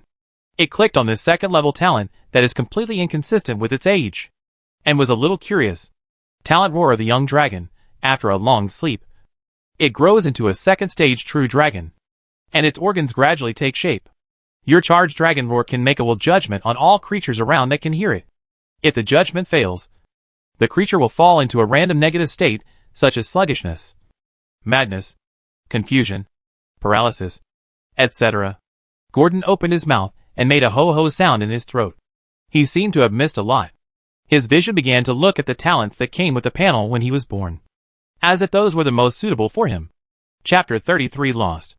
Looking at the new Roar of the Young Dragon effect, Gordon's mind was wavering for a moment, and he suddenly realized that he had been doing something far away. The reason why the real dragon is strong is because its bloodline and talent are all top-notch on the Io continent. No matter how strong the talent of other creatures is, can it be stronger than the real dragon? Not to mention the talent of the little Ratman and goblin. But it's not too late to look back now. Originally, Gordon wanted to use the 2 2nd-level talent fragments to add some points to the newly released Rage. Now it seems that there is no need to choose. Without saying anything, he allocated the talent points to scale armor demonization. Being strong is the hard truth. After all, Gordon is more sincere. Especially after he was almost hit by the acid bead of the goblin caster last time. He suffered the pain of acid corrosion, and there were small pits on the scales on his back. He pursued defense more than attack. Its lifespan was very long. A real dragon could live for thousands, or even tens of thousands of years. During the long journey, it only needed to not die. Soon, as Gordon distributed the remaining first order and second order fragments, the suffixes of the 2 talents in the talent list also jumped up a small grid instantly. Then, Gordon felt his body sink slightly, as if he was carrying a few dozen kilograms of weight. But the power surging in his chest quickly offset the sudden gravity. Gordon only paused for a few seconds, and then he walked and wandered and returned to his original cat-like agility, without making a sound. Its appearance now is the same as before, but it looks a little bigger. Much bigger than a pony. I don't know if it's the effect of strong that makes Godin no longer look like a newly born dragon, Instead, it looks like a dragon that's over 1 year old. With its thick scales, people would believe it's 3 or 4 years old. But compared to a 3 or 4 year old dragon, it seems a little underdeveloped. But if it's announced to the public that it's a dragon that's less than a week old, I'm afraid people will think it's a fool. Crazy. Even if ordinary real dragons can grow, they can't grow so fast. Unless they are legendary dragons. It's said that it's one of the 3 legendary dragons. The invisible and tasteless force field dragon. When it hatches, its body is about the size of a farmer's house. Much larger than other kinds of real dragons in their adolescence. This alone is enough to show why it's called a legend. Not to mention the time dragon hatchling that reaches the 9th level legend when it's born. The unlimited number of time stops is simply terrifying. When it grows up, it can stop time every 6 seconds. It can stand shoulder to shoulder with the gods in the sky. But it's meaningless to say all this. Gordon is now in a stage where he is not as good as the best, but better than the worst. After feeling the changes in his body, Gordon looked around at the black scales with a magical luster on his body. The first impression of the brand new scales was that they were brighter than before, and the reflective degree of the luster was getting higher and higher. He curiously knocked twice with the sharp part of his claws, which was different from the sound of metal clashing last time. Dong! Dong! The sound this time was a bit dull and thick, and it was a reassuring sound. 2 talent fragments can cause such a big change, which is something that Gordon did not expect. However, if he thought about it carefully, he would understand that the growth cycle of a young dragon is 0 to 5 years old, and that of a young dragon is 6 to 15 years old. Scale armor demonization fully grows within 10 years, and 2 second-level talent fragments directly offset its 1-year growth cycle. How big a change is in a year may not be seen in an adult dragon, but for a young dragon that is still in the growth stage, it is not an exaggeration to say that there is a change in a year. Thinking about it this way, it is normal. After distributing talents, Gordon began his daily post-battle summary. Sort out his thoughts and see if there are any omissions during the battle, reminding himself not to make the same mistake next time. However, this post-battle summary is perfect. Whether it is stealth, finishing, or strategy, it can be evaluated with a textbook-like battle process. From the initial temptation, to the subsequent provocation, infiltration, assassination, silencing, then covering up the breath, and finally waiting for the rabbit. Gordon had done his best. If he had to count, and there were mistakes, he should have twisted the caster's head off instead of slashing her throat, causing the bloody smell to spread. If it weren't for the fragrance covering it, the goblin warrior might have discovered it. But the discovery was harmless, and Gordon even thought that it would have a chance to practice. Originally, it had prepared for rage, but it didn't expect these second-level monsters to be so weak. Gordon stood in the lobby of the Kaz clan and wandered around, waiting for the group of goblins from the Gallic clan who were late. Just when Gordon was in the spellcaster's hut, boredly flipping through a meditation potion recipe written by someone unknown, there was finally movement outside the door. Footsteps rustled in the empty hall, and at the same time, there was the classic grim laugh of the green-skinned monster, a bit like a night owl. Obviously, they are very satisfied with the current situation of their former mortal enemy, but they still know who caused all this. As the elite goblins of the Gallic clan prostrated outside the house one by one, they shouted in unison, "Great and noble master, your most loyal servant brings the loser to see you." The ordinary goblin next to him, who was obviously 1 level lower in intelligence, shouted noisily, "Master." But the last Ola was inexplicably uniform. No wonder Broken Tokas thought that this was a group of well-trained goblins before. Now think about it. It is probably overthinking. The chaotic nature of goblins cannot be changed. Only when they become strong and face stronger opponents will they restrain their nature. However, without supervision, the chaotic nature will still be exposed. Biological instincts are like this. It's the same as a dog can't change its nature. Gordon walked out of the caster's hut with his now slender limbs, and saw that the hall was full of goblins. Standing, lying, and kneeling. At first glance, there were as many as 40 or 50. But the number of elite goblins was pitifully small. Only the 3 he brought at the beginning. However, there seemed to be 4 elite goblins among the captives, looking at him with fear. But no one dared to look at it, and they all avoided its eyes. The other ordinary goblins were even more miserable, and the hall was filled with a unique smell of urine. Gordon took a step forward and said to the goblins tied up off the field without beating around the bush, "Humbly offer your worthless loyalty to the great true dragon." The roaring voice was full of unquestionable flavor. A goblin with a broken head and bleeding wanted to say something, but only uttered one syllable. "We? Not humble enough." After a sigh, Gordon rushed forward and flipped it to the ground with his claws. The sharp claws directly cut 4 deep bloody marks on its chest that could be seen through the bones. You could even see the heart beating under the rolling flesh and blood. Gordon stood lightly in front of another elite goblin and said again, "Kneel down." This time, the goblin, who had already been frightened, quickly lowered his head, knelt on his knees, and said humbly and shrilly with the loudest voice in his life, "Great true dragon, Broken Toe Kaz is willing to surrender. You will be my only master in this life." Its voice was urgent and fierce, as if it was shouting at the top of its lungs, afraid that it would not be able to speak for half a second. Seeing this, the other goblins seemed to have found their backbone and responded one after another, shouting in unison. There were surrenders and masters. There were also loyalty learned from nowhere. The only thing in common was that they all lowered their heads, in awe and fear. After Broken Tokes finished speaking, he actually had a strange feeling in his heart. His surrender seemed to make the true dragon in front of him very disappointed. It seemed that he was angry about why its bones were not as hard as sharp-like as before. But goblins are such creatures, aren't they? Chapter 34 Goblin Kingdom. Gordon panel title added another title Kaz Conqueror in the midst of those surrenders. Kaz Conqueror, you used your extremely powerful strength to destroy the vulnerable confidence of the Kaz clan and crush their glory of claiming to be a god-favored clan. However, even so, conquering a greenskin tribe as a real dragon is not worth boasting about. You are still the shame of the real dragon. Effect of wearing, when attacking. There is a certain probability that the opponent will fall into a round of will identification. If the identification fails, the opponent's will be destroyed, and there will be no fighting spirit and confidence. Unlike Lord of Gallic, the effect of Kaz Conqueror seems to be quite interesting. But I don't know if this probability is a little bit or a little bit.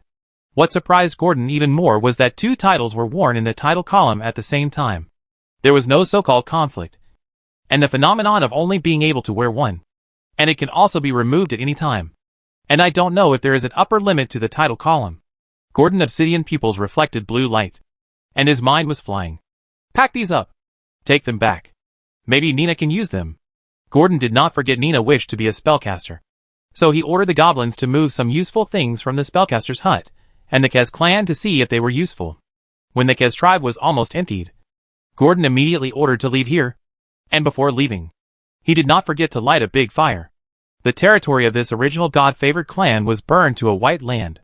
The concealment here is not as good as the bonfire hall, so there is no point in staying.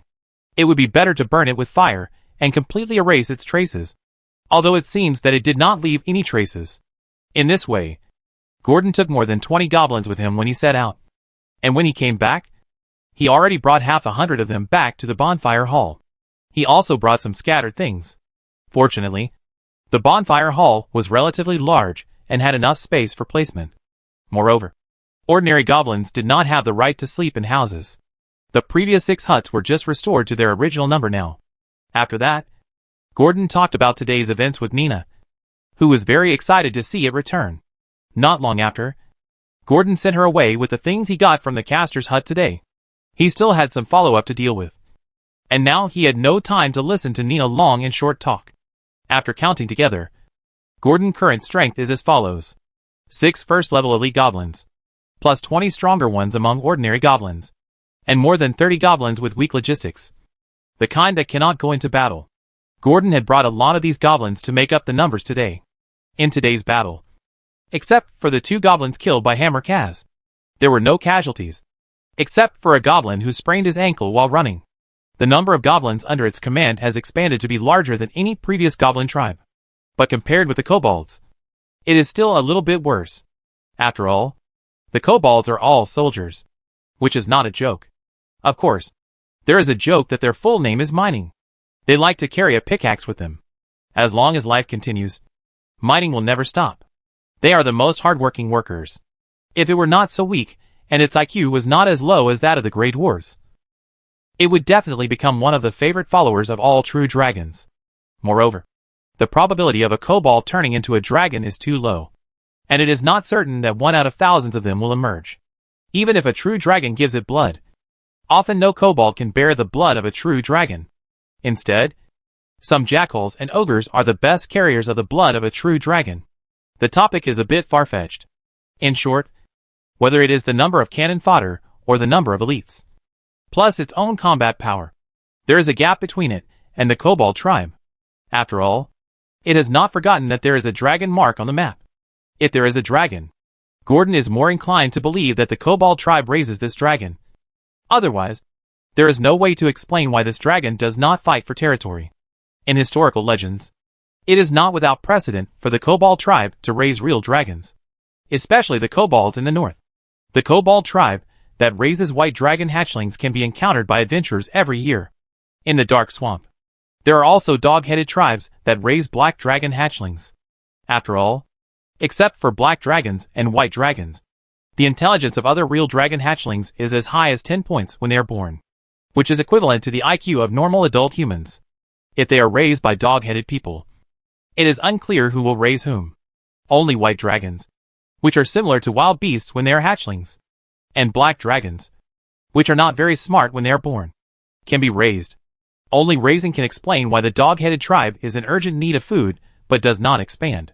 Because the dog-headed people raise real dragons not for fighting, but for worship, and worship them as Buddhas. That's what it means. Only when the tribe is in crisis will they take the gods out for a walk. Although the dog-headed people usually put chains or other restraints on them to prevent their gods from escaping, the dragons at this time are more like dogs. But it does not hinder the majesty of these dragons. However, these are all Gordon guesses. What is the situation still needs to be investigated on the spot. Of course, this on-site investigation is to send goblins. Gordon is only responsible for remote control. But these will have to be discussed after tomorrow. The investigation can only be done on the 3rd day at the latest. It has not forgotten that there is another goblin tribe waiting for its conquest. And it is also very curious about the effect of the next title. Gordon also asked the name of the goblin tribe, which is called Daika. In the goblin language, it means unity. It is said that their tribe has no spellcasters, but it cannot be swallowed by the other 2 tribes. Obviously, the leader of one of them is still capable. Moreover, it is located in the nearest place to the kobold tribe, so it is obviously unique in that it is not eroded. However, these are what Gordon learned from the older goblins. It is said that the goblin clan did not have so many clans before, and there was only one, called the Chino clan, which was once a tyrant in the sewers, and was called the Underground Goblin Kingdom by the gossipers. Whether it is the trade area, the noble area, or the sewers of the dock area, they are present. But later, with the development of Kalandu and the arrogance of the goblins themselves, pedestrians were often robbed by 3 or 5 of them in the shadows at night. Finally, under the guidance of money, the terrifying creatures called adventurers were attracted. It is said that at that time, the right ear of a goblin in the Kalandu sewer was worth 10 copper coins. This price is 5 times higher than the current 2 copper coins. As a result, the Kalandu sewer was overcrowded. If it were not for the fact that there were too many monks and too little meat in the later period, you could find a goblin tribe in the suburbs in the time it took to find a goblin in the sewer, and kill them back and forth. This made the craze subside. After that, the remaining goblins gathered into 3 clans, and because of their positions, they looked down on each other. The spellcasters of the Gallic clan survived from that period. After hearing this, Gordon roughly understood why the goblins in the sewers here were so different from those in the wilderness. It turned out that their ancestors had been rich. No wonder. After listening to this, Gordon learned some information about the Daika clan from the goblins. And then he had some plans in his mind. However, Malva eruption has not yet recovered, so we can only wait until tomorrow. After all, this is one of its most lethal weapons. Sometimes, Gordon is still extremely envious of those dragonlings. At least their breath can be released unlimitedly every day. And Gordon, in the dragonling stage, can only spit once a day. But it also reflects the terrifying nature of Gordon as a lava dragon. When he was a dragonling, his combat power was far superior to the other 4 types of dragons in the 5-color dragons, and was close to the red dragon. After understanding it, Gordon had nothing to do for a while, so he lay on the high platform, rubbing a few silver coins under his claws. Then he looked at Nina holding the spell book. Looking drowsy. Then he looked at it. It also felt drowsy, and soon fell into a deep sleep. It was still quite tired today. Dragonlings need to ensure sleep in order to grow quickly. Chapter 35. Raising. When Nina woke up from her dream, she found that the dragon that was lying beside her had disappeared. Only the residual heat on the platform and the messy coins proved that it had been there. Nina sat up and looked from the platform. There were indeed fewer goblins in the bonfire hall. And there was no elite goblin at all. At first glance, it was a bit empty. Nina knew that Mr. Gordon should have led his troops to conquer other tribes again. It is said that it is a goblin tribe called Dika. She knew all this, but she always felt a little empty in her heart when she woke up without seeing Gordon. Looking at the scattered coins beside her, she didn't have the heart to sort them out for a while, and stared blankly at the empty platform. After being dazed for a long time, she picked up the obscure spell book again. But she couldn't turn a page, so she closed it and threw it aside. She couldn't read it anymore. But her listless state didn't last long. As if she suddenly woke up, she swept away her previous droopy look. She began to pray with a devout face. Because Nina suddenly thought that even if she couldn't be with Mr. Gordon, she could still do her part. Even if the gift was insignificant. May the gods bless. And I hope that Mr. Gordon will have a smooth day today like yesterday. Nina began to close her eyes and silently prayed to all the gods she knew in her heart. Even the Lord of the North Wind. Bahamut. If there was a shrine of a god in front of her, Nina might worship it and offer her most devout faith. Just like she used to ask the Mother Goddess of the Earth to help Grandma Warlon. The belief in gods has been deeply rooted in the hearts of people in the Io continent. Whether children or the elderly, they all know that gods are omnipotent. At least, in their hearts, they are omnipotent. While Nina was praying, Gordon had already led his goblins to the last goblin tribe in the sewer, the Dika clan. In addition to the 6 elite goblins, there were also 30 or 40 ordinary goblins, including the goblins of the Kaz clan who just surrendered yesterday. They all had newly issued weapons in their hands. But what was more surprising was that, at this time, their expressions were no longer as depressed as before, but were full of fighting spirit, and they looked eager to try. The goblins of the Gallic clan next to them were the same. However, when they looked at the Kaz clan next door, they were arrogant, looking high and looking down on the losers. Gordon had already expected it. After all, when he set out in the morning, he had taken a strong medicine. The ratio of the strong medicine is also very simple, which is what we often say in the previous life. It is nothing more than telling these goblins that after unifying the last Dika clan today, the chief of the goblin clan will be selected from the most brave among you. Become the leader of the integrated tribe. Truly be under 1 dragon and above 10,000 goblins. And become the only king among the green skins. The promise of the Goblin King is simple and crude. But it can most impress the goblins and inspire their vigorous fighting spirit. A goblin who does not want to be a warrior is not a qualified goblin. Not to mention the Goblin King. Any goblin knows what kind of rights this status represents, and what kind of enjoyment it represents in the goblin hierarchy. Everything is self-evident. Therefore, the morale boost was within Gordon's expectations. But Gordon did not expect such a significant effect. Not to mention the elite goblins. Even the weak ones looked full of energy. Now it seems that this strong medicine was used correctly. The effect on the goblins is not too good. But after thinking about it, Gordon was relieved. After all, they are also a kind of intelligent creatures on the continent of Io. As long as they are intelligent creatures, they will desire power, status, and wealth. Even real dragons cannot escape this curse. Not to mention goblins. With morale, Gordon plans to have a real head-on battle this time to prepare for the next battle with the kobolds and lay a good foundation. After all, if there is really a dragon in the kobolds' lair, they will encounter it sooner or later. Although the bottom force does not play a decisive role in the battle, it is still somewhat useful. It is a little bit to improve strength. Gordon didn't expect them to defeat the kobolds at a disadvantage in terms of military strength. He had very low requirements for them, and only hoped that these goblins would not flee before he showed his defeat. Therefore, in this battle, Gordon hoped that after this battle, these goblins would have some confidence in their masters. Of course, confidence is not something that can be said, but something that can be gained through actual combat. Thinking of this, Gordon found that he had unknowingly led the goblins behind him to a mossy underground corridor. If the memory map is correct, there is a slope at the end of the corridor. After going down and turning left, a circular abandoned underground hall will come into view.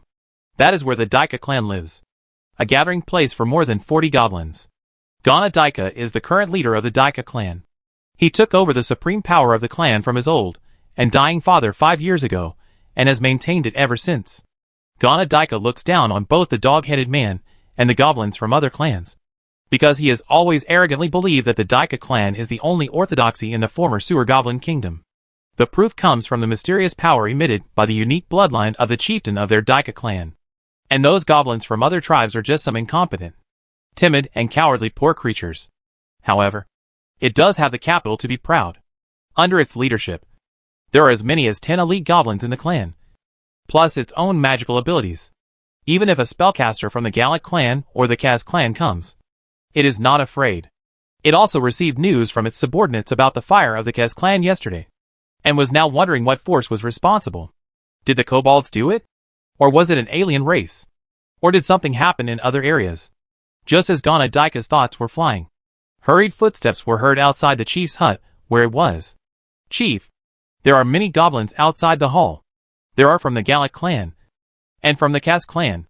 There are 10. 10. 10. 7. The goblins outside the door counted in a complicated and confusing way. And Gana Daika woke up instantly, and was confused at first. But then a sense of absurdity came over him. The Gallic clan and the Kaz clan were incompatible. So how could they come together to surround their Daika tribe? It would be more realistic to say that a dragon came outside the door. And chief, there is a black dragon in the hall outside. Come out and take a look. Gana Daika, Hearing the anxious call, Gana Daika pushed the door open and walked out immediately. Now was not the time to question the truth, whether it was true or not. You would know it when you saw it. Soon, after it passed several houses and buildings in the hall, its vision widened. It saw 2 groups of goblins facing each other in the hall in front of it. One side was the members of their clan, and the other side was the other clans mentioned in the message just now. It also saw the black dragon that was out of place. After all, a little black in the green is particularly conspicuous. This is a black dragonling whose height is far inferior to that of an elite goblin. Even an ordinary goblin that is more than 3 feet taller than it is standing. Gana Daika saw it clearly. But this real dragon covered with thick black scales is not a black dragon, because it does not have the obvious 2 spiral horns parallel to its head. Nor does it have a skinny body like a skeleton. Instead, it is a bit sturdy. It is more like a red dragon covered with black skin. But there is no doubt that this is a dragonling. But it is unknown what kind of dragon it is. However, Gana Daika's heart was slightly put back, because even if the dragonling is strong, it is limited, and it is not very difficult for it to deal with. Now, what Gana Daika wanted to know more urgently was, how dare these cowardly goblins come to trouble the Daika clan? Are they trying to subdue it with this black dragon? How ridiculous. You know, the Goblin Kingdom once raised dragons. Thinking of this, Gana Daika's eyes lit up slightly, and his eyes involuntarily glanced at the black dragon. He suddenly had a bold idea. So, he walked forward and looked at this group of goblins from other clans, who seemed to be quite motivated with an extremely arrogant attitude. He spoke arrogantly. How dare you invade my territory? Didn't Gallic Long and Hammerkus tell you that the Daika clan is not a place for you cowardly and incompetent trash? But I'm in a good mood today. As long as you leave this young dragon you raised, I can let you go.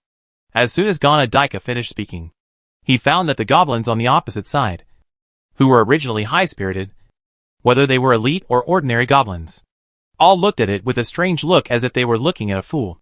Then, it heard the most majestic and solemn sound of thunder in its life. You said, "Who is the one raised?" Chapter 36 raged. The sound was like thunder, making it difficult for Gana Daika not to notice the creature that made the sound. The sound came from the mouth of the black real dragon squatting on the ground.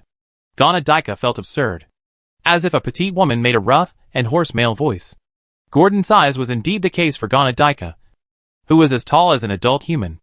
But what it cared about more now was, it seemed that it had misunderstood? Could it be that this young dragon was not raised by the goblins? Just as Gana Daika was looking at Gordon and lost in thought, the goblins opposite told it the truth very appropriately. Especially the elite goblins, who shouted loudly, "You insulted our great, kind, and supreme master in our hearts. Its majesty cannot be insulted. Our Garrick/Kez clan will fight to the death with your Daika clan. Yura! When these elite goblins started, other ordinary goblins also reacted quickly and shouted, "To the death! Yura! Yura!" The angry shouts of the goblins shook the whole hall.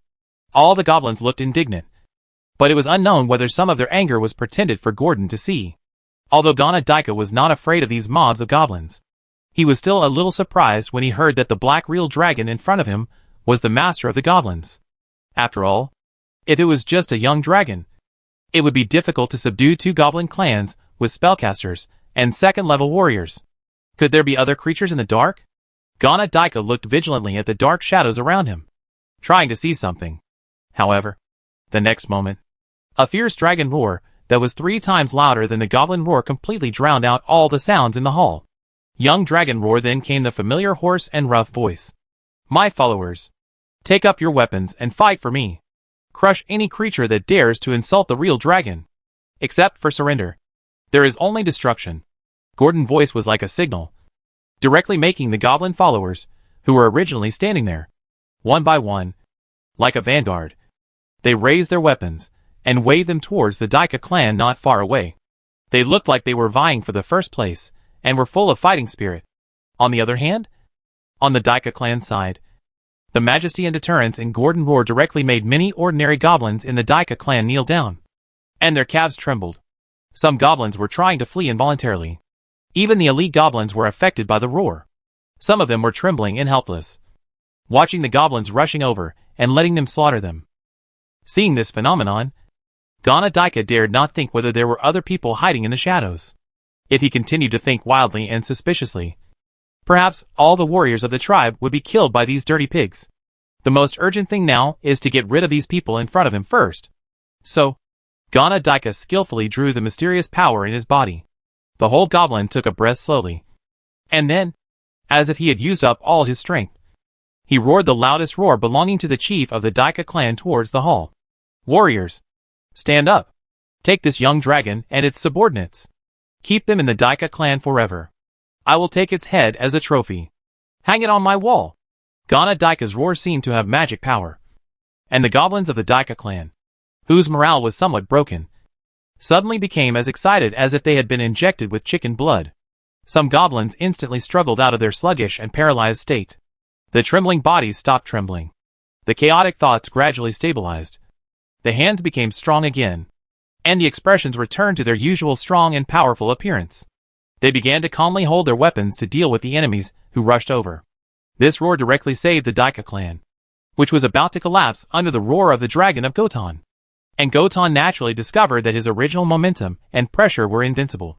Here, it was actually offset by the roar of the goblin, who looked like a chief, which made Gotan interested immediately.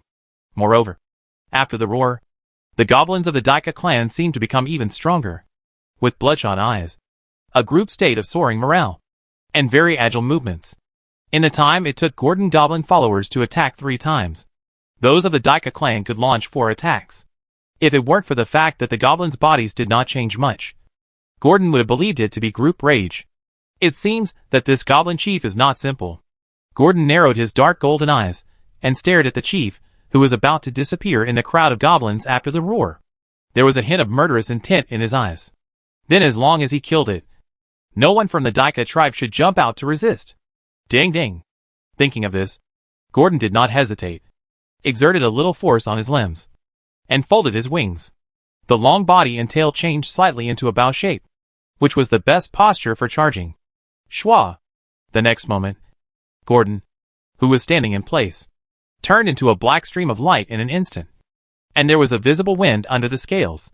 He rushed towards the goblin chieftain, who was still in sight not far away. Second level advanced talent. Charge. Ghana Daika felt a chill on his back just after he roared, and his alertness suddenly rose. It didn't even have time to take a look at the subsequent battle situation, and its body immediately retreated behind several goblins. It was this sharp alertness that allowed it to escape. Bang! A loud noise came, and 2 goblins were directly knocked out of the place where Ghana Daika was originally located. A black dragon chick rushed sideways, and the next second, it appeared in front of Ghana Daika, with a disdainful attitude, looking up at Ghana Daika.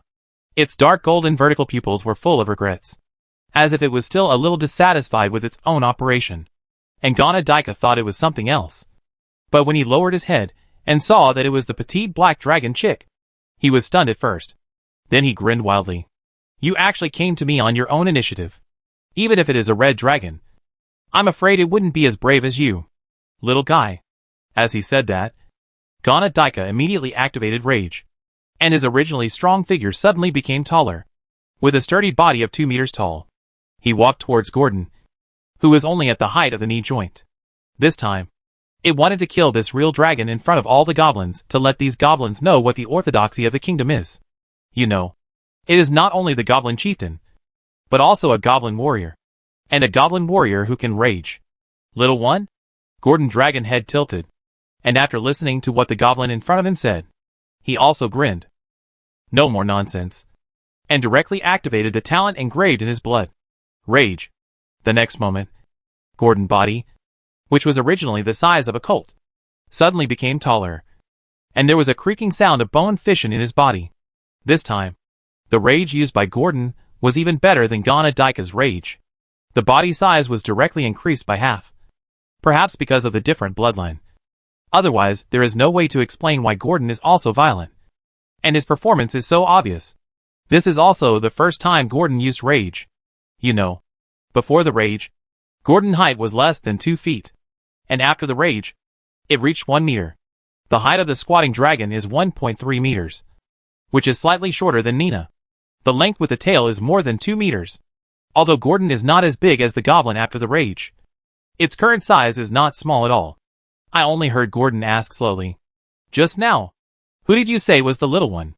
Ganadika on the side opened his mouth and looked at the black dragon that suddenly grew in size in front of him. And he couldn't say anything. Before he could figure out why dragons would rage at this moment, he felt a huge black shadow coming with a strong wind. Ganadika stretched out his hands to resist, but found that the power he had always been proud of was like an egg in front of that absolute power, and it would break at the touch. Its resistance was useless.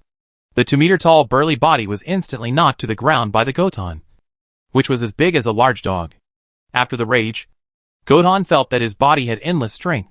In its eyes, the goblin chief's slight resistance under its claws was like a small fist hitting your chest. Full of interest. So weak and powerless. Vulnerable. Too weak, Goton said to the goblin chief below in a very disappointed tone. Ganadika wanted to say something else. Goton directly cut off its possibility of speaking. The extremely sharp claws directly pierced its heart, and blood flowed out of its chest, soaking the entire green chest. Rage has sequelae. Don't talk. It's not good to waste time. Hee hee. Ganadika only had time to utter some meaningless syllables before he stopped talking, and Gordon, looking around in disappointment, looked at the other goblins, who were fighting fiercely. Both sides of the battlefield had red eyes, obviously fighting with real anger. Only the goblins near Gordon were trembling and dared not move. They saw the chieftain die under the claws of the real dragon, and they knew that it was meaningless to resist any longer. So it was better to surrender and be happy. Gordon young dragon roar could not make a sound yet, and could not calm these goblins down. However, Gordon thought of another good way to stop the fight in just a few seconds. I saw this squatting black real dragon as tall as a child, its head aimed at the dilapidated dome that was more than 10 meters high, and estimated the distance and found that it would not touch it. He took a deep breath, and the gas passed through his throat and lungs, and then through the base blood vessels, turning into magma, one of the most violent elemental energies. A 7 or 8 meter high magma column burst out of Gordon's mouth with scorching heat. Because there was no target to attack, the magma column dispersed after reaching the maximum attack distance, like a fountain, and scattered into a shower of meteors. It was scattered in the center of the battlefield. In less than 3 seconds, the goblins who were originally fighting fiercely hid under the bunkers, howling to avoid the uncooled magma falling from the sky. Gordon looked at the behavior of these goblins and nodded with satisfaction. It should have rained long ago to calm them down. Gordon looked at the eyes of many goblins and said nothing. He stepped on the body of the dead goblin chieftain, grinned with sharp teeth, and said to the sad-looking Dika tribe goblins, "Now, kneel down at my feet with prayers." Chapter 37 War Order. When the third title gradually appeared in the title column, Gordon finally released the frenzy state. After releasing the rage, Gordon felt an unprecedented sense of fatigue. and unconsciously laid down with his chin on the corpse. The originally strong body was like a balloon with air stuck in it. Deflated, and returned to its former appearance. A black dragon that was slightly larger than a foal. At this time, although Gordon looked listless, no goblin dared to move. They all lay on the ground, lowering their heads to show their submission, under the leadership of a goblin with no second-level strength. These elite goblins were like a group of loose sand, unable to gather without a leader. Only Gordon could bring them together. So, Gordon also had the mind to check the new title that appeared on the panel. Title King of Daika, undoubtedly. Your strength is enough to make these goblins born in the Daika clan fear and surrender. Especially after the death of the chief. You will be their only shelter and hope. Now, inherit the will of the previous goblin chief and become the only king among them. Of course, you will also go further and further on the road of shame for the real dragon. Wearing effect, strength up. Daika clan reputation up. Because it was in the decline period after the violent transformation, Gordon only felt that his body was hollowed out. So Gordon could not intuitively feel the power of the title. I only know that a warm current surged in my body. But it soon disappeared. Like a mud cow entering the sea. Fleeting. However, the sequelae of this violent transformation came quickly, and went away quickly.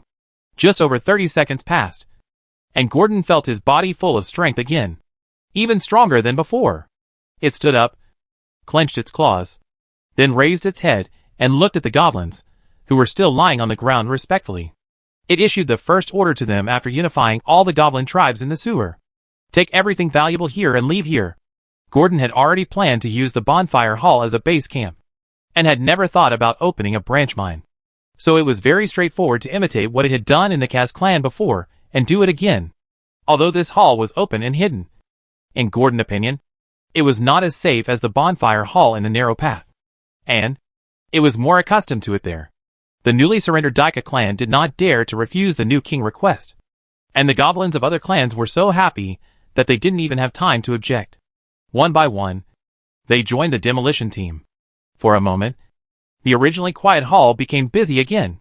The green figures ran around, and the materials moved to the open space were almost piled up into a small mountain. Gordon couldn't help but marvel at this goblin tribe. This was the richest he had ever seen. But think about it. If it wasn't so rich, how could they raise 10 elite goblins? You know, their appetite is amazing. And there are many goblins that need to be enslaved.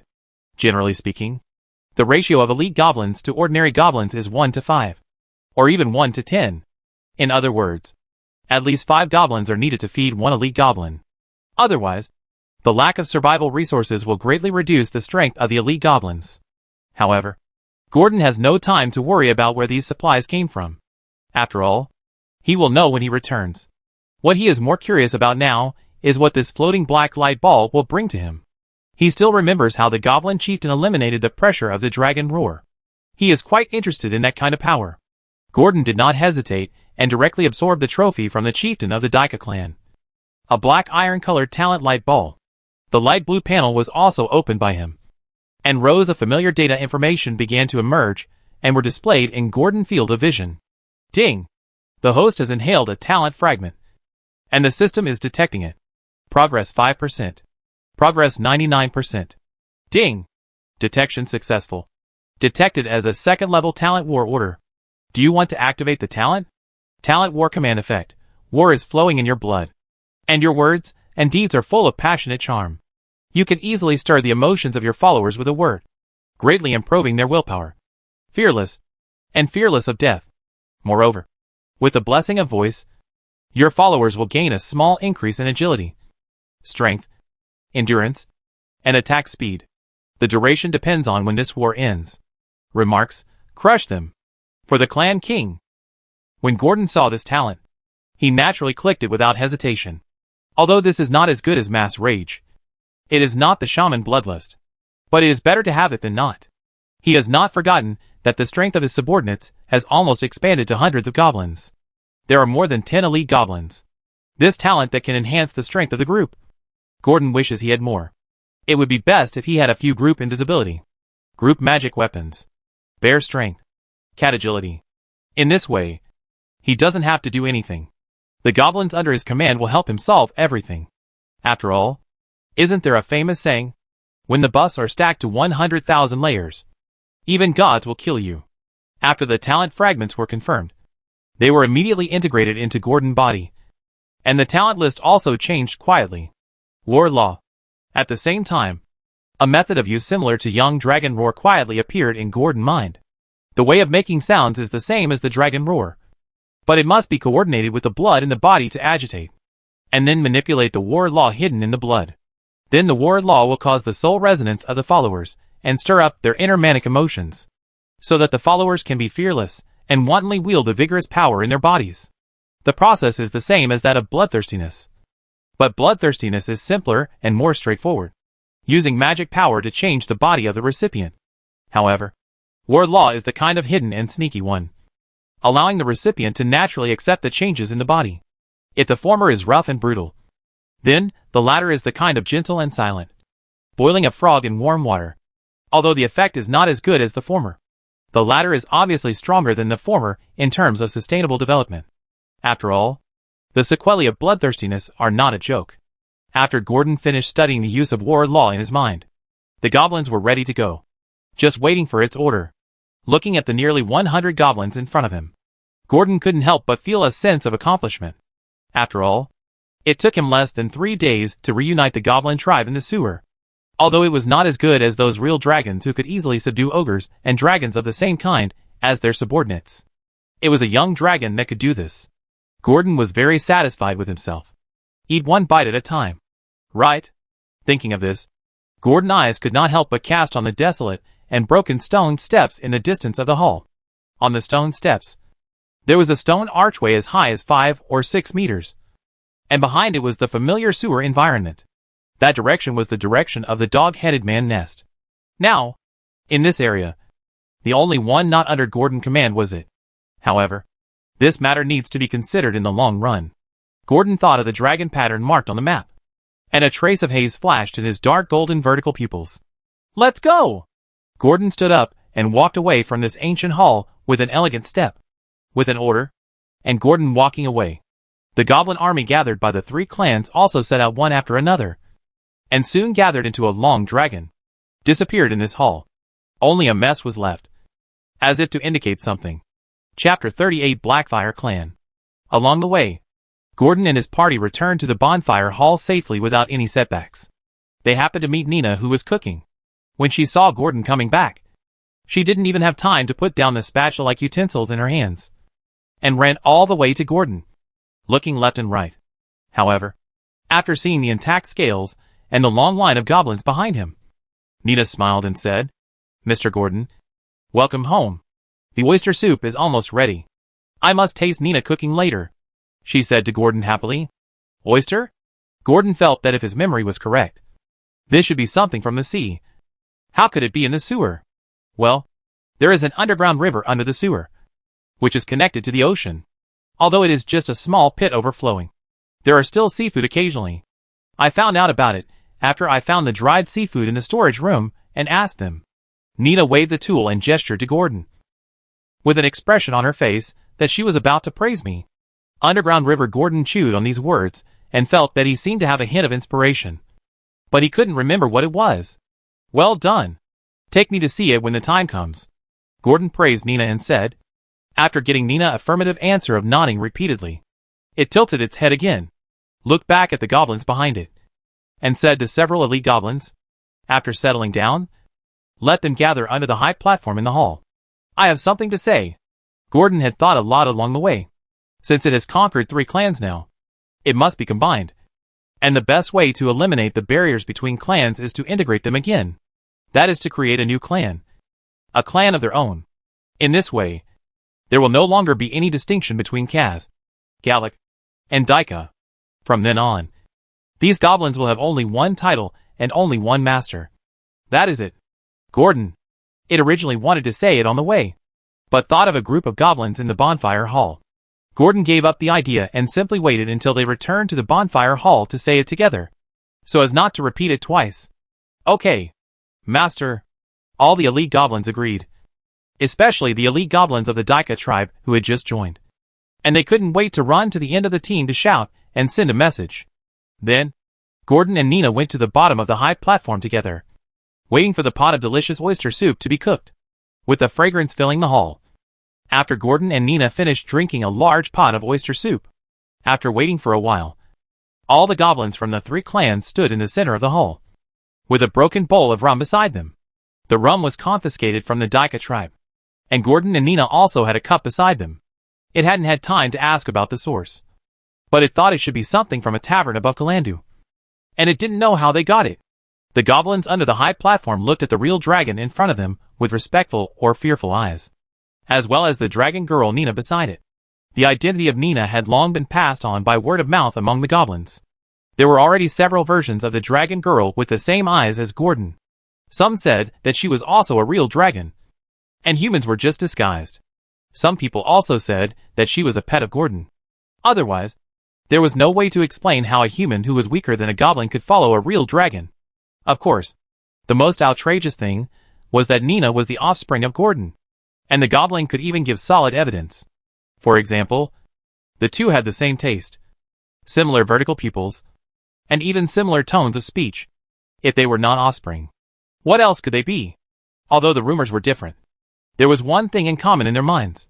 That is, Nina was a character that could not be provoked, whether it was because of Gordon's favor or she was a real dragon with hidden strength. The former and the latter were not something that the goblins could provoke, and Gordon didn't know this. At this time, it looked at the goblins below quietly waiting for its orders. It looked up at the goblin species, or the goblin in the sewer. Perhaps only this kind of class-based race could establish its own kingdom in the sewer, although that was in the past. At least they had been glorious. Roar! I only want to say 3 things when I summon you this time. Listen carefully. Gordon started with a dragon roar without any pressure as an opening statement. When all the goblins' eyes were fixed on it, it spoke slowly. The first thing is that from now on, whether it is the Gallic, Kaz, or the Daika clan, they will no longer exist and become the same Legion clan. The name of the clan is Blackfire, and I, the real dragon, Gordon, will become the only king of your Blackfire clan. Gordon looked at the goblins in front of him, who were less than 100 people, and decided to plan by clan. As soon as these words came out, all the goblins, including the elite ones, were a little confused. You will be integrated into one, no longer divided. You are all my followers, Gordon added. At this time, some goblins began to look at the goblins of other clans around them thoughtfully. The master seemed to mean that there would be no difference between the Daika, Kaz, and Gallic clans in the future, but they all had the same identity. That is, the master followers. The responsive goblin had already shouted in response. Blackfire clan. Yura! Yura! Other goblins followed suit and agreed. Gordon looked at the goblins, who were all in agreement, and raised his hand. The next moment, the goblins who shouted, Yura, suddenly quieted down. Then Gordon nodded with satisfaction, looked at him approvingly, and then continued to cover the entire campfire hall with his loud voice, and slowly uttered the 4th sentence. The second thing is that one group of people must monitor the movements of the kobold's lair day and night. If there is any unusual movement, notify me immediately. The other group, in addition to daily activities, must take time out for training, and be guided by elite goblins. How can others sleep soundly beside my bed? After Godwin gathered a group of followers, he naturally had to start the training plan. After all, the stronger they are, the better the effect of Godwin's war law is. Maybe given a certain amount of time, Godwin can even destroy the kobold's lair. When Godwin said this, the goblins below cheered again, and the sound of Yura was higher and higher. In the past, the kobolds had constant friction with the goblins, and they would sneak attack these lone goblins from time to time.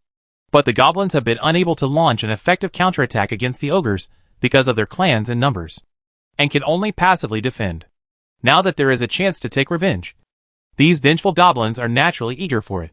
Some goblins can't wait to go out now and take the initiative to volunteer to monitor the movements of those puppies. Well, the third thing is that you count the locations of monsters in the sewers and the resources, and then go to survey and collect them one by one. Gordon picked up the sewer map and pointed to the area on it that belonged to the goblin area with his claws. It now feeds these 70 or 80 goblins, and the food consumed in a day is a bottomless pit. It will definitely not be able to survive without a stable source of food. In the past, it could rely on the inventory and savings left by the previous generation to support it. After all, they could also rob other clans. But now, except for the ogres, there are no other large clans and tribes in this area.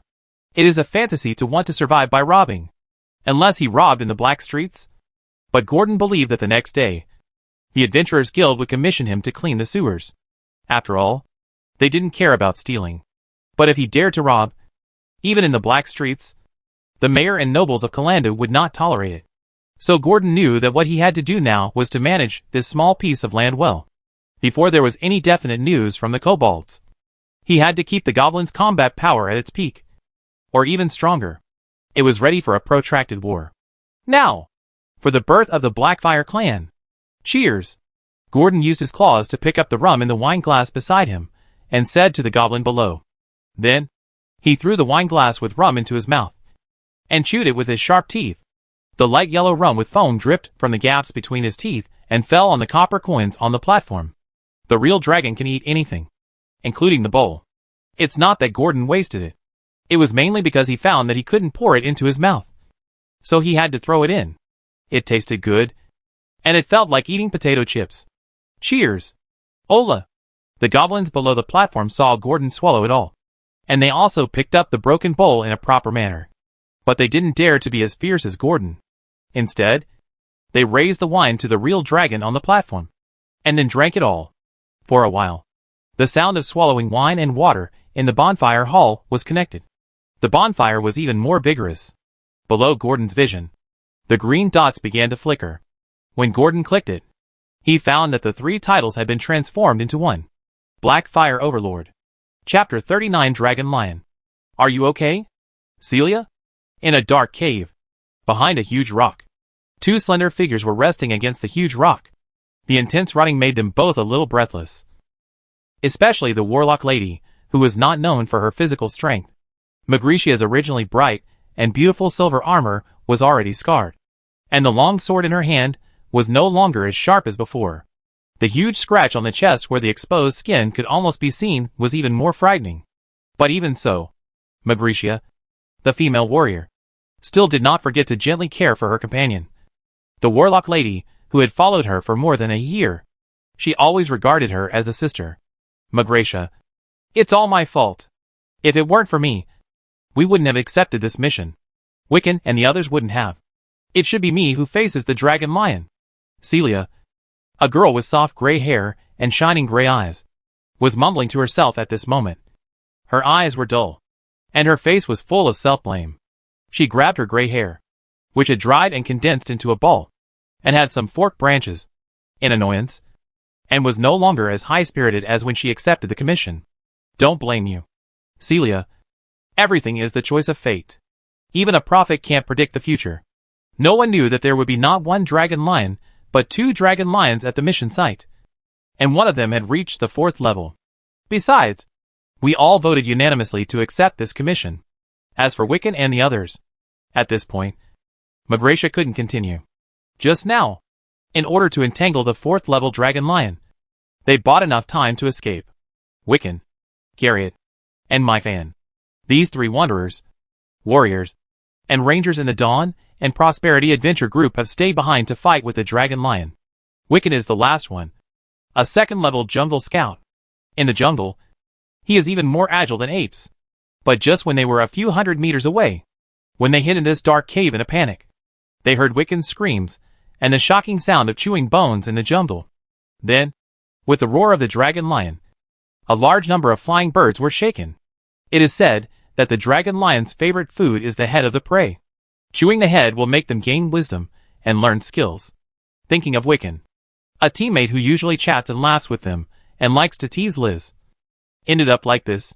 No matter how much Magricia comforted Celia, she couldn't say the words that she didn't say. After all, they were their companions. Even if they died, they were still alive. Captain, I am the one who should not be alive the most. Celia raised her head. Her face was already covered with tears, and the more she thought about it, the more she collapsed. An extremely huge regret filled her entire chest, making her feel indescribably uncomfortable, especially when she recalled the departure of her companions just now. She felt a heart-wrenching pain. Celia finally felt the pain of the adventurer's departure thoroughly after a year, and she didn't know whether it was a blessing or a curse. On weekdays, as a warlock, she was the only spellcaster in the team, and she was young, so she was the most cared for one in the team. Whether it was Wiccan or my fan, they were very caring towards her. It was not a love between a man and a woman, but a kind of care between family members, like taking care of a sister.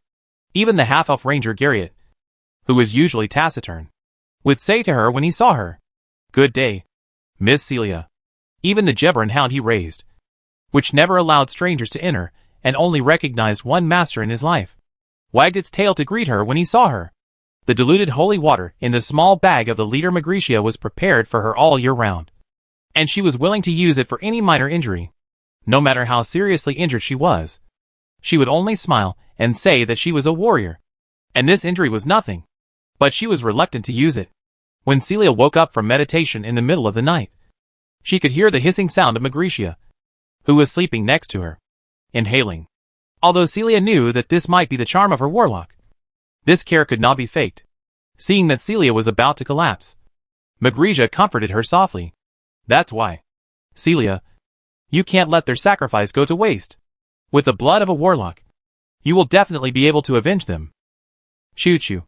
Magricia wanted to say something, but a quick choo-choo sound came from outside the cave, and a silver figure suddenly crashed into Celia's soft arms. It was Celia's pseudo-dragon pet, Liz, who was standing on Celia's lap at this time. While gesturing with his wings, he communicated with Celia in front of him with his voice. "It said that the dragon lion is coming to this cave. How is it possible?" Magricia's voice was obviously 1 decibel higher, unable to conceal its surprise. "The dragon lion cannot live in a dark and damp cave. I have just dealt with the blood on my body and the traces in front of the cave. There is no reason for it to find this place. Dragon lions spend most of their lives on the ground, and a small part in the sky. As for underground caves, they are not places they like to go. But Liz won't lie to me. The fact is, it is indeed coming towards us." Facing danger again, Celia seemed to calm down and stroked Liz's trembling body. "It seems that we are all going to die here today. Captain, Liz, don't come out later," Celia told her magic pet, and then handed some small accessories to it. "When you return to the north, can you help me find the girl? The vertical-eyed dragon-born girl you met last time, and give this thing to her. Don't tell her I'm dead." Chio. Liz looked at the warlock girl, who could make roasted black pine sturgeon with some sadness. Was her adventurer's journey, which lasted less than 2 years, going to end here? No. Magricia saw Celia's last words and farewell, gritted her teeth, and endured the pain in her chest. Just now, when the dragon lion was dealing with the corpse of another dragon lion, she was the first to attack. If Celia hadn't put on mage armor for her in time, she might have died earlier than anyone else. Standing up, he grabbed Celia's soft and boneless little hand and pulled her up. "There must be a way down there. I think we still have a chance. Celia, no matter what time it is, we can't give up hope. Because now, you are not living alone. You are responsible for the lives of others. My farm sister is still waiting for him in the White Tower. Are you going to just ignore it? You really disappoint me." Magricia's words were full of rebukes. These were harsh words she had never said to Celia. However, these harsh words made the girl with dull gray eyes light up slightly, as if she was a little attached to the world. "Let's go. There must be a way down there. If I have to die, I have to die before you." Magricia let go of her hand and took the lead, exploring the deeper cave, and Celia hesitated for less than 3 seconds, and followed Liz step by step. A minute later, a creature with the characteristics of a lion, but with scales and wings of a brass dragon, walked behind the boulder with tiny steps and sniffed there. Then, this dragon lion with a mane that matches the color of its scales roared again in the cave like thunder. "I found you, intruders." This huge beast weighing 1,500 pounds moved around in the dark cave with familiarity, smelling the lingering smell in the air. It chased forward. Chapter 40 Demiplane. In the dark cave, Celia and Magricia, who were running naturally, heard the roar not far away. The sound was not far from them, and it was getting closer and closer with the footsteps of the giant beast stepping on the rocks. Magricia stopped and wanted to stop it. Although she was injured, she still had her second-level combat power. But Celia grabbed her and said to her, Magracia, don't rush to stop it. We still have a chance. Look! What is this? A light spot suddenly burst out from Celia's fingertips. And then expanded. It was the zero-level trick. Light magic. Light magic had suddenly illuminated the entire dim cave, allowing Magracia to clearly see the whole picture of the cave. Skeletons. Bones everywhere. These bones are very new. And some of the bones even have maggots crawling on them. Moreover, these skeletons have all kinds of parts. But the only thing missing is the skull. There is not a single head here. There was fear in Maglicia's eyes. Yes, Captain. This is its nest. We are in the dragon lion's nest. Celia added what she had not yet said. How could it be? Maglicia could not imagine that the dragon lion would go against its habits and build a nest in a dark cave. It is more like a manticore than a dragon lion. Only that kind of evil creature would build a nest in the dark. Dragon lions prefer warm and hot places, usually in hills or grasslands. They should be guardians. Something guarding this cave, Celia said, and she dug out an ancient copper hexagram seal from a pile of ornaments, which was engraved with a language Celia could not understand. This strange seal was taken from the dead dragon lion. Originally, she thought it was just an item they collected, and planned to identify it when she returned to the Free City. After all, dragon lions are said to be magical creatures related to brass dragons, so it is normal to inherit a little collecting habit. But now it seems that this may be the key guarding the secret door. As a warlock, she naturally knows something about magical pets. In her knowledge reserve, there is a lot of information about dragon lions. Dragon lions. It inherited the wildness of lions and the cunning of brass dragons. According to scholars, the possibility of brass dragons and lions being hybridized is very small, because the territories of the two have no intersection. And as wise as brass dragons are, they are not interested in ordinary lions. They are more inclined to believe that dragon lions are magical products, such as hybrid experiments in different worlds and spell accidents. However, the brass dragon can chat with creatures that pronounce 2 syllables for a whole day. It is not ruled out that one day, in the desert, a lost lioness will have a happy chat with a brass dragon. It is also possible that something beyond friendship will happen. After all, those scholars do not understand what is the happiness of cross-species. As a neutral creature, it is possible to be subdued by a wizard or a warrior as a follower. However, it requires leadership expertise or personal charm. That is, Celia. It is precisely because of this, and the fact that dragon lions are territorial creatures and have strong hostility towards any outsiders, that dragon lions have become good treasure guardians. Of course, the most important thing is that it inherited an advantage of the brass dragon, which is that it only needs to eat a small amount of inorganic matter, that is, rocks and soil, to survive. Although eating meat is their nature as predators, they can still survive by eating soil. Therefore, many liches or wizards will place dragon lions in their tombs and treasure caves to prevent outsiders from invading. As for why these 2 dragon lions broke free from their confinement, ran out to be seen by hunters, and reported to the Free City of Calando, this is not something Celia can guess. But with the footsteps and roars of the dragon lions getting closer and closer, there is little time left for them. Fortunately, Liz's gurgling sound came over quickly, and Celia found that this was the first time that this was the dragon lion's nest. She immediately sent Liz to help find it. Although the pseudo-dragon is not a real dragon, it is still quite good at finding treasures and secret doors. It quickly guided the 2 to a flat ground without bones. They also found that the abrupt groove on the stone slab under their feet was exactly the same size as the 6-pointed copper seal in Celia's hand. Just when Celia put the seal into the groove, a huge black shadow rushed towards the 2 with a roar and a strong wind. However, no matter how fast its claws were, it could not stop the magic circle under Celia's feet from running. Almost in an instant, Celia, Maglicia, Liz, the 2 people and the dragon were teleported away directly on the stone slab. Only the cave was left, and the dragon lion roared, almost shaking off the stone pillars on the top of the cave. The 2 women escaped a disaster, and they only felt that they had been on the line of life and death. Before they calmed down, they heard the mechanical sound coming from their ears. Hello, adventurers from afar. Welcome to the demi-plane of the legendary planeswalker Galmadon, the Blue City. I am the Tower Spirit number 1 Damriel. You have defeated the Guardian. You can ask me 3 questions. and then take an item from the mage tower as your reward. The sudden voice made Celia and Magresia, two girls, who were still in shock, shudder. This kind of voice did not sound like a human voice. At this time, they looked up and found a humanoid constructed organism standing in front of them. The red light on the little head was flashing, and even the pseudo-dragon Liz was full of curiosity about the creature in front of her, and took the initiative to lie on it. Miss, please get down from my head. This will remind me of the feeling of being bald. Celia hurriedly called back her magic pet. In this strange place, she still had to be careful. After all, she was only a second-level warlock, not one of those legendary mages.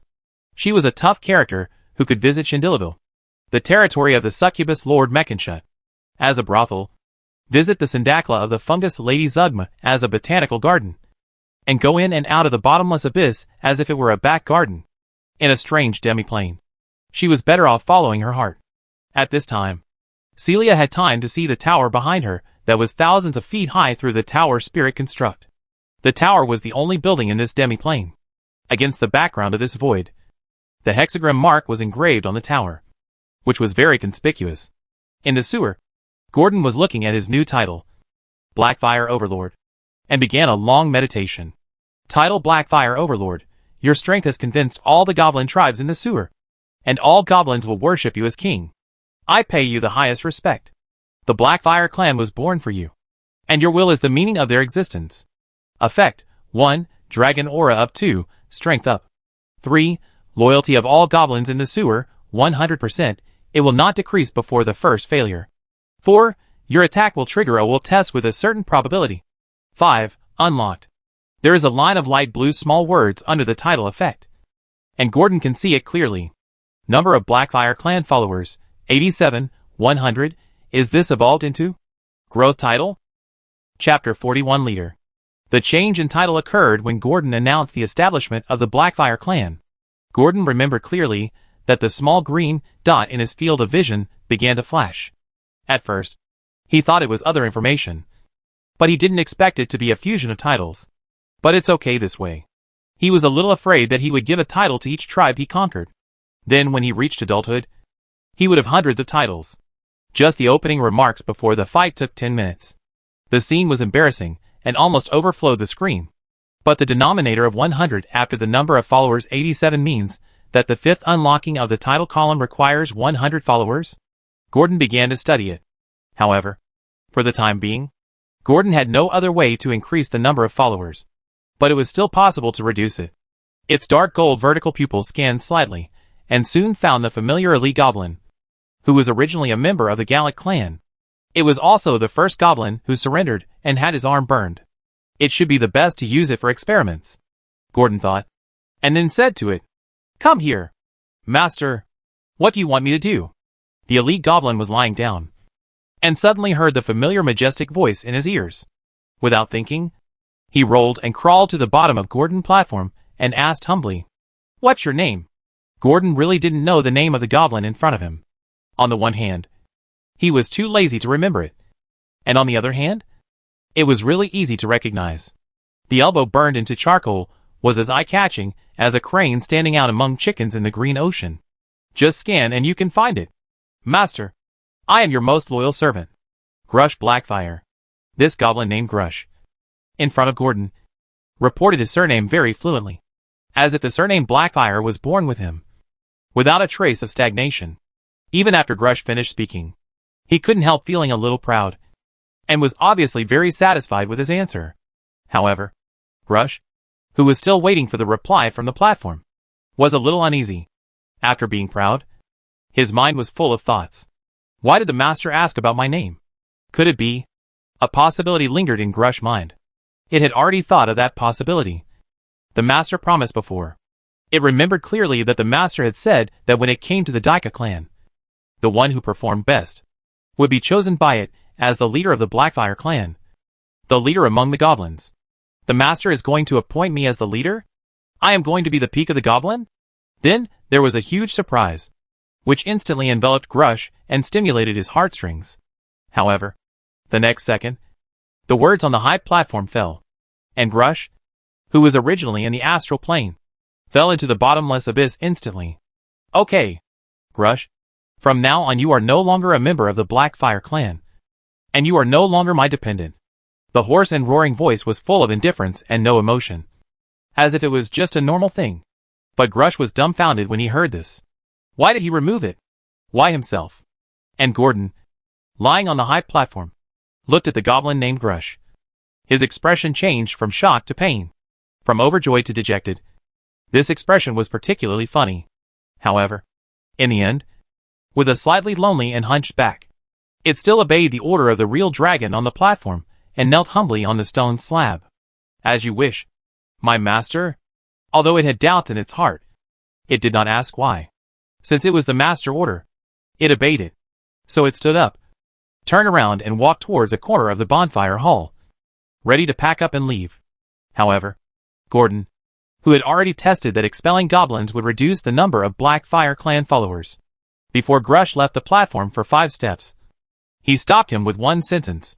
But, Grush, you will become the leader of the Blackfire clan. My true follower. Not a vassal follower.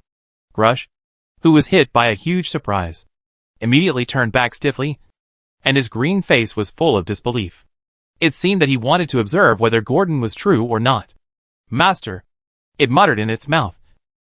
And then, there was a rumbling thunder like the sound of nature. True dragons don't joke. Grush Blackfire, you will become the first leader of the Blackfire clan. Are you going to refuse? No. Master, this is my honor.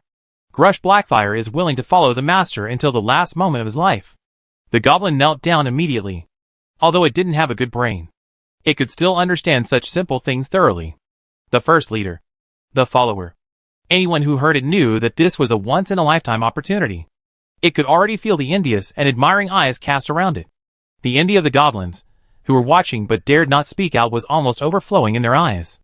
Okay, Grush. Now, as the leader of the Blackfire clan, the first thing you have to do is to implement my orders. Do you understand? Grush will live up to the master expectations. If the master is not satisfied, you can kick Grush's head like a ball. Grush naturally knew that this was the time to show his determination, and he took the oath without any hesitation. Okay. Now you are responsible for the division. One group is used to supervise the kobolds, and the other group is used for warrior training. And the most important third thing. Collect the goblins, who are alone in the sewers and have strayed from the group. Absorb them into the Blackfire clan, and bring them to me to pledge their loyalty. At the same time, there is another thing that is related to the future of the Blackfire clan. And this thing is also the top priority. Gordon said a lot, although Grush didn't understand it very well. But it still remembered 3 points firmly. That is to strengthen itself, supervise opponents, and expand the scale.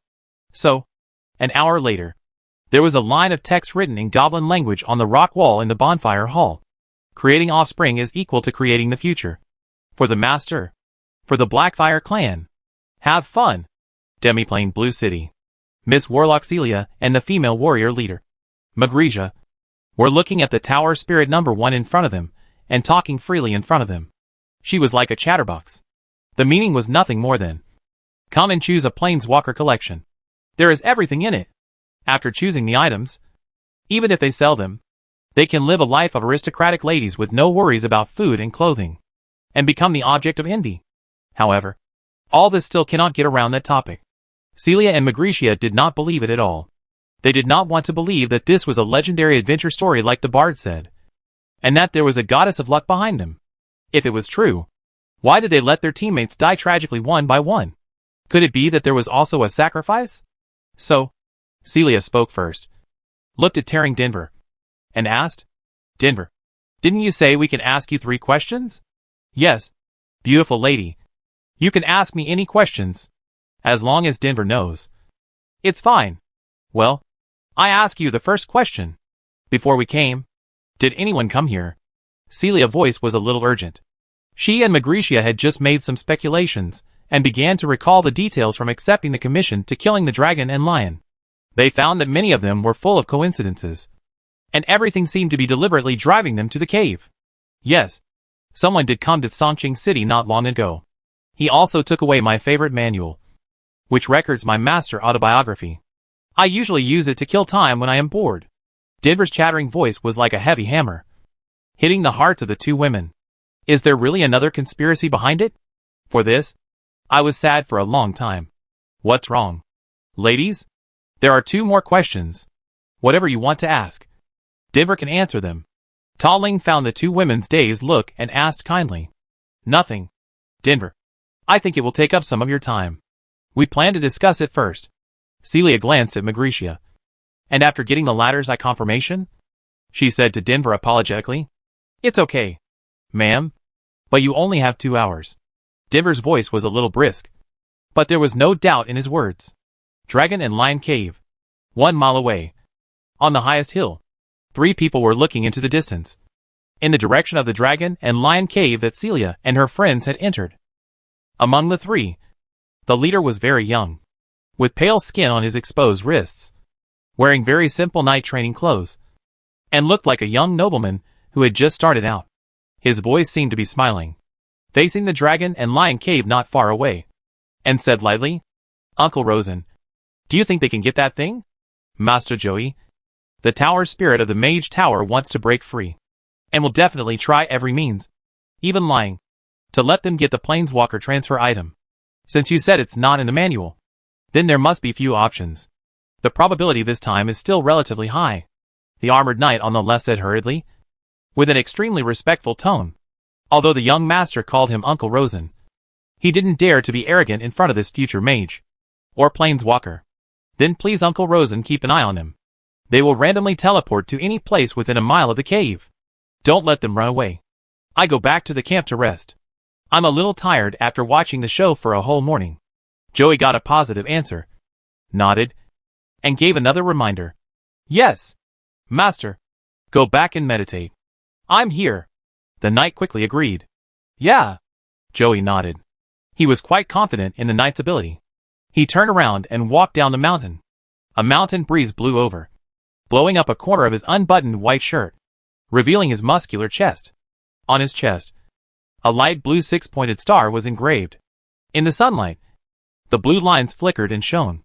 Chapter 42 Lovely Doe. The bonfire in the center of the hall was burning fiercely. For the sewer with excess pine oil, the flames really didn't take much effort. The scorching flames could not cover the broken morning light from the corners at the top of the sewer. After the pleasure, the goblins of the Blackfire clan seemed more or less tired, yawning non-existently. But even if they didn't exercise, at dawn, it was the time when they were most relaxed. Then Mr. Gordon, I'm leaving. Nina pulled down the platform and whispered to the black-scaled dragon with half-open dark gold vertical pupils. At the same time, she waved and said hello to it. In her other hand, she held a bulging small bag, and her little hand was tightly clenched. In the early morning, she had to go back to the extremely dangerous Black Street again.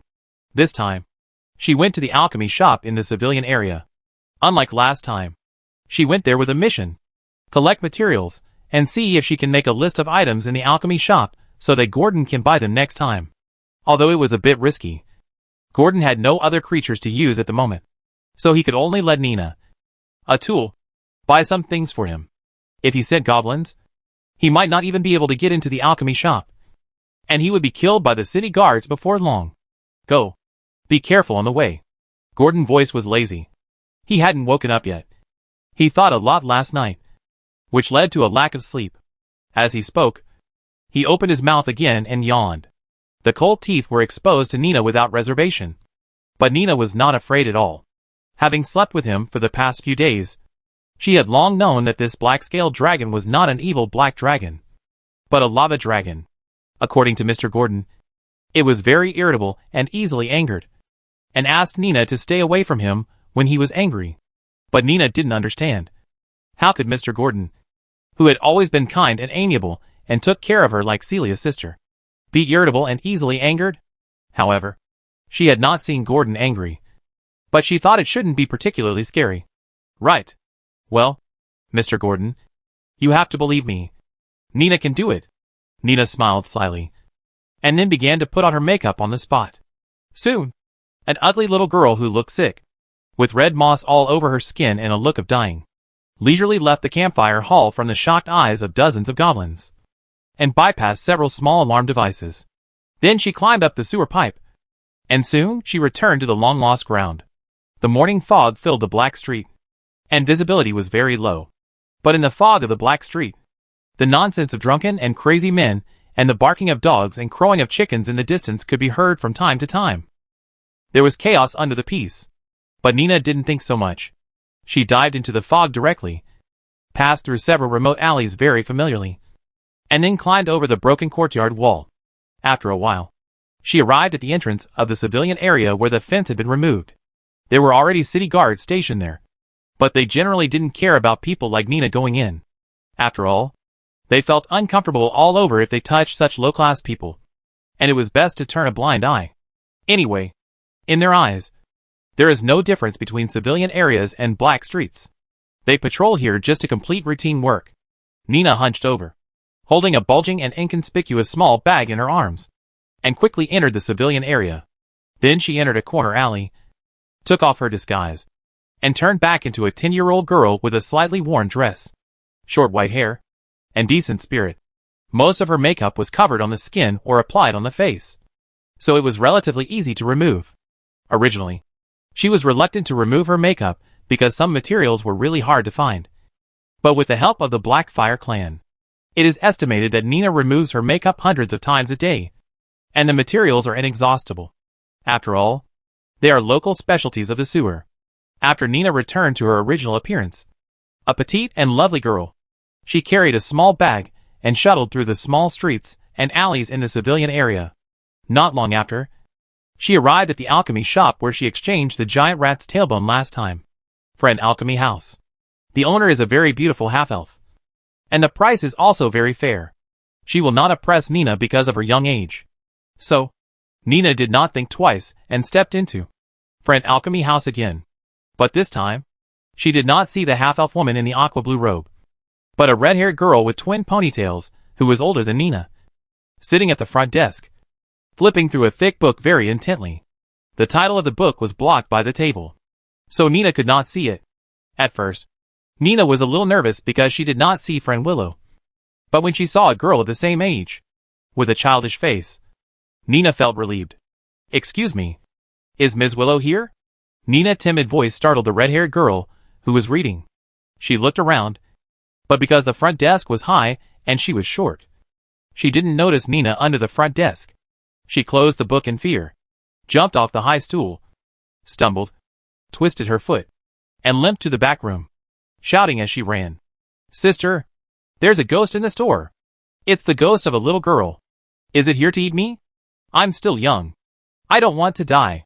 Sister, save me." When Friend Willow, who was meditating in the back room, heard the startled voice of her distant cousin Loveldo, she stood up to check. She found a little girl in a yellowed and worn white dress at the front desk, looking at them innocently, with a timid expression on her face, which was simply criminal.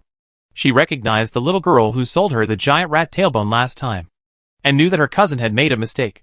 So she knocked the red-haired girl on the head in annoyance. "Where is the ghost? You scared yourself. It's a customer who came to the store.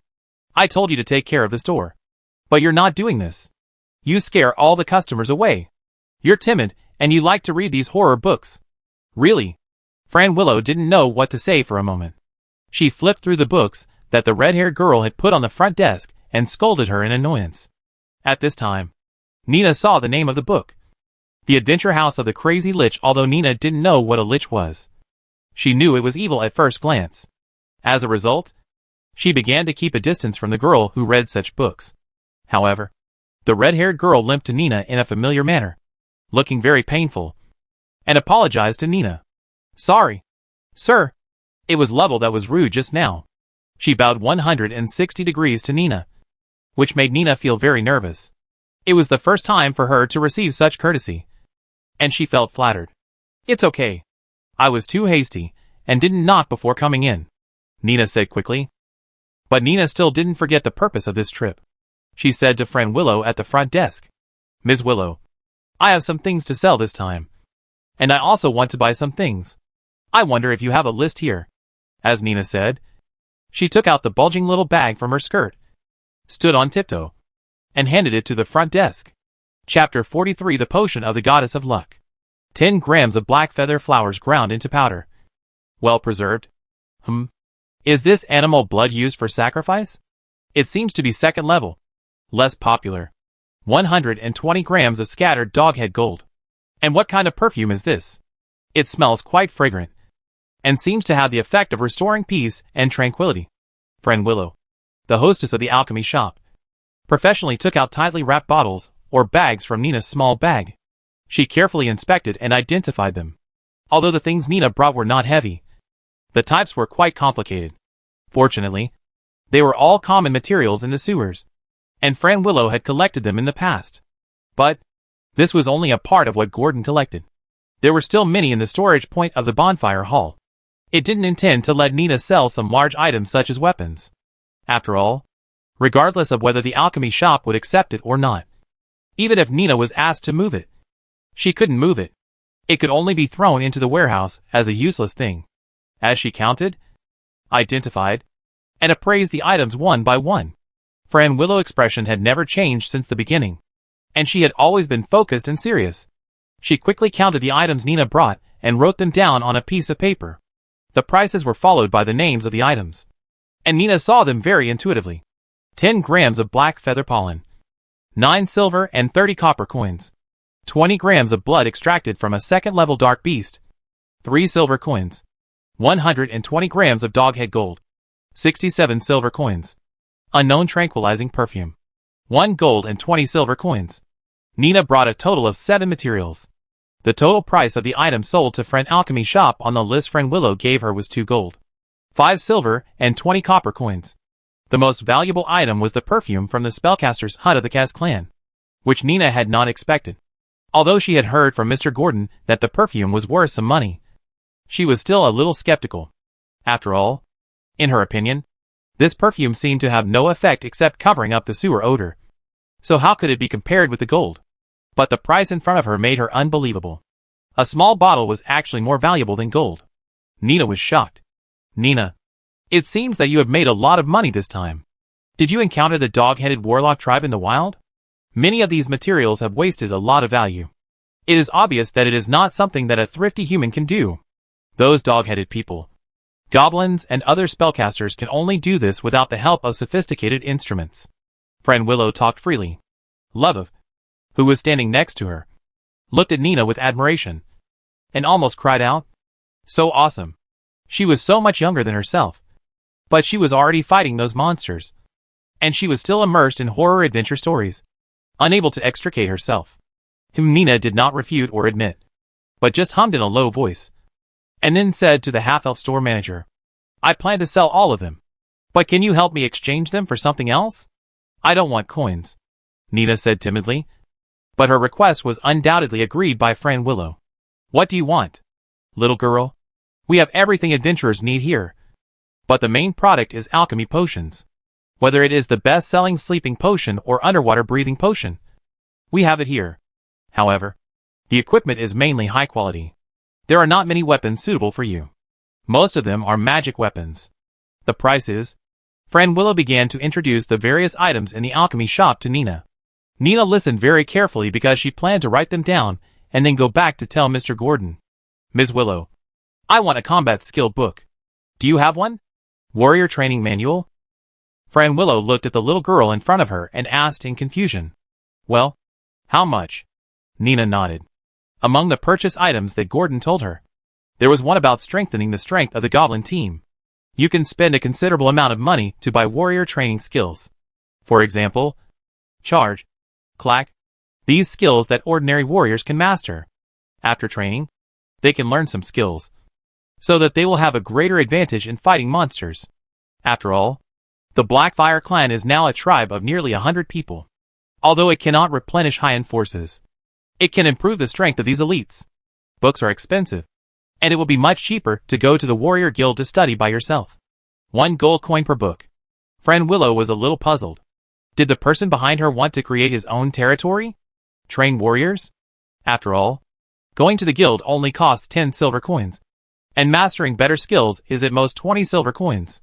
Books are obviously much more expensive than teaching. But in Nina's affirmative eyes, she still gave up persuading. Ms. Willow, I also need some fierce fire oil and a dagger. When Nina was picking and choosing the warrior skills, She did not forget to tell Fran Willow the following needs. The fierce fire oil was what Gordon asked her to bring. But the dagger was what she wanted. She also wanted to be a useful person. She originally wanted to buy a small crossbow, but was afraid it was too expensive. So Nina had to settle for the second best, and buy a dagger that was more suitable for fighting in the sewer. This was also what she decided to buy after asking Mr. Gordon for his opinion. Of course, she would return it to Mr. Gordon in the future with Nina's own money. Fran Willow naturally agreed. Daggers and fierce fire oil are the most standard rations for adventurers. Basically, you can buy these in any equipment store in Calando. Just as Nina confirmed the book that Gordon told her in her memory. She was about to confirm it. Suddenly, there was a sound of small and hurried footsteps at the door of the shop behind her. Someone came. Like Nina, they came to the alchemy shop early in the morning. However, as soon as the footsteps of the people behind them started, the childish voices resounded throughout the alchemy shop, exposing their identities. Sister Fran, can you give me a dose of Lady Luck's potion? Yesterday's dose is no longer effective. Little Jalen wants one too. With that, two normal little boys from the civilian area ran to the front desk, slapping the front desk table that was taller than them. Holding copper coins in their hands, they began to urge them anxiously, their eyes full of longing. Lovafu, go get them 2 bottles of potion. Fran Willow, who was holding flaming oil in one hand and a dagger in the other, saw the naughty kids coming to the door, and did not forget to instruct the idle little Lolita beside her. When Lovafu heard this, she also took out a tightly packed bottle from a wooden box with ease, and then poured out 2 drops of liquid the size of a bottle cap and handed it to the 2 children. The 2 kids didn't even say thank you.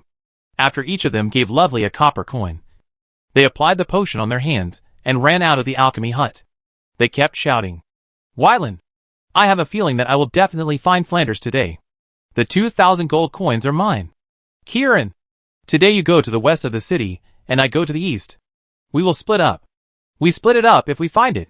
The voices became smaller and smaller as the 2 boys moved away until they disappeared. Fran Willow saw that Nina was a little dazed and thought that she was also a little tempted. So she kindly tried to dissuade her. It's impossible to find it. Flanders has been missing for so many days. He may have left Calando a long time ago. Let alone 2,000. It's estimated that they can't even get 1 gold coin. They are just bored and want to try their luck. Nina, who carefully put away the fierce fire oil and dagger handed over by the half-elf store manager, couldn't help asking after hearing what Fran Willow said. Who are you looking for? Is Flanders famous? Fran Willow didn't say anything when she saw that Nina didn't know. She handed her a commission notice directly from the front desk. The reward for the portrait on the notice was 2,000 gold coins, regardless of life or death. If there is news, it is 10 gold coins, and it needs to be identified by the priest of the temple of the god of justice. Is it worth 2,000 gold coins to find him? Nina looked at the portrait, smiling and wearing a heart-shaped sapphire necklace around the neck of the handsome blonde boy. She asked Fran Willow curiously, as long as you have the items on him. You can. For the Dolyuan family, 2,000 gold coins are more than what they spend on a cocktail party. Fran Willow said lightly. For the Dolyuan family, whose branch has hundreds of merchant ships in the port of Calando, this amount of money is indeed not worth mentioning. But for most adventurers in Calando, this amount of money is enough for them to live a good life for the rest of their lives, without having to live an adventure career that is uncertain from day to day. But it's not that easy to get. Nina, you have to be down to earth, and don't be too ambitious. The chance is too slim, and only those adventurers who are too idle will waste their time in Calando. What is the lucky potion? Nina asked again. That is the lucky potion that is sold recently in the temple. It is said that applying it can make the goddess favor and favor you. I don't know where it came from.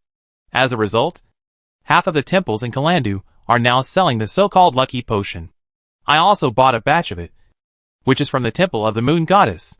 It is said that in a dark environment, it can greatly improve luck. Of course, there is another sentence that Fran Willow did not say. That is, the so-called lucky potion is actually a mixture of holy water and some other liquids, and it does not have any luck. A non-African will not become a European emperor. Nina's eyes lit up when she heard the last sentence, and she said timidly, Then can Ms. Willow also give Nina a portion of Ms. Lucky's potion? But can you help me pack it? I don't want to use it for the time being. Fran Willow smiled dumbly after hearing this, but did not refuse. In her opinion, it is normal for the little girl in front of her to dream of getting rich overnight. So, she also handed Nina a so-called lucky potion. And Nina also handed a copper coin to friend Willow. The hope of a copper coin. Good quality and cheap. Isn't it? Chapter 44 Discovery. Sewer. Bonfire Hall. Not long after Nina left, Gordon lazily supported himself and began to eat the breakfast prepared by his servants of the Blackfire clan for the new day. Charcoal grilled live fish. 7 or 8 catfish-like fish weighing more than 10 pounds were neatly arranged under Gordon's platform. And there was a bonfire next to them to keep the fish warm. Gordon doesn't like to eat cold food, but hot food. The hotter the better. This is well known. It is something that every servant of the Blackfire clan should know. Just when Gordon finished enjoying breakfast and started a new day, he heard a goblin coming to report that there was movement from the kobolds. Gordon naturally summoned the goblin scout to ask in person. The short goblin, who looked thin but walked 3 times faster than ordinary goblins, hurried forward and said humbly, "Great true dragon, that despicable dog-headed man brought a lot of food into their nest today, including live goblins and ratmen." "Oh, did you hear any unusual movements?" Gordon asked. "Except for the dense barking of dogs in the nest. Nothing can be heard.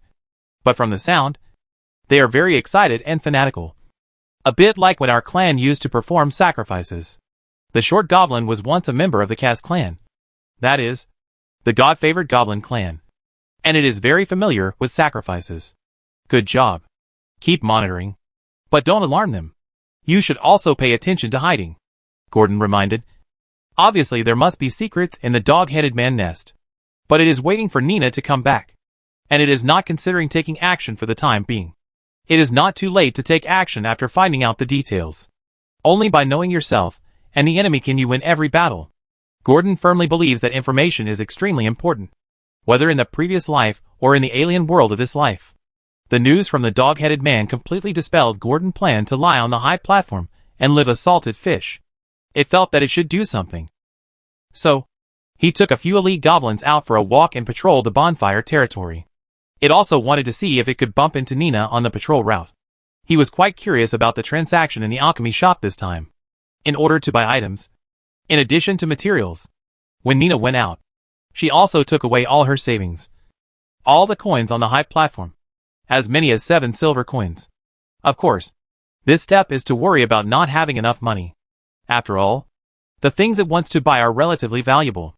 Whether it is books or potions, it is not known whether it can buy them all. While thinking, Gordon cleverly avoided the warning trap hidden in the narrow gap. Once touched, a harsh bell sound will be emitted, which can be heard even at a distance of 1,000 meters. It allows Gordon to effectively control the safety of his territory.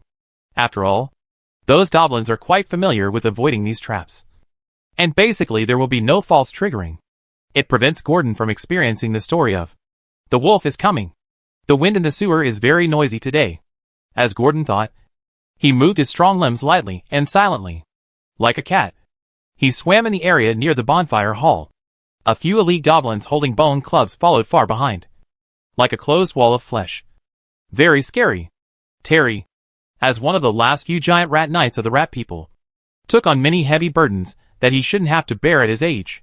After the suspected attack by the abyss demon that killed 7 or 8 giant rat knights, there were no more powerful figures in the giant rat knight branch of the rat people.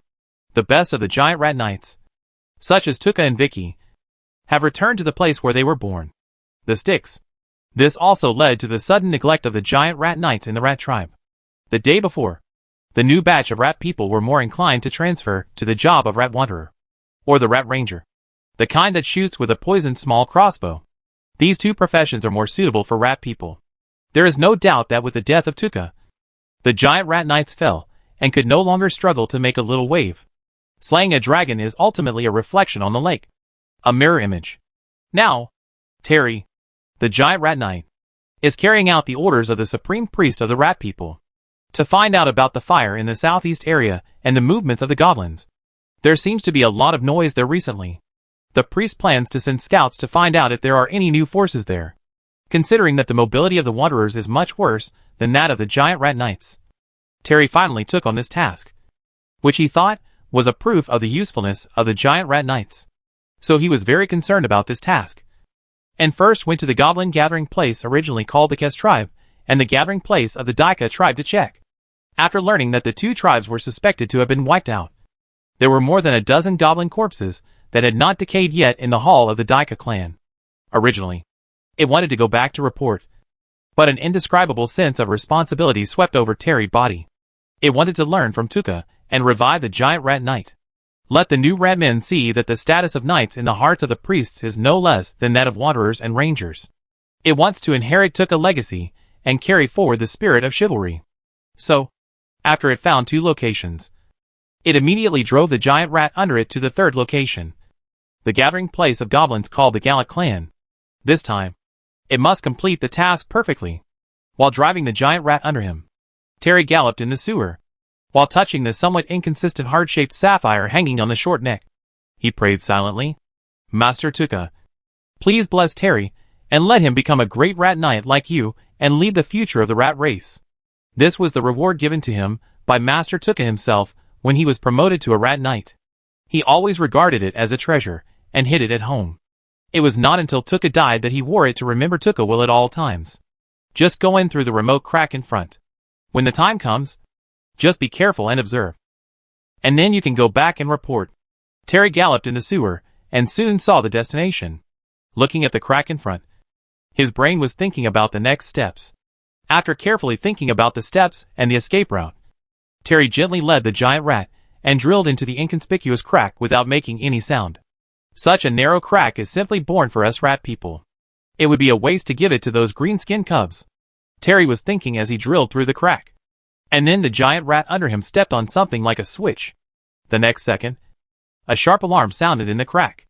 Terry panicked immediately, because the originally dark corner in front of him was now filled with fire from far to near. It was obvious that he was discovered. At the same time, the goblin's voice of Ola, Ola, also came from the corner in front.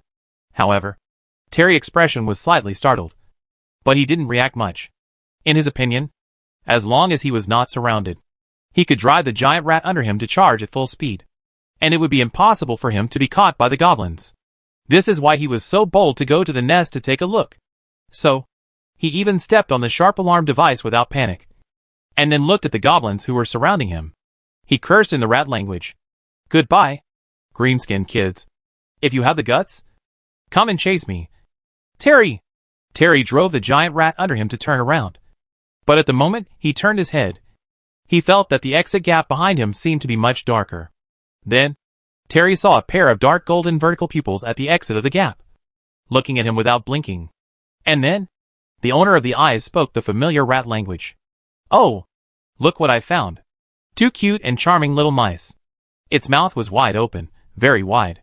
Chapter 45 Broken Bones. Gordon thick black scales covered his entire body, and his soft abdomen was covered with huge yellowish dragon scales.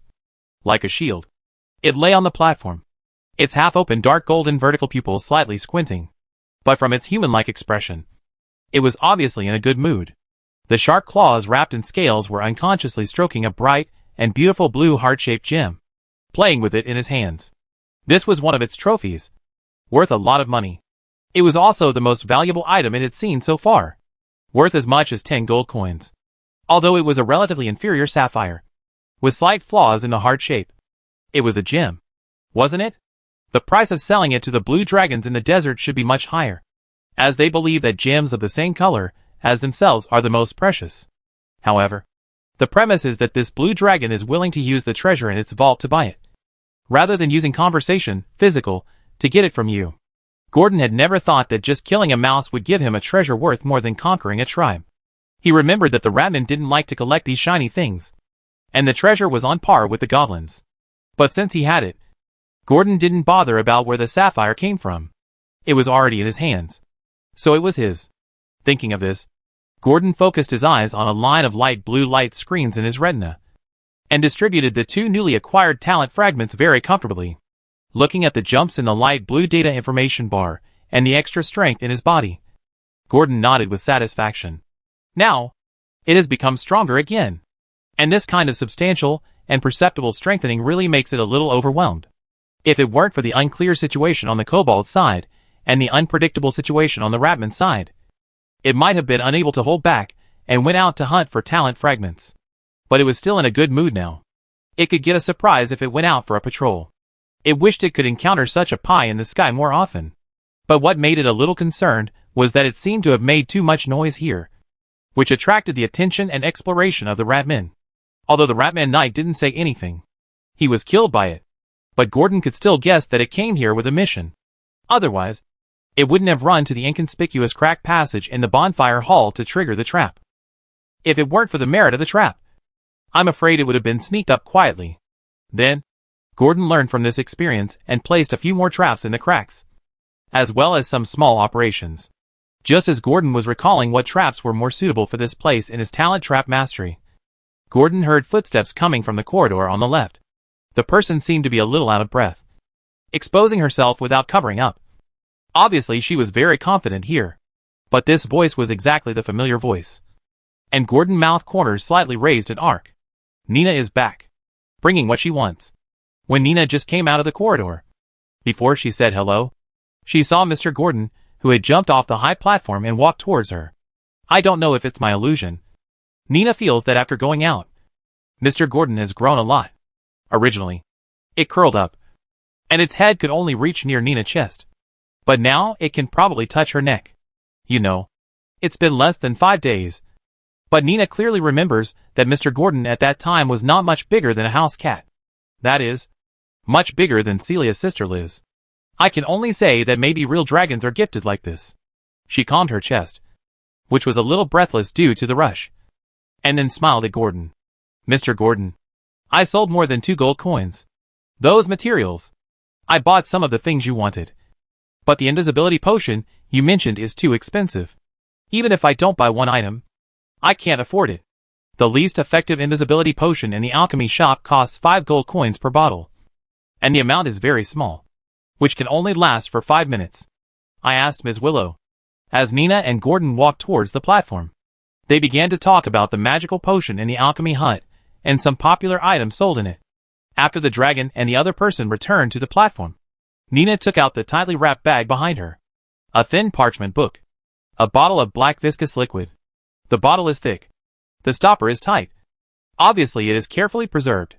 There is also a 1-foot-long, cold dagger, which looks more like a dagger than a dagger in Nina's hand, and some small silver coins and copper coins. Obviously it cost a lot of money this time. However, Gordon is more open-minded about coins. It is not a black dragon, and does not have such a strong possessive desire. What attracts Gordon more is the thin parchment book. Gordon naturally recognizes the familiar common language in the book. It is one of the talent and specialty training manuals that it asked Nina to buy first. Bone crushing in the first level talent and specialty training manual, which is neither rare nor common. Talent bone crushing, after special training, you can accurately find the weak points of the joints of creatures, and then use clever force to crush bones. After the enemy's body is hit, a judgment will be made. If the judgment fails, it will cause disability and serious paralysis. Note, blunt instruments have a bonus effect in bone crushing. If you want to learn without a teacher, bone crushing, this talent requires daily combat and training to master.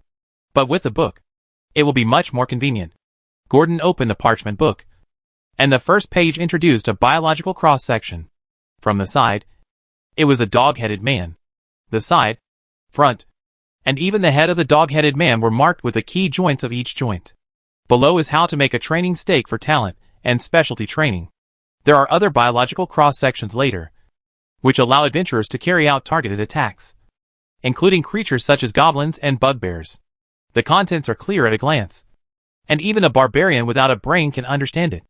I can only say that the gold coin Nina spent is worth it. Choosing Bone Crusher naturally, Gordon learned about it from the dragon heritage through the memories of the more powerful adventurers with blunt weapons. According to memory, in the north, there was once a 5th level Warhammer warrior with a blunt weapon, combined with weakness sense, wearing protective gear made of winter wolf fur, and smashed the joints of an adult white dragon alive, directly paralyzing the white dragon. There are only a few intact bones in the white dragon body, and the one that uses it is Bone Crusher. Its memory is particularly deep. Coincidentally, most of the goblins here also use bone hammers, which are blunt instruments. So the Bone Crusher talent training has a higher priority. After flipping through the book, Gordon called the leader of the Blackfire clan, Grush Blackfire, to come over.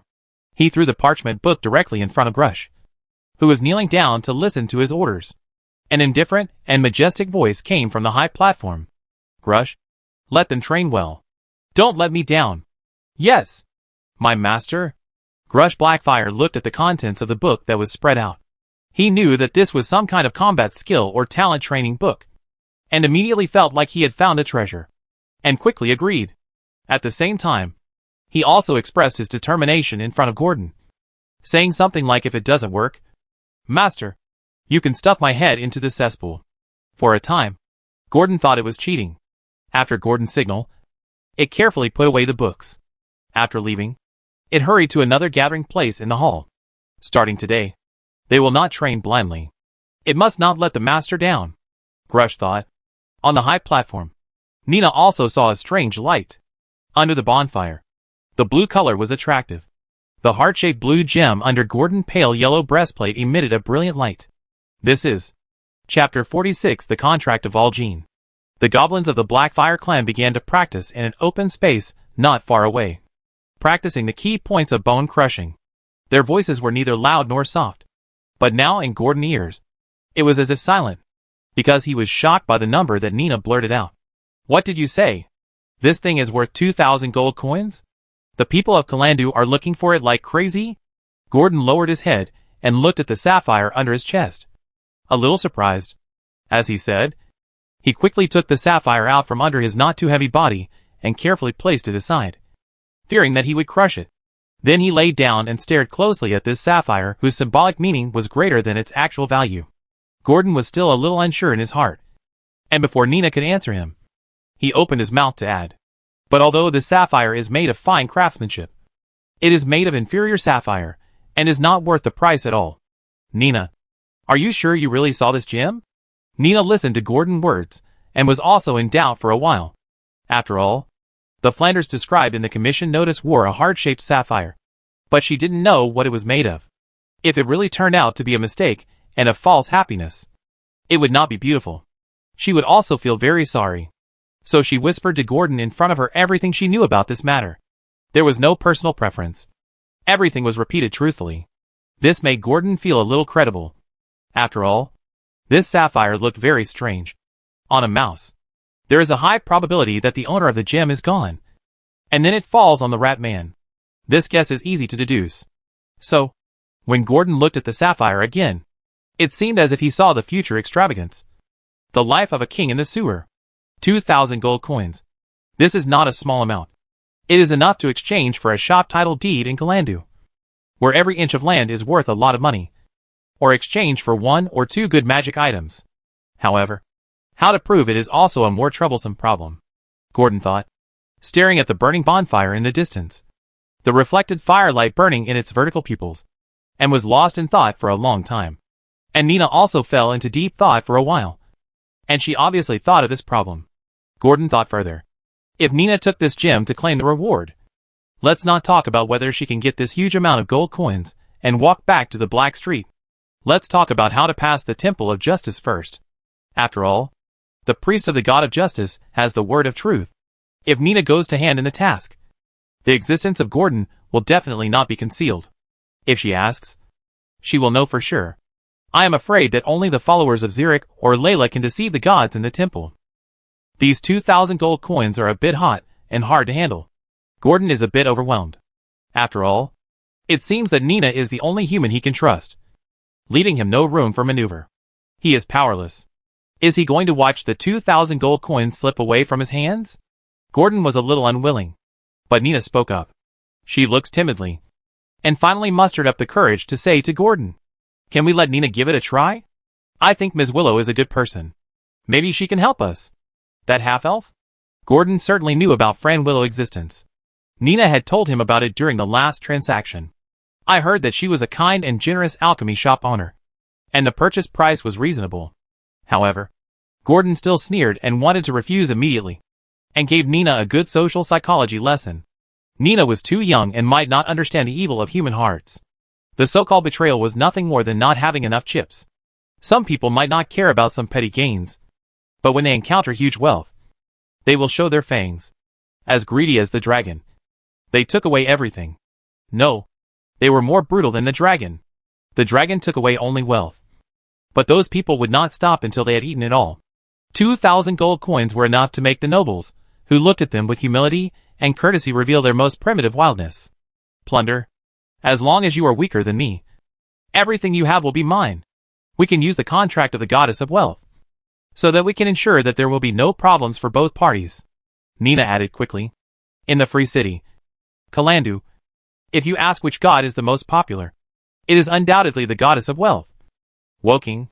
And her temple occupies more than twice the area of other temples. The palace outside the temple alone is larger than that of ordinary gods, which was built by her most devout believers. Merchants who believe in the goddess Woking are almost all over the continent. And their belief is not pan-belief, but fanaticism. Donating gold coins to repair the temple is the most normal thing. What's more, in this free city, Kalandu, where merchants gather, the sum of Woking believers is comparable to that of the gods. This made Gordon speechless. Yes, with the contract of the goddess of wealth, there is indeed no worry. He can use other people to help identify or collect it. After all, as long as the sapphire in the commission is real, the reward above will be given to them without a single copper coin. Its preconceived concept made it unable to think clearly for a while. But this aboriginal who was less than 10 years old thought more clearly than Gordon. Also, the fairness of the goddess of wealth in transactions is the best among all gods. If all merchants want to sign a contract, in order to prevent being deceived, the first choice must be Woking contract. Only her contract can make the most fair transaction between the two parties. Then do as you say. But be careful. Nina, 2,000 gold coins are nothing. You can give up if necessary, Gordon said in a deep voice, and did not forget to remind him that he used this tool man very well. If it is ruined because of 2,000 gold coins, then its good situation in the sewer may collapse because of this. Nina was as entranced as Gordon was when she heard these words. It was not until Gordon repeated them that the roar brought Nina back to her senses. She quickly turned her head, wiped her eyes, and said in a nasal whisper, I will, Mr. Gordon. You know, Nina is more alert than a rat in the sewer, and will run away if there is any danger. Listening to Nina's words, although Gordon knew it was a little inappropriate, but his eyes couldn't help but look at the giant rat that was hanging on the bonfire and spinning in circles. Its skin roasted to a scorched yellow and shiny in the firelight. Girl, it's better not to use mice as a metaphor. Of course, Gordon didn't say this. He just changed the subject. So when are you going to leave? Now? Well, I've been to the Temple District many times before. It's still quite far from the Black Street. It takes an hour to walk there. The priests in the Temple District occasionally distribute relief food, and Nina has been there several times. But often the portion she received will be snatched away by other beggars and vagrants before she leaves the Temple District. Over time, Nina felt that the food there was not as good as the backstreet trash cans in the Furnace Tavern. At least, it was safe to eat there. Well, have breakfast before you leave. I guess you haven't had it this morning. Today I take you back to the delicious food of the past. Gordon pointed to the giant rat meat being roasted on the fire not far away. Nina's eyes lit up, and she naturally agreed. She was also hungry. So, Gordon asked the goblin of the Blackfire clan, who was waiting nearby, to bring the giant rat meat to share with Nina. However, when Nina was 6/10 full, she resisted the urge to eat more, and said goodbye to Gordon. After all, being full would make her body feel uncomfortable, which was not conducive to her actions. Nina understood this principle. Gordon did not try to keep her, but just gave her some routine instructions. But before leaving, Nina took out a sealed translucent bag the size of a fingernail from her body. The bag seemed to contain liquid. Nina opened the sealed bag, then stepped forward and smeared the liquid on Gordon's padded paws. Gordon did not resist, and let her smear it. He was also a little curious about what it was, and waited until the smearing was finished. Nina said, Mr. Gordon, this is a lucky potion. It is made by the Moon Goddess Temple, and is very effective, especially in the dim sewer, which belongs to Sarah's domain. She will protect you. Gordon looked at the dragon claw soaked in liquid with doubt, and put it to his nose to smell it. It smells good, but isn't it too wasteful? How much? Gordon asked. 1 copper coin. Nina, give me 10 when you come back. Thank you. Chapter 47 Carriage. embarking on the journey of dawn. Before walking onto the black streets of Kalandu, Nina walked calmly.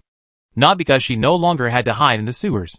Not because of Mr. Gordon and the cute goblins of the Blackfire clan behind her. But her heart was full of hope and faith. At some point, she began to notice the splendor of the world, and would have the leisure to care about places that she would never care about normally. Maybe it started 4 days ago, Nina thought. Under Gordon's gaze, she climbed up the familiar sewer stairs. Before leaving, she made a silent mouth shape to the owner of the pair of dark golden vertical pupils below. Mr. Gordon, go back quickly. I will come back after Ms. Willow, and I have a good talk as you said. Be a sharp-mouthed frog and wait for me to come back. Don't worry. It's okay. As she said this, Nina also patted the hard dagger on her waist, indicating that she was safe. As the figure moved away from her sight, Nina walked step by step from the sewer of Kalandu to the noisy black street. Her sickly little head with makeup poked out from the half-broken sewer opening. And someone spotted her. But seeing that it was still the dragon girl with moss all over her body, who looked like she would not live long, they all withdrew their gazes. And Nina, hunched over, lowered her head, and her hand unconsciously rested on the dagger under her skirt. Nina always chose to take remote roads as much as possible. When someone approached, she turned into an ostrich, hiding to the side, neither running nor resisting. This is the skill she has learned from the Black Street. Running sometimes arouses the perverted desires of those villains, but not moving may also bring disaster. So Nina always chooses remote areas to avoid those Black Street villains and other bad gang members. About 10 minutes later, she walked to the junction of the Black Street and the civilian area safely. The city guards are still there, but the fog that can cover her figure is gone. There is a problem in front of Nina. That is, if she dares to go in her current appearance, she will definitely be driven out. Nina has seen children staring at her covetously, as if as long as she enters the civilian area, vegetable leaves and stones will rain down on her. In the past, she would choose to go back at this time and come back early the next day. After all, if she was injured, she might die.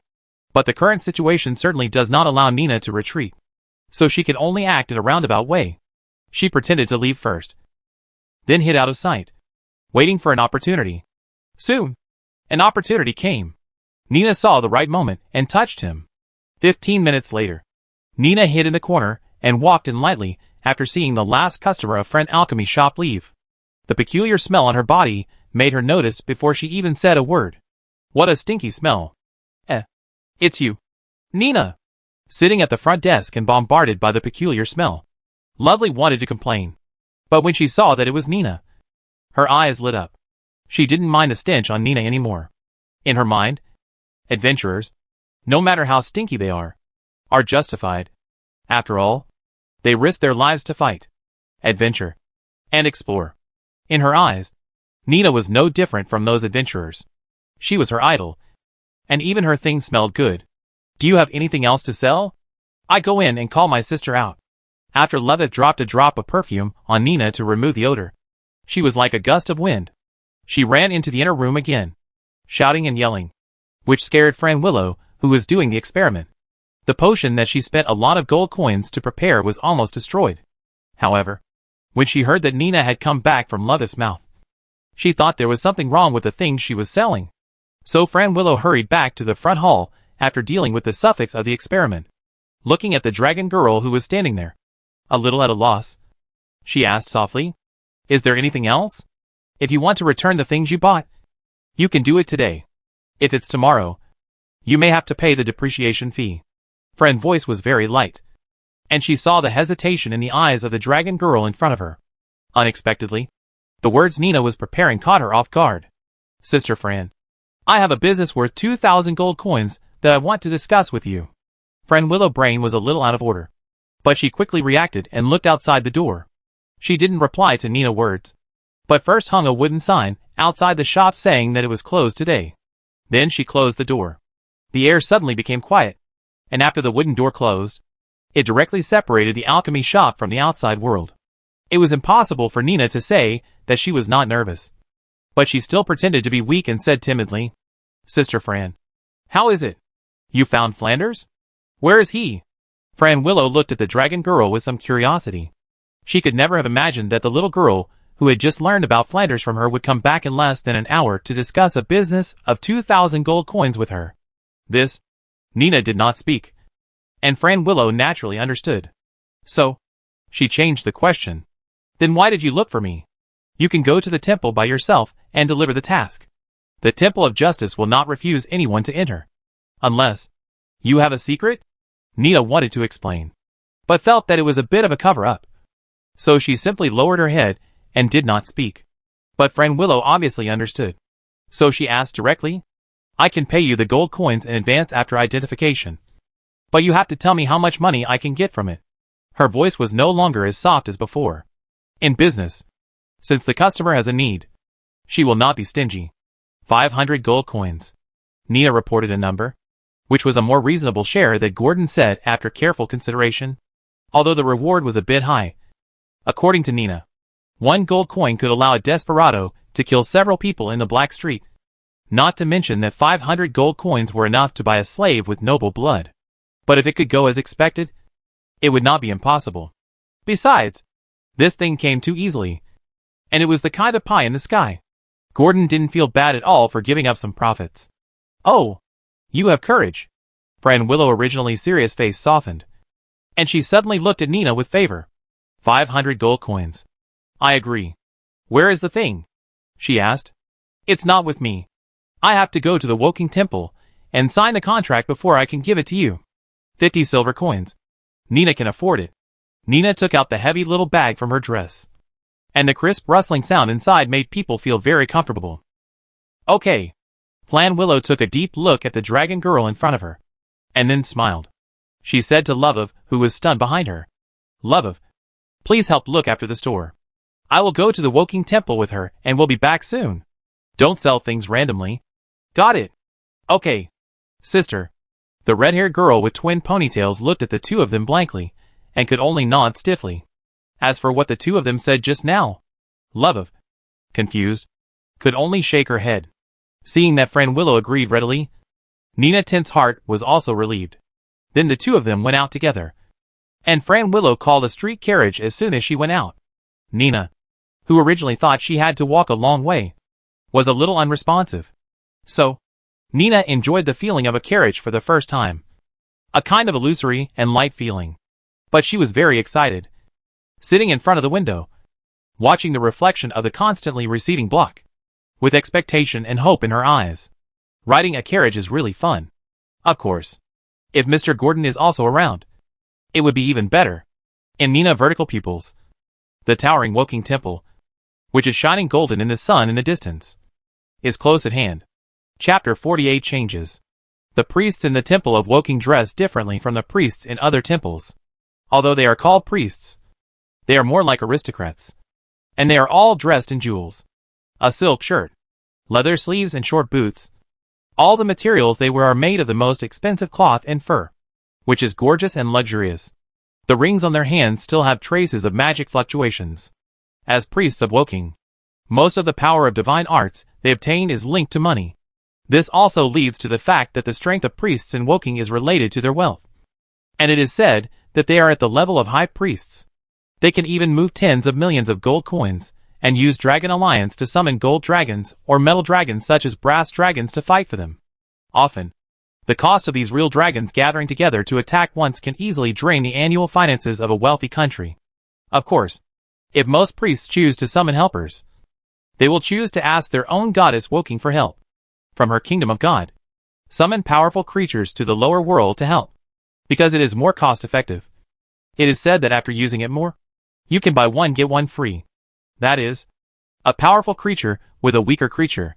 Or if you summon it 10 times, you can enjoy the benefit of spending 1 copper coin to summon it again.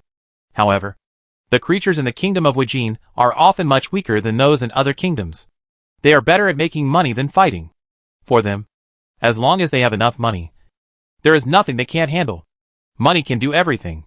The believers of the goddess of Wajin also abide by the beliefs of their own goddess. No matter what you do, you have to get a reward. Therefore, Nina and the half-elf Friend Willow took out no less than 2 silver coins to reach the temple before seeing the contract. It can be called the real version of no money. No way. However, Friend Willow had done this before, and was familiar with it. She directly bought a contract document with the goddess effect from the temple priest. Then, on this standard contract produced by the temple of goddess Woking, the clause about the heart-shaped sapphire was added, and the responsibilities and obligations of both parties were marked. It is worth mentioning that in the contract document of goddess Woking, when the responsibility and obligation are not equal, the contract document will automatically balance, delete the responsibility or obligation, or even directly leave it blank and not display it. In terms of trade transactions, Woking can be called the god of justice, but the price to be paid is also amazing. 1/10 of the total value of the goods must be paid to goddess Woking as a reward. In other words, if you want this contract to be recognized by the goddess, Nina and Friend Willow need to pay 200 gold coins to offer to the goddess of Woking. This is something Nina did not expect, but it is true. Most of the knowledge she knows comes from Grandma Orlon or the adventurers in the tavern. Following the crowd, she thought that she only needed to buy a contract to be recognized. She did not think that if it really only took 1 gold coin to get the goddess recognition, then there would not be so many stories of greedy businessmen in this world who were cheated and went bankrupt. However, even 200 gold coins are within Nina's acceptable range. After all, she has paid 500 gold coins. It is not unacceptable to take out 200 gold coins for safety, and the 200 gold coins are divided equally according to the ratio. In other words, Nina only needs to produce 150 gold coins, and the rest will be borne by Fran. Moreover, this contract will only take effect if the heart-shaped sapphire in Nina's hand is indeed the relic of Fran. So there is no need to worry that if it is not the relic of Fran, you will not get the 2,000 gold coins entrusted. You also need to give 200 gold coins to the goddess of Wajin. Half an hour has passed since Nina observed the contract with the help of the priest and pressed her handprint. The gradually scorching sun made the towering temple covered with gold paint sparkle, and the round roof reflected the pure golden light. Nina and Friend Willow have walked out of the temple gate. At this time, there is already an invisible divine power connecting them. The contract has been left in the Wajin temple. Before the expiration date of the contract, all their actions must be strictly implemented according to the regulations in the contract. Otherwise, the violator will be punished by the goddess of Woking, which is why the contract of Woking is so effective. The anger of a god is not something that ordinary people can bear. Even a legendary mage is very careful when facing a god, let alone ordinary people. However, when getting on the carriage, Nina handed the sapphire hidden on her body to the half-elf in front of her. With the restraint of divine power, she did not have to worry about the seemingly peaceful person in front of her suddenly having evil intentions towards her. When Friend Willow saw this heart-shaped sapphire reflecting a dazzling white light in the sun, she did not care about the little lie Nina told before, and began to carefully identify the sapphire. As time went by, the expression on her face gradually softened and a smile gradually emerged. When the carriage stopped at the Adventurers Guild, Friend Willow whispered in Nina's ear, "Congratulations. If nothing unexpected happens, you will be the luckiest adventurer in Kalando this year. The lucky Dragonborn." Nina looked at the slender half-elf with long hair tied up to her waist with a ring, and walked into the crowded Adventurers Guild with her slender figure. The Adventurers Guild, the delivery of the commission, and all the follow-up are all in the hands of Friend Willow. This is the responsibility that has been assigned to her in the contract, and Nina only needs to hand over the sapphire to her and pay her 500 gold coins after the gold coins are settled. Nina waited in the carriage for about half an hour, and the blazing golden sun was almost hanging in the sky. Friend Willow finally walked out of the Adventurers Guild with a smile on her face. She returned to the carriage at a very fast speed and greeted the coachman, who had been waiting for a long time to go to the next destination, Friend Alchemy Hut. Then she joked to Nina, who looked hopeful, "You are a little rich woman now. Most second-level adventurers may not be as rich as you. Do you want to buy yourself a new set of clothes?" "No. I just want a list of your alchemy shop. I wonder if it's okay, Ms. Willow." Nina shook her head. "Of course." Friend Willow, who had just received a reward of 500 gold coins from Nina, naturally didn't mind earning more. "By the way, can you help me prepare some things to take back when I leave later?" "What is it?" "Invisibility potion and luck potion. 10 portions. Pack them up." Nina seemed to think of something happy, and a smile appeared on her lips. A black dragon yawned in the sewer, and continued to stare at the corridor, expecting familiar movements. It began to worry a little, and its irritability and indifferent expression made the goblins in the bonfire hall practice less and less. It was afraid of angering the master of the Blackfire clan, the great and kind real dragon. At the same time, the Adventurers Guild, Flanders' relatives. A noble lady was lying on the oak table and crying loudly, holding the heart-shaped sapphire tightly in her hand, until the crying gradually stopped. The noble lady choked and said to a leader of the Adventurers Guild, President Ben, I want to issue a commission. The commission is to eliminate all the Ratmen and derived creatures in the Kalanda sewers. The reward is 5 times the average price. Use the head of a Ratman or giant rat to collect the bonus. I want the Ratmen in the Kalanda sewers to be buried with my poor Fland. As she spoke, her elegant face was already filled with uncontrollable anger. The sky of the Black Street is about to change. Chapter 49 Blasphemy of the Priest. Jim, why are there so many adventurers in my territory? Do you know the reason? In the dragon hunting gang headquarters, Finch looked at his men who had just come back from outside with a gloomy face. He needed an explanation. It was obvious that this third-level warrior, who had brought back the skull of a 2-legged dragon, was in a very bad mood. As for why he was in a bad mood, probably only he knew it in his heart. Boss, it is said that Flanders' commission has been completed. Then the wizard used tracing to find out that the murderer of Flanders was a Ratman in the sewer. So the Doyuan family issued a commission to clear the rats in the sewer and avenge their young Flanders. It is said that the commission head of an ordinary Ratman is worth 20 copper coins, and a Ratman of a higher level is worth 3 silver coins. The adventurers are all crazy. They came directly to the sewers of the Black Street to pick up money with sacks. Even many people in our gang want to go to the sewers to get some money. This thin man, with a mottled scar on his face from his eyelids to his lips, quickly reported what he knew to Finch, the undisputed strongest man in the southern part of the Black Street. Finch's expression became more and more gloomy as he listened. Until the end, he almost dripped water and didn't say a word. Jim, his subordinate, was so frightened that he could only bend his back and wait for Finch's order. It's okay. You can go. Restrain the gang members and don't conflict with those foreign adventurers. Finally, Finch calmed down and said to Jim calmly, Yes, boss. I will go and inform the brothers not to clash with those adventurers. Jim was as if he had been pardoned. He quickly received the order and went out. He was sighing in his heart, as if his boss's aura had become much stronger, at least as a second-level elite wanderer. He was a little uneasy. I'm afraid that he couldn't even lurk in front of him. Finch inside didn't stay in the headquarters for long. He left the territory of the dragon hunters and went straight to the second floor of a Thorn hotel in the civilian area, walked to the last room at the end of the corridor, knocked on the wooden door, and said softly, Lord Vimir, are you there? I'm Finch. This name is the title of the black-robed old woman who accompanied Finch to investigate the Black Street scene before. But the voice coming from the room was a young and delicate female voice, with laziness and mystery. Finch? What's the matter? Come in. Squeak. The pleasant voice was a little long. Obviously, she was in a good mood. The hotel door opened automatically. Finch looked at the corridor and found no one, then entered the room. As soon as he entered the room, Finch saw a slim, black-haired young woman lying on the bed, holding a glass of red liquid in her weak and boneless hands, looking at him with a wicked smile. But Finch only dared to look at this woman who had rejuvenated in a few days with envy. This is the unique ability of the Ouroboros evil god sect, which uses vitality to heal injuries, and then rejuvenates like a snake shedding its skin, restoring a young face. But it's just hearsay. This is the first time Finch has seen it. He bowed his head very respectfully and said, Lord Vimir must have received the grace of God, which is really enviable. What do you want to see me for? Speak.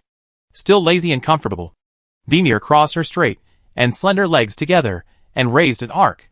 She did not respond to Finch's words, but readjusted her lying position, put the wine glass on the bedside table, and then looked at the third-level warrior in front of her, waiting for his answer. For some reason, Finch always felt that Vimir's eyes were greedy for him now. But he was thinking about the turmoil in the Black Street now, and he didn't care much about Vimir's strangeness. It's just that there are many adventurers in the Black Street now. I'm afraid, whether the sacrifice of Lord Snake God should be. Finch was obviously caught off guard by the sudden adventurer, and was in a panic. But this is normal. After all, anyone who wants to perform a sacrifice to the evil god will be a little upset if they meet a creature like an adventurer wandering under their noses. What's going on? The lazy woman sat up straight immediately. Apart from the villains, what would adventurers do in the Black Street? Finch didn't dare to keep it a secret and told Vermeer everything that happened in Corando today. After listening to Finch's story, Vermeer, who was only wearing a silk nightgown, leaned back leisurely. Don't worry. It's okay. They clean up theirs, and we prepare ours. It's still unknown whether the Ratman can survive for 3 months. When the storm is over, the sewer will still be the empty sewer. Just like before. Vermeer turned back to her nonchalant look and spoke softly. But she still warned Finch a few words. Don't act rashly during this period. It's not too late to act after the storm is over. 3 months is enough. I know, Lord Vermeer. Finch nodded respectfully and wanted to leave. But when he was about to turn around, a pair of white arms were placed on his shoulders, and the cold fingers touched his neck, which was chilly. The orchid-like fragrance came to his nose, and the charming voice also brought it. Since you are here, I haven't enjoyed it for a long time. Come! Lie down. Finch's eyes flashed with fear. He wanted to say something, and wanted to break free from her embrace. But he found that his body, which originally belonged to him, had no reaction at this moment. And he couldn't help but walk to the soft velvet bed and lie down like a robot. Lord Vimiel, please don't do this. His words were full of panic, and he obviously knew that his sudden encounter was not a good thing. This priest, Vimiel, belonged to the evil god sect Ouroboros. However, there were terrifying rumors in the southern principality that he had drained 20 to 30 people. He didn't want to lose his essence and blood because of a pleasure, and lose the qualification to advance forever. Don't worry. I will have a limit. After all, I still need your help now. Don't I? The charming voice of the evil god priest came, and it also carried a meaning that could not be refused. With her now fully recovered 4th level blasphemous priest strength, it is enough to make this 3rd level warrior listen to her, and let her do whatever she wants. Come! Enjoy it! Accompanied by a pleasant female voice, and Finch's humiliated expression that was about to overflow with regret. A joyful feast quietly rose in a hotel. In the sewer, the commission order has fermented, and adventurers from all over Corando have come to the Black Street in an endless stream. However, most of them are heading southwest, which is not integrated with the area where Gordon is. They are hunting Ratman, not worthless goblins. Therefore, when Nina came back from Friend Alchemy shop, Gordon knew that the situation in the sewer had begun to change. However, this matter was also expected by Gordon. After all, the murderer must be punished. He originally thought that a team of adventurers would come down to eliminate him, but he didn't expect that the Doyuan family would be so generous and directly use the bounty mode to exterminate the Ratmen in the Corando sewer. While thinking about the situation in the sewer and its impact on the Blackfire clan, it played with the small bottle of blue liquid handed over by Nina. This is the invisibility potion that Nina brought him. It is said that after swallowing it, a creature no larger than 2 meters can completely disappear in the air, but the action will make a sound. Gordon did not think for long, and finally summoned Grush, asked it to recall all the goblin scouts who were monitoring the kobolds outside. Now it has no capital to conflict with adventurers. Staying out of the limelight is its best solution, isn't it? The black-scaled dragon lying on the hundreds of gold coins poured out of the dimensional bag.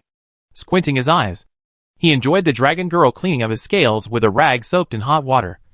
While thinking comfortably, occasionally he turned over, lazy like a salted fish lying on the ground, motionless. Chapter 50 Harvest. It has been 21 hours since Celia and Magresia came out of the blue city of the demiplane. They are now about halfway to the free city of Corando. The midday sun is quite hot, but neither of them chose to rest because of the temperature. They don't have much time left. Magresia, who has changed her clothes and is no different from ordinary adventurers, asked Celia, who was following behind. Celia, how long will it take? In another 3 hours. The invisibility effect will disappear. Celia is still wearing a black robe, with gray hair hanging on both sides, and a silver pseudo-dragon resting with its eyes closed on her shoulder. The only difference is that there is a miniature golden crown on the soft gray hair, but the gold color of the crown has rusted a little and lost its original luster. Celia answered while walking. Her speech speed is neither fast nor slow, and her pace is the same. She seems to be very comfortable in the forest. This is the best way to travel. which can maximize physical strength and speed. It is a pace that adventurers must learn in the wilderness. But surprisingly, no matter whether they passed by a haystack or stepped on a dead branch, they did not make any sound or movement. Even if ants were under their feet, they would still move rice-sized food back to the cave for storage when they stepped on them. This is the most brilliant invisibility technique, which can completely hide one's voice and movements without affecting anything. Just like the wanderer entering the shadow plane, they also entered an illusory plane. In this way, the two of them disappeared from the main material plane. It was like a miracle. However, Celia knew that this was a miracle, because the spell that seemed to be a high-level invisibility spell was a spell solidified on a semi-artifact. A semi-artifact called Crown of Dimension was worn on her head. When released, it can allow all friendly forces within 30 feet to enter the dimensional plane for 12 hours. Once a day. It is said that it was made by a demigod mage in the era when the elves ruled the Io continent. It is relatively useless and a defective product. It can only be used 10 times in total, and it will collapse due to energy disorder. Later, the semi-artifact was lost in the elf war due to the demise of its owner, and was accidentally obtained by a planeswalker. After that, it was placed in the collection exhibition of the Blue City as one of the collections of the planeswalker. Then it was obtained by Celia from the Tower Spirit and became their escape weapon from those people. Looking back now, Celia could feel the anger of the Tower Spirit when they saw through its true face. But it had no choice but to tell them how to use it. Let's walk for 2 hours. Then find a place to rest. And leave the next day. Magratia looked at the rusty golden crown on the gray-haired girl head, and said with regret. Celia heard the sigh in her leader's voice, and naturally understood what she was sighing about. But now they are safe and sound, which is already a blessing from the gods. If you still hope to get more, I'm afraid even the most greedy 5-color dragon queen will think that your greed is even greater than it. Even if Crown of Dimension only has 3 spells left, it's enough for us to return to Kalandu. Don't worry, Captain. Besides, they seem to have given up chasing us. Right? During the 9 hours that advanced invisibility lasted, Celia could still see humans trying to find them in the jungle at the beginning. But when it was almost dawn, no one was trying to find them near where they were hiding. Don't be careless, Celia. There must be a very skilled wanderer among the group of people. I feel it. Otherwise, they wouldn't have been able to find us so quickly. Although Magratia felt a little distressed about the loss of the artifact, she saw that Celia didn't care and immediately gave her the necessary instructions. I know. Celia nodded in approval, her expression solemn, in stark contrast to her lack of fighting spirit at the beginning. She had experienced a lot in less than a day. After calming down, Celia knew that there was another black hand behind the scenes, and she was determined to take revenge. She was no longer living alone. She wanted to seek an explanation for the dead, although they were not strong enough now. As long as they were alive, there was hope. Seeing that Celia did not relax her vigilance because of the existence of the semi-artifact, Magratia was relieved. She was a little afraid that Celia would lose her mind because of the artifact. After all, in history, there were countless people who had artifacts and were backfired. Let's go, Celia. There is still a long way to go. Yes. In a space that the main material plane cannot see at all, the two continued their journey back to Kalandu. There is the light of hope for revenge. Kalandu sewers. Southeast area. 3 hours have passed since the commission to clear the sewers was issued. The Ratman tribe, occupying the Ratman city where more than 50 pipelines converge, is already in a state of panic. Although the adventurers have not found this place yet, it is only a matter of time. The sudden adventurers in the sewers completely disrupted the good wishes and plans of the Ratman tribe.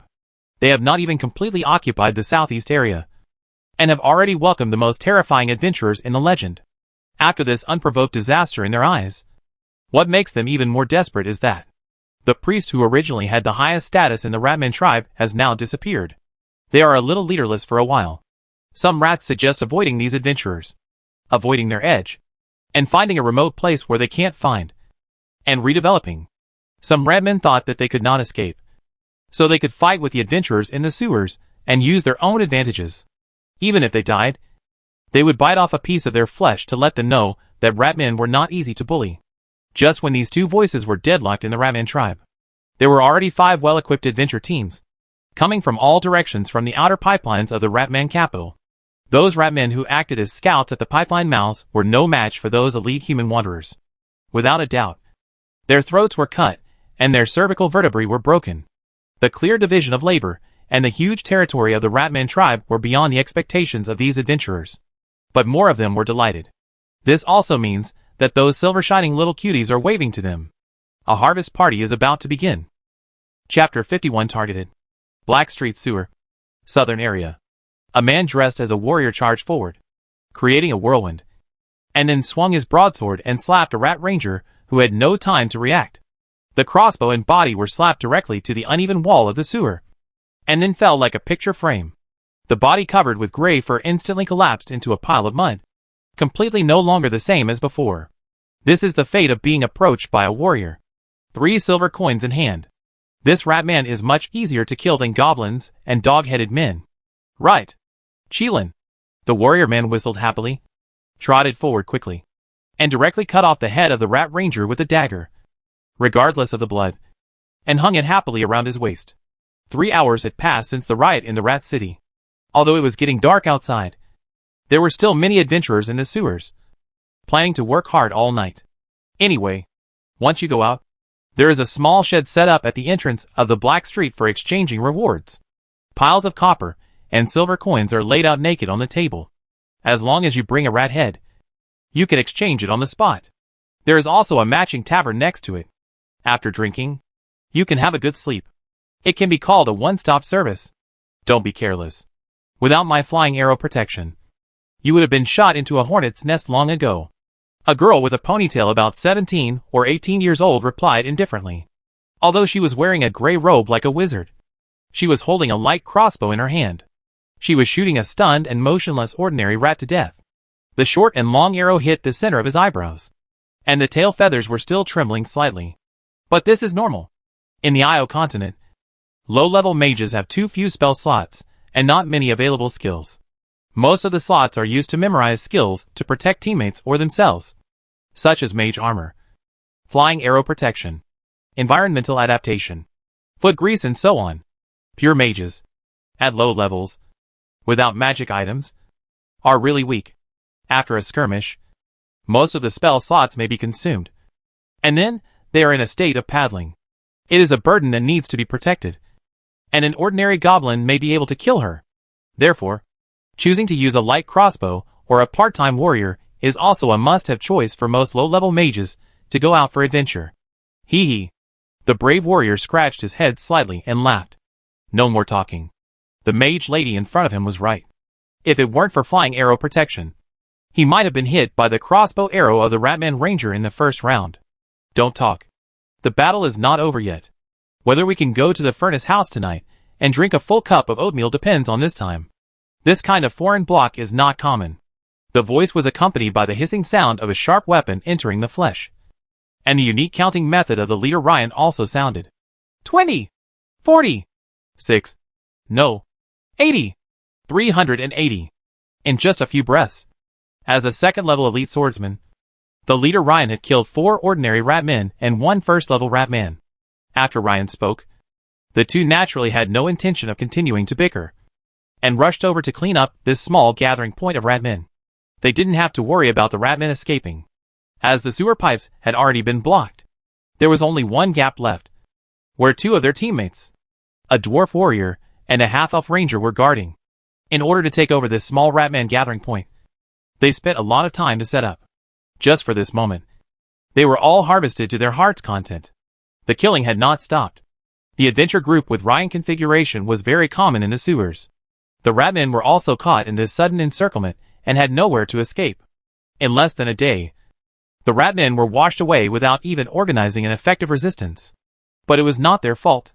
The sewers of the Black Street had been flooded with hundreds of adventurers and 70 or 80 low-level teams. The Ratmen, who had been comfortable in the sewers for several years, had completely forgotten that there were such things as adventurers. After all, there were not many people who went to the sewers of the Black Street for no reason. They were poor and had no money. Unless there is a real commission. Few people are willing to fight monsters in the dirty, smelly, and poorly visible sewers. But now, isn't it here? So, they are all enjoying this slaughter feast to earn the generous reward from the Dolyuan family. However, in the world, there are always some strange adventurer teams that can still pass by the silver little cutie when they can make money lying down. For example, boss, where is this place? Why can't I see a Ratman? A team of adventurers with relatively good equipment, holding torches, slowly advanced in the dark sewer. One of the honest barbarians asked the captain Shirui in front. The voice was so loud that it spread to the whole sewer. Barn, keep your voice down. Even if there are Ratmen, they will be scared away by your loud voice. The soldier Sean, who was guarding the back, whispered. But there is really nothing here. After walking for 30 minutes, the torch is almost burned out. I didn't see a single rat hair, but I saw the rat heads pickled in lime powder in the Black Street Exchange shed. They are almost as high as the house. But there is nothing here. I want to sleep with one more woman at night. The barbarian Barn was a little indignant. I don't know if it was because he didn't see the Ratmen, or because he regretted that the evening's plan was ruined. But his voice was still a few degrees lower, and it was no longer so buzzing. Thinking about that thing all day long. Barn, sooner or later, you will die on it. A beautiful female voice cursed viciously. This was a short-haired female wanderer wearing leather armor. Obviously, she was not satisfied with this teammate. Menial, dying on a woman is also a kind of honor for the Northerners. If you don't understand, don't talk nonsense, Barn retorted, and unconsciously straightened his lower body. But that was all. Otherwise, this team would not have to take risks, and it would be better to disband directly on the spot. Don't worry, Barn. If I'm not mistaken, this place should not be far from the rat tribe. I remember that I entered from the sewer in the southeast direction. Where is the east on the Black Street? Boss? Someone began to ask uncertainly. This? Shirui pointed in a direction with some uncertainty. Oh my god. Boss. I thought you were no longer a directionally challenged person after the previous adventures. But I didn't expect you could still confuse east and west. Minnie held her head in distress. She was almost in despair of this captain. If he didn't have the strength of the second level, he would never be the captain. Boss, let's go up quickly. I'm tired of the stench here. The smell of the dirty sewer. And there is also a smell of foul smell, someone suggested. Okay then. Knowing that he had led the team astray again, Shirui spread his hands helplessly. He was still a little confused. Isn't the right side of the entrance to the Black Street the east? But he clearly saw many adventurers gathering there. But they walked for a long time. The team still couldn't find the exit of the sewer. At this time, the wanderer Maney, who was on the right wing protection, suddenly said a little embarrassedly, I wonder if I can stop. I want to go to the bathroom. I seem to have drunk too much water this morning. Minnie saw that the exit of the sewer was far away, and she couldn't hold it in any longer. Anyway, there were no monsters around. Well, go ahead. We wait for you here. Siri stopped, and the other team members also stopped tacitly, ready to wait for the female wanderer to take care of her physiological needs before rushing to the next exit. So, Minnie found a relatively narrow gap and hid in it. The gap here is relatively long, and there is a corner at the end. I don't know what's there, but Minnie didn't have the heart to think so much. The right way is to solve it quickly. She squatted down quickly and prepared to make a quick decision. Suddenly, she felt a cold feeling behind her looking at her, as if she was being stared at. Minnie, who has sharp intuition, quickly turned her head to look, but the corner was still empty. Was there an illusion? Chapter 52 Dragon in the Rift. McNeil? Are you still not done? Outside the rift, Captain Siri's voice came. McNeil, who was squatting and hesitant, quickly replied, I'm here, but I feel like someone is watching me. As a wanderer, she can clearly feel the gazes around her, and those with malicious intent make her pay special attention. The gaze just now made her feel like she was being stared at by a beast. But she turned her head and didn't find it. Was it an illusion? McNeil was a little surprised and doubtful, so she decided to ask her teammates for their opinions. Someone is watching you. I'm fine here. McNeil, you can't doubt me. I have no interest in your chest, and but that are flatter than mine. You're as boring as a man. Barn, the barbarian from the north, still didn't give up any opportunity to attack McNeil, because she always mocked his thing. However, he didn't take the sewer seriously, so he joked about McNeil unscrupulously. After all, he had even been to the ogre's lair and escaped from the frost giants. He even had sex with the wolf girl raised by the winter wolf. The knowledgeable Barn didn't take a sewer seriously. No matter how dangerous this place is. What can come out? Goblin warriors? Or bugbears? Or a kobold spellcaster? It's nothing. In front of Barn. Everything is just a matter of a few axes. As for stronger monsters? Don't be ridiculous. Could a dragon appear? Which colorful dragon or metal dragon would hide in this lump? Even the black dragon, that likes swamps the most, would probably stay away from places like sewers. Shut up. Barn. One day I will stuff your head into your ass. Miniel, who was already a little irritable, was immediately irritated by this barbarian from the north. If she could not beat him, she might have taken action long ago. Stop talking. Miniel, do you really feel it? Miniel, who had no more urge to urinate, stood up, walked out of the gap, and nodded to Shirui. Yes, I do feel someone is watching. A very strong feeling. As she said that, Maniel took a spare torch from the warrior Sean beside her and lit it. Then she walked into the gap again. She wanted to see what was inside. Do you want to let Barn go in? The wanderer went deep alone, which made Shirui a little uneasy. He thought it would be best to let the most resistant barbarian from the north go to the front. It's too narrow here. It's better for Barn to stay outside. Miniel retorted without thinking. If the northern barbarian wearing half-body armor wanted to enter this rift, he would probably have to turn sideways, and it would be difficult to retreat. Then let Sean go with you. Ciri was still worried about Maxine going into the rift alone to explore, so he decided to let a more stable warrior go in front to deal with it. Take the shield. Ciri handed Sean a small round shield, which was his secondary weapon, force field round shield. It can be used to resist flying arrows or sword attacks.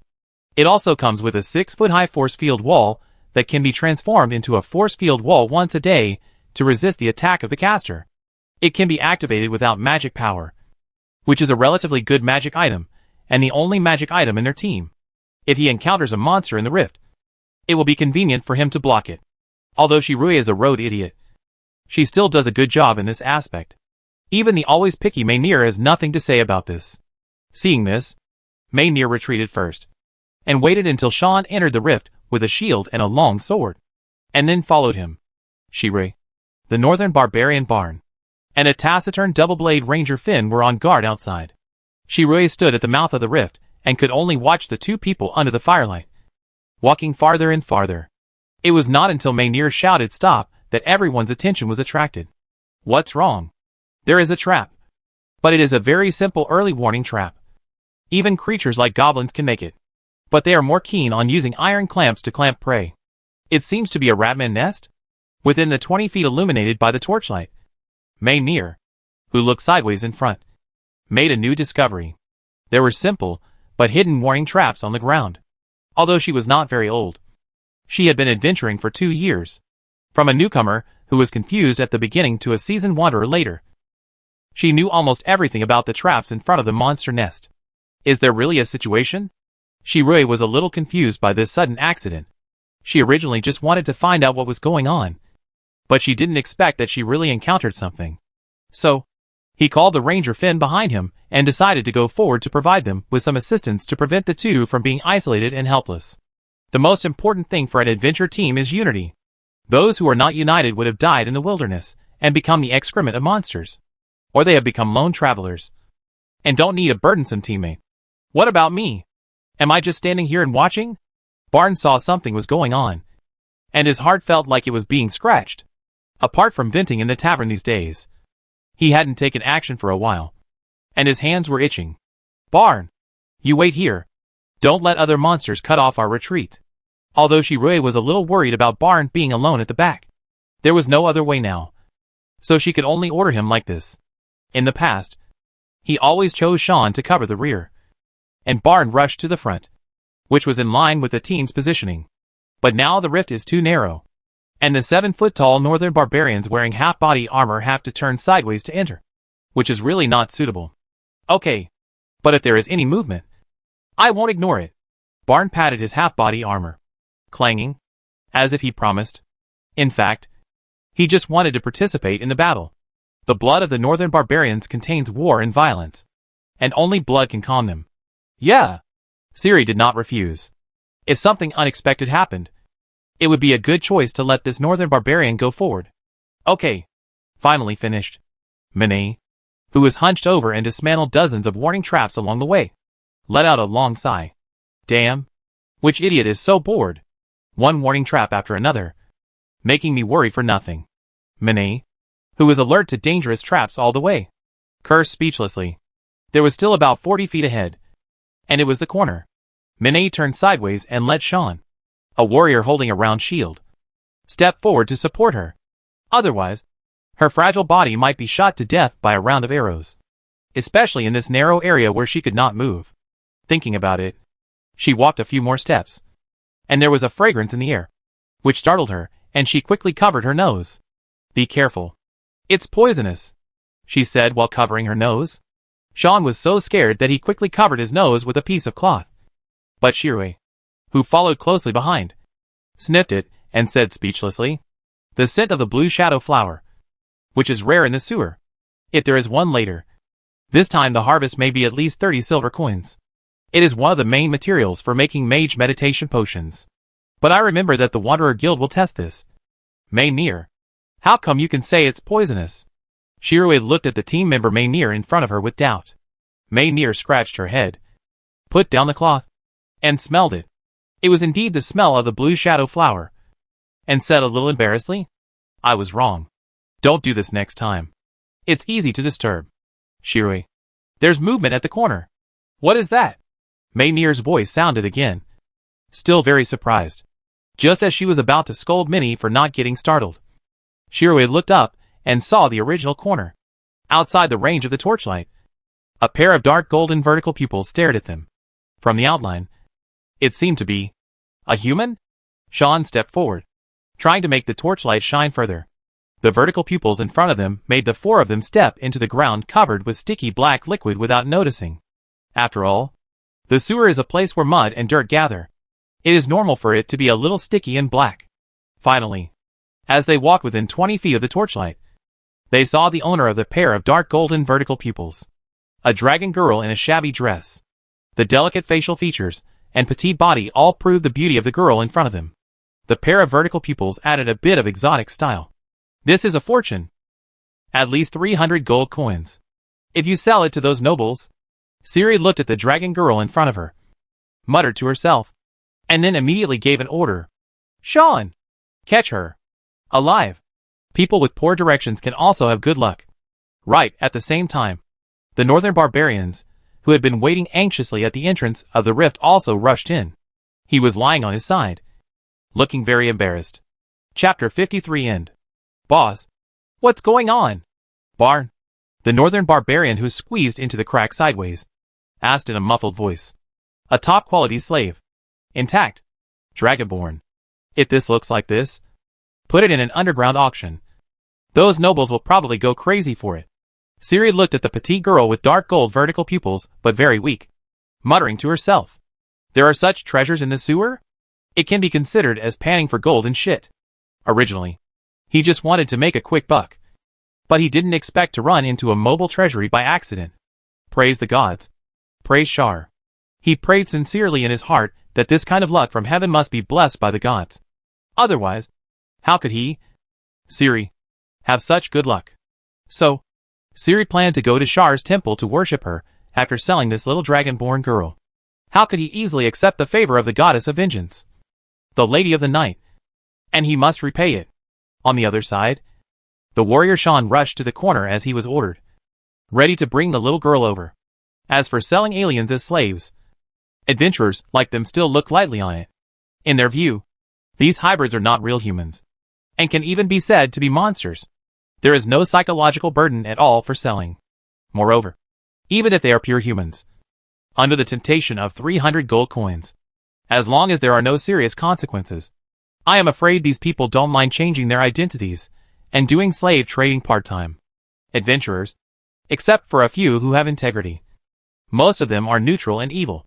They do whatever they want in the Io continent like locusts. As a result, many villages in the wilderness do not welcome foreign adventurers, and even expel them. They do a lot of things that are infuriating to both humans and gods. However, Sean suddenly stopped moving when he was more than 6 feet away from the dragon girl, because of his body blocking him. She really didn't know why he didn't move. So he urged, Sean, catch her. With her, we can live a comfortable life. No matter which tavern in Kalandu, we will be very welcome to enter.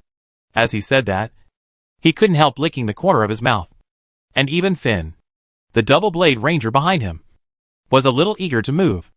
Isn't adventurer a profession for a luxurious life and the pursuit of excitement? For money, they can do almost anything. From going to the bottomless abyss to rescue the gods to looking for the orange cat of the old lady next door. The scope of commission is extremely wide. Boss, I'm stuck. Come and help me. Bane's complaint came from behind. But Shiroe Vision had long been attracted by Sean, and she had no time to care about him. However, Sean's mood at this time was unknown to them. He was a little flustered. But he was not those rookie adventurers. Almost as soon as Shiroe's urging voice fell, he immediately reacted quickly. Directly activated the force field of the small round shield in the crook of his arm.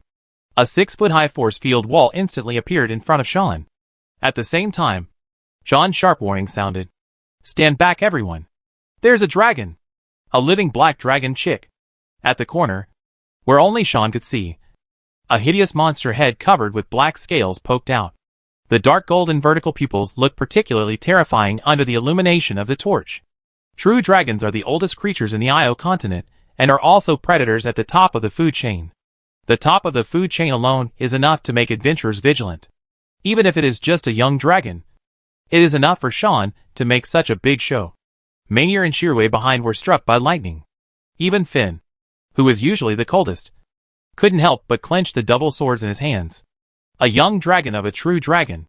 It was born as a second-level creature, and it looked very tricky from the look of Sean. It was obviously far beyond the level of monsters that their team could challenge. There were only 2 second-level creatures in their team. One was Shiroe, who was a road idiot, and the other was a northern barbarian, a second-level barbarian. The rest, including Sean, were only first level, and had not even touched the threshold of the second level. Challenging was almost nonsense, unless the dragon was a white dragon. But obviously, it was not. As Sean slowly retreated, they also saw the appearance of a young dragon appearing at the corner. The black dragon head was raised high, and 4 horns that had begun to grow from the back of the head were already visible. The body of the dragonfly, which looked fully mature, was even larger than the largest Picasso dog. The thick and mature scales looked daunting, and people dared not challenge it. It was not a black dragon, but it was better than a red dragon. Great true dragon, we have no intention of offending you. We will leave now. I am willing to use this to ask for your forgiveness. Siri, whose formation was almost messed up, hurriedly talked to the hostile true dragon in front of her. True dragons, regardless of their age, have the ability to communicate. Although the 5-color dragons encountered in the wild are basically unable to communicate, they are inherently evil and cannot communicate. But Siri still does not want to give up. As he said that, he also took off a purse from his body and threw it in front of the black-scaled dragon not far away. However, the silver coins scattered in the bag did not attract the dragon attention at all, and were directly ignored by it. Just when he wanted to say something to buy time for himself, the dragon took a deep breath without hesitation, which was a sign of exhalation. Quickly retreat. But before retreating a few feet, he was stuck in place and unable to move. The reason was, of course, that the northern barbarian barn was still stuck in the narrow crack, preventing others from passing. Damn it! Barn!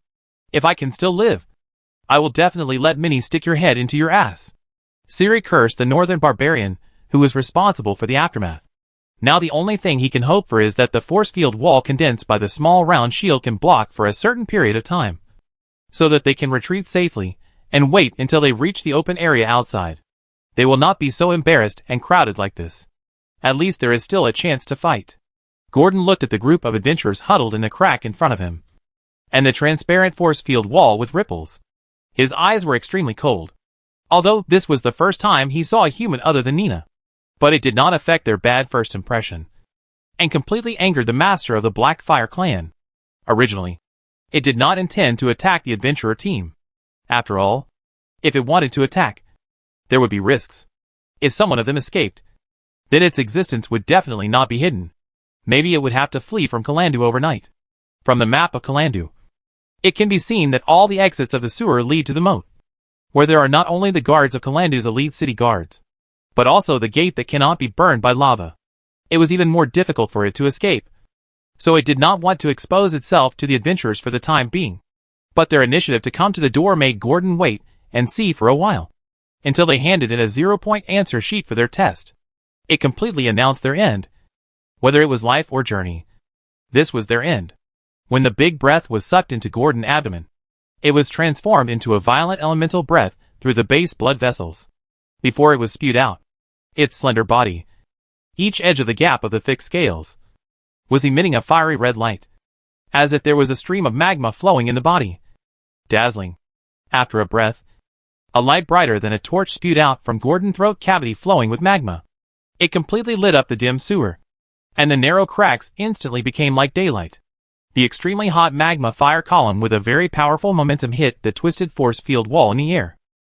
Seeing this, Sean could only hunch his body, holding the round shield of the force field wall in front of him, and praying for the gods in the sky to bless him. Let him survive this round of breath safely. Fortunately, the force field wall held up under this magma breath, and Sean had no other reaction except feeling a little heat on his arm. He survived, and just when he was about to turn around and tell his teammates the good news, he found that whether it was Mynheer, Shire, or the northern barbarian barn, they were all staring at the ground in a daze. Starting from the scattered magma on the ground, a road of fire swept directly at a speed faster than the fire column. In an instant, the 5-man team was all in the sea of fire, and the northern barbarians' blocking position made them have no room to retreat. Fire oil, a product of alchemy, emits a peculiar smell. Just one drop can burn for 3 hours without extinguishing. Gordon smelled the suppressed fragrance in the air. His cold dark golden vertical pupils reflected the sea of fire and withering. Chapter 54 ending. Unfortunately, the flames of the fierce fire oil could not completely burn these adventurers, except for the barbarian barn who was stuck and unable to move. The agility of the others at this moment was no less than that of the pure elves, and they almost thought of ways to escape at the first time. Rushing to the black-scaled dragon must be tantamount to seeking death. A real dragon, no matter how weak it is not something that their team, which is so incomplete, can hunt. There is no other result except delivering it to their door. The only way to survive is to climb over this 7-foot-high meat mountain and step on Barn's head to leave this narrow crack that makes their legs weak. As for whether to abandon Barn or not, in their opinion, their teammate Barn who made such a big mistake. They stabbed him a few times, which was already very much for the friendship of former teammates. Fortunately, the crack can only accommodate one person, so there is no rush. The first to jump down on Barn's shoulder was the double-blade ranger Finn. The half-elf jumped behind Barn in the blink of an eye before the northern barbarian could react. Then looked back and saw the fissure illuminated by the fire, which was red, and the green moss on the rock wall was dyed orange. But almost the next second, then turned around and ran without mercy. He wanted to leave this damn fissure. Leave this dirty and smelly sewer. Damn the Ratman. Damn the commission. And this real dragon that suddenly ran out of nowhere. Go back to its arms. Is it fun to stay in the sewer and bully these poor, weak and helpless adventurers? However, everything will be far away from him now. Finn's mind was full of random thoughts. Sometimes fearful, sometimes secretly happy, his thoughts flying. But his legs did not stop for a moment. Like a nimble cheetah, running towards the exit. Behind him, Finn had heard the sound of the flames burning again, and the dragon roar that shocked his mind. The dragon roar almost instantly made Finn's steps stagnate, and his brain was slightly absent-minded, and his mind was blank. If he looked back now, he would see a black-scaled real dragon covered in flames, roaring in his mouth. The whole body was scattered with hot magma splashed by the charge. With a mighty force, he directly knocked the two figures struggling to escape in the sea of fire to the feet of the northern barbarians, who were burning with flames. But Finn didn't dare to look back. After calming down, he just rushed forward. Before he ran a few steps, he heard the screams and exclamations of his teammates. There were those of Mynheer and the warrior Sean. Without exception, they all wailed. Their pelvis below the ribs was almost broken by this charge, and it was difficult for them to support their bodies and stand up. The fire under the ground was devouring their flesh and blood mercilessly, burning their skin. The voices of the northern barbarian Barn, who was stuck on the rock wall, and their captain, Shire, also reached Finn's ears from afar. "Boss, you have to save me." "Let me go!" "You stupid idiot. A northern barbarian who only thinks about muscles and women. Barn. The northern barbarian, who had always been in the team and affectionately called Shirui boss, was firmly holding Shirui's left hand, who wanted to flip over his head with his movable right hand. He pleaded and said urgently, as a northerner, if he was placed in the ice and snow, he might be able to stay there for a day without any problem due to his cold-resistant talent. But if they were to be exposed to the scorching sun, they might not be able to stand it for an hour, not to mention being burned by fierce oil. However, in response to Barn, there were only curses and resentment. Obviously, Barn's hasty rush and regardless of his size disrupted all their plans.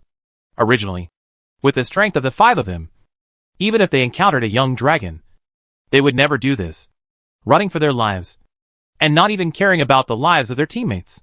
This northern barbarian, the second-level barbarian Barn, has been hated by Shirui, especially after Barn grabbed one of his hands. New and old hatred surged up all at once, causing Shirui to directly draw the sharp dagger at her waist and hit him through the gap in Barn's half-body armor. Not to kill him, but to force him to let go. After all, Barn is much better alive than dead. What if the young dragon stops chasing him? Especially when Shirui saw the warrior and the wanderer lady, who were knocked to Barn's feet by the black dragon with horns, and grew a little bigger. Shirui's eyes were fierce, and she stabbed into the gap of Barn's half-body armor without saying a word. He used to be a swordsman of the Empire, so he was familiar with any sharp blade. The sharp short sword went into the 3-inch hole, and Barn groaned. But he still refused to let go, and held the old captain tightly with his right hand. This was his only hope of survival, so he naturally refused to let go. And Shirui didn't waste words. Seeing the black dragon walking out of the flames, getting closer and closer, his eyes were bloodshot and close to madness. He used the dagger to cut the elbow joint directly, trying to force Barn to let go. Shirui, who was already dominated by anger and fear, had forgotten that if he wrestled with the barbarian Barn, there would be absolutely no other result. After Barn was hit by Shirui, his mind was not very bright. But Shirui's behavior in front of him also completely angered him. Since you don't save me, let's die together. Enduring the intense pain from his ribs, Barn burst out with unparalleled strength. But this strength was not used to deal with the real dragon, but to drag his former captain to him fiercely. Then, with his teeth baring in his eyes, he hit him hard with a headbutt. Boss, you forced me to do this. As he said, he hit him with a second headbutt, and blood gushed out from the top of both sides' foreheads. However, the Imperial swordsman Shirui was obviously in a worse situation. His nose was broken, and several teeth fell out due to the heavy blow to the face. The blood covered his distorted face. Oh, Dragon God.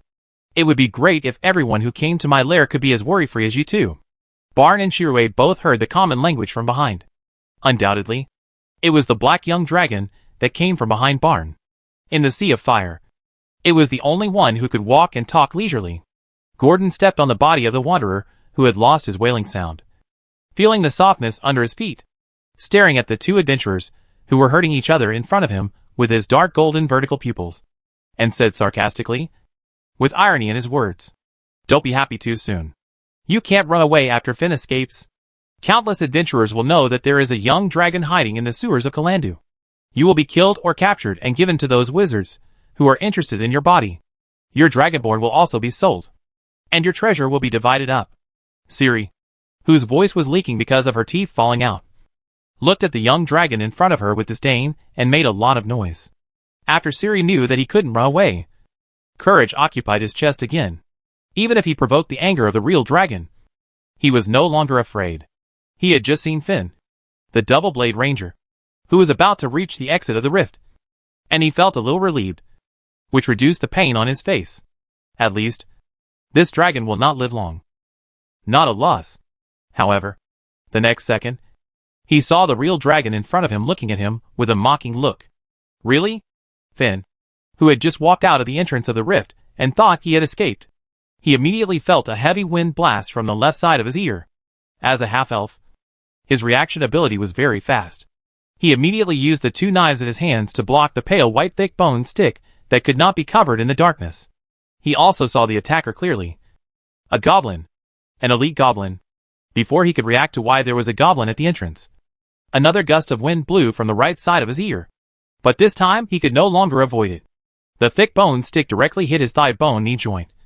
And there was only a click. There was a tooth-grinding bone-cracking sound from the kneecap. The accompanying severe pain made Finn stand unsteadily, lose balance, and half kneel on the ground, holding his knees and wailing. He looked at the elite goblins coming out of the shadows in despair. There were 10 of them. Even if he escaped this time, he might not be able to escape this long-planned ambush. Even if Shirui was here, she might not be able to escape for a while. It had him.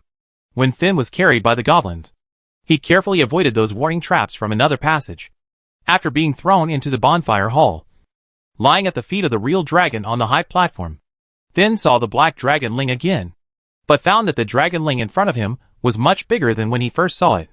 On the high platform, the black-scaled dragon let the dragon girl rub the blood on its claws with silk cloth.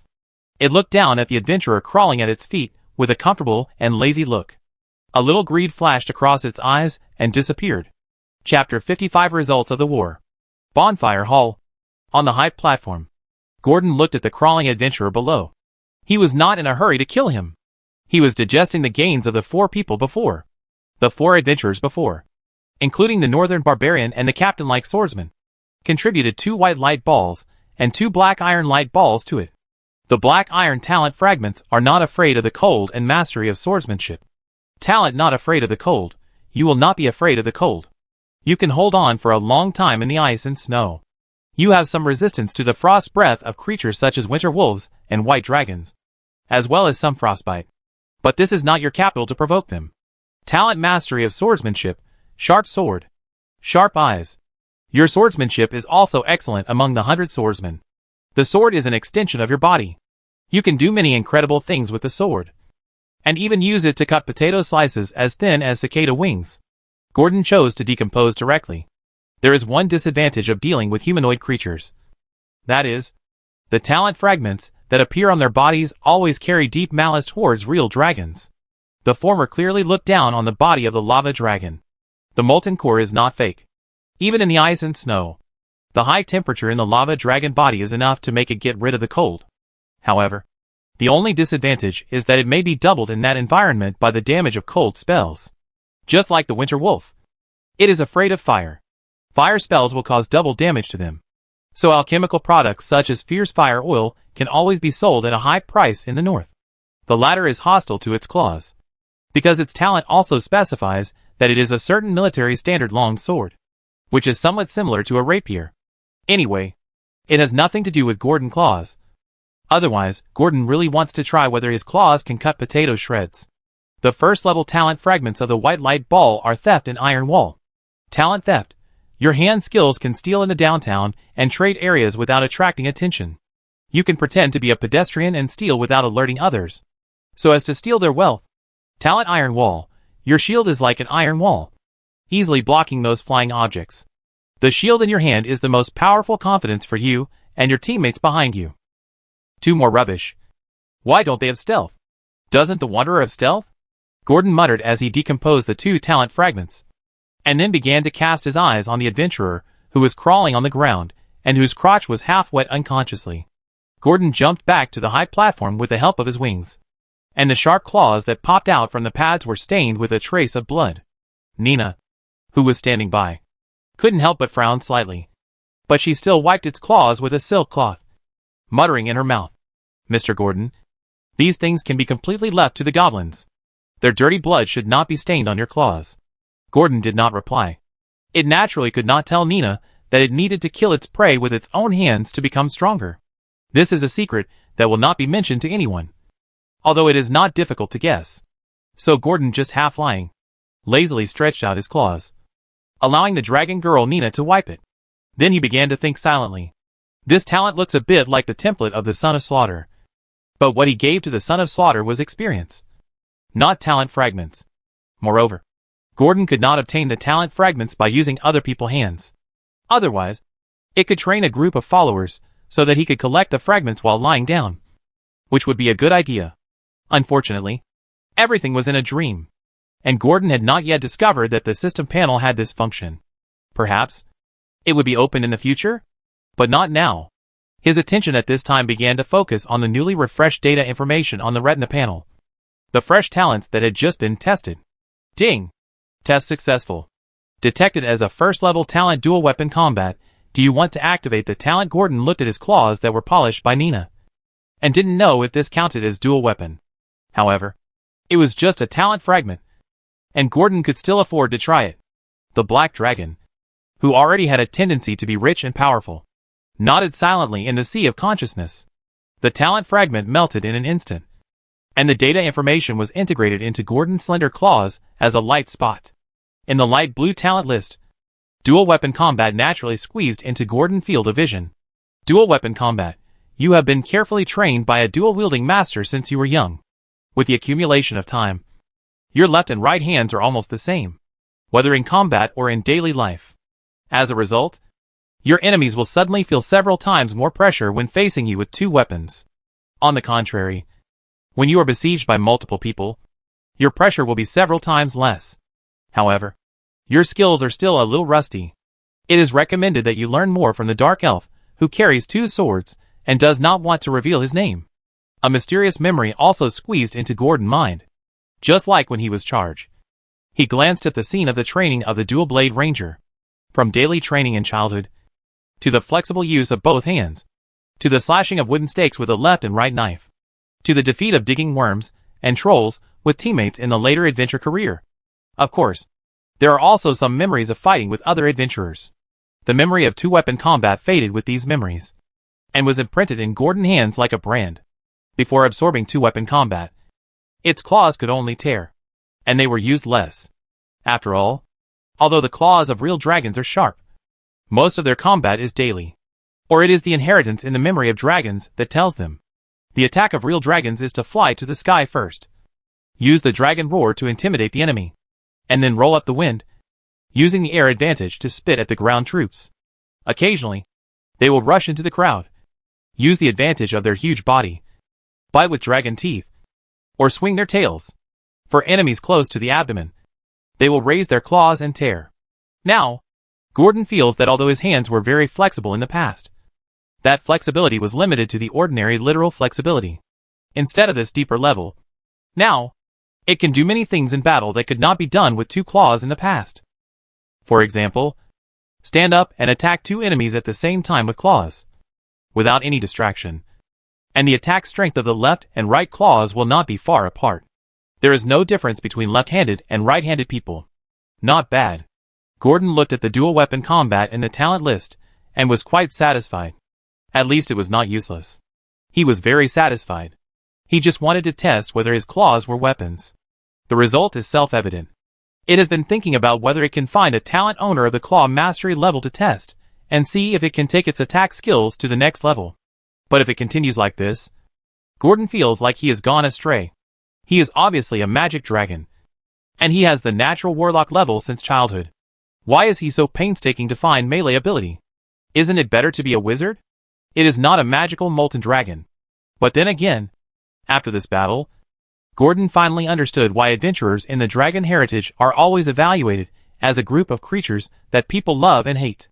It looked at the goblins, who had already begun to divide the weapons and armor brought by the adventurers, and the round small shield placed beside it that could block its lava breath. Thinking, after all, what you get from killing an adventure team is far greater than the property looted from 3, or even 4 or 5 monster tribes. So sometimes, if a high-level adventure team fails to slay a dragon and the whole team perishes, it may bring several % wealth growth to the dragon. But the price of failure is the life of the real dragon and the treasures they have spent their entire lives collecting. The risk is quite high. But this time, Gordon can be said to have truly enjoyed the gains after the failure of the Dragon Slayer team. Although it is not much, it is indeed richer than the previous 3 tribes. Not to mention the scattered coins of almost 1 gold coin. Just the small round shield in hand that can release force fields is worth several times more than the total gains of the previous tribes. This kind of round small shield. Gordon has seen similar products in the list of items in the alchemy shop brought by Nina. It is a ring that can release a force field wall no less than a human height and 1 foot thick 3 times a day.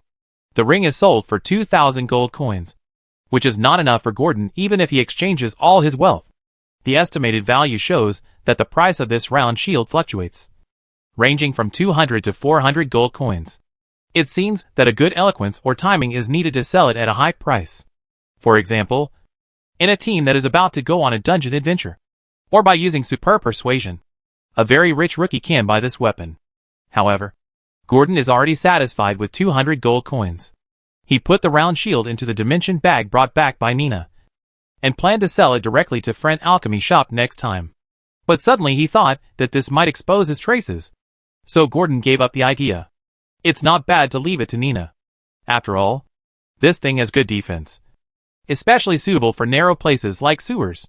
If it weren't for the duration of the force field wall, and the fierce fire oil trap below that made the adventure team panic, it's possible that Gordon can only use other methods to keep this team of adventurers.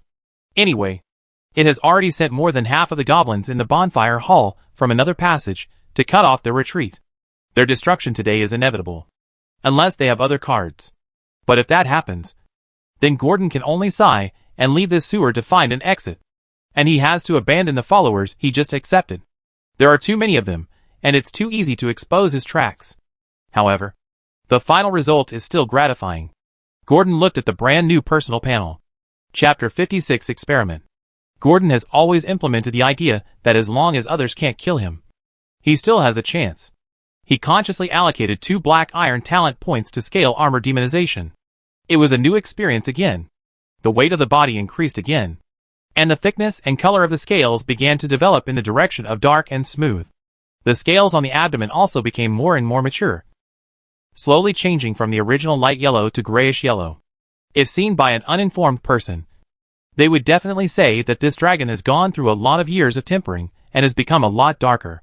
There is no suspense about the remaining 2 first-level talent points. It must first max out the sturdy talent, whether it is to strengthen its own strength or physique. Sturdy is much better than endurance, although this may make Gordon physical energy consumption unable to keep up. For now, Gordon has not encountered a creature that needs to fight for a long time, and it also wants to see how the talent of the young dragon will be improved after maxing out sturdy. You should know that sharp claws and hard scales both only need 10 pieces of any first-level fragments to advance, while strong requires 20 pieces. From the perspective of the talent spellcasting enhancement, the more fragments are needed, the stronger the talent is, which is definitely correct. So, this follow-up alone is enough to drive Gordon to invest the remaining talent fragments. The feeling of increased physical strength returned again, and the body size also grew larger and longer at a barely noticeable speed. Now, when Gordon squats, he is not much shorter than Nina. If the slender dragon tail is added, it can easily surpass Nina's height now. In less than a week, Gordon grew so fast. I'm afraid if Tiamat knew, he would definitely treat Gordon as a different dragon. However, there was no problem with Gordon's molten dragon gene, but he grew a little faster than ordinary young dragons, and he had a little more talents and specialties. Other things were normal. He could use magic, and his appearance was not strange, which was in line with the normal state of molten dragon young dragons. After adding points, Gordon, who was lying on the high platform, withdrew from the data panel in the retina. He looked up at the dragon girl who had finished her work under the high platform and was sitting on the small chair left by the previous spellcaster, reading a spell book with relish. Gordon wanted to say something, but seeing Nina's focused expression, he thought about it and didn't disturb her. Then he cast his eyes on the largest open space in the campfire hall, where elite goblins gathered together. Some of them even changed their hands into brand new weapons. They all took the warrior's long sword and the ranger's double swords in their hands and gestured with them. But in the end, they all changed back to bone hammers, abandoning these relatively well-equipped weapons. Compared with these strange weapons, these elite goblins still prefer their own thick and heavy weapons, which are terrifying. However, there are still a few who choose to replace the bone hammers and use the weapons from human adventurers. The goblin who was shorter than the normal elite goblin and tipped off himself was now playing with the dagger he had taken from the waist of the female wanderer. And Grush, the leader of the Blackfire clan, was holding 2 blade axes in his hands, swinging them with great power. These were the weapons left by the 2nd level barbarian, and he also inherited the barbarian's half-body armor, which was a little big, but it didn't matter. As long as the defense was still there, the weight of the half-body armor was almost nothing for the goblins. It was just that the movement might be hindered because it didn't fit. Seeing them exchange weapons, Gordon didn't feel angry about the infringement of the real dragon property. which was originally a reward from Goten. At the beginning, Grush seemed a little terrified and a little flattered. After all, wanting to get a copper coin from the claws of a real dragon was enough to show that you were still important to the real dragon. After all, dragons, whether they were metal dragons, five-color dragons, or original dragons, gem dragons, they were all arrogant and stingy. True dragons value their treasures more than anyone else. Even their spouses and children cannot even think of sharing a gold coin from the treasury, let alone their subordinates and dependents, who can be replaced at any time. That is wishful thinking. They would rather rot in the treasury, break and rust, than replace their subordinates' equipment. The entire Io continent knows this. So, after Goduin rewarded them with weapons, an entry under the Blackfire Overlord in Goduin's title column, from 100% loyalty, maintained until the first defeat became before the end of their lives. Loyalty is always open only to the true dragon in front of them. Obviously, they have become Goduin's shape. Goduin didn't notice this at first. The main reason is that their attitude was the same in the past, and they always looked like the most loyal lackeys, so people could not detect any abnormality. Gordon did not check the title, and he only discovered the change in the title when he was bored later. It can only be said that it was an accidental success. Lying on the high platform, Gordon watched the goblins wielding weapons and practicing, and suddenly remembered that he had put aside the scale armor experiment for a long time. Maybe he could do it today. There happened to be so many weapons, so he could try the hardness of the scale armor more and let it have a rough idea. So, after Gordon figured it out, he did not hesitate, and directly stood up from the high platform covered with gold coins, shook off the non-existent dust, and then jumped down, with open dragon wings and pads on his feet. His footsteps were light, and he did not alarm Nina beside him. Then he went to the goblin clearing in the distance. Chapter 57 Discovery. When Grush saw the real dragon walking towards him, without even giving any orders, all the goblins present performed the most pious etiquette to the black-scaled dragon, their master, who was getting closer and closer. They prostrated themselves on the ground, just as they did at the beginning. Originally, Grush wanted to praise the honor of Goten loudly, but after seeing Goten's signal to be quiet, he immediately shut up, kneeling on the ground, waiting for the real dragon to patrol. Soon, Goten's clearly distinguishable whistle came over.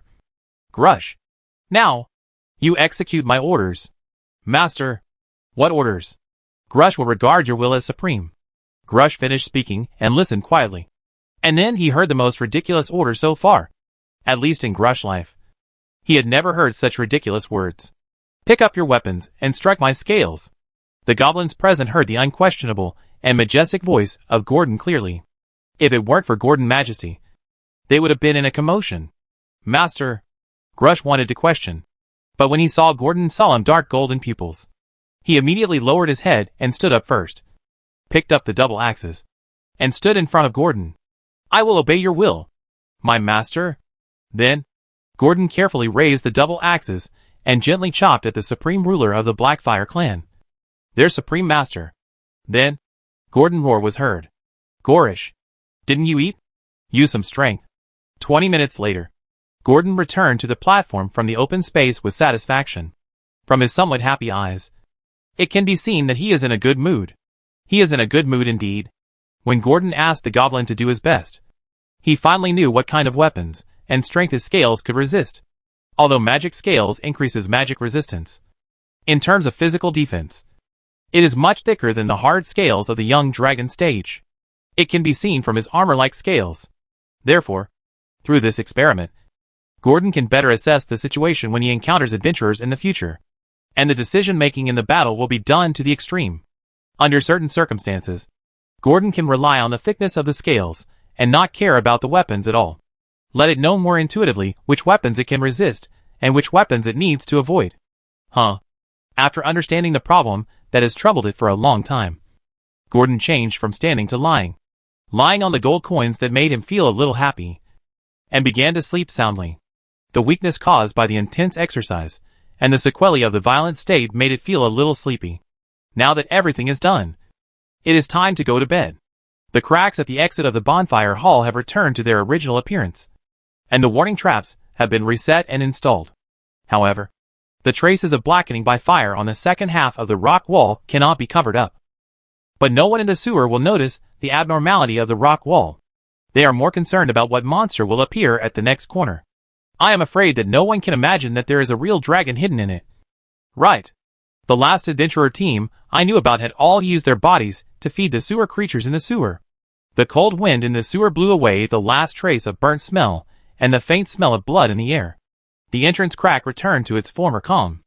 A day later, in the southeast area of the sewer, a team of 6 adventurers was holding torches and slowly moving forward in the deep sewer corridor. They all had rat heads hanging around their waists, except for the petite figure in the middle holding a silver spear.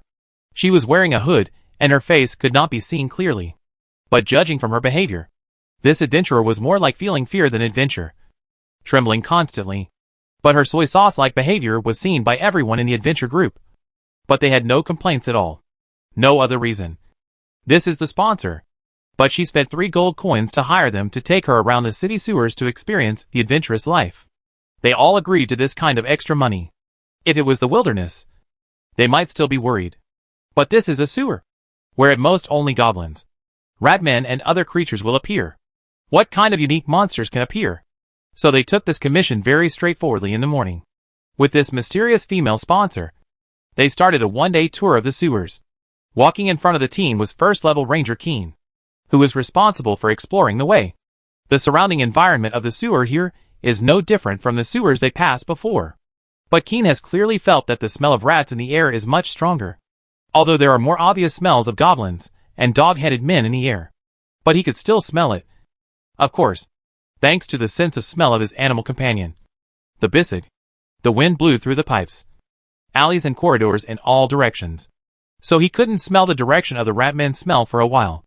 But he had clearly felt that the smell was getting closer and closer, not far from here.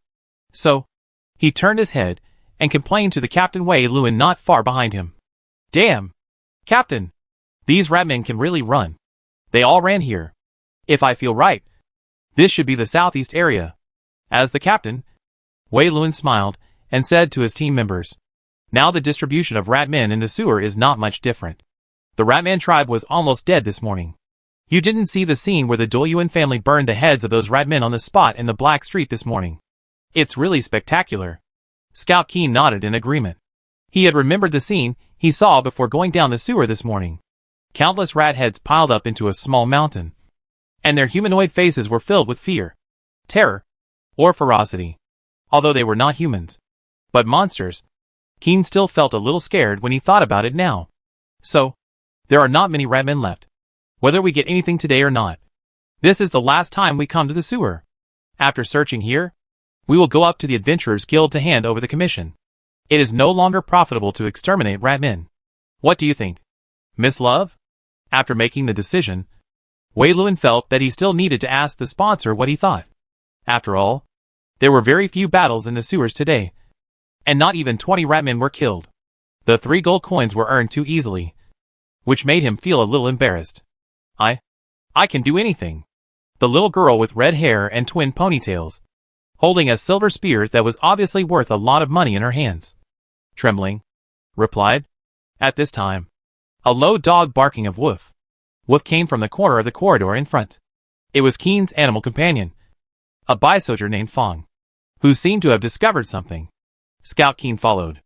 Not long after, Keen, who arrived first, turned back and told Captain Wei Luan, saying, Captain, there is a dog-headed man nest ahead. The sewers have been dug into pieces by them.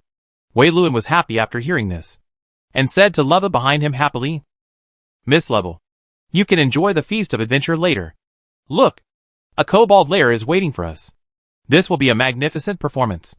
Whelan's voice was filled with joy, as if he felt that he was worthy of the 3 gold coins. At this time, a gust of cold wind from the sewer blew, making Level Doe, the girl who secretly ran out for adventure, feel a little cold on her back and tighten her robe. Although she was somewhat happy to see a hearty battle, she suddenly felt a little uneasy in her heart. But she touched the silver ring on her hand and felt relieved again. With it, nothing should happen. But she would probably be scolded by her sister again when she returned. But she had experienced the life of an adventurer, and it was indeed much more exciting than what was described in the adventure house of the Lich. Level hugged her spear and followed the adventure team step by step. Thinking happily. Chapter 58 Underground Cave. In the bonfire hall. All the goblins of the Blackfire clan, who can train, are coming forward in batches, waving thick bone sticks and training to attack the humanoid straw man. This is to practice the bone crusher specialty. Although the efforts of several days have not yet shown results. Most goblins no longer swing randomly as before, but will focus on hitting the joints, which is a small improvement. And Gordon was lying on the pile of gold coins that had been cut off, and began to play with a bottle of potion. Nina was counting the gold coins at Gordon's feet with some heartache. It had just been worn for a short time, and Mr. Gordon took them to buy potions. Her dream of filling the entire hall with gold coins was getting farther and farther away from her. Thinking of this, Nina's little face wrinkled into a ball, which was very cute. Gordon saw the little guy's appearance, but it was not easy to explain. After all, these actions are indeed very strange for a real dragon. But for it, money is just a thing outside of its body, and it is best to use it to purchase equipment. Otherwise, if it is given to adventurers at a low price, wouldn't it be a big loss for it? Although it is quite comfortable to sleep or squat on the coins. In order to avoid being pushed down by adventurers as a boss in the future, Gordon decisively bought a few bottles of potions to test the waters and prepare for emergencies. In its claws, it holds the enhanced breath potion sold at a price of 10 gold coins per bottle in France's alchemy shop. It is a disposable potion specially used to enhance the power of the breath of dragonborn or warlocks. In other words, Gordon's breath is 10 gold coins, which is really a bit extravagant. However, as long as it can improve combat power, Gordon is willing to spend money. So he bought 4 bottles of potions at one time, and added some fierce fire oil, as well as several bottles of other potions that he had long been eyeing, such as forgetfulness potion and sleep potion. These things are really useful. For Gordon, fierce fire oil can create artificial geographical conditions at any time, increase himself and weaken the enemy, which is really perfect. As for the latter, he bought it after careful consideration, just when Gordon was lying on the platform thinking about whether he should use the money to buy a magic item to protect himself. On the other side, Love had already followed the adventure team and walked to the vicinity of the dog-headed man nest. The dog-headed man nest is about 50 feet behind the corridor, in a dilapidated hall with more than a dozen sewer pipes swarming out, and the totem mark of the dragon symbol is depicted on the rock wall outside. Dragon totem marks are a feature of the kobolds' nests. As long as there are a few kobold tribes with a few more people, whether there are spellcasters or not, there will be totem marks around to warn those who come. Totem means faith and worship for them, and following the real dragon is also their dream. However, for the weak rail dragon cubs, they are more inclined to raise them, use them as vases to offer, or use them as the tribe's trump card. Often, some adventurers will be very careful when they break into the last hall of the kobolds, because the adventurers who are not careful enough may be ambushed by the real dragon lurking in the dark. And the situation that was originally sure of victory will be reversed in an instant. Although this kind of thing is rare, once it occurs, it can be talked about for many years. With the help of Ranger Scout Keen and his animal companions, the adventure team easily found the real entrance to the kobold's lair. A pipe in the second row in the lower left corner is no different from the other pipes. But Keen can clearly smell that the smell there is mixed with goblins and other creatures, while the other pipes are pure kobold smells, which often means traps. Kobolds are creatures that are good at digging, except for sleeping. They spend 70% of their lives digging, whether it is soft soil, hard granite, or hot volcanic rock. They can always find a clever support point to prevent the cave from collapsing.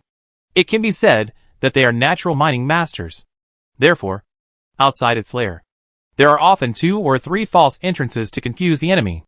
There are usually falling rocks and pits inside to trap enemies, adventurers or other humanoid creatures who dare to invade the kobold's lair. Captain! Here! I go in first. Wait for my signal. Scout Keen took it upon himself to enter the dark and moist entrance. The entrance to the den was about half a person's height, just enough to accommodate the height of the kobolds. Keen had to bend down to get in. In theory, there were no traps at the entrances that the kobolds often entered and exited, because they inherited a little bit of the arrogance of dragons. They were very confident in their own masterpieces, and didn't think that other creatures could see through their entrance disguise. But Keen still moved forward carefully step by step, and began to check for traps. He didn't want to capsize in the ditch of the kobold's den. Holding a fluorescent stone that glowed faintly, which was enough to illuminate the 5-foot range in front of Keen. He began to gradually investigate. He was not worried that something would spy or attack in the dark, because he had his animal companion behind him. If there was any movement, it would not be hidden from this adult Bisig. So Keen was very relieved to investigate in this entrance passage. Until the end of the passage, a partial outline of a ruined underground hall that appeared empty and quiet in the dim light appeared in front of Keen. He was a little surprised, but he still went out to carefully investigate the nearby movements. But he did not dare to go too deep, so he turned back. Keen returned to Wei Luan and told him all the situations inside, waiting for Wei Luan's judgment. Wei Luan frowned slightly when he heard Keen say that there was no trace of the dog-headed man in the hall. But he was still unwilling to give up and waved his hand. Let's go in and take a look. If we can't find any traces of the kobolds, we retreat. Miss Level, please walk in the middle and follow me. And put away your spears. You should take this. The chainmailed warrior Velan drew a 1.5-foot long dagger from his waist and handed it to the girl, whose face was covered by a black robe. In this low cave entrance, your spear is a burden. This is more suitable for you. Yes. Level dismantled the spear and put it away. She took Velan's dagger, and her pretty face under the drooping hood was a little excited. Is this an adventure? Level, you are an adventurer too. She clenched her fists, feeling a little overwhelmed with joy, as if her dream had come true. When she saw them slaughtering the Ratman before, she also felt adventurous. But at this moment, she felt that she had really entered the game. The team members bent down and entered the entrance one by one. And soon it was Love's turn. She held the short sword, hunched over, and quickly got in, and then followed the figure in front of her. Soon they arrived at the dilapidated hall that Keen mentioned. The light of the campfire reflected the dilapidated environment around. But judging from the traces and garbage on the ground, there were indeed biological activities here. Whether it was the bones thrown away or the piles of garbage, it meant that there were a lot of biological activities here. But for some reason, it was empty now. For safety reasons, Wei Luan asked them to return to their previous formation just after stepping out of the passage. With scouts exploring the way, and warriors and swordsmen responding to the situation, the tower shield warriors stood firm in the back and guarded the only spellcaster among them. Behind Love were the two members of the adventure team, the dwarf warrior holding the tower shield. The other was a slender man in a white robe, with white and delicate fingers, a hint of joy on his face, and a harp on his waist. But now, he was holding a short sword like Level's. He was the only spellcaster in the team, a bard named Sis. He didn't wear the temple badge, so Level didn't know which god he believed in, nor could he judge his camp. Sis noticed Level looking back at him, and immediately smiled at her and asked, Miss Level, is there any problem? No. Nothing. Level saw Sis's somewhat warm smile, but for some reason, she felt a chill all over her body and palpitations. But she was soon attracted by the movement in front. Captain, there are traces of bonfires here, and they are still hot, and there are wet footprints. Look at the direction. That's where they came from. In the rotten and dilapidated hall in front. Keen stood on the broken bricks on the ground. He touched the temperature of the bonfire ashes under his feet with one hand, pointed to a cave in the east with the other hand, and said to Wei Luan behind him, Then let's go. Cheer up, and pay attention to the surroundings. Wei Luan whispered. In fact, there is no dark vision in the sewer. No matter if you whisper or not, the bonfire in your hand will still expose their traces. But it's just for psychological comfort. Lobafa looked around with curiosity, and there were messy garbage everywhere, under the light of the fire. She also saw the dilapidated hall. There were many caves about 3 feet high that could accommodate humanoids. But you can see the bottom. Obviously this is the residence of the dog-headed man. But Lobafu didn't look for long before following their steps and entering the underground cave. The cave was different from the previous passage. This one extended downwards, not parallel. There are traces of mining around the cave, but judging from the newness, it has been open for a long time. Oh my god! What did these dog-headed people do? Did they dig through the sword shell bay outside? As the group moved downward, someone finally felt something was wrong, and the smell of seawater in the air became more and more obvious. Keen was the first to mutter to his teammates behind him with a surprised look on his face. Wei Luan didn't care. On the contrary, he was more concerned about where the dog-headed people were hiding. Why didn't he find a dog-headed person after walking for so long? About 5 minutes later, They finally reached the soft and wet ground from the winding passage. After a few steps, they felt that the view in front of them suddenly opened up. Under the illumination of the torch, they clearly saw the underground space they were in. A naturally formed cave, the scale of which was far beyond imagination. Their firelight could only vaguely see the rock wall of the arch in the cave, and some inverted pointed stone pillars gathered densely in the sky, like sharp swords, ready to go. Gods above. This is, everyone muttered to themselves as they looked at the underground cave. Amazed. On one side of the path under their feet was a rock wall, leading to a high platform, with faint firelight and the noise of monsters. On the other side, only a few steps away from the team, was a deep blue lake, occupying all the positions they could see in the cave. Those sea-like smells should be connected from here. Keen slowly crawled up to observe the platform. He stuck his head out, and his eyes widened instantly.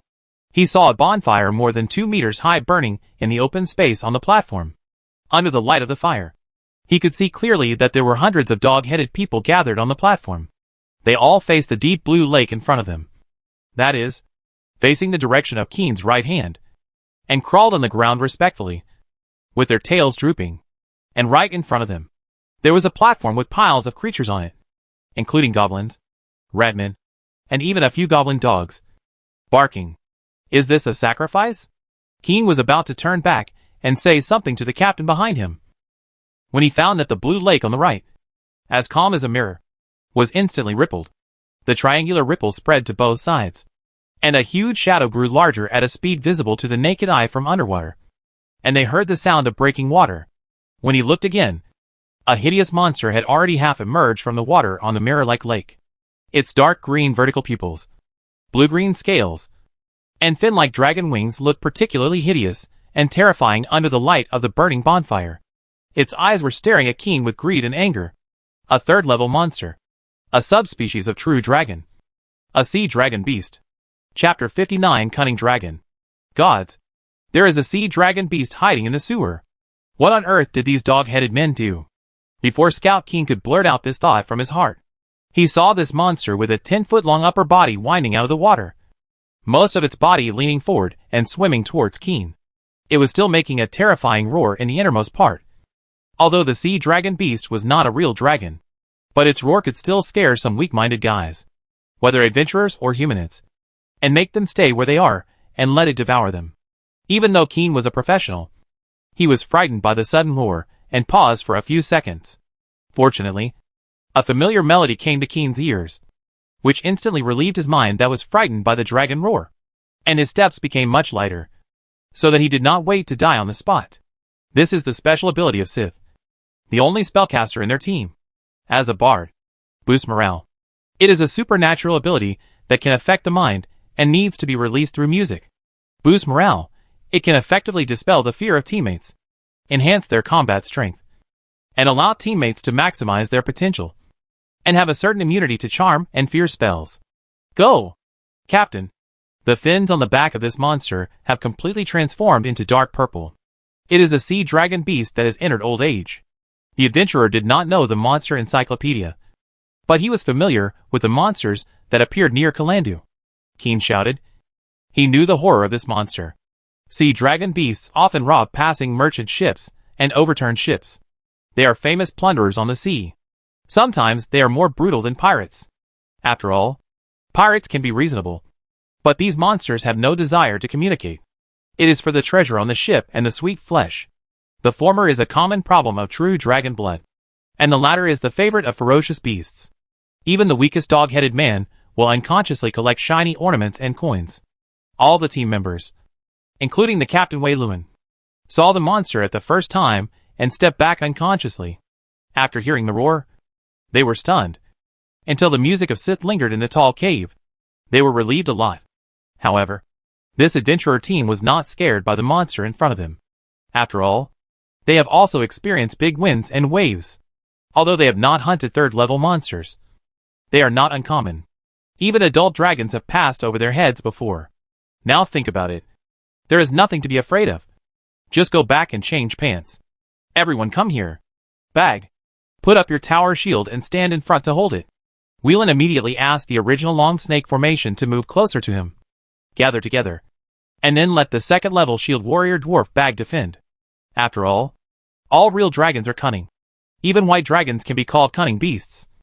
And sneak attacks are their specialty. Wei Luan's first reaction was not to be caught by the monster in front of him and weakened. Stand behind me, friends.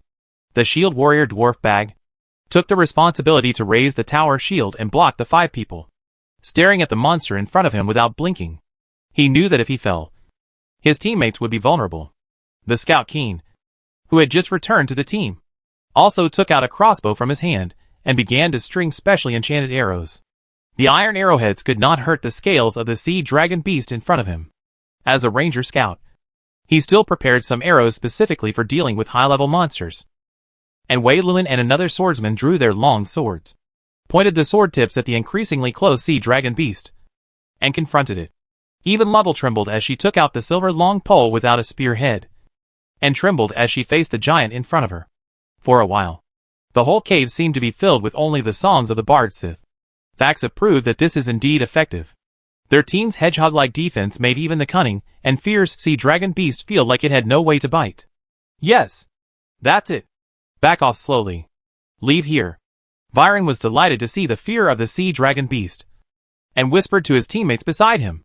After hearing this, the others also consciously and tacitly retreated step by step, wanting to retreat back to the winding downward passage. But even though the sea dragon beast was a little difficult to attack and did not take the initiative, it did not mean that it would give up the fresh blood and flesh that was delivered to its door. It only roared at the dog-headed man who was still watching here. Catch them and give them to me. Dragon language. When the dog-headed men who stood upright like red lizards heard this, they all picked up the weapons on the ground, made a barking sound, and swarmed down from the high platform and headed towards the adventure team. Fight for the strong. This is the glory of the dog-headed people. Although this sea dragon beast is not a real dragon, it does not prevent these dog-headed people who worship the strong from submitting to it. No matter how stupid the sea dragon beast is, it has the blood of a real dragon. Summoning followers is a compulsory course for real dragons. Almost all real dragons regard their followers as reserve food, so no matter how many die, they will not feel sorry. In their view, as long as they can consume the living power of these adventurers, whether it is physical strength or spells, as long as they can exchange one, it is a profit. There is no doubt that it has inherited this point. The adventure team looked at the dog-headed people swarming in front of them.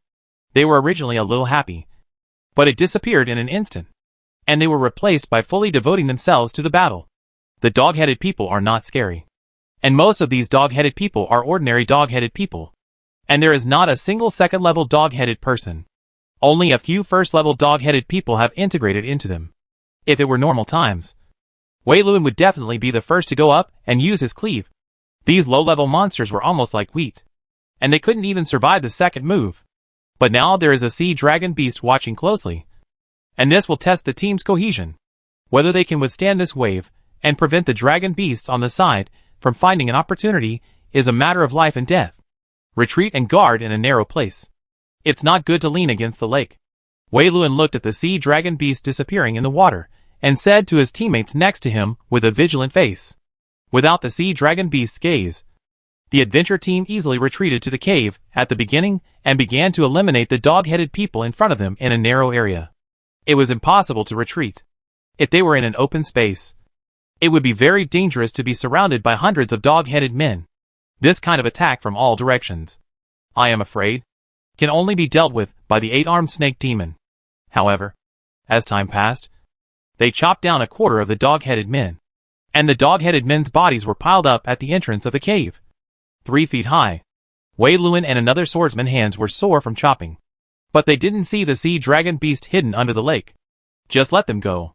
Doubts arose in everyone's hearts. It was absurd, but the facts were in front of them. At the same time, in the ruined hall above, a hideous monster with a pair of dark green vertical pupils, like ghost fire, was slowly floating from an inconspicuous narrow water area in the hall.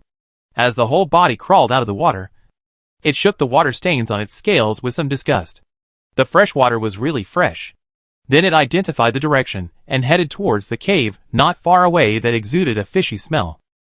It weighs thousands of pounds, but it moves silently on land like a snake. Danger is approaching. Chapter 60 Advanced Escape Art. Bonfire Hall.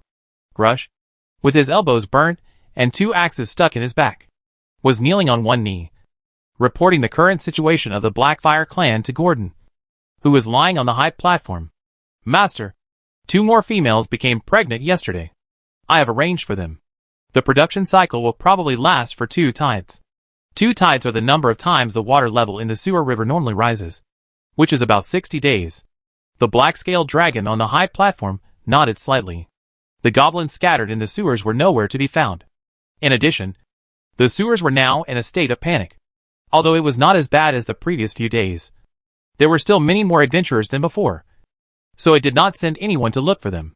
It would be bad if the adventurers followed and found the nest. If they could win, it would be fine. But if they could not, it would be miserable. It would be best if the clan could give birth to their own children. But it would take a little longer. 2 months. But it is better than nothing. Gordon's slender dragon tail rubbed Nina's soles, who was counting the gold coins for the 3rd time on the platform. Obviously, it was in a good mood. Nina was a little angry when Gordon Tail suddenly attacked her. But she couldn't do anything about Mr. Gordon. She could only hold Gordon Tail to prevent it from moving, and then continue to count the gold coins that had not been counted yet. Her little face was wrinkled. In less than 2 days, the 1,350 gold coins she got had turned into 680. She didn't know how she spent them. She counted on her fingers to see what she bought. Strengthening Dragon Breath Potion, Invisibility Potion, Lucky Potion, Stone Skin Ointment, Fiery Oil, Molotov Cider, Forget Memory Potion. There were also books that Gordon bought for her that recorded 2 0-level spells. The money for the 2 spell books was almost half of the price of the Dimension bag, which made Nina feel distressed. The reason for buying 0-ring spell books was naturally because Nina finally sensed some magic power yesterday. But she still couldn't release it. In addition, the goblin spellcaster only left the introductory meditation method, and there were no accompanying spells. So Gordon planned to give her a few 0-ring spells. Originally, she planned to buy 5. But Nina was reluctant to spend money, so she only bought 2. One was the Hand of the Mage, and the other was the Flash. The former is a must-have spell for mages in the Introduction to Spells manual, and the latter is the spell that Gordon suggested she must learn. After all, the Flash is still useful, and it may have miraculous effects at certain times. Right. Captain, get ready. At the exit of the underground lake, the bard shouted a warning to his teammates, and then he raised his wand high in his hand. And suddenly, a dazzling white light appeared at the top of the wand. 0-ring trick. Flash. The white light exploded in this narrow passage in less than half a breath, and all the kobolds crowded at the entrance of the passage were almost blinded instantly, falling into a state of dizziness and random swinging. Some even chopped their own people, and some fell into the lake of sea water, floundering continuously. For a while, the scene was in chaos, and Wei Luan and another swordsman, who were not affected by the flash at all, had already taken advantage of the blindness of these kobolds. They had already started the mass killing mode, and almost every knife would kill 1 or even 2 kobolds. But he did not dare to chase to the lake range, and was limited to within 5 feet of the cave entrance. It was only under the defense of Bag's tower shield that he dared to attack. They did not forget the biggest threat of this trip, the 3rd-level sea dragon beast. But it has not appeared for a long time, which makes everyone feel gloomy. The casualty ratio of these dog-headed men is almost half. Why don't they retreat? Wei Luan stuck his sword into the ground and spat. He wiped the sweat off his hands, then drew his sword again, looking at the dog-headed men who were still fighting with high spirits. He was a little puzzled. Logically speaking, creatures like dog-headed men will never fight so hard if they can't see the hope of victory. After all, there is no real dragon to supervise the battle. Even if there is, in the case of one-sided situation, they will not be so clean and have such terrible morale. It's like victory is just around the corner. Let's clear out another wave of dog-headed men and leave here. Remember to cut off the dog-headed men's ears, and you can exchange them for some money. Wei Luan was a little uneasy, but 50 dog-headed men were still too many in the empty surroundings. He could only clear out some of them first and then leave. This was much safer. Although conservative, it was very stable, and there would be no trouble. While thinking, Wei Luan also reminded his teammates behind him to cut off the ears of the dog-headed corpses. If they were thrown to the Adventurers Guild, they would still be worth a few copper coins. Lovey also held a spear with a spear tip inserted, staring at the blue lake outside the passage with some fear. In fact, she was not the only one. Almost everyone in the adventure team was looking at the calm blue lake with their peripheral vision. They knew the giant beast hidden in it. The arrow on the string is the most terrifying, especially when you know that the arrow is likely to be fatal. But Lovey didn't know why. The more she stared at the calm lake, the more uneasy or anxious she felt in her heart. There was an indescribable feeling of chest tightness, making it difficult for her to breathe. Just as she wanted to take a breath, she suddenly saw a faint green will-o'-the-wisp appearing from the corner of her eye. Just as she wanted to turn her head and look carefully, she saw a hideous lizard head at the corner behind them. The blue-green scales shone brightly, and the slightly open huge mouth revealed 3 sharp teeth like a shark. Fear, panic, horror, and a chill in the spine. A series of signs almost instantly filled the body and mind of the red-haired girl with twin ponytails. Huh? She opened her mouth and wanted to say something, but found that she couldn't speak because she was facing this monster directly. She could only watch the monster sneak attack the most important character in the team, the bard Sith. When the sea dragon beast approached within 15 feet, Sith finally felt something was wrong and stopped the magic rhythm that boosted morale. He looked back and saw that the strange red-haired girl with twin ponytails was staring at him blankly. No, she was looking behind him. He immediately saw something in Love's eyes, and quickly cast a first-level spell mage armor and another foot grease. However, it was too late. A big mouth with a fishy wind instantly bit the spellcaster, who was just singing the war song, into 2 pieces. The headless body fell to the ground with a plop. The few people who were fighting and killing the dog-headed people in front looked back and saw the scene. And they didn't even react. They still looked confused. But this cunning dragon would not wait for them here for a moment. Since the most troublesome spellcaster was eliminated, the next one would be the weakest and easiest breakthrough. A huge tail swept obliquely towards Love. Just by listening to the sound of the wind, you know that if you are hit by this huge tail, you will be seriously injured if you don't die. But the others were still in shock, and the only one who could save Love was herself. She felt the strong wind in her ears, and she bit her tongue hard with courage, getting rid of the shock of the sea dragon beast. Then, at a very fast speed, she gently rubbed the silver ring on her left hand with a strange gesture. The magic light suddenly bloomed on the ring. The next second, no, the next moment, half a second was useless. Love's petite figure disappeared in the cave. 6-ring spell. Advanced escape. Chapter 61 above. Advanced escape, along with teleport, is a 6-ring spell, but the former is not as stable as the latter, and it teleports randomly within a 10-mile radius. Most mages don't remember this spell, but this spell has a feature that teleport doesn't. That is, the spell is instantaneous, and the body moves instantly.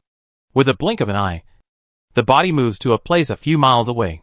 It is a good skill to avoid certain ranged spells or targeted spells. You don't have to worry about half of your body being burned by a meteor shower falling from the sky while the portal is open.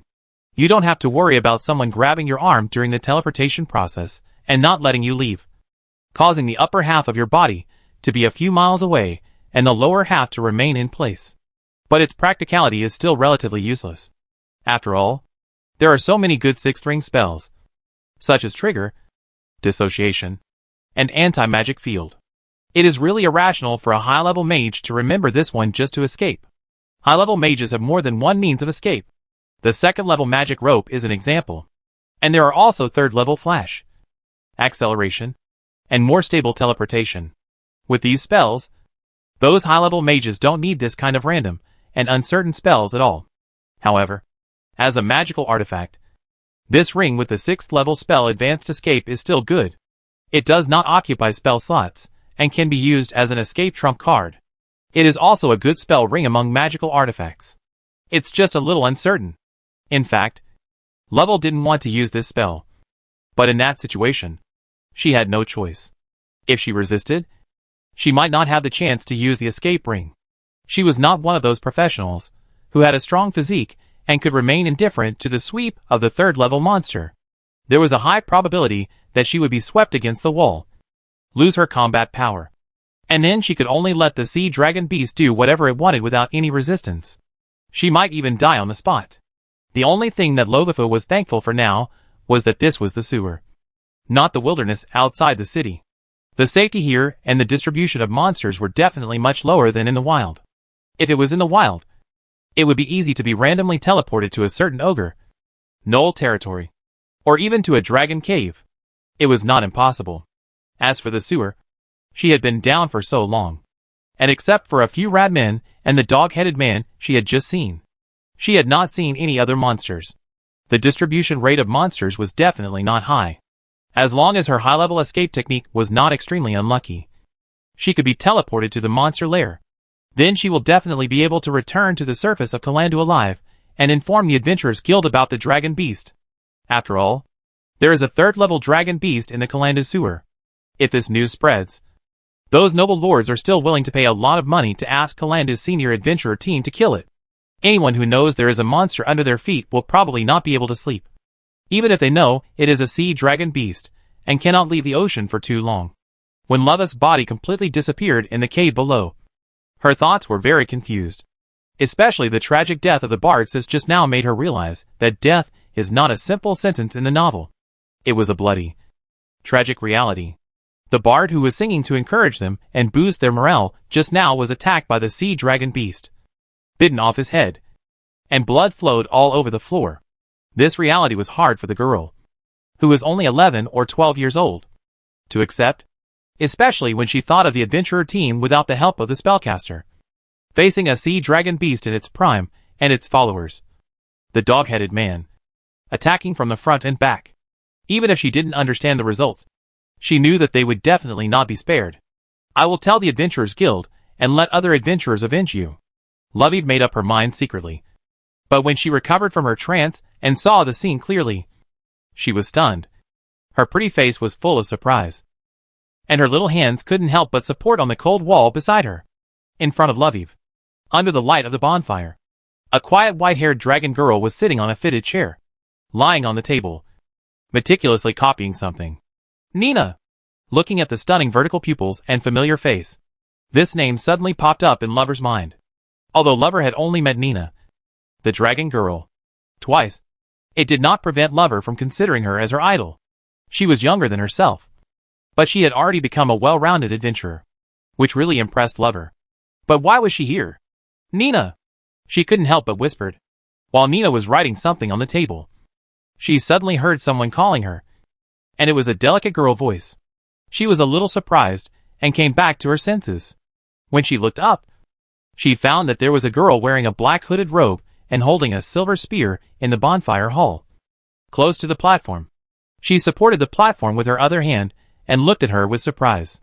Under the hood, from the angle where Nina was sitting, plus the bonfire on the right, Nina could clearly see the face under the hood and the soft long hair in a fiery red color. It was the little girl who thought she was a ghost in the friend alchemy shop. It seemed that her name was Luo. Nina, who was working hard to study the zero-ring spell model, for a moment forgot the name of the girl in front of her. But there is no doubt that she knows this girl and has met her more than once. But why is she here? Nina, why are you here? Are you here to kill rats too? I heard from Sister Fran that you bought a lot of potions. She thought you were going out of the city. Lovafu, who had just survived the disaster, said a lot in one breath to calm her current anxiety. This is me. Nina was speechless for a moment. This is the bonfire hall, the residence of the goblins, Mr. Gordon territory, and also her home. But before Nina could hesitate whether to tell Lovell, who had survived the disaster, patted her chest and said to Nina cautiously, Nina, do you know what is hidden in the sewer? Confused Nina looked at the somewhat nervous red-haired girl with a questioning face. What? There is a dragon. There is a dragon hidden in the sewer, Lovell said to Nina with a face full of fear. After hearing this, Nina's face changed immediately, and she felt a little uneasy. She looked up at the platform unconsciously. Then she quickly retracted her eyes. Could it be that Mr. Gordon was exposed? That shouldn't be the case. I seem to have never told Ms. Willow about Mr. Gordon's existence. For teammates, she is often vague. Moreover, if it was revealed from her side, she shouldn't say it like this. Lova saw the change in Nina's expression. But this is normal. Anyone who hears about the dragon will have such an expression. Especially the news that there is a dragon hidden in the sewer is enough to alarm the Adventurers Guild of Kalandu. Don't be afraid, Nina. The dragon is not here. I escaped with the relics left by my mother. Lava flashed the silver ring on her hand and comforted her. She wanted to calm Nina's emotions and continued to tell her the unfinished experience. However, for some reason, she felt like she was being spied on. And she suddenly remembered why Nina was studying in the sewer. And she was studying in the sewer of the underworld. Where exactly is this place? Lovey realized it later and suddenly turned around and saw a scene that was enough to scare her. The goblins, who were no less numerous than the previous kobolds, were all crawling on the ground. Silent, the only one who looked up. The goblin with a burnt elbow was looking up at her. No, to be precise, he was looking upwards. Lovey turned her head unconsciously above her and looked up at the rock wall behind her. In her sight, a scaly tail was dangling in the air, and Lovey's vision followed the scaly tail and continued to move to the left, to the back covered with black scales, the wings, and then to the hideous head with 4 horns. The dragon head was slightly raised, and the dark golden vertical pupils were staring at her closely, with eyes full of scrutiny and curiosity. Gods above! Is this a real dragon? The spear in Lova's hand fell to the ground with a clang. The metal spear made a crisp sound when it hit the ground. It echoed for a long time in the bonfire hall. Chapter 62 Surprise. Gordon swung his tail and jumped down from the high platform. His strong and muscular body landed steadily on the ground without making any sound. It walked in front of the girl with a black hood and red ponytails. It stopped and swept the silver spear on the ground to the side with its tail. The sound of the rolling spear was a bit harsh to Lovey. Gordon cleared the position and squatted in front of the red-haired girl. Because Gordon was taller than Lovey, and his wings were slightly open, not closed. So the shadow of Gordon's wings directly wrapped the whole girl. And he looked down at the girl in front of him, which was very intimidating.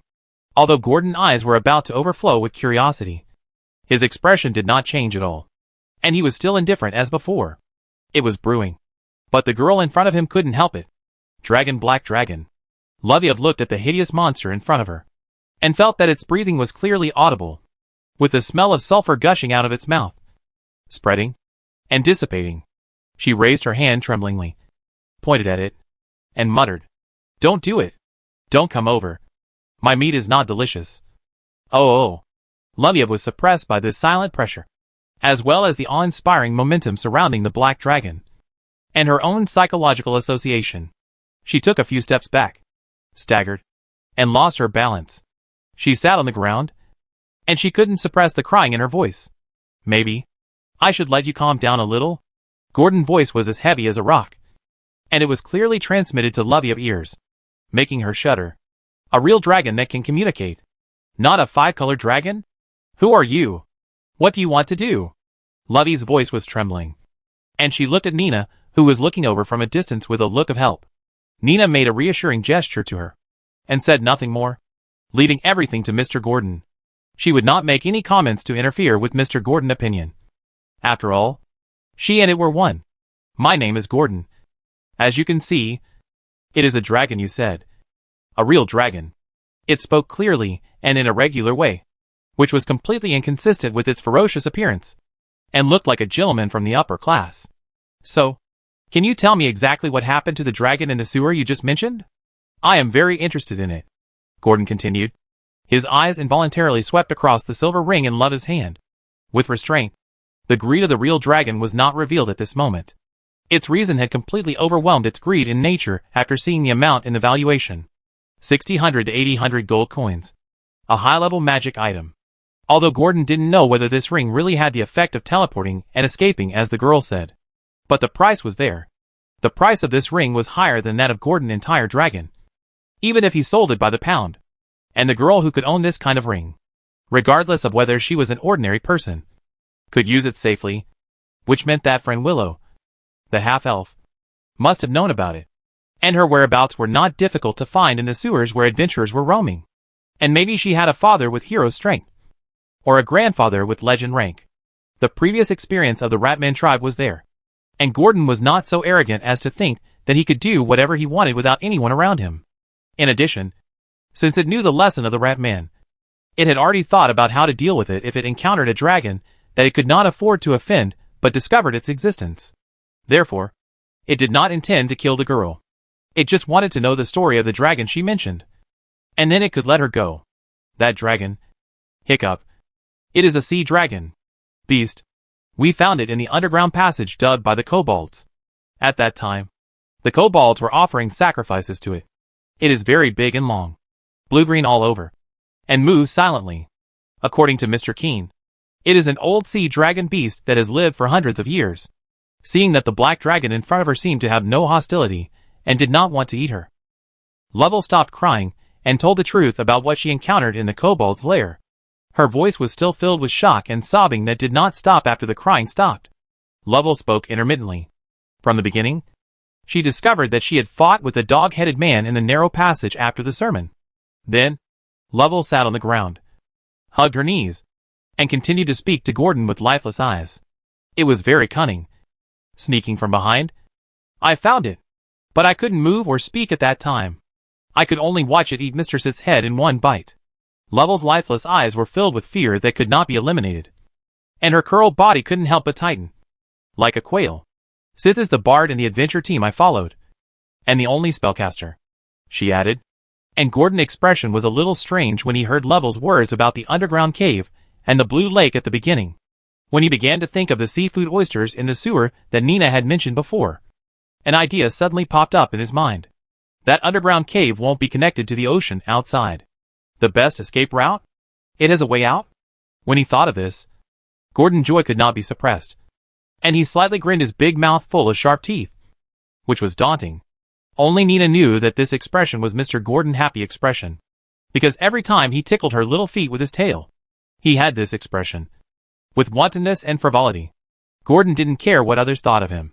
He continued to ask the somewhat dazed girl in front of him, "What do those adventurers say about that underground lake?" Mr. Keen said that it might be connected to Jimbei Bay. Hearing this, Gordon knew that he must take down the dog-headed man nest. He had begun to scan the information about the sea dragon beast in the Dragon Heritage. If it wanted to master this underground passage, the first thing it needed to solve was this sea dragon beast. Cedarman, a subspecies of true dragon, is a kind of dragon beast. Adults are either level 2 or level 3, but when the fins on the back are dark purple, they must be level 3. Not only does it have abundant physical energy, it can also use spell-like abilities. It is resistant to electric and water spells, and immune to certain toxins. Sleep and paralysis are ineffective against it.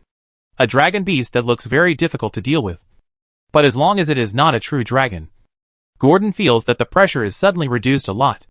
Beasts without intelligence are always easy to fool. It's a pity that his level is not enough.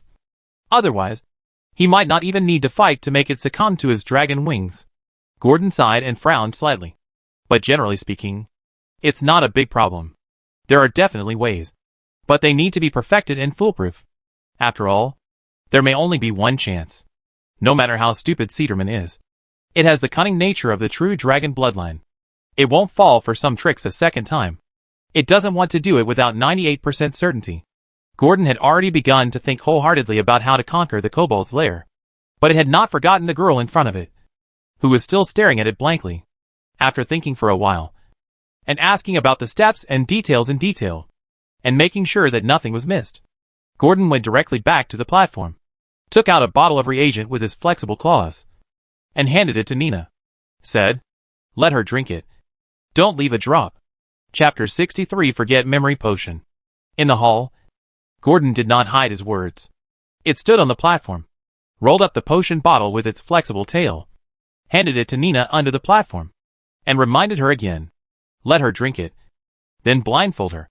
And after 2 hours, let the goblin put her at the nearest sewer entrance." Nina took the reagent and nodded. She knew this potion. Forget Memory Potion worth 50 gold coins per bottle. It can be used to forget the memory of ordinary people, and it is also useful for low-level professionals. But some professionals have a certain chance of being exempted. The original intention of this potion was to be configured by a genius student in a certain mage school, who wanted to try whether it could be used to reset the spell of the day and forget the memory to replace the magic network spell restrictions. Therefore, there is no need to borrow the 5th ring spell replacement to replace the spell. It's a pity that it failed. The intelligence of high-level mages. No. As long as the professional has been trained, they have immune resistance. The potion cannot make the professional forget their memory. And this kind of potion that can only be used for ordinary people has become a failure. However, this kind of potion has played a lot of new tricks for those nobles who love pleasure. For example, the lover who never gets tired of it. Every time is like the first time, because the length of time to forget the memory depends on the dosage of the potion. It ranges from 1 hour to 1 day. So, these are not difficult to do. The reason for waiting for 2 hours is to allow the potion in Love's stomach to be completely digested and absorbed, so that no one can see that she drank the forgetfulness potion. So after drinking the forgetfulness potion, Love also had to drink the matching sleeping potion. This kind of potion is relatively cheap. It can be bought with a few silver coins, and it has no side effects. At first glance, this method seems to be useless, but it is the most suitable for Gordon now, although it can only deal with first and second level adventurers or ordinary people. It has no effect on adventurers of higher levels. But Gordon is not the opponent of third level professionals, so this defect is basically non-existent for it. It is simply a plan tailored for Gordon. Gordon's idea is also very simple. That is, to make the girl in front of him forget himself, which is not difficult to do with the help of the forget potion. In fact, the fourth ring spell Modify Memory can do it more thoroughly. But there is no such thing now, so Gordon can only settle for the next best thing. Moreover, Modify Memory has spell fluctuations, and it may be discovered when it meets that high-level wizard. The potion is still more convenient, although there are limitations. For Gordon, this limitation is almost non-existent. It is not used to forget spells. It just wants the girl in front of it to forget about it, although it is a little unstable to not reveal his existence. The consequences of killing her are more serious than not killing her. In addition, the probability of recovering memory out of thin air is simply impossible for ordinary people. So on the one hand, the risk of exposure is almost zero. Low risk. On the other hand, plunder the silver ring, then kill the human girl, and gamble that there is no one at home, and it will be a waste of death. However, the probability of success of the second option is probably as low as the probability of a young copper dragon running to the ancient red dragon lair to play a trick. As long as Gordon is not stupid, he knows to choose the first one, even though thousands of gold coins have left him. But this means that it will not have to suffer, and will not have to worry about a portal appearing in the air in the next second. Then the high-level adventurers who appear inside will crush it to ashes. Drink it, Love Eve. Otherwise Mr. Gordon will not let you go. Nina handed the forgetfulness potion to the red-haired girl and said softly, although her words were soft. Her eyes were fixed on the girl in front of her to see if she was abnormal. And Love Eve, who was sitting on the ground, listened to Nina's words, raised her head, glanced at her, and said hesitantly, but if I drink this, I can't report the adventurer team to the Adventurers Guild. What about the sea dragon beast? What about the dead adventurers? The more Love Eve spoke, the more excited she became. She worked in Friend Alchemy shop, so she naturally knew about this potion. She knew that after drinking it, she would really forget what happened today, including the fact that she hired the adventurer team to take her into the sewer. She would forget everything completely. Her memory might stay yesterday, or this morning, and without being reminded by others. She was completely unaware of the fact that she had lost her memory. But she didn't want to forget those people who died because of her to a certain extent. Nina looked at the amber eyes that were sincere without any pretense.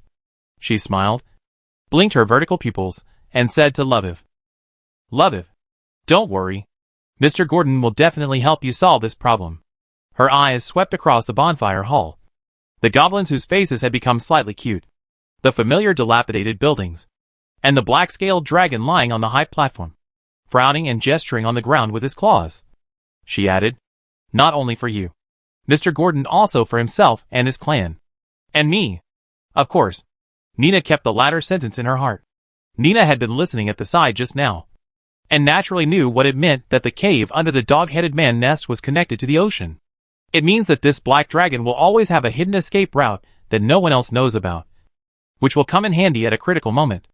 Love Eve looked at Nina, then looked at the real dragon that seemed to be calculating, and finally sighed. She stood up, patted the dust on her butt, and then took the potion from Nina's hand. She drank it all in one gulp, under the light of the campfire. The gulping of her white neck was particularly eye-catching. After drinking it, Love Eve opened her mouth, then stepped forward and held Nina's hand, hooking her little finger with her little finger. She spoke in Nina's ear in a weak mosquito-like voice. Nina. It's a promise. Don't lie. Then, she drank another bottle of sleeping water in Nina's hand. And soon she lay on the ground in a daze. She was unconscious. Gordon, who was calculating according to the information given by Lovely, saw this scene from the corner of his eye and nodded slightly. He felt relieved. After all, the girl in front of him had almost no credibility in Gordon's heart. After drinking the forget memory potion, there would be no problem. Next, Gordon only needed to think about how to deal with the sea dragon beast, and everything would be fine. In the past, he didn't dare to act rashly because he was worried that the dragon inside was so powerful that it could never return. But now that he knew that there was only a dragon beast inside, it would be much easier. Now it was in the light, and Gordon was in the dark. As long as he carefully weighed the pros and cons, he could still fight against an old dragon beast with the body of a young dragon. After all, this still has the power of Krypton gold. Gordon looked at the golden coins under him. This was the first time he felt that these little cuties were much more beautiful than minerals. Chapter 64 Regret. 2 hours passed quickly, and Gordon watched the disguised Nina lead the goblins to carry the red-haired girl with high-level magic artifacts out of the bonfire hall. He retracted his gaze on them, and did not intend to follow them. There are still many adventure teams running around in the sewers outside. If you meet them outside, it will be bad. The goblins are easier to explain. Gordon has warned them. So even if they are killed or caught, their loyalty will make them keep silent and never mention Gordon. And Nina has been able to survive in the Blackstreet sewers for so long.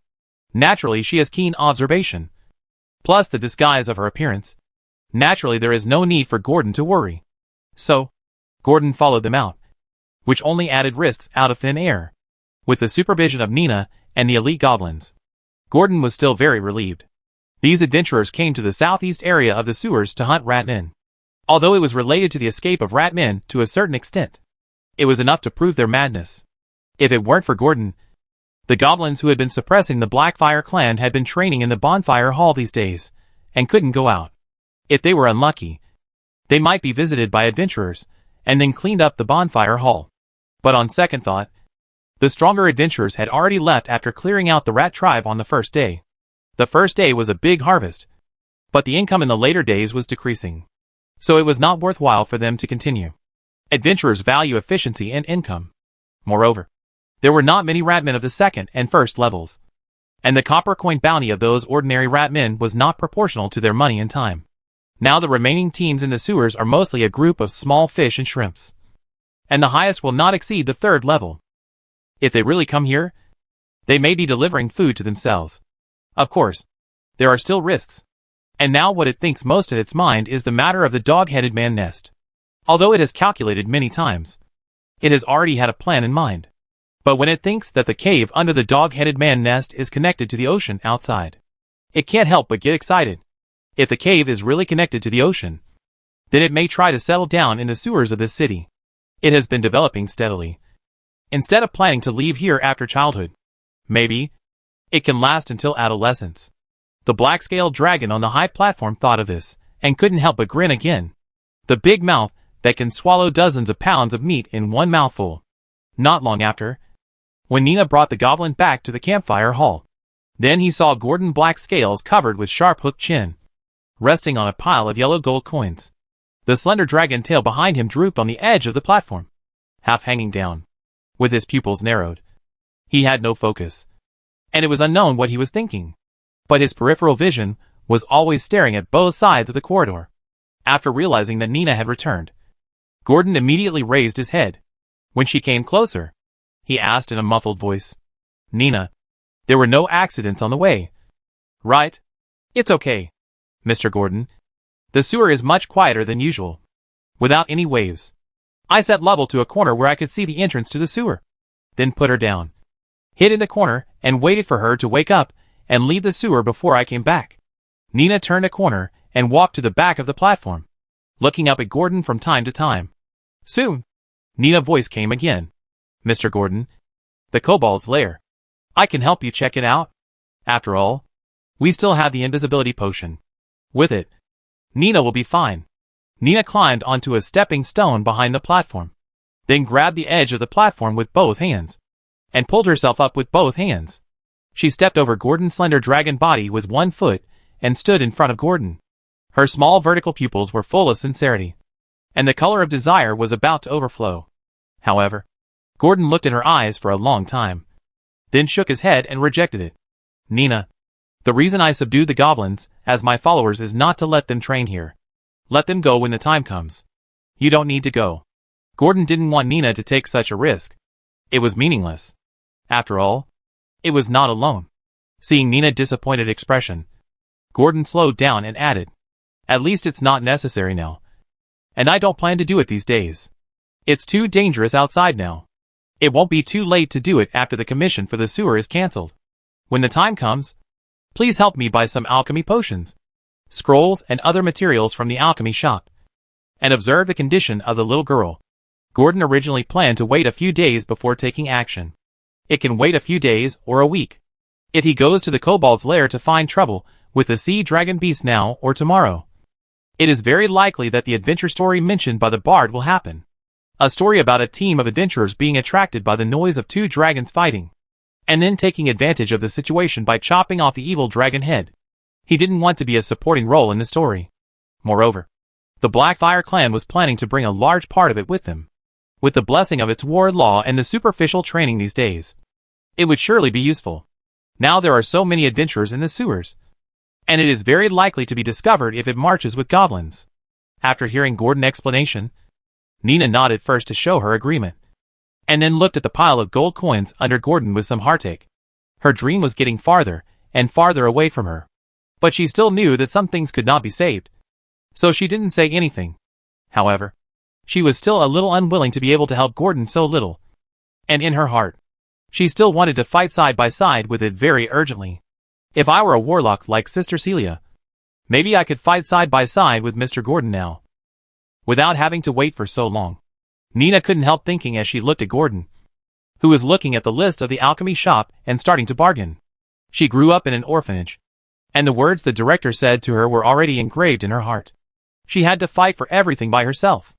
Of course, the most important thing was that she wanted to prove her worth in front of Gordon, so that she would not be easily abandoned in the future.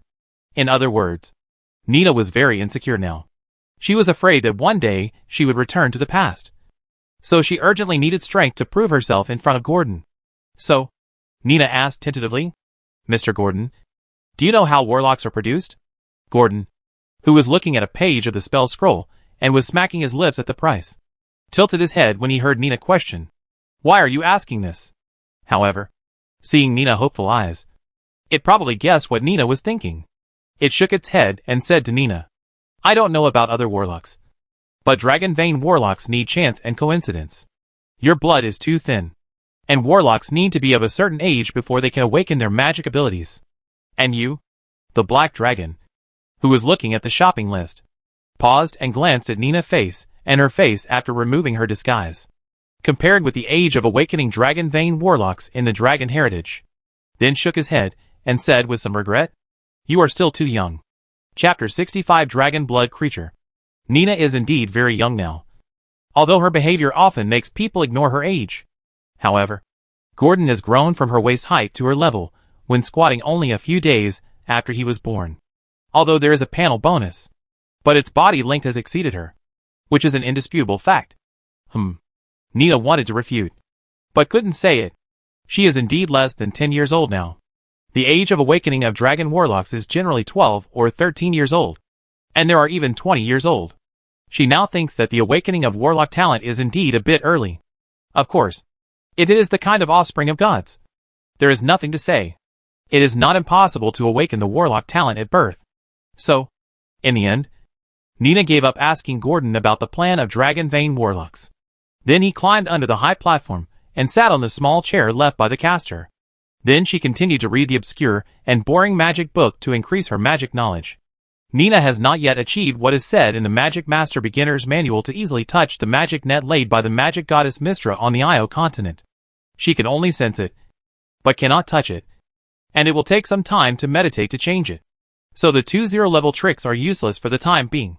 After all, if you can't touch the magic net, there is no way to build a spell model in the magic net to release spells with gestures or words.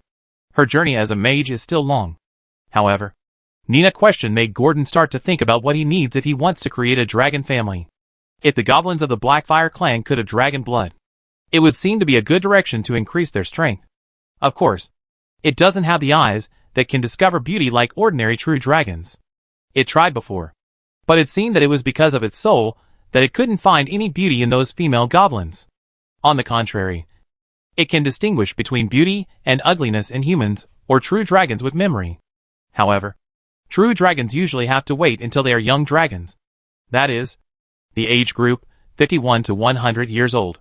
After half a century of growth, these true dragons will have the ability to give birth to blood after mating. Even if Gordon wanted to, he was powerless.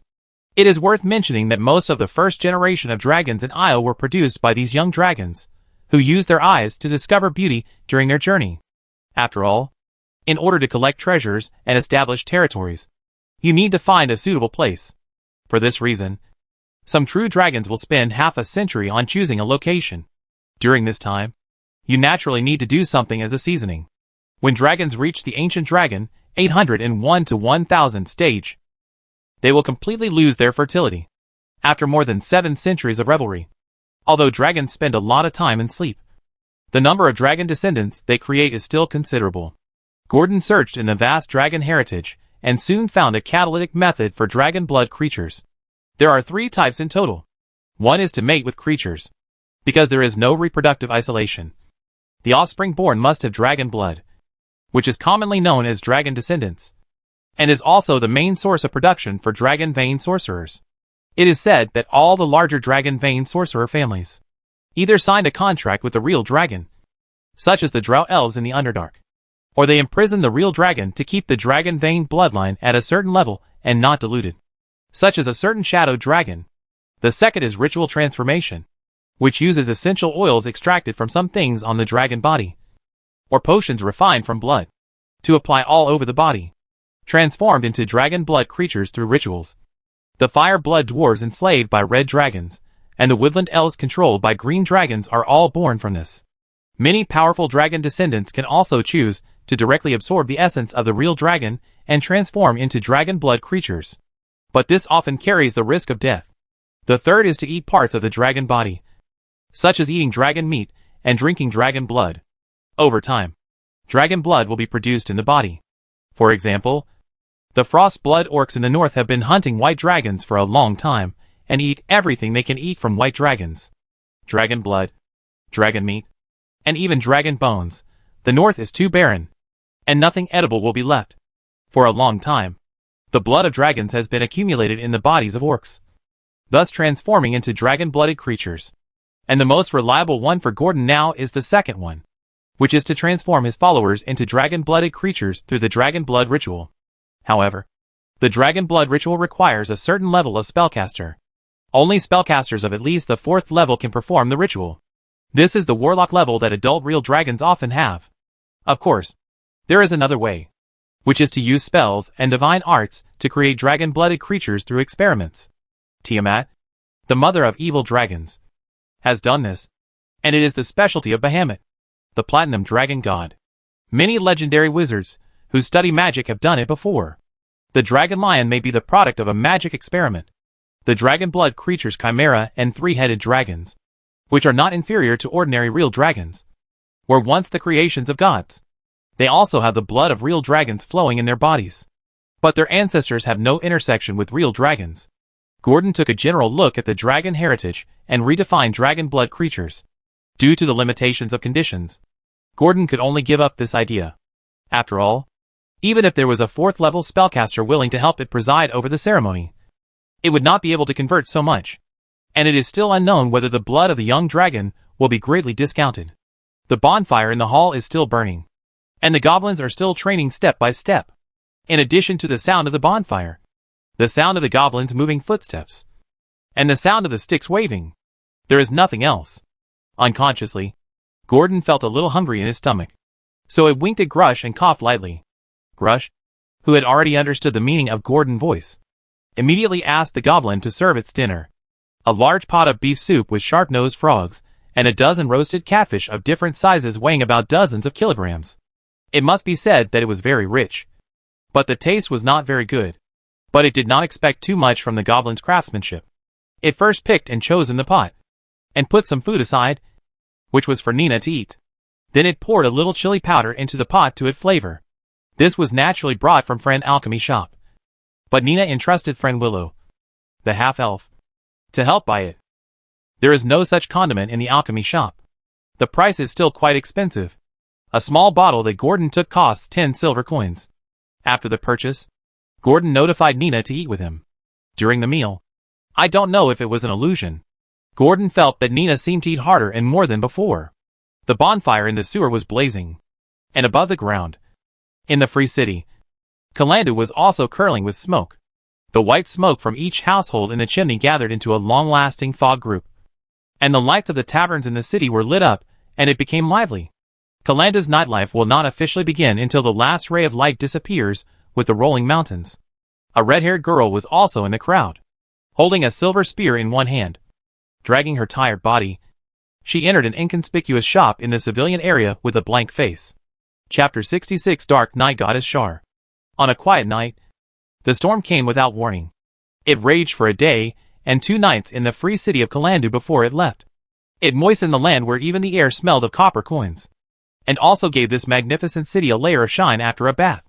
Many merchants, who had been prepared and hired workers to move the goods from the dock area, breathed a sigh of relief.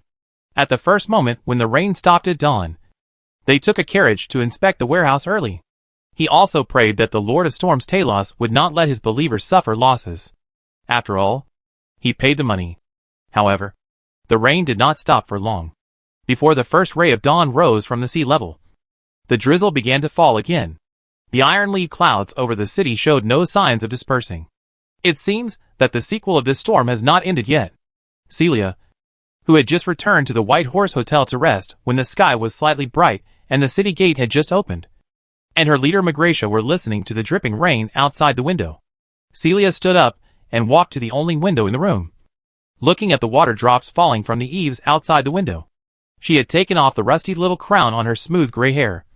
Crown of Dimension. Now she had 2 chances left. She didn't dare to take it out carelessly. This was Kalandu, and this kind of magical object with an elf style would always attract unnecessary covetousness when worn on the head. So she had taken it off before entering the city. Captain, do you think they will believe it? Celia looked at the drizzling rain outside the window, and the streets in the civilian area were almost deserted. The voice was childish and gentle, and it sounded in this simple hotel room. Her gray eyes were deep and cold, in contrast to her voice. The breeze under her gorgeous black robe also meant that this adventure had indeed made this warlock lady grow a lot, both in terms of state of mind and strength. 2 days ago, after Celia released the advanced invisibility spell attached to the Crown of Dimension for the 3rd time, she felt that in her mind. She naturally understood the 3rd level spell Invisibility Orb, and a gift from the Wind Element Bloodline, which is also a 3rd level spell Wind Cloak. Invisibility Orb, after being released, it can make all creatures within 10 feet disappear in the air, and the temperature, smell and sound of the creature's body will disappear, and it will last for 8 hours. Note, attacking, being attacked, eating, drinking water, etc. will cause the invisibility effect to disappear. Wind Cloak creates a strong wind barrier that rotates around you. Any weapon attack or flying object must undergo a wind pressure test. If the test fails, the attack is invalidated. If the test succeeds, the damage is reduced. The strong wind barrier has no duration, but will disappear after a certain amount of damage.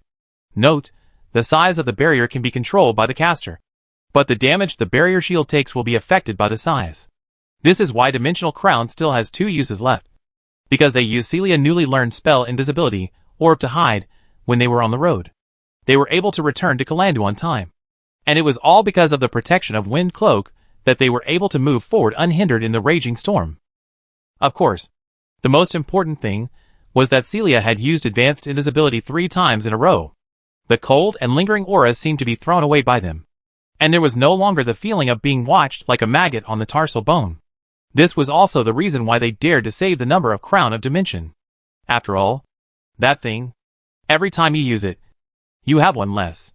Comprehending the 3rd ring spell also means that Celia has officially entered the ranks of 3rd level warlocks. This is something that is surprising to say. A 15-year-old 3rd level warlock is a gifted person no matter where he is. It is easy for people to suspect that he is a direct descendant of a wind giant. After all, the growth rate is too fast. In less than 2 years, she has risen to the 3rd level, which is a realm that many elite warriors cannot reach after fighting on the battlefield for many years. However, the price of her growth is a bit serious. A bold adventure resulted in 5 people going and 2 returning. No, there was also a pseudo-dragon. Therefore, Celia has never shown a trace of joy since she became a 3rd level warlock. But a trace of worry in the White Horse Inn. The gray cumulus clouds above the towering bell tower of Calandib made the environment a little depressing. And the things to be done later were quite serious. Celia, the newly promoted 3rd level warlock lady, had the urge to speak out. It's okay, Celia. Just tell them the truth when the time comes. The head of the Adventurers Guild will surely take down the commission as soon as possible and go to investigate. After all, we took over this task, and they still believe in our news. In the hotel room, the female warrior, Magracia, sitting on the white oak chair, comforted, she looked at the weak back of Miss Warlock, and her eyes inevitably carried a trace of pity. This girl, who was 3 or 4 years younger than her, took on responsibilities that she shouldn't have at her age. But it was precisely because of this will that she was able to escape from the underground cave with her. I hope so. For the dead Wiccan. I will never let Mephin get what he wants. Celia, who had already regarded the mastermind as a target of revenge, heard Magricia's comfort. The tone was a little high, and a kind of relentless emotion could be heard from the soft voice. This made Magricia's expression slightly change. Actually, Celia, revenge is right. But if you regard revenge as a motivation to live, Magricia said as she stood up and walked towards Celia. Miss Warlock felt the soft touch behind her and pressed close from behind. Through the thin cotton cloth, she could even feel the other person's heartbeat. Celia froze slightly.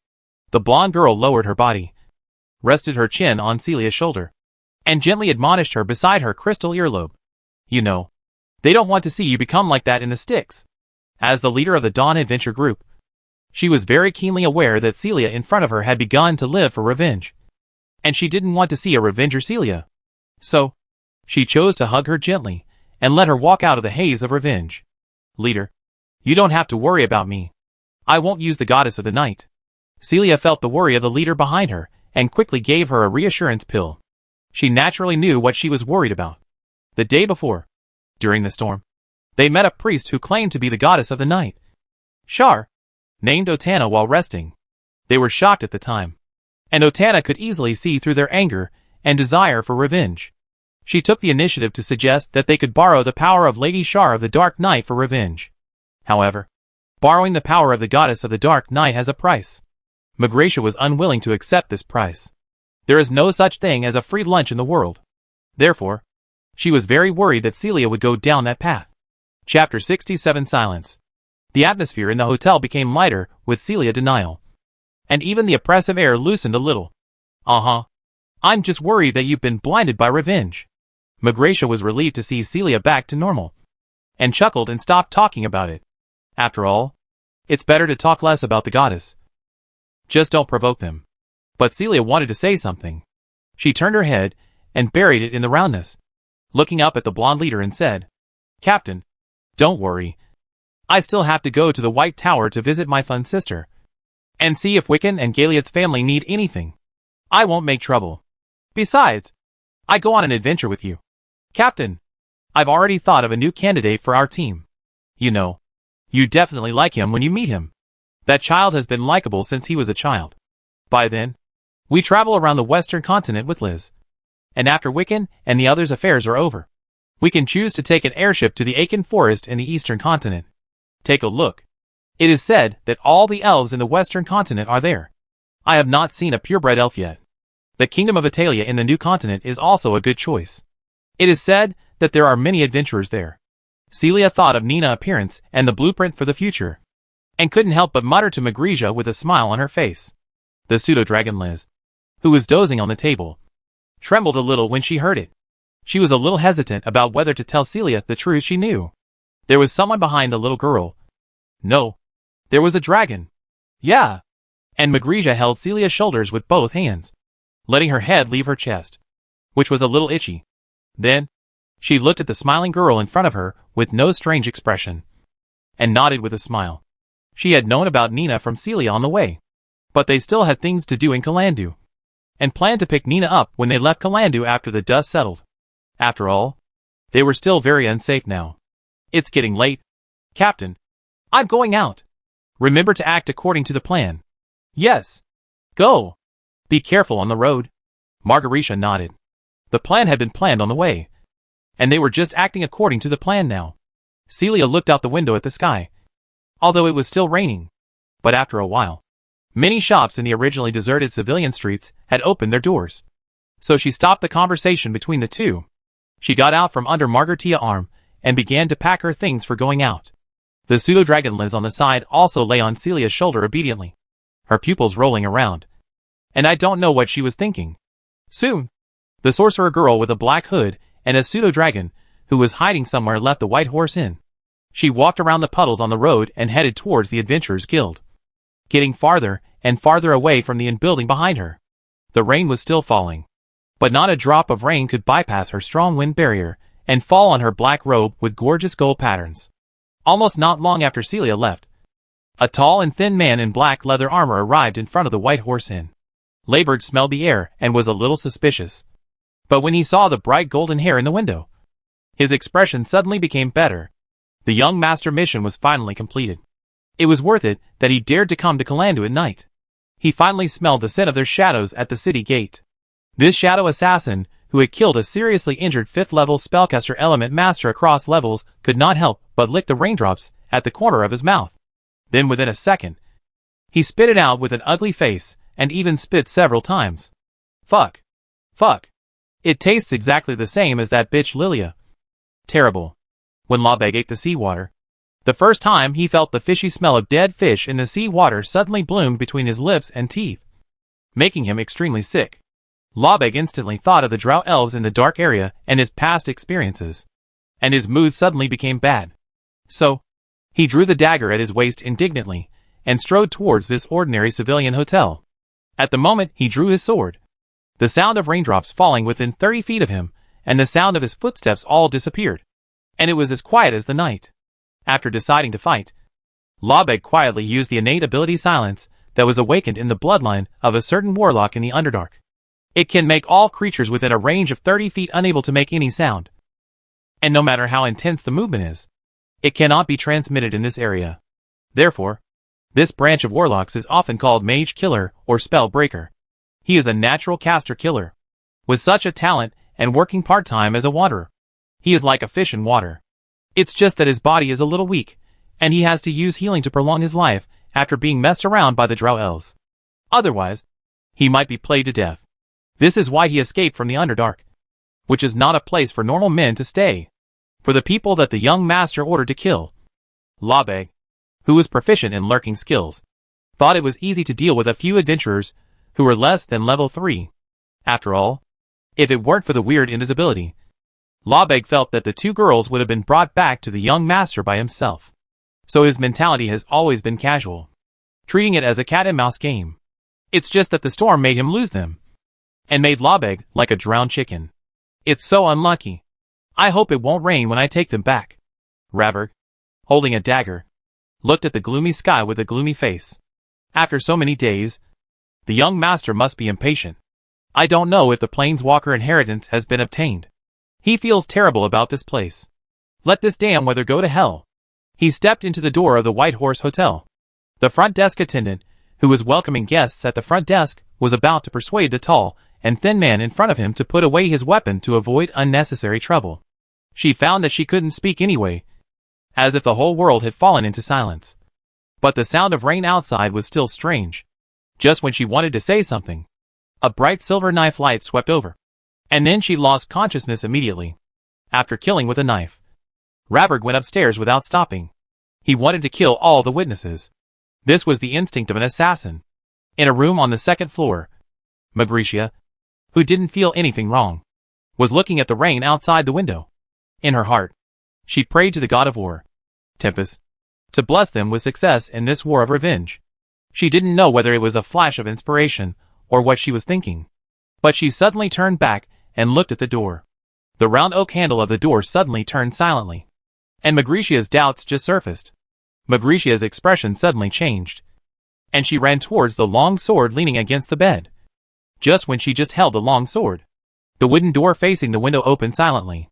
With a creak, the wooden door was opened, and Nina wrapped her thin dress and walked into this familiar alchemy shop with the chill of rain. Friend Alchemy Shop. Chapter 68 Heavy Rain. Good morning. Level. Nina looked at the red-haired girl with twin ponytails, who opened the door for her. At this moment, she was lazily wiping her eyes, holding an unclosed book in her hand. Nina greeted her, her breath still carrying the damp and cold white mist of the morning, which seemed to be looming in the dim sky. Like mist, Level, who was sleepy at this moment, was surprised and happy to see Nina, whom she had not seen for a few days. She was startled and quickly returned the greeting. Good day, Nina. She obviously forgot about the previous incident in the sewer, and grabbed Nina's little hand and said familiarly, Nina, what are you selling this time? You must have gained a lot from going out of the city this time. Is it the terrible gnoll or the troll? Have you seen the evil dragon in the legend? Not long after meeting Nina, she kept yelling. Before Nina could think about how to talk to her, Fran Willow in the inner room was startled by Leviv's voice. Leviv, keep your voice down. I can hear your chatter in the inner room, she scolded in that soft voice. And Leviv immediately shut up. She skipped work yesterday and was criticized by Sister Fran. The half-elf spellcaster had just finished meditating. She walked slowly over and saw Nina, who was soaked by the rain, and quickly cast a spell to keep her warm. She bent down and looked at Nina in front of her. Welcome to Friend Alchemy Shop. Miss Nina, what good stuff do you want to sell this time? I will definitely give you a good price. Her tone was playful, and she was trying to tease the dragon girl in front of her.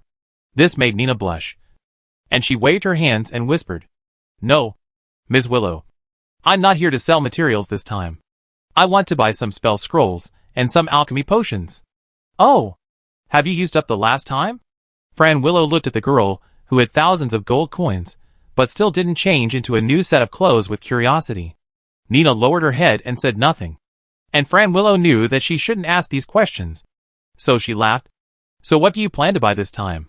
How many levels of spell scrolls? Too high. I don't have any here. Her tone was soft and patient, and even the impatient barbarians would calm down after hearing her words. Yes. A lot. Ms. Willow. Can you let me see it? Nina felt a little timid with the dimensional bag in her arms, and asked tentatively, although Mr. Gordon told her what to buy. The price of a spell scroll is not cheaper than a spell book. It is still unknown whether it is enough. So she chose to wait and see. After all, spell scrolls also have priority. Nina! I have said it many times. Just call me Sister Fran. Just like Lovafu. Come with me. The spell scroll is inside. Fran Willow said helplessly. This Nina is good in everything, but too reserved. She made a sideways movement and let the dragon girl go into the inner room to choose, where there is a special space for her to store spell scrolls. The storage of spell scrolls always needs to be placed carefully, and will not be placed in a place where it can be seen in the alchemy shop. Seeing Nina like this, the smart half-elf shop owner knew that she might have really encountered something and needed a large number of spell scrolls and potions. However, she could only give a discount to the dragonborn girl because she was well behaved, so that she could earn less. As for other things, she would not ask any more questions as long as she did not ask. Seeing the two people enter the inner room again, Lovafa wanted to follow them in, but she thought that once she went in, there would be no one watching the store at the front desk. Considering that she had angered Sister Fran yesterday, Lovafa thought again and decided to continue to sit at the front desk to watch the store and wait for the next adventurer to come. When Nina came out of the inner room where the scrolls were stored, Lovafu had already read the ending chapter of the Adventure House of the Mad Lich. She was deeply moved by the loyal love between the Lich and the Night Lady, and was startled by Nina's footsteps and the voice of Fran Willow from the inner room. Loviv, please help me get the alchemy potion. It's in the third box on the left behind the front desk. Be careful. There is fire glue inside. Don't break it. She wiped the tears that had just overflowed from the corners of her eyes, and quickly jumped down from the high stool at the front desk. She took the alchemy list handed over by Nina, and asked, while looking for the materials on the list, Nina, are you leaving? Yes. Loviv, thank you for the alchemy potion. It's okay. When you have time, just tell me your adventure story. I also want to participate in the adventure. But, alas, Lovey sighed at this. She was a little discouraged. When she woke up yesterday, she found herself in the sewer. The deep and terrifying environment made her never dare to think about taking risks herself again. Sometimes, thinking is one thing. But when you really get to the scene, you will find how ridiculous your so-called courage is. As expected, what her father said was right. A coward is not suitable to take over the authority of the guardian. Well, I will tell you if there is a chance. But it is just like an ordinary story. Nothing special. Nina looked at Lovell's expression seriously. It didn't seem to be fake. In addition, there was no problem with Fran Willow's attitude towards her today. So she put down her hanging heart and said half-truthfully. Then she stood aside and watched Lovell choose alchemical items according to the list. The rain outside had unknowingly become heavier. After Nina fixed the potion and other things in the small box and put them into the dimension bag, it was already a heavy rain when she opened the door. The rain gathered into a river on the street, rushing to the iron fence entrance of the sewer like a big river. Why don't you wait until the rain is lighter before leaving? Nina. Lovell stood at the door, looking at the pedestrians who were embarrassed by the heavy rain, and whispered to persuade. No. I'm leaving now. Please help me say goodbye to Ms. Willow. Nina looked at the rain outside the door, worried that it would get heavier and heavier, and it would be bad to go back too late. So, holding her silver-haired little head, she ran into the rain, just like when she first came, and ran towards the black street, splashing water. Lovifa wanted to say something, but she could only watch Nina back getting farther and farther away from her, and she couldn't speak for a long time. When Celia walked to the Adventurers Guild, the entrance of the guild was full of adventurers waiting to receive commissions as usual, and the number of people was much larger than last time.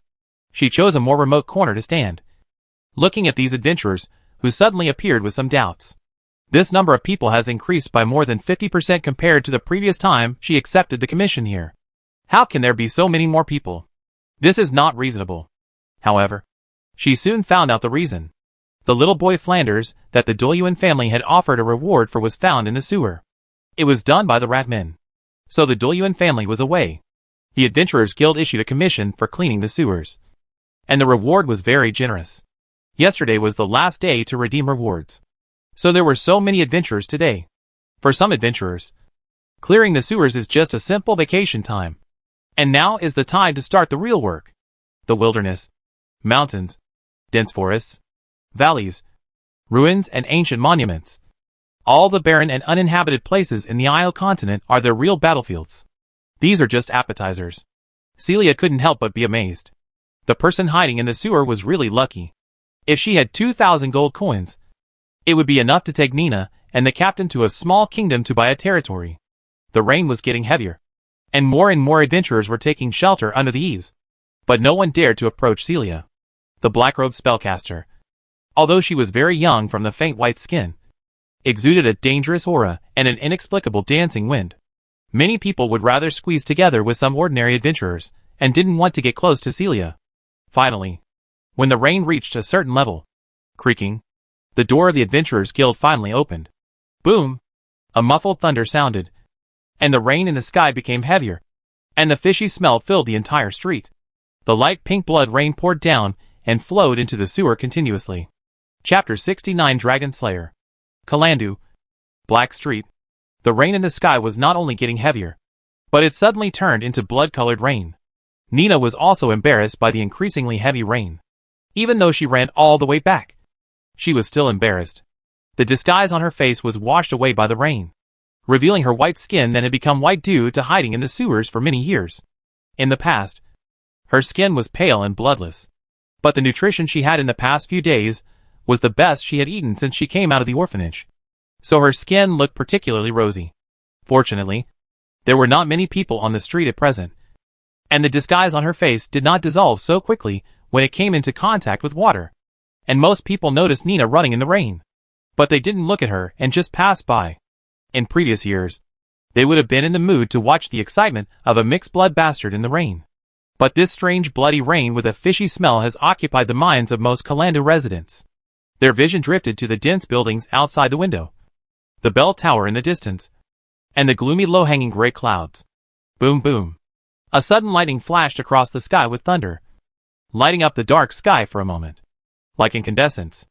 At that moment, all residents and creatures who were looking at the sky above the city would be shocked by what they saw and heard in that moment. The huge shadow in the low-hanging clouds flashed under the light of lightning, making people feel like an illusion. But if it was not an illusion, and there was no problem with the proportions, it was the shadow of a giant dragon that was hundreds of feet long from the tip of the nose to the tip of the tail. The shadow's body shape far exceeded the size of an adult dragon and reached the level of an ancient dragon. However, the dragon in the shadow was struggling and twisting, as if it was trapped in the clouds and could not move. But all this had nothing to do with Nina. She walked and stopped along the way, bypassing the muddy puddles, and finally returned to the dim sewer.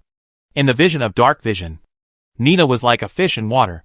She moved faster than above, passing through the dark corridor and drilling out of the narrow sewer pipe. After walking through the sewer that was like an underground maze for nearly 10 minutes, she returned to the bonfire hall. Gordon, the 7-day-old dragon. He was squatting in the corridor, folding his wings, relying on the light of the bonfire in the hall, looking at the river water below that kept emitting strange smells and colors. He frowned. I don't know what its dark golden vertical pupils were thinking. I'm back, Mr. Gordon, Nina greeted first. And Gordon naturally discovered this dragon girl, who came back on tiptoe, and was soaked like a drowned chicken. Well, you're back. Come here. Gordon opened the left dragon wing that had begun to resemble a real dragon, pointed to the side of its body, and asked her to come here. Nina saw Gordon calling, so she hurried over and arrived at the place. When she took out the dimensional bag that was still warm from her clothes, and was about to hand it to the real dragon in front of her, she felt that her whole body was wrapped in a thick and tight cloak. This is the dragon wing of the black dragon in front of her. The temperature inside the black dragon wing is suitable, warm and refreshing, allowing Nina to quickly get rid of the chill brought by the rain on her body. Then, a familiar mellow voice came from her ears. The girl body froze. Nina, don't get caught in the rain like this next time. It's not like we don't have money to buy an umbrella. There was a slight reprimand in Gordon's words, and he wanted the dragon girl in front of him to realize his mistake. But Nina understood that Mr. Gordon was not concerned about money, but about her. She seemed to be more greedy than Gordon in her attitude towards money. An inexplicable emotion lingered in her heart. But she didn't stay in this state for long before she suddenly remembered what she wanted to say. She opened her mouth and said hesitantly and with a little pain, "But, Mr. Gordon, we really have no money now. The spell scrolls and alchemy potions you asked for have used up our last fortune. 680 gold coins. And only less than 10 copper coins are left. This is after Ms. Willow gave me a 10% discount. Otherwise you might be missing one more thing." Gordon, Okay. Are all those things ready? All ready, Mr. Gordon. Gordon changed the subject, and Nina did not continue to complain, but answered Gordon's questions obediently. Then, under the protection of the dragon wings, she obediently took out the things that Gordon wanted from the dimensional bag one by one in order. Soon, pieces of parchment engraved with spell runes were rolled into a pile in cylinders, and piles of alchemy potions were placed next to them. After taking a quick look, Gordon nodded with satisfaction. This kind of Krypton gold power really gave him an inexplicable sense of pleasure. Even if he failed to defeat the sea dragon beast in the end, he should be able to escape without any problems.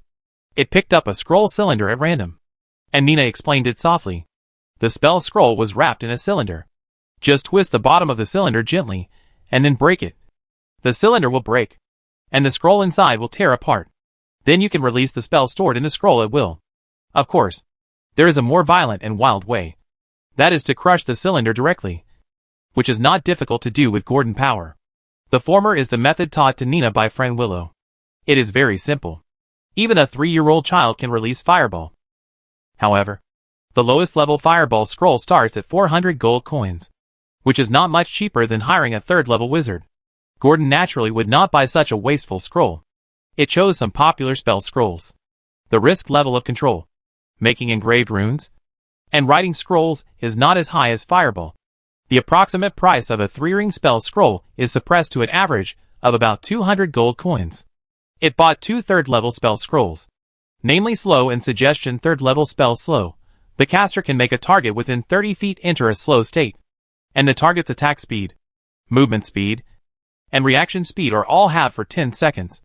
And during this period, The external damage suffered is amplified. Third level spell suggestion. The caster can make a target within 30 feet enter an illusion state. You can issue a command to force it to carry out a command. But you cannot issue a command that makes it commit suicide, etc., that endangers its life safety. There is also a second level spell scroll, 3 first level spell scrolls, and 2 third level spell scrolls. The total value of these scrolls is more than 600 gold coins. Those alchemical potions are small heads. This is the real big head, accounting for 95%. After reading the spell scroll, Gordon looked at the alchemical potion again, and found that it was accurate. He couldn't help but grin and smile. Even the haze in his heart brought by the strange smell was removed a little. But Gordon still asked Nina if she knew about the bloody rain flowing into the sewer. But Nina was busy returning to the sewer. She didn't care about anything else. The Black Street area is really too dangerous. One night when the adventurers had just withdrawn from the Black Street, those gang members who were active before appeared under the eaves again, doing nothing and gathering together, discussing doing bad things. Nina, who was alert to the surrounding environment, had no time to pay attention to the sky. What's wrong, Mr. Gordon? Although the color and smell of this rainwater are a bit strange, there have been more bizarre things in Calando in the past. There will be many fish falling from the sky. The largest one is as big as this. After that day, I spent a week rummaging through the trash can, and all I found were fish bones and rotten fish meat that couldn't be eaten. Nina, wrapped in Gordon dragon wings, wrinkled her nose, smiled, stretched out her hands in front of Gordon, and gestured to describe the bizarre things that had happened. The bonfire on the side stretched the shadows of the dragon and the man very long. Gordon saw that Nina really didn't know, so he didn't ask more, but stared at the river in a daze. It naturally knew what this smell was. The smell of a water dragon, a bronze dragon or a foreign dragon, or a sea dragon.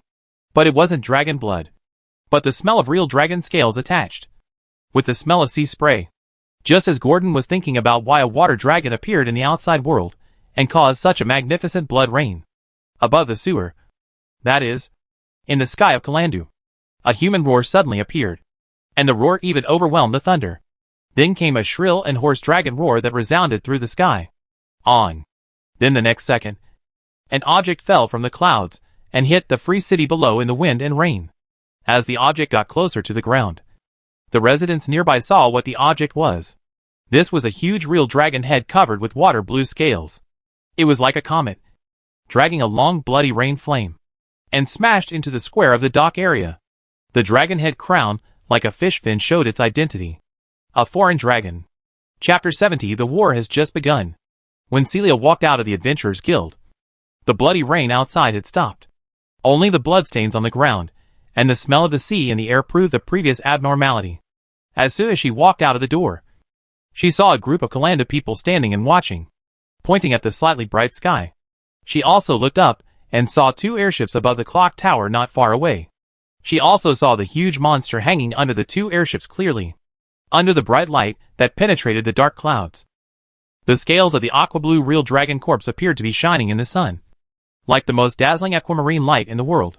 This is a headless dragon, and its wound has been frozen by ice, without a drop of blood flowing. It was hanging in the air, and the airship was slowly passing over the city of Calando, flying towards the south.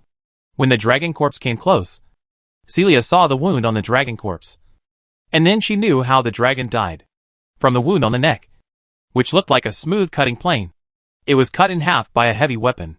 The attack method looked a bit like the warrior's heavy slash, which Magricia also knew, but the skills were definitely several levels higher than hers. For a dragon neck that was more than 3 meters thick, it must have been Master Heavy Slash or Legendary Heavy Slash. It might also need to add a few buffs, such as Dragon Power, Bull's Brute Force, Rage, and other strength-enhancing spells.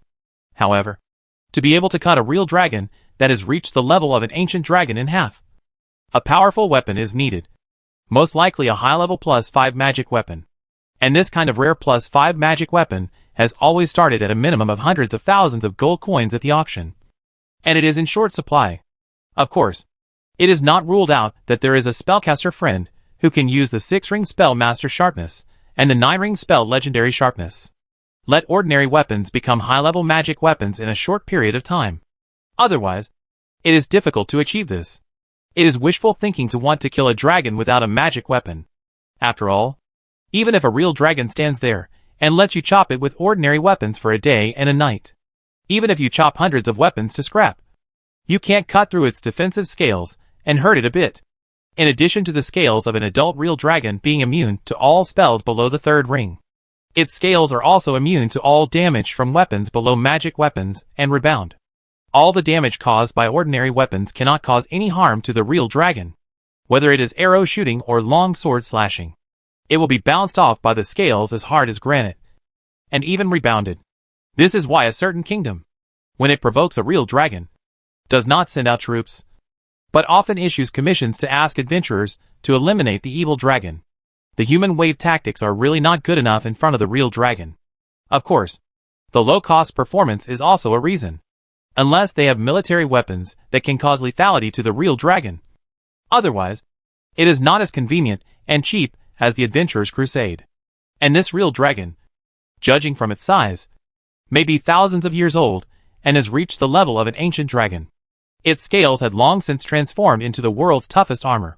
Celia felt that it was not without reason that it died under the high-level magic weapon. However, the words of the passers-by still caught her attention. The airship is the emblem of the Ratman family.